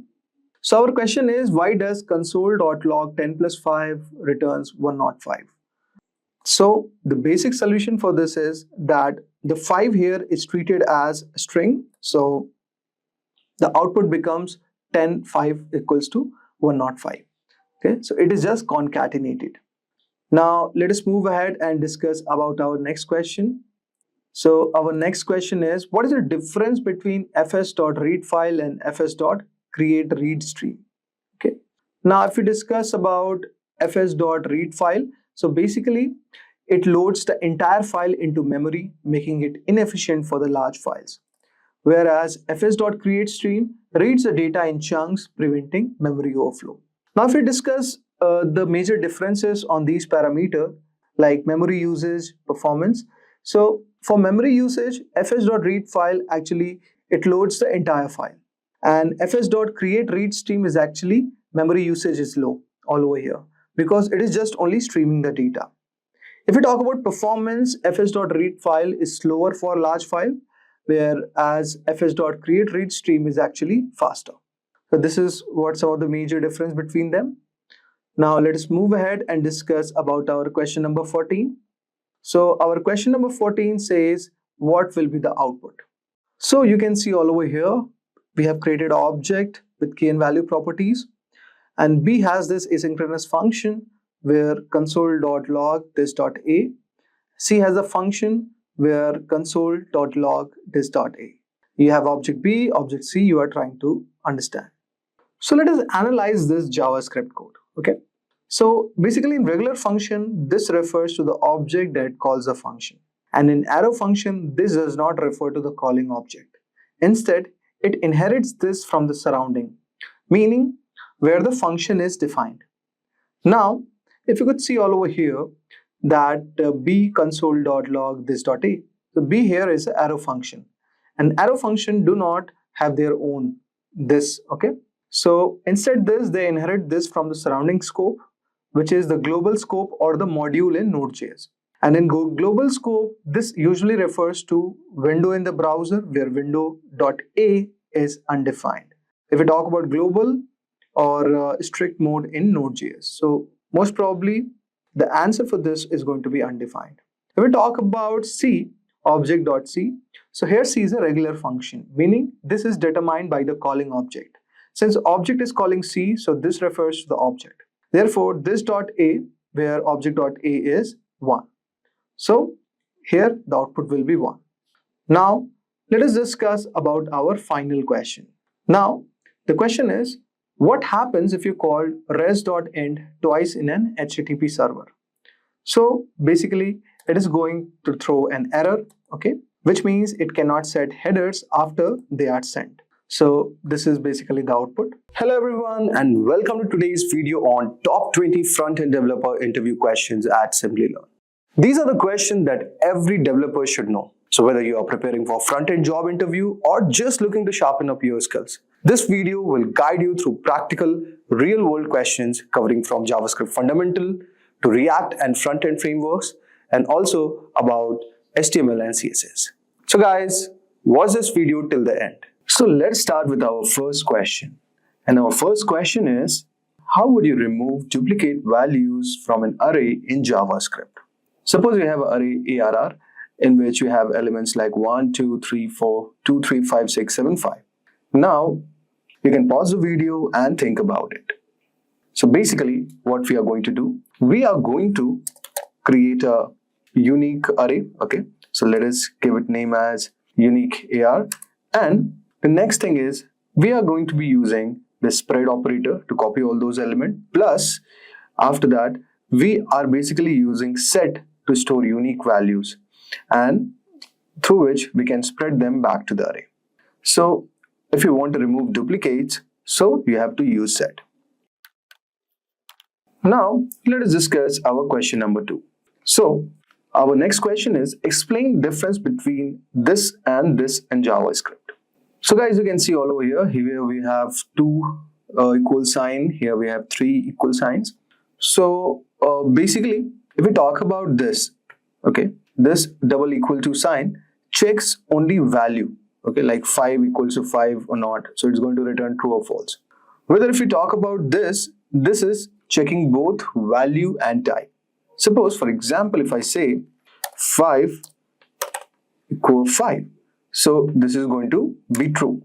Now, if I say 5, okay, so this will be false. So this is how, this is a basically major difference between these and these operators. Now let us move ahead and discuss a bit about our third question. So our next question is, how would you implement debounce function in JavaScript? So basically debouncing does what, guys? It delays the function execution until after a pause in events. Now first let us understand what exactly is debounce. So debouncing is a programming technique which is basically used to limit the rate at which the function is executed. It ensures that the functions run only after a specified delay once the user has stopped performing the action.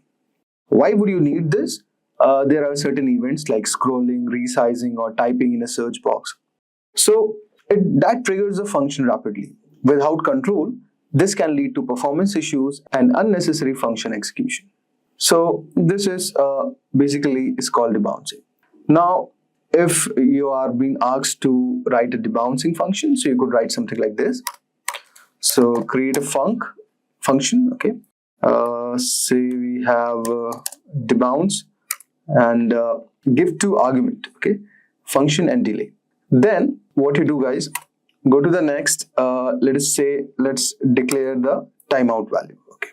Then you are returning the given function all over here, create a context, okay, then create the arguments, then clear the timeout, then use the set timeout function, and then finally apply the context which you have created all over here, and finally add delay all over here.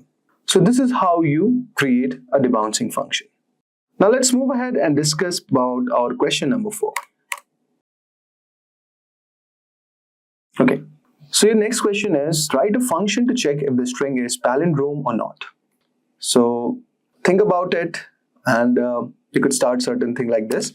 So create a function, okay, all over here, and check whether it's a palindrome or not, and in which you will take the input argument as a string, okay. Now what you do, guys, first split, then reverse it, and then join it. And if the given string is equals to the reverse string, then you get it as a palindrome. Very simple logic, guys. So you can follow along. Basically, we reverse the string and then it compared to the original one. So that's the logic. Let us move ahead with our question number 5. So our next question is, how would you deep clone an object in JavaScript? So if you want to perform deep cloning, okay, so you can use json.parse, but this method does not support functions or undefined. So this is how you can implement it. So what you do, guys, suppose you are creating a deep clone, so const deep clone, and after this use the parser, okay. So let's say json.parse, json.stringify, and put the object value all over here. Okay. So this method actually is not supporting, functions or undefined. That's a one thing you need to remember. So this is one of the solution for this.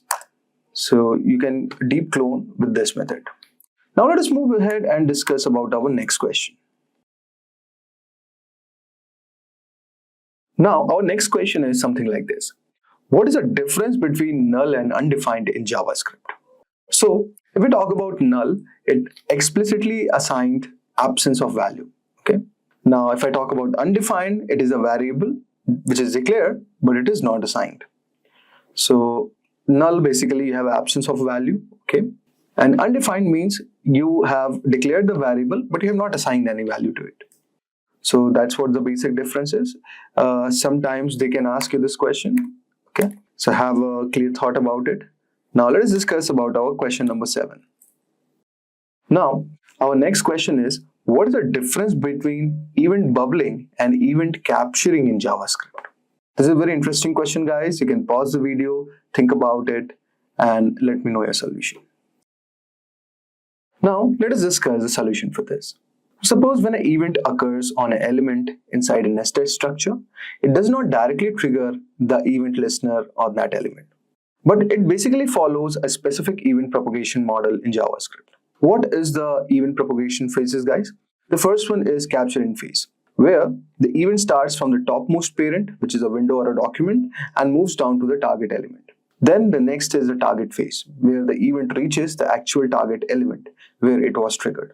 And third is a bubbling phase or propagating up, when the event starts bubbling up from the target element back to the root, like to the window or document. So if we talk about event bubbling, event that travels from the target element upwards to its parent element, this is called basically event bubbling. And if multiple elements have event listeners, the innermost element event triggers first, then it moves outward. If we talk about event capturing, here events travel from topmost ancestor, which can be a document, to downward to the target element. So guys, this is a basic difference. Let us move ahead and discuss about our next question. Now our next question is also very interesting. So it asks, what is the difference between call, apply, and bind in JavaScript? So the basic difference is, if we talk about call method, it invokes a function immediately and sets this to the specified object. And here arguments are passed individually. Now if we talk about apply, apply is also similar to call, but arguments are passed as an array. Here apply is useful when arguments are already in array format. Next, let us discuss about bind method. So bind basically returns a new function with this set to the provided object, and it does not invoke the function immediately. So bind is useful when we want to create a function with a specific this context, but we want to execute it later. So this is what the basic difference between a call, apply, and bind in JavaScript. I hope so guys you would have got a brief idea regarding this. Now let us move ahead and discuss about our next question. So the next question is based on React. Okay, so React is a very popular front-end programming languages, and most of the jobs, the employers are asking you to have a knowledge of React. So do learn React, guys. Simplilearn has got a complete course on React. You can check out on our YouTube channel. Now, let us discuss some interview-related question with React. Okay, now let us discuss about this question. And the question is, how would you optimize a React component performance? So guys, the answer would be, you can use react.memo for functional components. You can use callbacks to memorize the functions. You can use useMemo to memorize the calculations. And the most important thing is that you have to avoid any unnecessary state updates. Now, let us discuss about our next question. Now, the next question is, what are hooks in React and why are they useful? So, hooks like useState, useEffect, useRef, these allow the functional components to manage state and lifecycle behavior without needing the class components. So whenever you are thinking about updating the state and all, hooks are very, very much important in respect to the functional components which you are creating for your application. So guys, this is the reason. Now, let us discuss about our next question. Our next question is, what is the difference between use effect, okay, and this is the given callback, and this use effect, and you are putting a dependency array. Now, if we talk about this, guys, so the answer for the same question would be that if we talk about this, guys, then this means that it runs on mount. But if you talk about dependency, so it runs when the dependency changes, okay. So this is the side effect caused by the use effect hook. So it's also a very important question. It might be asked in your interview. So have a closer look on this. So our next question is, how would you prevent re-rendering of a child component in React? You can pause this video, guys, and think about the solution. So the answer of this question is, you can use react.memo, okay? So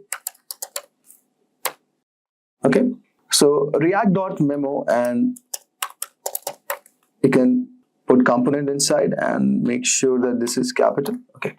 So react.memo component, if you use it, this will be helpful if you want to prevent the re-rendering. Second is, you can use callbacks, okay? Callbacks are very much important.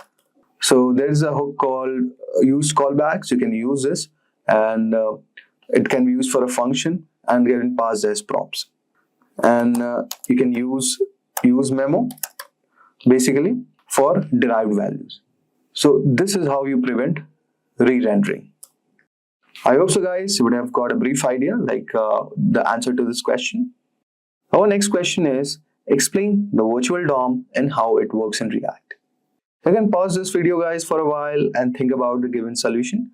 So the answer is, actually, React creates a very lightweight copy of DOM, which is called as virtual DOM. So when the state is changing, it compares the virtual and the actual DOM and updates only after the parts are changed. So that was explanation of virtual DOM is. Very important question, guys. You can read on the official documentation of React, like how React is actually increasing performance by using virtual DOM. Now let us discuss about our next question. Our next question is, what is Redux and why it is used? So if we talk about Redux, guys, Redux is a state management library that stores a global state in a single store, which allows better state predictability. So this is, basically works as a global state management framework. So basically it is complemented with React, okay? So this is a very important question, guys. Just think about it. They can ask you about Redux, okay? Now let us move ahead and discuss some of the CSS and the HTML type questions. Now if we discuss about our question number 15, this is a practical problem. So it's saying, how would you make a div center both horizontally and vertically?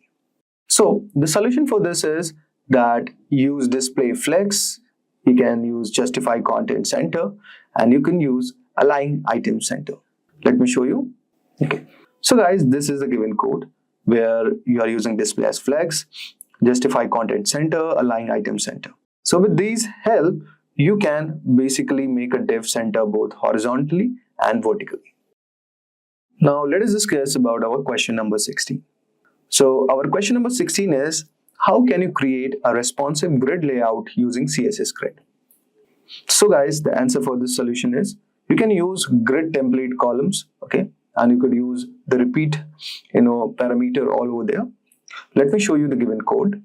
So here basically what you are doing that in the grid container you are displaying grid, then in the grid template column there is repeat, okay, then autofill, use min max, okay, and you are giving gap as 20 pixels. Now in this way you can create a responsive grid layout. Let us move ahead and discuss about our next question. So our question number 17 is something like this. How do you make a div's background color gradually change on hovering? Okay, so you can pause the video and think about it. So the solution for the same is, you can use transition, okay, feature of CSS, and you can set the background like for 0.3 seconds or something, and use the ease in out functionality. So let me show you guys. The transition is basically the feature which you want to use. So guys, this is the given technique, how you are using it. Let's suppose your background is blue, but you are using the transition feature all over here. And background for 0.3 seconds, you are using ease and out feature. And upon hovering, the background is changing to red. So this is how you make a div's background color gradually change on hovering. Amazing question, guys. Now let us discuss about our question number 18. So guys, our question is, how do you create a sticky header in CSS? Now this is also an interesting question. So what you could do here, that you could use position as sticky. Okay, so that feature you will make a sticky header. Let me show you given code. So guys, you can see all over here that in this dot header, I have put position as sticky, top 0, background as white, and Z index as 100. So in this way, I'm creating a sticky header. So guys, our question number 19 is, what is the difference between relative, absolute, fixed, and sticky positioning in CSS? Very interesting question, guys. So the answer to the same is, if we talk about relative, okay, so it moves related to its normal position, okay. If we talk about absolute, it moves related to the nearest positioned ancestor. Where similarly, if I talk about fixed, it stays in place even scrolling. And sticky means it sticks to a position when you are scrolling past it. So that's what the major difference between relative, absolute, and fixed and sticky is. So guys, that's the final question. And the question is, how would you handle API calls in JavaScript? Very interesting question. And your interviewer might ask you to write a code to explain him how would you do it. You can pause the video, think about it. You can write a function through which you can handle API calls. So here's a solution for the same. So guys, as you can see all over here, so I have written a async function. Let's say we are fetching a data. Now we have created try and catch block for exception handling. And here let us have a response variable and we are awaiting. And basically we are fetching the data from this given URL. Then it is waiting for a response. And finally, when the data is received, you are printing out that data. If you're not getting it, then you're printing out the error. So in this way, it's a very easy way to handle API calls in JavaScript. So guys, this was the code for handling the API calls in JavaScript. Basically, we use fetch with async and await for cleaner syntax and error handling.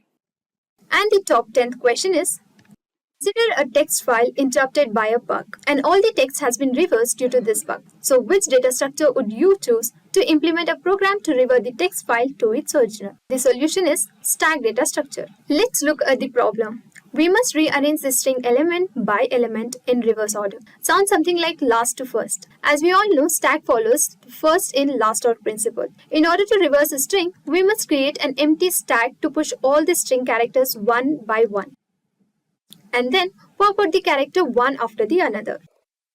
So once performing the pop operations on a string, all the string characters would be reversed and form into the original string. Now let's try to implement the program using stack data structure.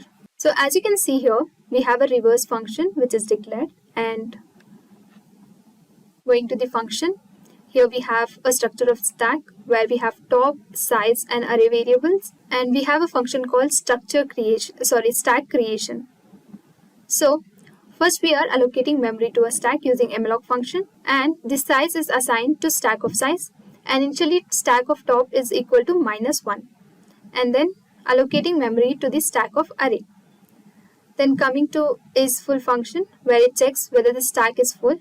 So if full, return stack of top is equal to stack of size -1, and checking if the stack is empty, that is empty, return stack of top is equal to -1. And then coming to the push function, which is used to insert the item into the stack. So it checks if the stack is full, return where the item is assigned to stack of top, and pop to delete the item from a stack. So it checks if is empty, then return int min, else return stack of array, that is of stack of top -, that means stack is empty, else decrementing a top by -1. And then coming to the reverse function, here we have string length of string which is assigned to n, and then calling the stack creation function to create an empty stack, and from I is equal to 0 to n, push all the stack, whatever is there in the string of I is pushed to the stack. And for I is equal to 0 to I less than n, pop all the items to back to the string of I. And then coming to the main function, here we have a reverse string. And here we are reversing a string. So we are calling the reverse function, which is this, and it tries to reverse this string and get back to its original form. So it prints the reverse string. So let's try to execute it. So as you can see here, reverse string is Simplilearn. The top 9th question is, consider you have been assigned a task in which you are given an array of numbers to be arranged in ascending order. So which sorting algorithm would you choose to place the numbers most efficiently? And the solution is quicksort algorithm. Quicksort algorithm helps to search the information faster than any other sorting algorithm. It is widely used to sort the elements faster. Also, memory storage is utilized efficiently since no additional storage is required. If the array size is small, then the quicksort algorithm works faster to sort the elements. So now, let's consider array of elements 3, 5, 2, 4 and 1, and let the pivot element be 3. So, why are we taking pivot as a 3? Because the left hand side element is greater than the right hand side element. So, if the right side element is lesser than the pivot element, then swap out the elements. Next, comparing the next left element with the pivot element, and it checks whether 5 is lesser than the element 3. So if it's lesser than, it will swap with each other. Similarly, comparing the next element 2, and since 2 is less than 5, it will remain in the same position. Next, comparing the element 4 with 5. Again, 4 is lesser than 5, so it will remain in the same position. So now, as you can see, the left hand side elements are not at the proper position. So considering the left hand side elements, we will swap the elements. So here, it compares 1 and 2. Since 1 is less than 2, it will remain in the same position. Next, compare 3 and 2. Here 3 is greater than 2, so it will swap out the elements. Now let's have a look at the program implementation. So here, as you can see, we have a quicksort algorithm function declaration. And then going to quicksort algorithm function, here we have array of size 24, int of left and int right. So initializing the variables I, j, p and temp. So if left is lesser than right, then assign the left element to p, that is pivot element, and assign all the left element to I and right element to j. So while I lesser than j, while array of I lesser or equal to array of p and I less than right, then increment I by 1. While array of j is greater than array of p, then decrement j by 1. So if I is lesser than j, then we are doing swap. So we are swapping the elements. That means array of I is given to the temp variable, and whatever is there in array of j is assigned to array of I, and the temp variable is assigned to array of j. And then changing the p, that means the array of p is assigned or stored in temp variable, and whatever is there in array of j is given to array of p, and whatever is there in temp is given to array of j, and then calling the quicksort algorithm. So coming to the main function, here we have I, count and array of size 25. So it's first asking to enter the number of elements. So suppose you want to enter 5 elements to arrange in the ascending order, then enter 5.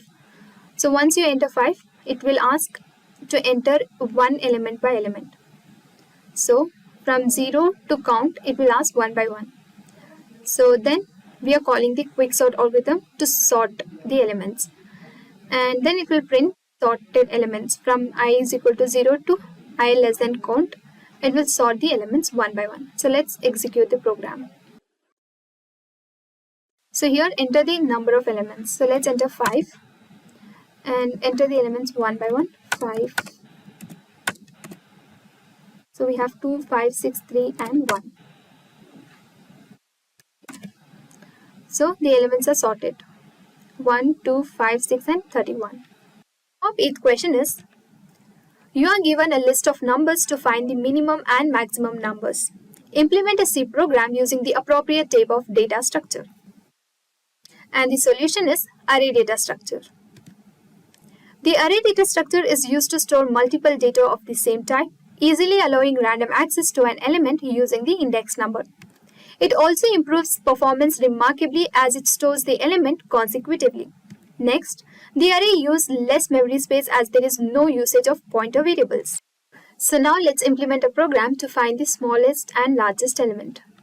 So here we have array of size 50, then variable I, n, and variable to find the largest element and a variable to find the smallest element. So first enter the number of elements. Input the array elements. So one after the other from I is equal to 0 to n, it will take the array element. And initially the largest element and smallest element is assigned to array of 0. And then coming to for loop, where for I is equal to 1 till I less than n, if array of I is greater than array of large element, then assign array of I to the largest element. If array of I is lesser than smallest element, then assign array of I to the smallest element. And then print the smallest element and largest element. So let's execute it. So enter the number of elements. Let's enter 5. And input the elements. Let's enter 2, 5, 10, 6, 1. So as you can see, the smallest element is 1 and the largest element of an array list is 10. The next top 7th question is, let's assume you are given a task to store a set of elements with two conditions. First, memory resources drawn should be concise. Second, the data structure should be dynamically stable when new elements are added or existing elements are deleted from the data structure irrespective of the location. And the solution is singly linked list. Lists are not predefined data structures. They are dynamically programmed data structures and utilize the memory blocks from the heap storage. This makes them a viable alternative to the array as the memory needed is judiciously used. Also, whenever an element is deleted, its memory block will be returned to the heap. In a singly linked list, we can access the element easily because of the pointer variable that points to the address of the next node in the list. So here, let's understand the program implementation. So here we have a structure of a node where we have a data variable and a pointer variable called nextPTR. We have a function declaration of a node creation, node count, and print list. So going to the node creation function, here we are creating a new node where we are allocating memory for it. We have a variable called data and I. So it first checks if node is equal to null, then memory cannot be allocated. Else, enter the data for the node 1. So it takes the data. So data is assigned to node's data part, and initially the node's next pointer is assigned to null. So the node is assigned to PTR.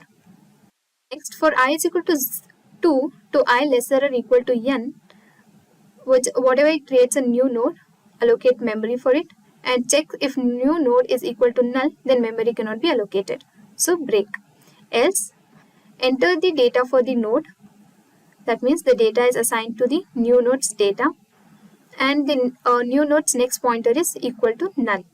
And then new node is assigned to pointer's next PTR, and next pointer's next PTR is assigned to PTR. Then coming back to node count.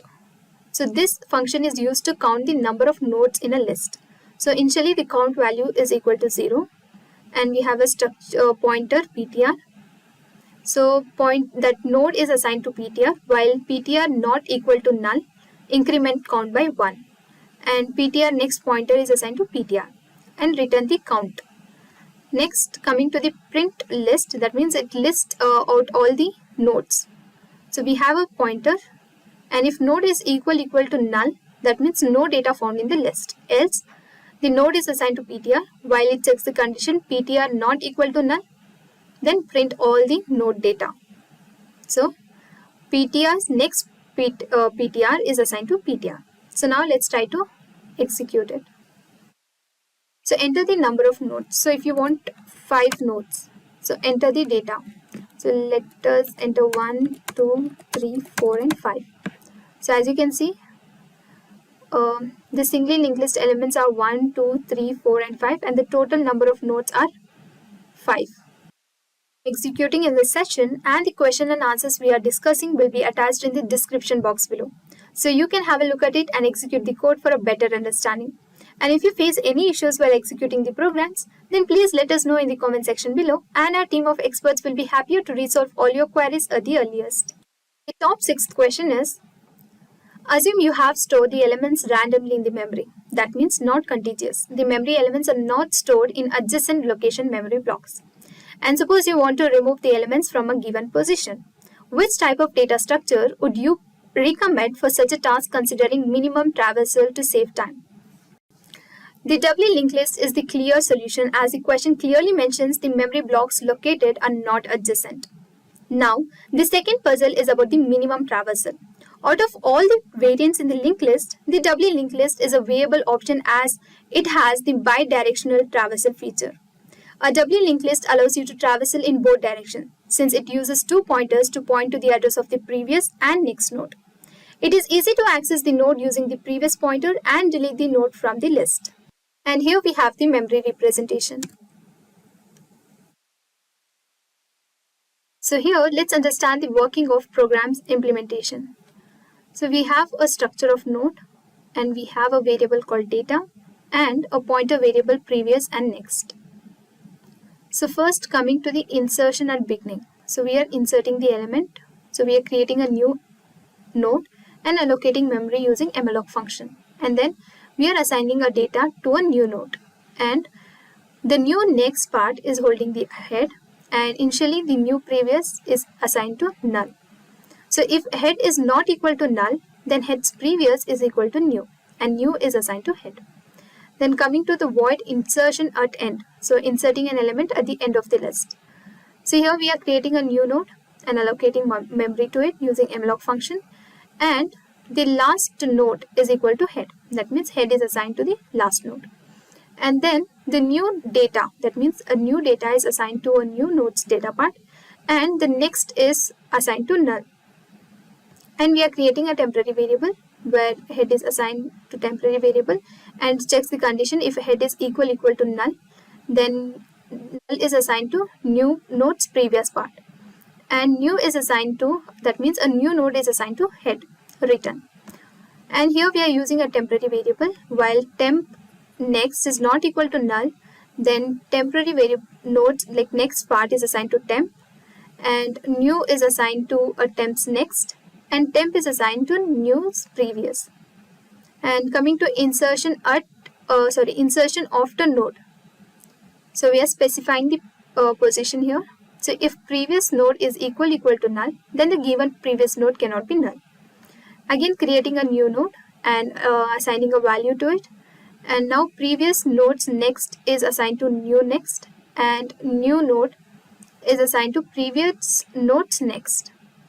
The new previous is equal to previous node. So if new node's next part is equal to null, then new node's next node's previous is assigned to new. And then coming to the deletion of a node. That means how to delete a node. So first, if head is equal to null or node to be deleted is equal to null, then return. If head is equal to node to be deleted, then node to be deleted next part is assigned to head. This if condition, node to be deleted next part is not equal to null, then assign node to be deleted previous to node to be deleted next node previous. And then if node to be deleted previous is not equal to null, then assign node of next to the node to be deleted previous node's next, and free the node to be deleted. And this display function will display all the elements in a list. And then coming to the main function, we are inserting value to a node, that is 5, 2, 1, 5 and 3. 4, 2, 1, 5, 3. It print the linked list element, that it display all the elements. And then after deleting an element, so we are deleting an element, heads next to next, that means fourth element, and display the head. So we are displaying the element after deletion. So let's execute it. So as you can see, we have inserted the elements 1, 2, 3, 4 and 5 into the list. So after deleting an element, That is, we are deleting the fourth element. So after deleting fourth element, we got the list is 1, 2, 3 and 5. Top fifth question is, you are given a problem and you need to devise a solution. The task is to build a job portal website, and the problem is that the portal needs to pick the latest profile listed on the website. So, which data structure could fit in and solve this puzzle and how? Solution to this problem is stack data structure. We can use stack as it follows last in, first out, and the latest profile would obviously be the last item to get in and the first item to get out of the stack in a linear data structure. The items in a stack are stored in the order of the first in, last out or last in, first out. So, stack performs operations like push and pop, where push is used to insert the item into the stack, whereas pop is used to delete the item from the stack. Operations like insertion and deletion of an items are possible only from the one end of the stack, that is on top of the stack. So this program is to insert items into the stack and then delete the top item from the stack. So here we have a structure of stack and we have a variable called top, size and array. We have a function declaration at the top. Then going to the stack creation. So this is stack creation function where we are creating a stack and allocating memory to it using malloc function and assign size to the stack of size, and initially stack of top is equal to -1. That means stack is empty. And then the stack of array is assigned, that means memory is allocated, and return stack. Then check whether the stack is full. So using is full, check return stack of top is equal to stack of size -1. That means the stack is full. If the stack is empty, then return stack of top is equal to -1. That means stack is empty. Then push function is used to insert item into the stack. So it checks if it is full, return else stack of A. That means the item is assigned to the top of stack. And then pop is used to delete the item from a stack. So it checks if the stack is empty, already empty, then return else decrement the stack of top by -1. And coming to the main function, here we are calling the stack creation. So we create a stack and then push the items into the stack. We are pushing the item 10, 20 and 30. So the last element to get in is 30. So the first element will be popped out is 30. So now let's run the program and see the output. So as you can see, the first element was 30. So it is popped out. The top fourth question is, given a tree, you have to find the prefix expression of a tree. So which order of traversal would you choose? Solution is pre-order traversal of a tree data structure. So basically in pre-order traversal, we traverse a tree from the root node to the left subtree followed by the right subtree. So it is a quick way of searching and can easily get the prefix expression. So as you can see, this program is to perform the pre-order traversal of a tree data structure. So here we have a structure of a node and we have a data variable. Then we have a pointer to the left node and right node. So first, going to the creation of a new node, we are creating a node and initializing memory for it. That means allocating memory using malloc function and assigning data to a node's data part. And initially the node's left node and right node is null. Then return the node. Then coming to display pre-order function, here it tells how to do the traversal, that is first from the left node and then going to the right node. So it checks the condition. If node is equal to null, then return, else print the node data. So first display pre-order, we are calling the display pre-order function to display for left node first and then the right node. So coming to the main function, here we have a root node, values assigned 10, and root's left node values assigned 20, and root right node is assigned the value 30, and then root's left node is assigned 40, and root's left node's right node is assigned 50. Next, print the pre-order traversal of a binary tree. So calling the display pre-order function to display all the nodes. So let's execute it. So as you can see, the pre-order traversal of a binary tree is 10, 20, 40, 50 and then 30. Because 30 is the right child and 10 is the root child, whereas these are the left child. The top third question is, let's assume that you receive a software requirement that offers ticket booking services. Your job is to devise a solution that stores all the booking requests and responds to the request based on the first come first serve approach, which is the most variable and dynamically stable data structure. The solution is queue data structure. The queue is a linear data structure that follows the FIFO order, and it also a dynamically designed data structure. Queue follows FIFO, which stands for first in first out, or in other words, first come first serve. In queue, the elements are inserted from the back of the queue, called NQ. And the elements can be removed from the front of the queue, called DQ,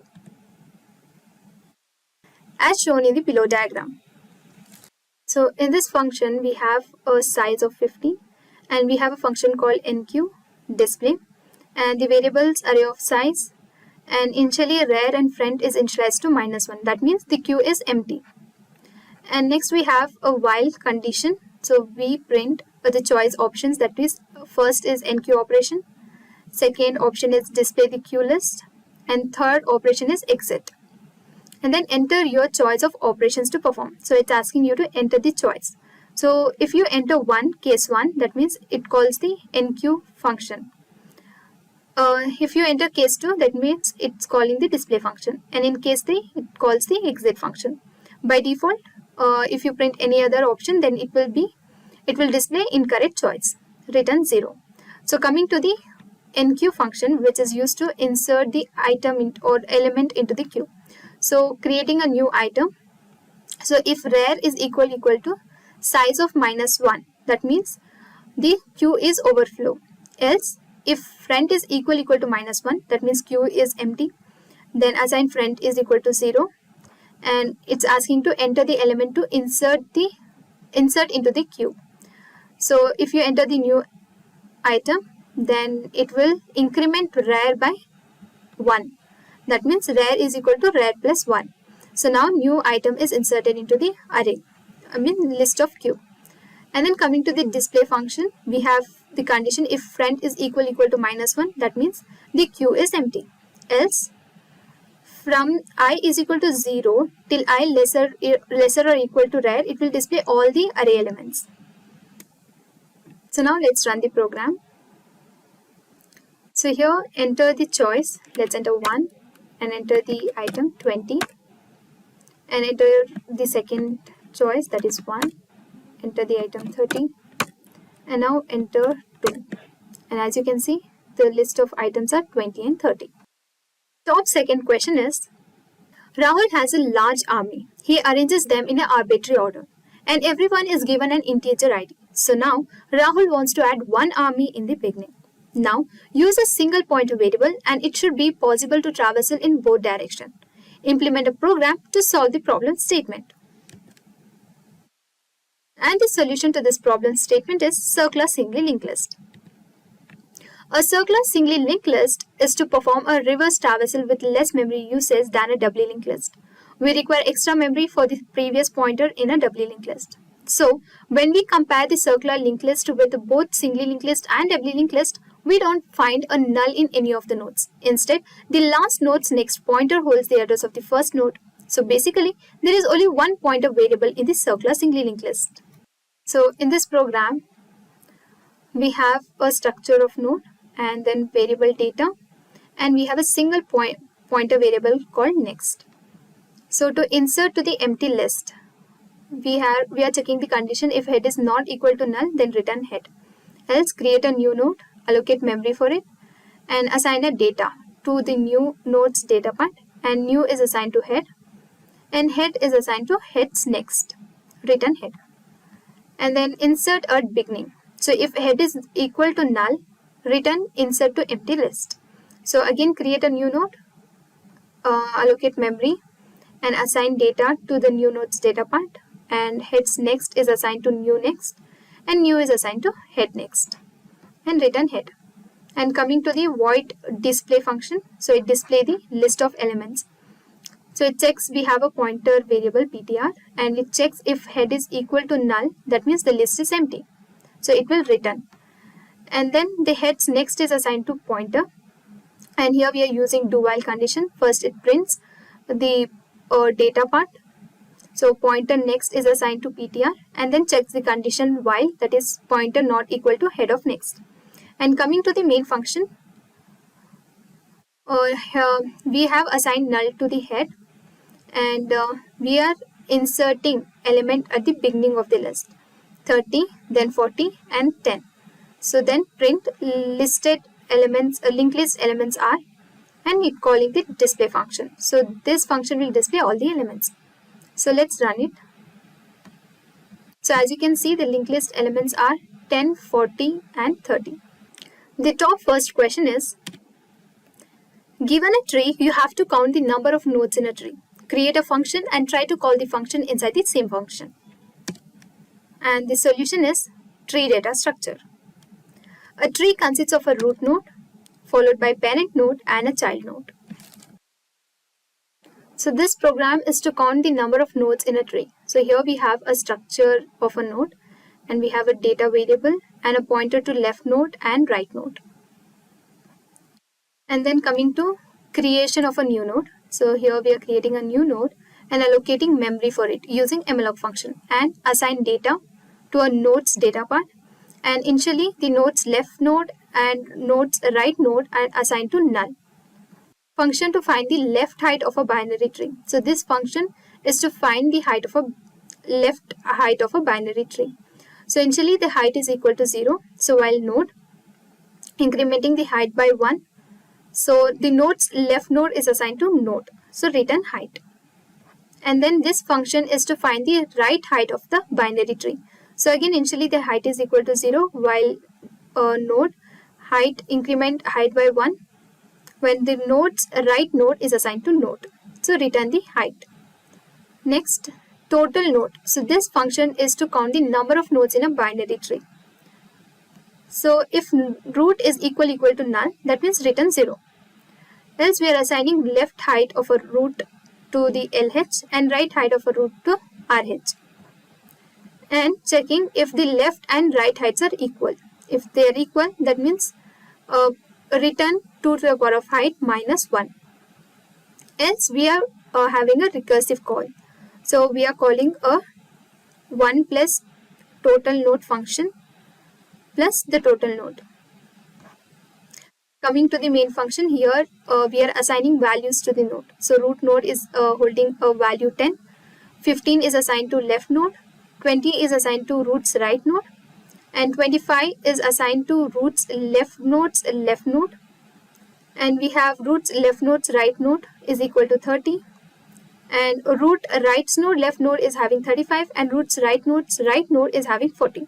So now it will print the total number of nodes in a tree. So let's check.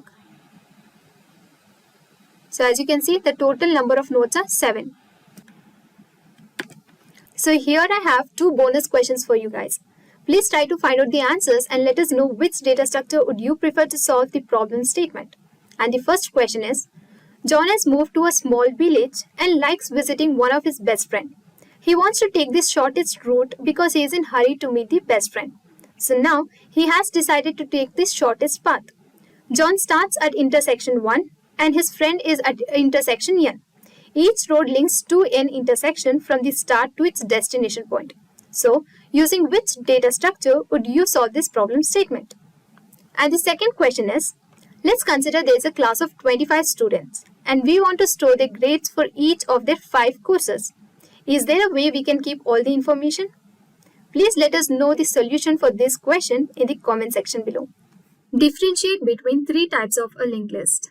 The 3 types of linked list are singly linked list, doubly linked list, and circular linked list.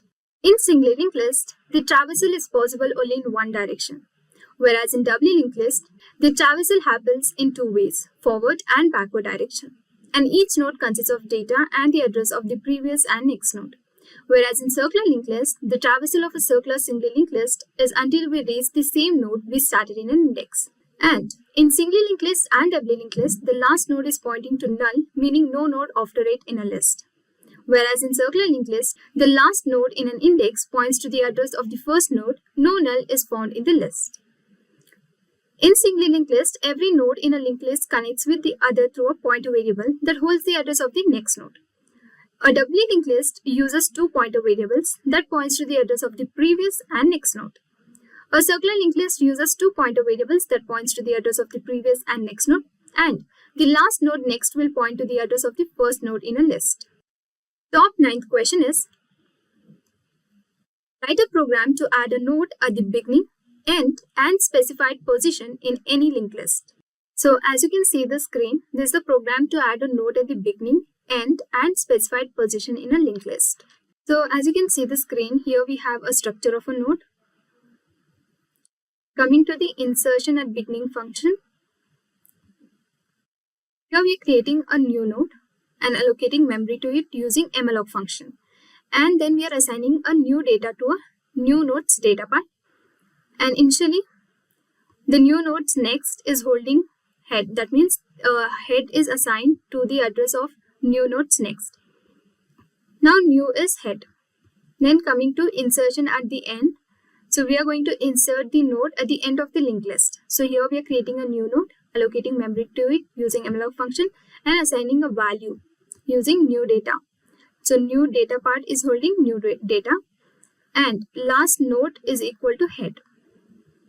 So initially it's assigned to head, but if we are checking the condition, if head is equal to null, that means head is equal to new, return. Else check the condition while last node next is not equal to null, then last node next is assigned to last node, and now last node next is equal to new, then return. Then coming to insertion after node, that means after specified node. So if previous node is equal to null, then print the given previous node cannot be null, return. That means we are inserting a node at the specified position. So if the previous node is equal to null, then the given previous node cannot be null. So for that we are creating a new node, allocating memory and assigning a data using new data is equal to new data. And new data, new node's next is holding previous node next. And now previous node next is equal to new. And this display function will print all the elements in a linked list. So when node is not equal to null, then it will display the node data part. And then assign nodes next to node. Coming to the main function, here we are assigning values to the node. So we are calling the function insertion at end and passing the value, that is 25. Insertion at the beginning, passing value 15. Insertion at the beginning again 10. Insertion at the end, we are passing 30. And insertion after specified node, that is 20. And then print the linked list element. So for that we are calling the display function. So let's run the program. So as you can see the output, here the linked list elements are 10, 15, 20, 25 and 30. It has print in an order. The top 8th question is, find the sum of the nodes in a linked list. So in this program we are going to find the sum of the nodes in a linked list. So here we have a structure of a node where we have data variable and a pointer variable next. So we have a function called insertion to insert an element into the list. So we are creating a new node and we are allocating memory for it using malloc function and assigning data. So new node data part is holding the data and new node next is assigned to head. That means now head is holding the address of the first node. So head is equal to new node. And coming to the main function, we have a head which is initialized to null and initially the sum is equal to 0. So now calling the insertion function and passing the value. So we are going to insert the value 1, 16, 26 and 30. That means we are assigning a value to the nodes. And then we are creating a pointer which is assigned to the head. While pointer not equal to null, then we are performing certain operation. That is sum is equal to sum plus pointer's data. So calculating, that means we are adding the data of all nodes. And then pointers next is assigned to ptr. So that will calculate all this data. That means all these elements 1, 16, 26 and 30. And then it will display as a sum of all nodes. So let's execute it. So as you can see, the sum of nodes is equal to 73. The top 7th question is, implement a C program to reverse the elements of a singly linked list. So in this program, we are going to reverse the elements in a singly linked list. So as you can see the screen, here we have a structure of a node where we have a data and a pointer pointing to the next.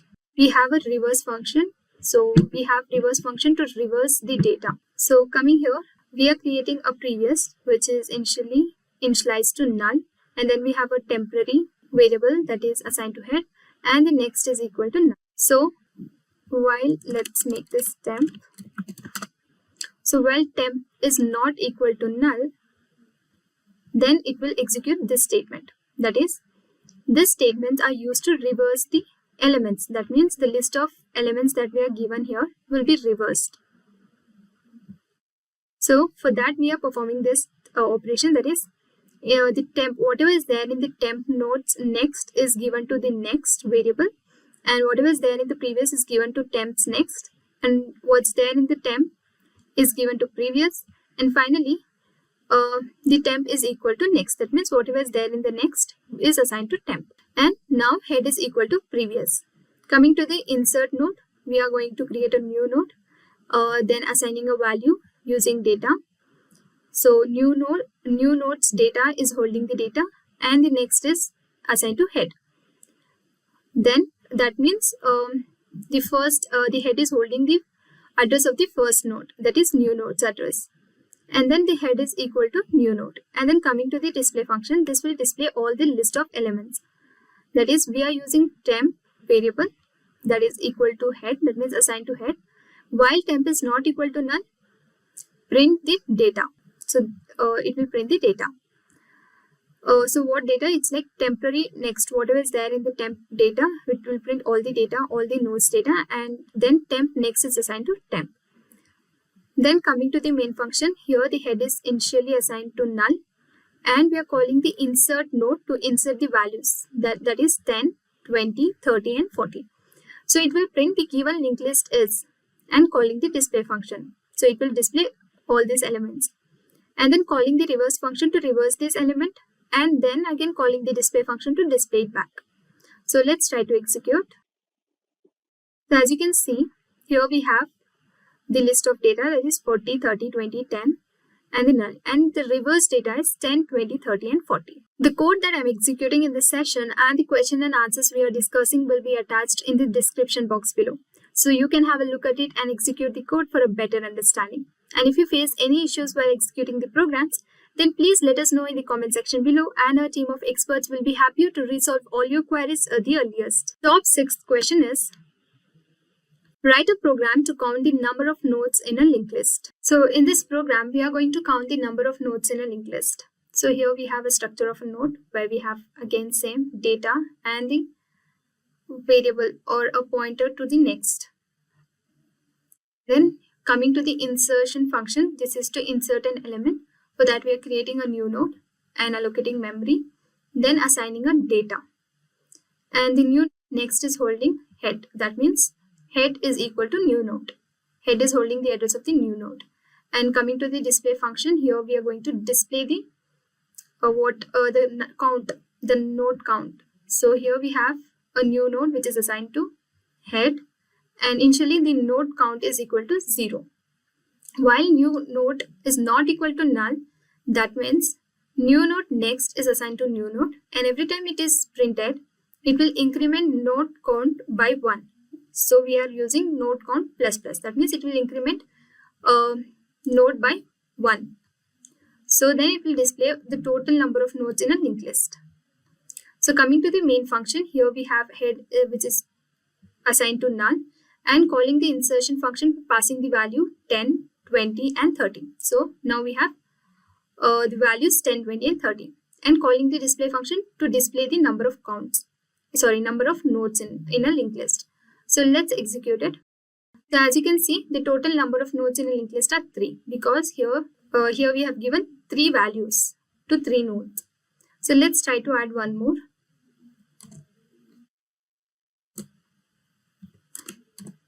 So let's run it. So as you can see now, the total number of nodes in a linked list are 4. While we are already discussing some interview questions, let us know the trickiest ones you faced in your interviews in the comments below. Let's see if anyone responds with the right answers to your questions. Could be helpful for all the viewers with some extra questions to learn. Top 5th question is, implement a program to merge 2 sorted linked lists from their end. So now let's understand the program to merge 2 sorted linked lists from their end. So as you can see here, again same, we have a structure of a node and we are creating a pointer variable that is next, and then we have a display function. So this will display the elements. So here we are creating a pointer variable ptr which is assigned to head. While ptr, it will print the data, and then pointers next is assigned to ptr. Then coming to insert, we are going to insert the element into the list. So for that, we are creating a new node and allocating memory for it. After allocating memory, we are assigning a data for new node's data part, and the new node next is holding head. That means now the head is equal to new node. Head is holding the address of the new node. Then coming to the move function. So here we have ptr and head. Well, if head is equal to null, then return. Else, what we are going to do here is creating a new node which is assigned to head, and then head is assigned to heads next, and pointer is assigned to new nodes next, and ptr is assigned to new node. So this function here, we are going to move the linked list. So this function, these are the statements that we are going to perform, and then coming to the reverse, we are going to reverse to 2 set of linked list. So the first set of linked list is first and the second is second. So while first and second, initially result is equal to null. If first data is lesser than second data, then call move, else move function and pass the first set of data. Else call move and pass the second set of data. While second, then again we are calling the move function and result, that is we are passing the reference result and second, while first, then we are calling the move and passing the first set of linked list. Then it will print the result. So this is basically to reverse the linked list. So we are reversing the first set of as well as second. And then coming to the main function, here we have a first set of linked list, that is first set assigned to null, and whereas second set is also assigned to null. So for I is equal to 6 to I greater than 0, that means from I 0 to 6, I is equal to I minus 2. That means it's going to print the even numbers from 0 to 6, calling the insert to insert the elements. Then, so passing the first, that means this is the first set of linked list. And this is the second set of linked list where I is equal to 9, I greater or equal to 1, then I is equal to I minus 2. That means from 1 to 9, it's going to print the odd numbers. So we are calling the insert function and passing the second set of, that means this is the second set of elements. Then print first list of elements. So display first. So this will display the first set of linked list. And then again print the second list of elements, calling the display function to display the second set of linked list. Then calling the reverse function to reverse first as well as second. So after merging the linked list, so now this is going to merge 2 linked lists. So then after merging, again we are calling the display function to display. So let's try to execute it. So as you can see, the first list of elements were 2, 4, 6. And the second set of list is 1, 3, 5, 7 and 9. So it's going to merge this 2 linked list from their end. So this is the sorted linked list. So here we have 9, 7, 6, 5, 4, 3, 2, 1. So this is going to sort the elements and then merge from their end. The top 4th question is, write a program to delete a node at the beginning, end and specified node in any linked list. So as we have previously discussed on how to insert the nodes, now let's understand on how to delete the node from a list. So as you can see here, we have a delete function, that means to delete a node. So we have last and key node as an argument that we have passed. And if last is equal to null, that means return. That means there are no nodes in a list. So, and this function is to delete a node at the end. So if last data is equal to key node and the last next is equal to last, then free the last. And we are assigning the last equal to none, and then it will return. Then we are creating a temporary variable which is assigned to last, and then we have a delete node, a pointer to delete node. So if last data is equal to the key node while temp next is not equal to last, then whatever is there, the temp node's next is assigned to temp and the last node next is assigned to temp next, and free the last. So once you free the memory of a last node, then assign the last next. That means the temp next is assigned to the last. While temp next is not equal to last and temp next data is not equal to the key node, then whatever is there in the temp next is assigned to temp. So if temp next data is equal to the key node and the temp next is assigned to the delete node. Now the delete node next is assigned to temp next, and then we are going to free the memory for the node to be deleted. Now calling the display function to display the list. So if creating a pointer variable, and if the head is equal to null, if head is equal to null, that means the list is empty. Then we are assigning a pointer is equal to heads next. So do, that means this will print, that is it will print the nodes data. So once it prints the first data, again it will the pointers next is assigned to the PTR. Then we'll print all the nodes data, and then checks the condition while PTR not equal to heads next. Coming to the main function, as we have already seen how to insert. So the elements that we are inserting is 30, 40, 10, 20 and 10. Sorry, it is like 10, 20, 30 and 40. And print the linked list elements. So we are calling the display function to print the elements. And after deletion, the linked list elements are. So which element we are deleting? That is 10. So delete node, we are calling the delete node to delete the element 10. Then again we are displaying, calling the display function to display the elements. So let's execute it. So as you can see, the linked list elements were 10, 20, 30 and 40. So after deletion, the linked list elements are 20, 30 and 40. That means we have deleted 10 successfully.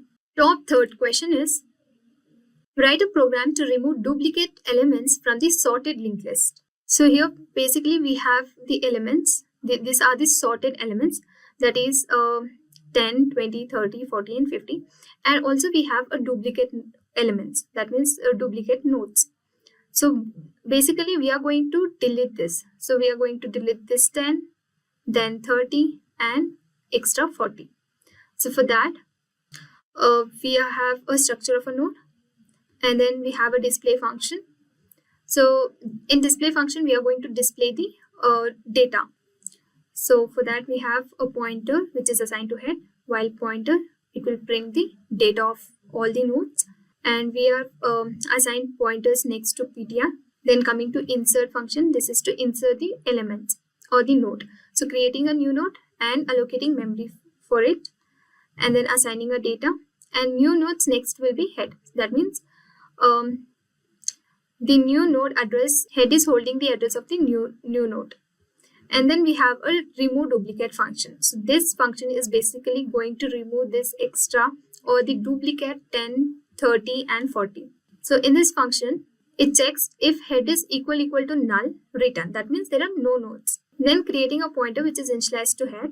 So while pointer next is not equal to null, then we are going to perform this. So if checks the condition if pointer data is equal to pointer nodes next data. That means if this and this is equal to, if this and this element is same. So suppose this is the pointer and this is the pointer next. So this is what here, pointer next data. So if those both are same, then we are assigning pointers next to next, and then free the space or the memory for the pointers next. And next is assigned to pointers next. Else we are assigning pointer next to the PTR. And coming to the main function, here we have I and the elements, that list of elements, that is 10, 20, 30, 40 and 50, and we have extra or the duplicate elements as well. And we have n, which is assigned to size of elements divided by size of elements starting from the index 0. And initially head is assigned to null. And for I is equal to n minus 1, I greater or equal to 0, we are inserting the elements and then decrementing I by minus 1. We are calling the remove duplicate function to remove the duplicates. And then again display the list. So let's execute it. So as you can see here, we have removed all the duplicates. That is, we had extra 10, 30 and 40. So now the duplicates are removed. So now the list is 10, 20, 30, 40, 50 and the last is none. Top second question is, implement a program to rotate a linked list. So in this program, we are going to rotate the list. So for that, we have a rotate list function. So here we have a variable called p. If p is equal to 0, then return. So p is nothing but the list. If the linked list is empty, then it will return. So let's consider the below example. That is, we have a list called 1, 2, 3, 4 and 5. So if suppose p is equal to 4, so that means ptr is assigned to head first. So current will either point to the pth or none.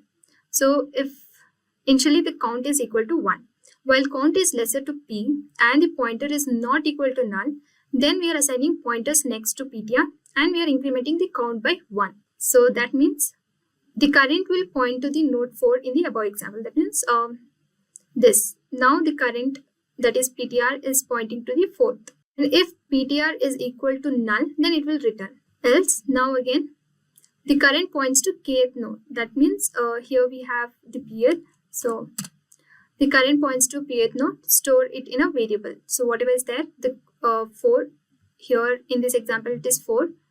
So this 4 will be stored in here. It will store in the variable this one, pth node.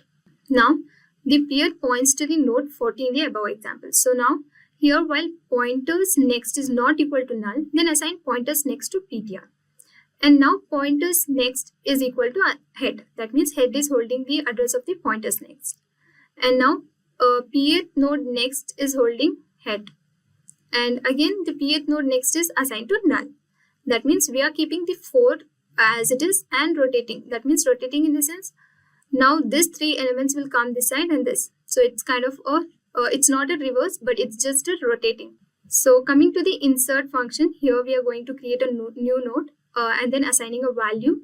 And first node's address will be holding, head will be holding the address of the first new nodes next. And now head is assigned to new node. And now this function is to print the elements. So while node is not equal to none, then only it will print all the data of a node. Nodes data. And now nodes next is assigned to node. And coming to the main function, here head is assigned to null. So for I is equal to 6, I greater or equal to 0, that means from 0 to 6, we are inserting values. That means inserting the node. So print given linked list. So whatever is given, first it will display. Then after rotating, now ptr is pointing to 4. So after rotating the list, again we are going to display the list of elements. So let's execute it. So as you can see here, the given linked list is 1, 2, 3, 4, 5 and 6. So after rotating, it is 5, 6, 1, 2, 3 and 4. Our first question is, implement a stack using any linked list. So in this program, here we have a structure of a node and initially the top is assigned to null, and push item, that this function is used to push the items into the stack. So using linked list, we are implementing a stack. So here creating a new node and allocating memory for it, and then assigning a value to a new node's data part. So if the top is equal to null, the new node next is equal to null. Else the new node's next is equal to top. So now the new node is top. So if it is the top is equal to new node, then item is pushed successfully. That means inserted. And pop item, this function is to delete the item from a stack. So if top is equal to none, that means stack is empty. Else we have a temporary variable which is assigned to top, so it will delete the top item from a stack. So temp next is assigned to top, and we are going to free the memory for a temporary variable. And then printing the element. That means printing the items in a stack. So if top is equal to null, that means the stack is empty. Else, here we have a struct node temp. That means we are creating a temporary variable which is assigned to top. And while temp next is not equal to null, then it will print the data of a temp's data. That means it will print the items in a stack. So temp next is assigned to temp, and then again it will print all the data. So coming to the main function, here we are having a choice and then item. While one, using while condition, it's asking options, that is push, pop, display, and exit. So first asking enter your choice. So if you enter the choice, in case 1, we are going to insert the item into the stack. So we are calling the push function, that is push item function. And then in the case 2, if you select the option 2, then we are going to call the function pop item. If it is 3rd, then print item. If it's 4th, then it is exit. By default, if you enter anything apart from 1, 2, 3, and 4, then it's going to print wrong choice. So please try again with different choice. So let's try to execute it. So first let's enter the choice 1 and enter the value to be inserted, that is 10. Again let's enter 1 and value 20. Now let's display. So now the inserted are 20 and 10. So to delete, let's enter choice 2. So that means whatever was at the top is deleted successfully. So top was 20. So now 20 is deleted successfully. So now let's display 3. So as you can see, now only 10 is in the list or in the stack. So here I have one question for you guys. And the question is, implement a program to check whether the list is palindrome. Please try to find out the answer and let us know the solution for this question in the comment section below. So guys, we have come to the end of our full course. If you have any doubts or questions, ask them in the comment section below. Our team of experts will reply you as soon as possible. Thank you and keep learning with Simplilearn. Hi there, if you like this video, subscribe to Simplilearn YouTube channel and click here to watch similar videos. To nerd up and get certified, you can check the description box below.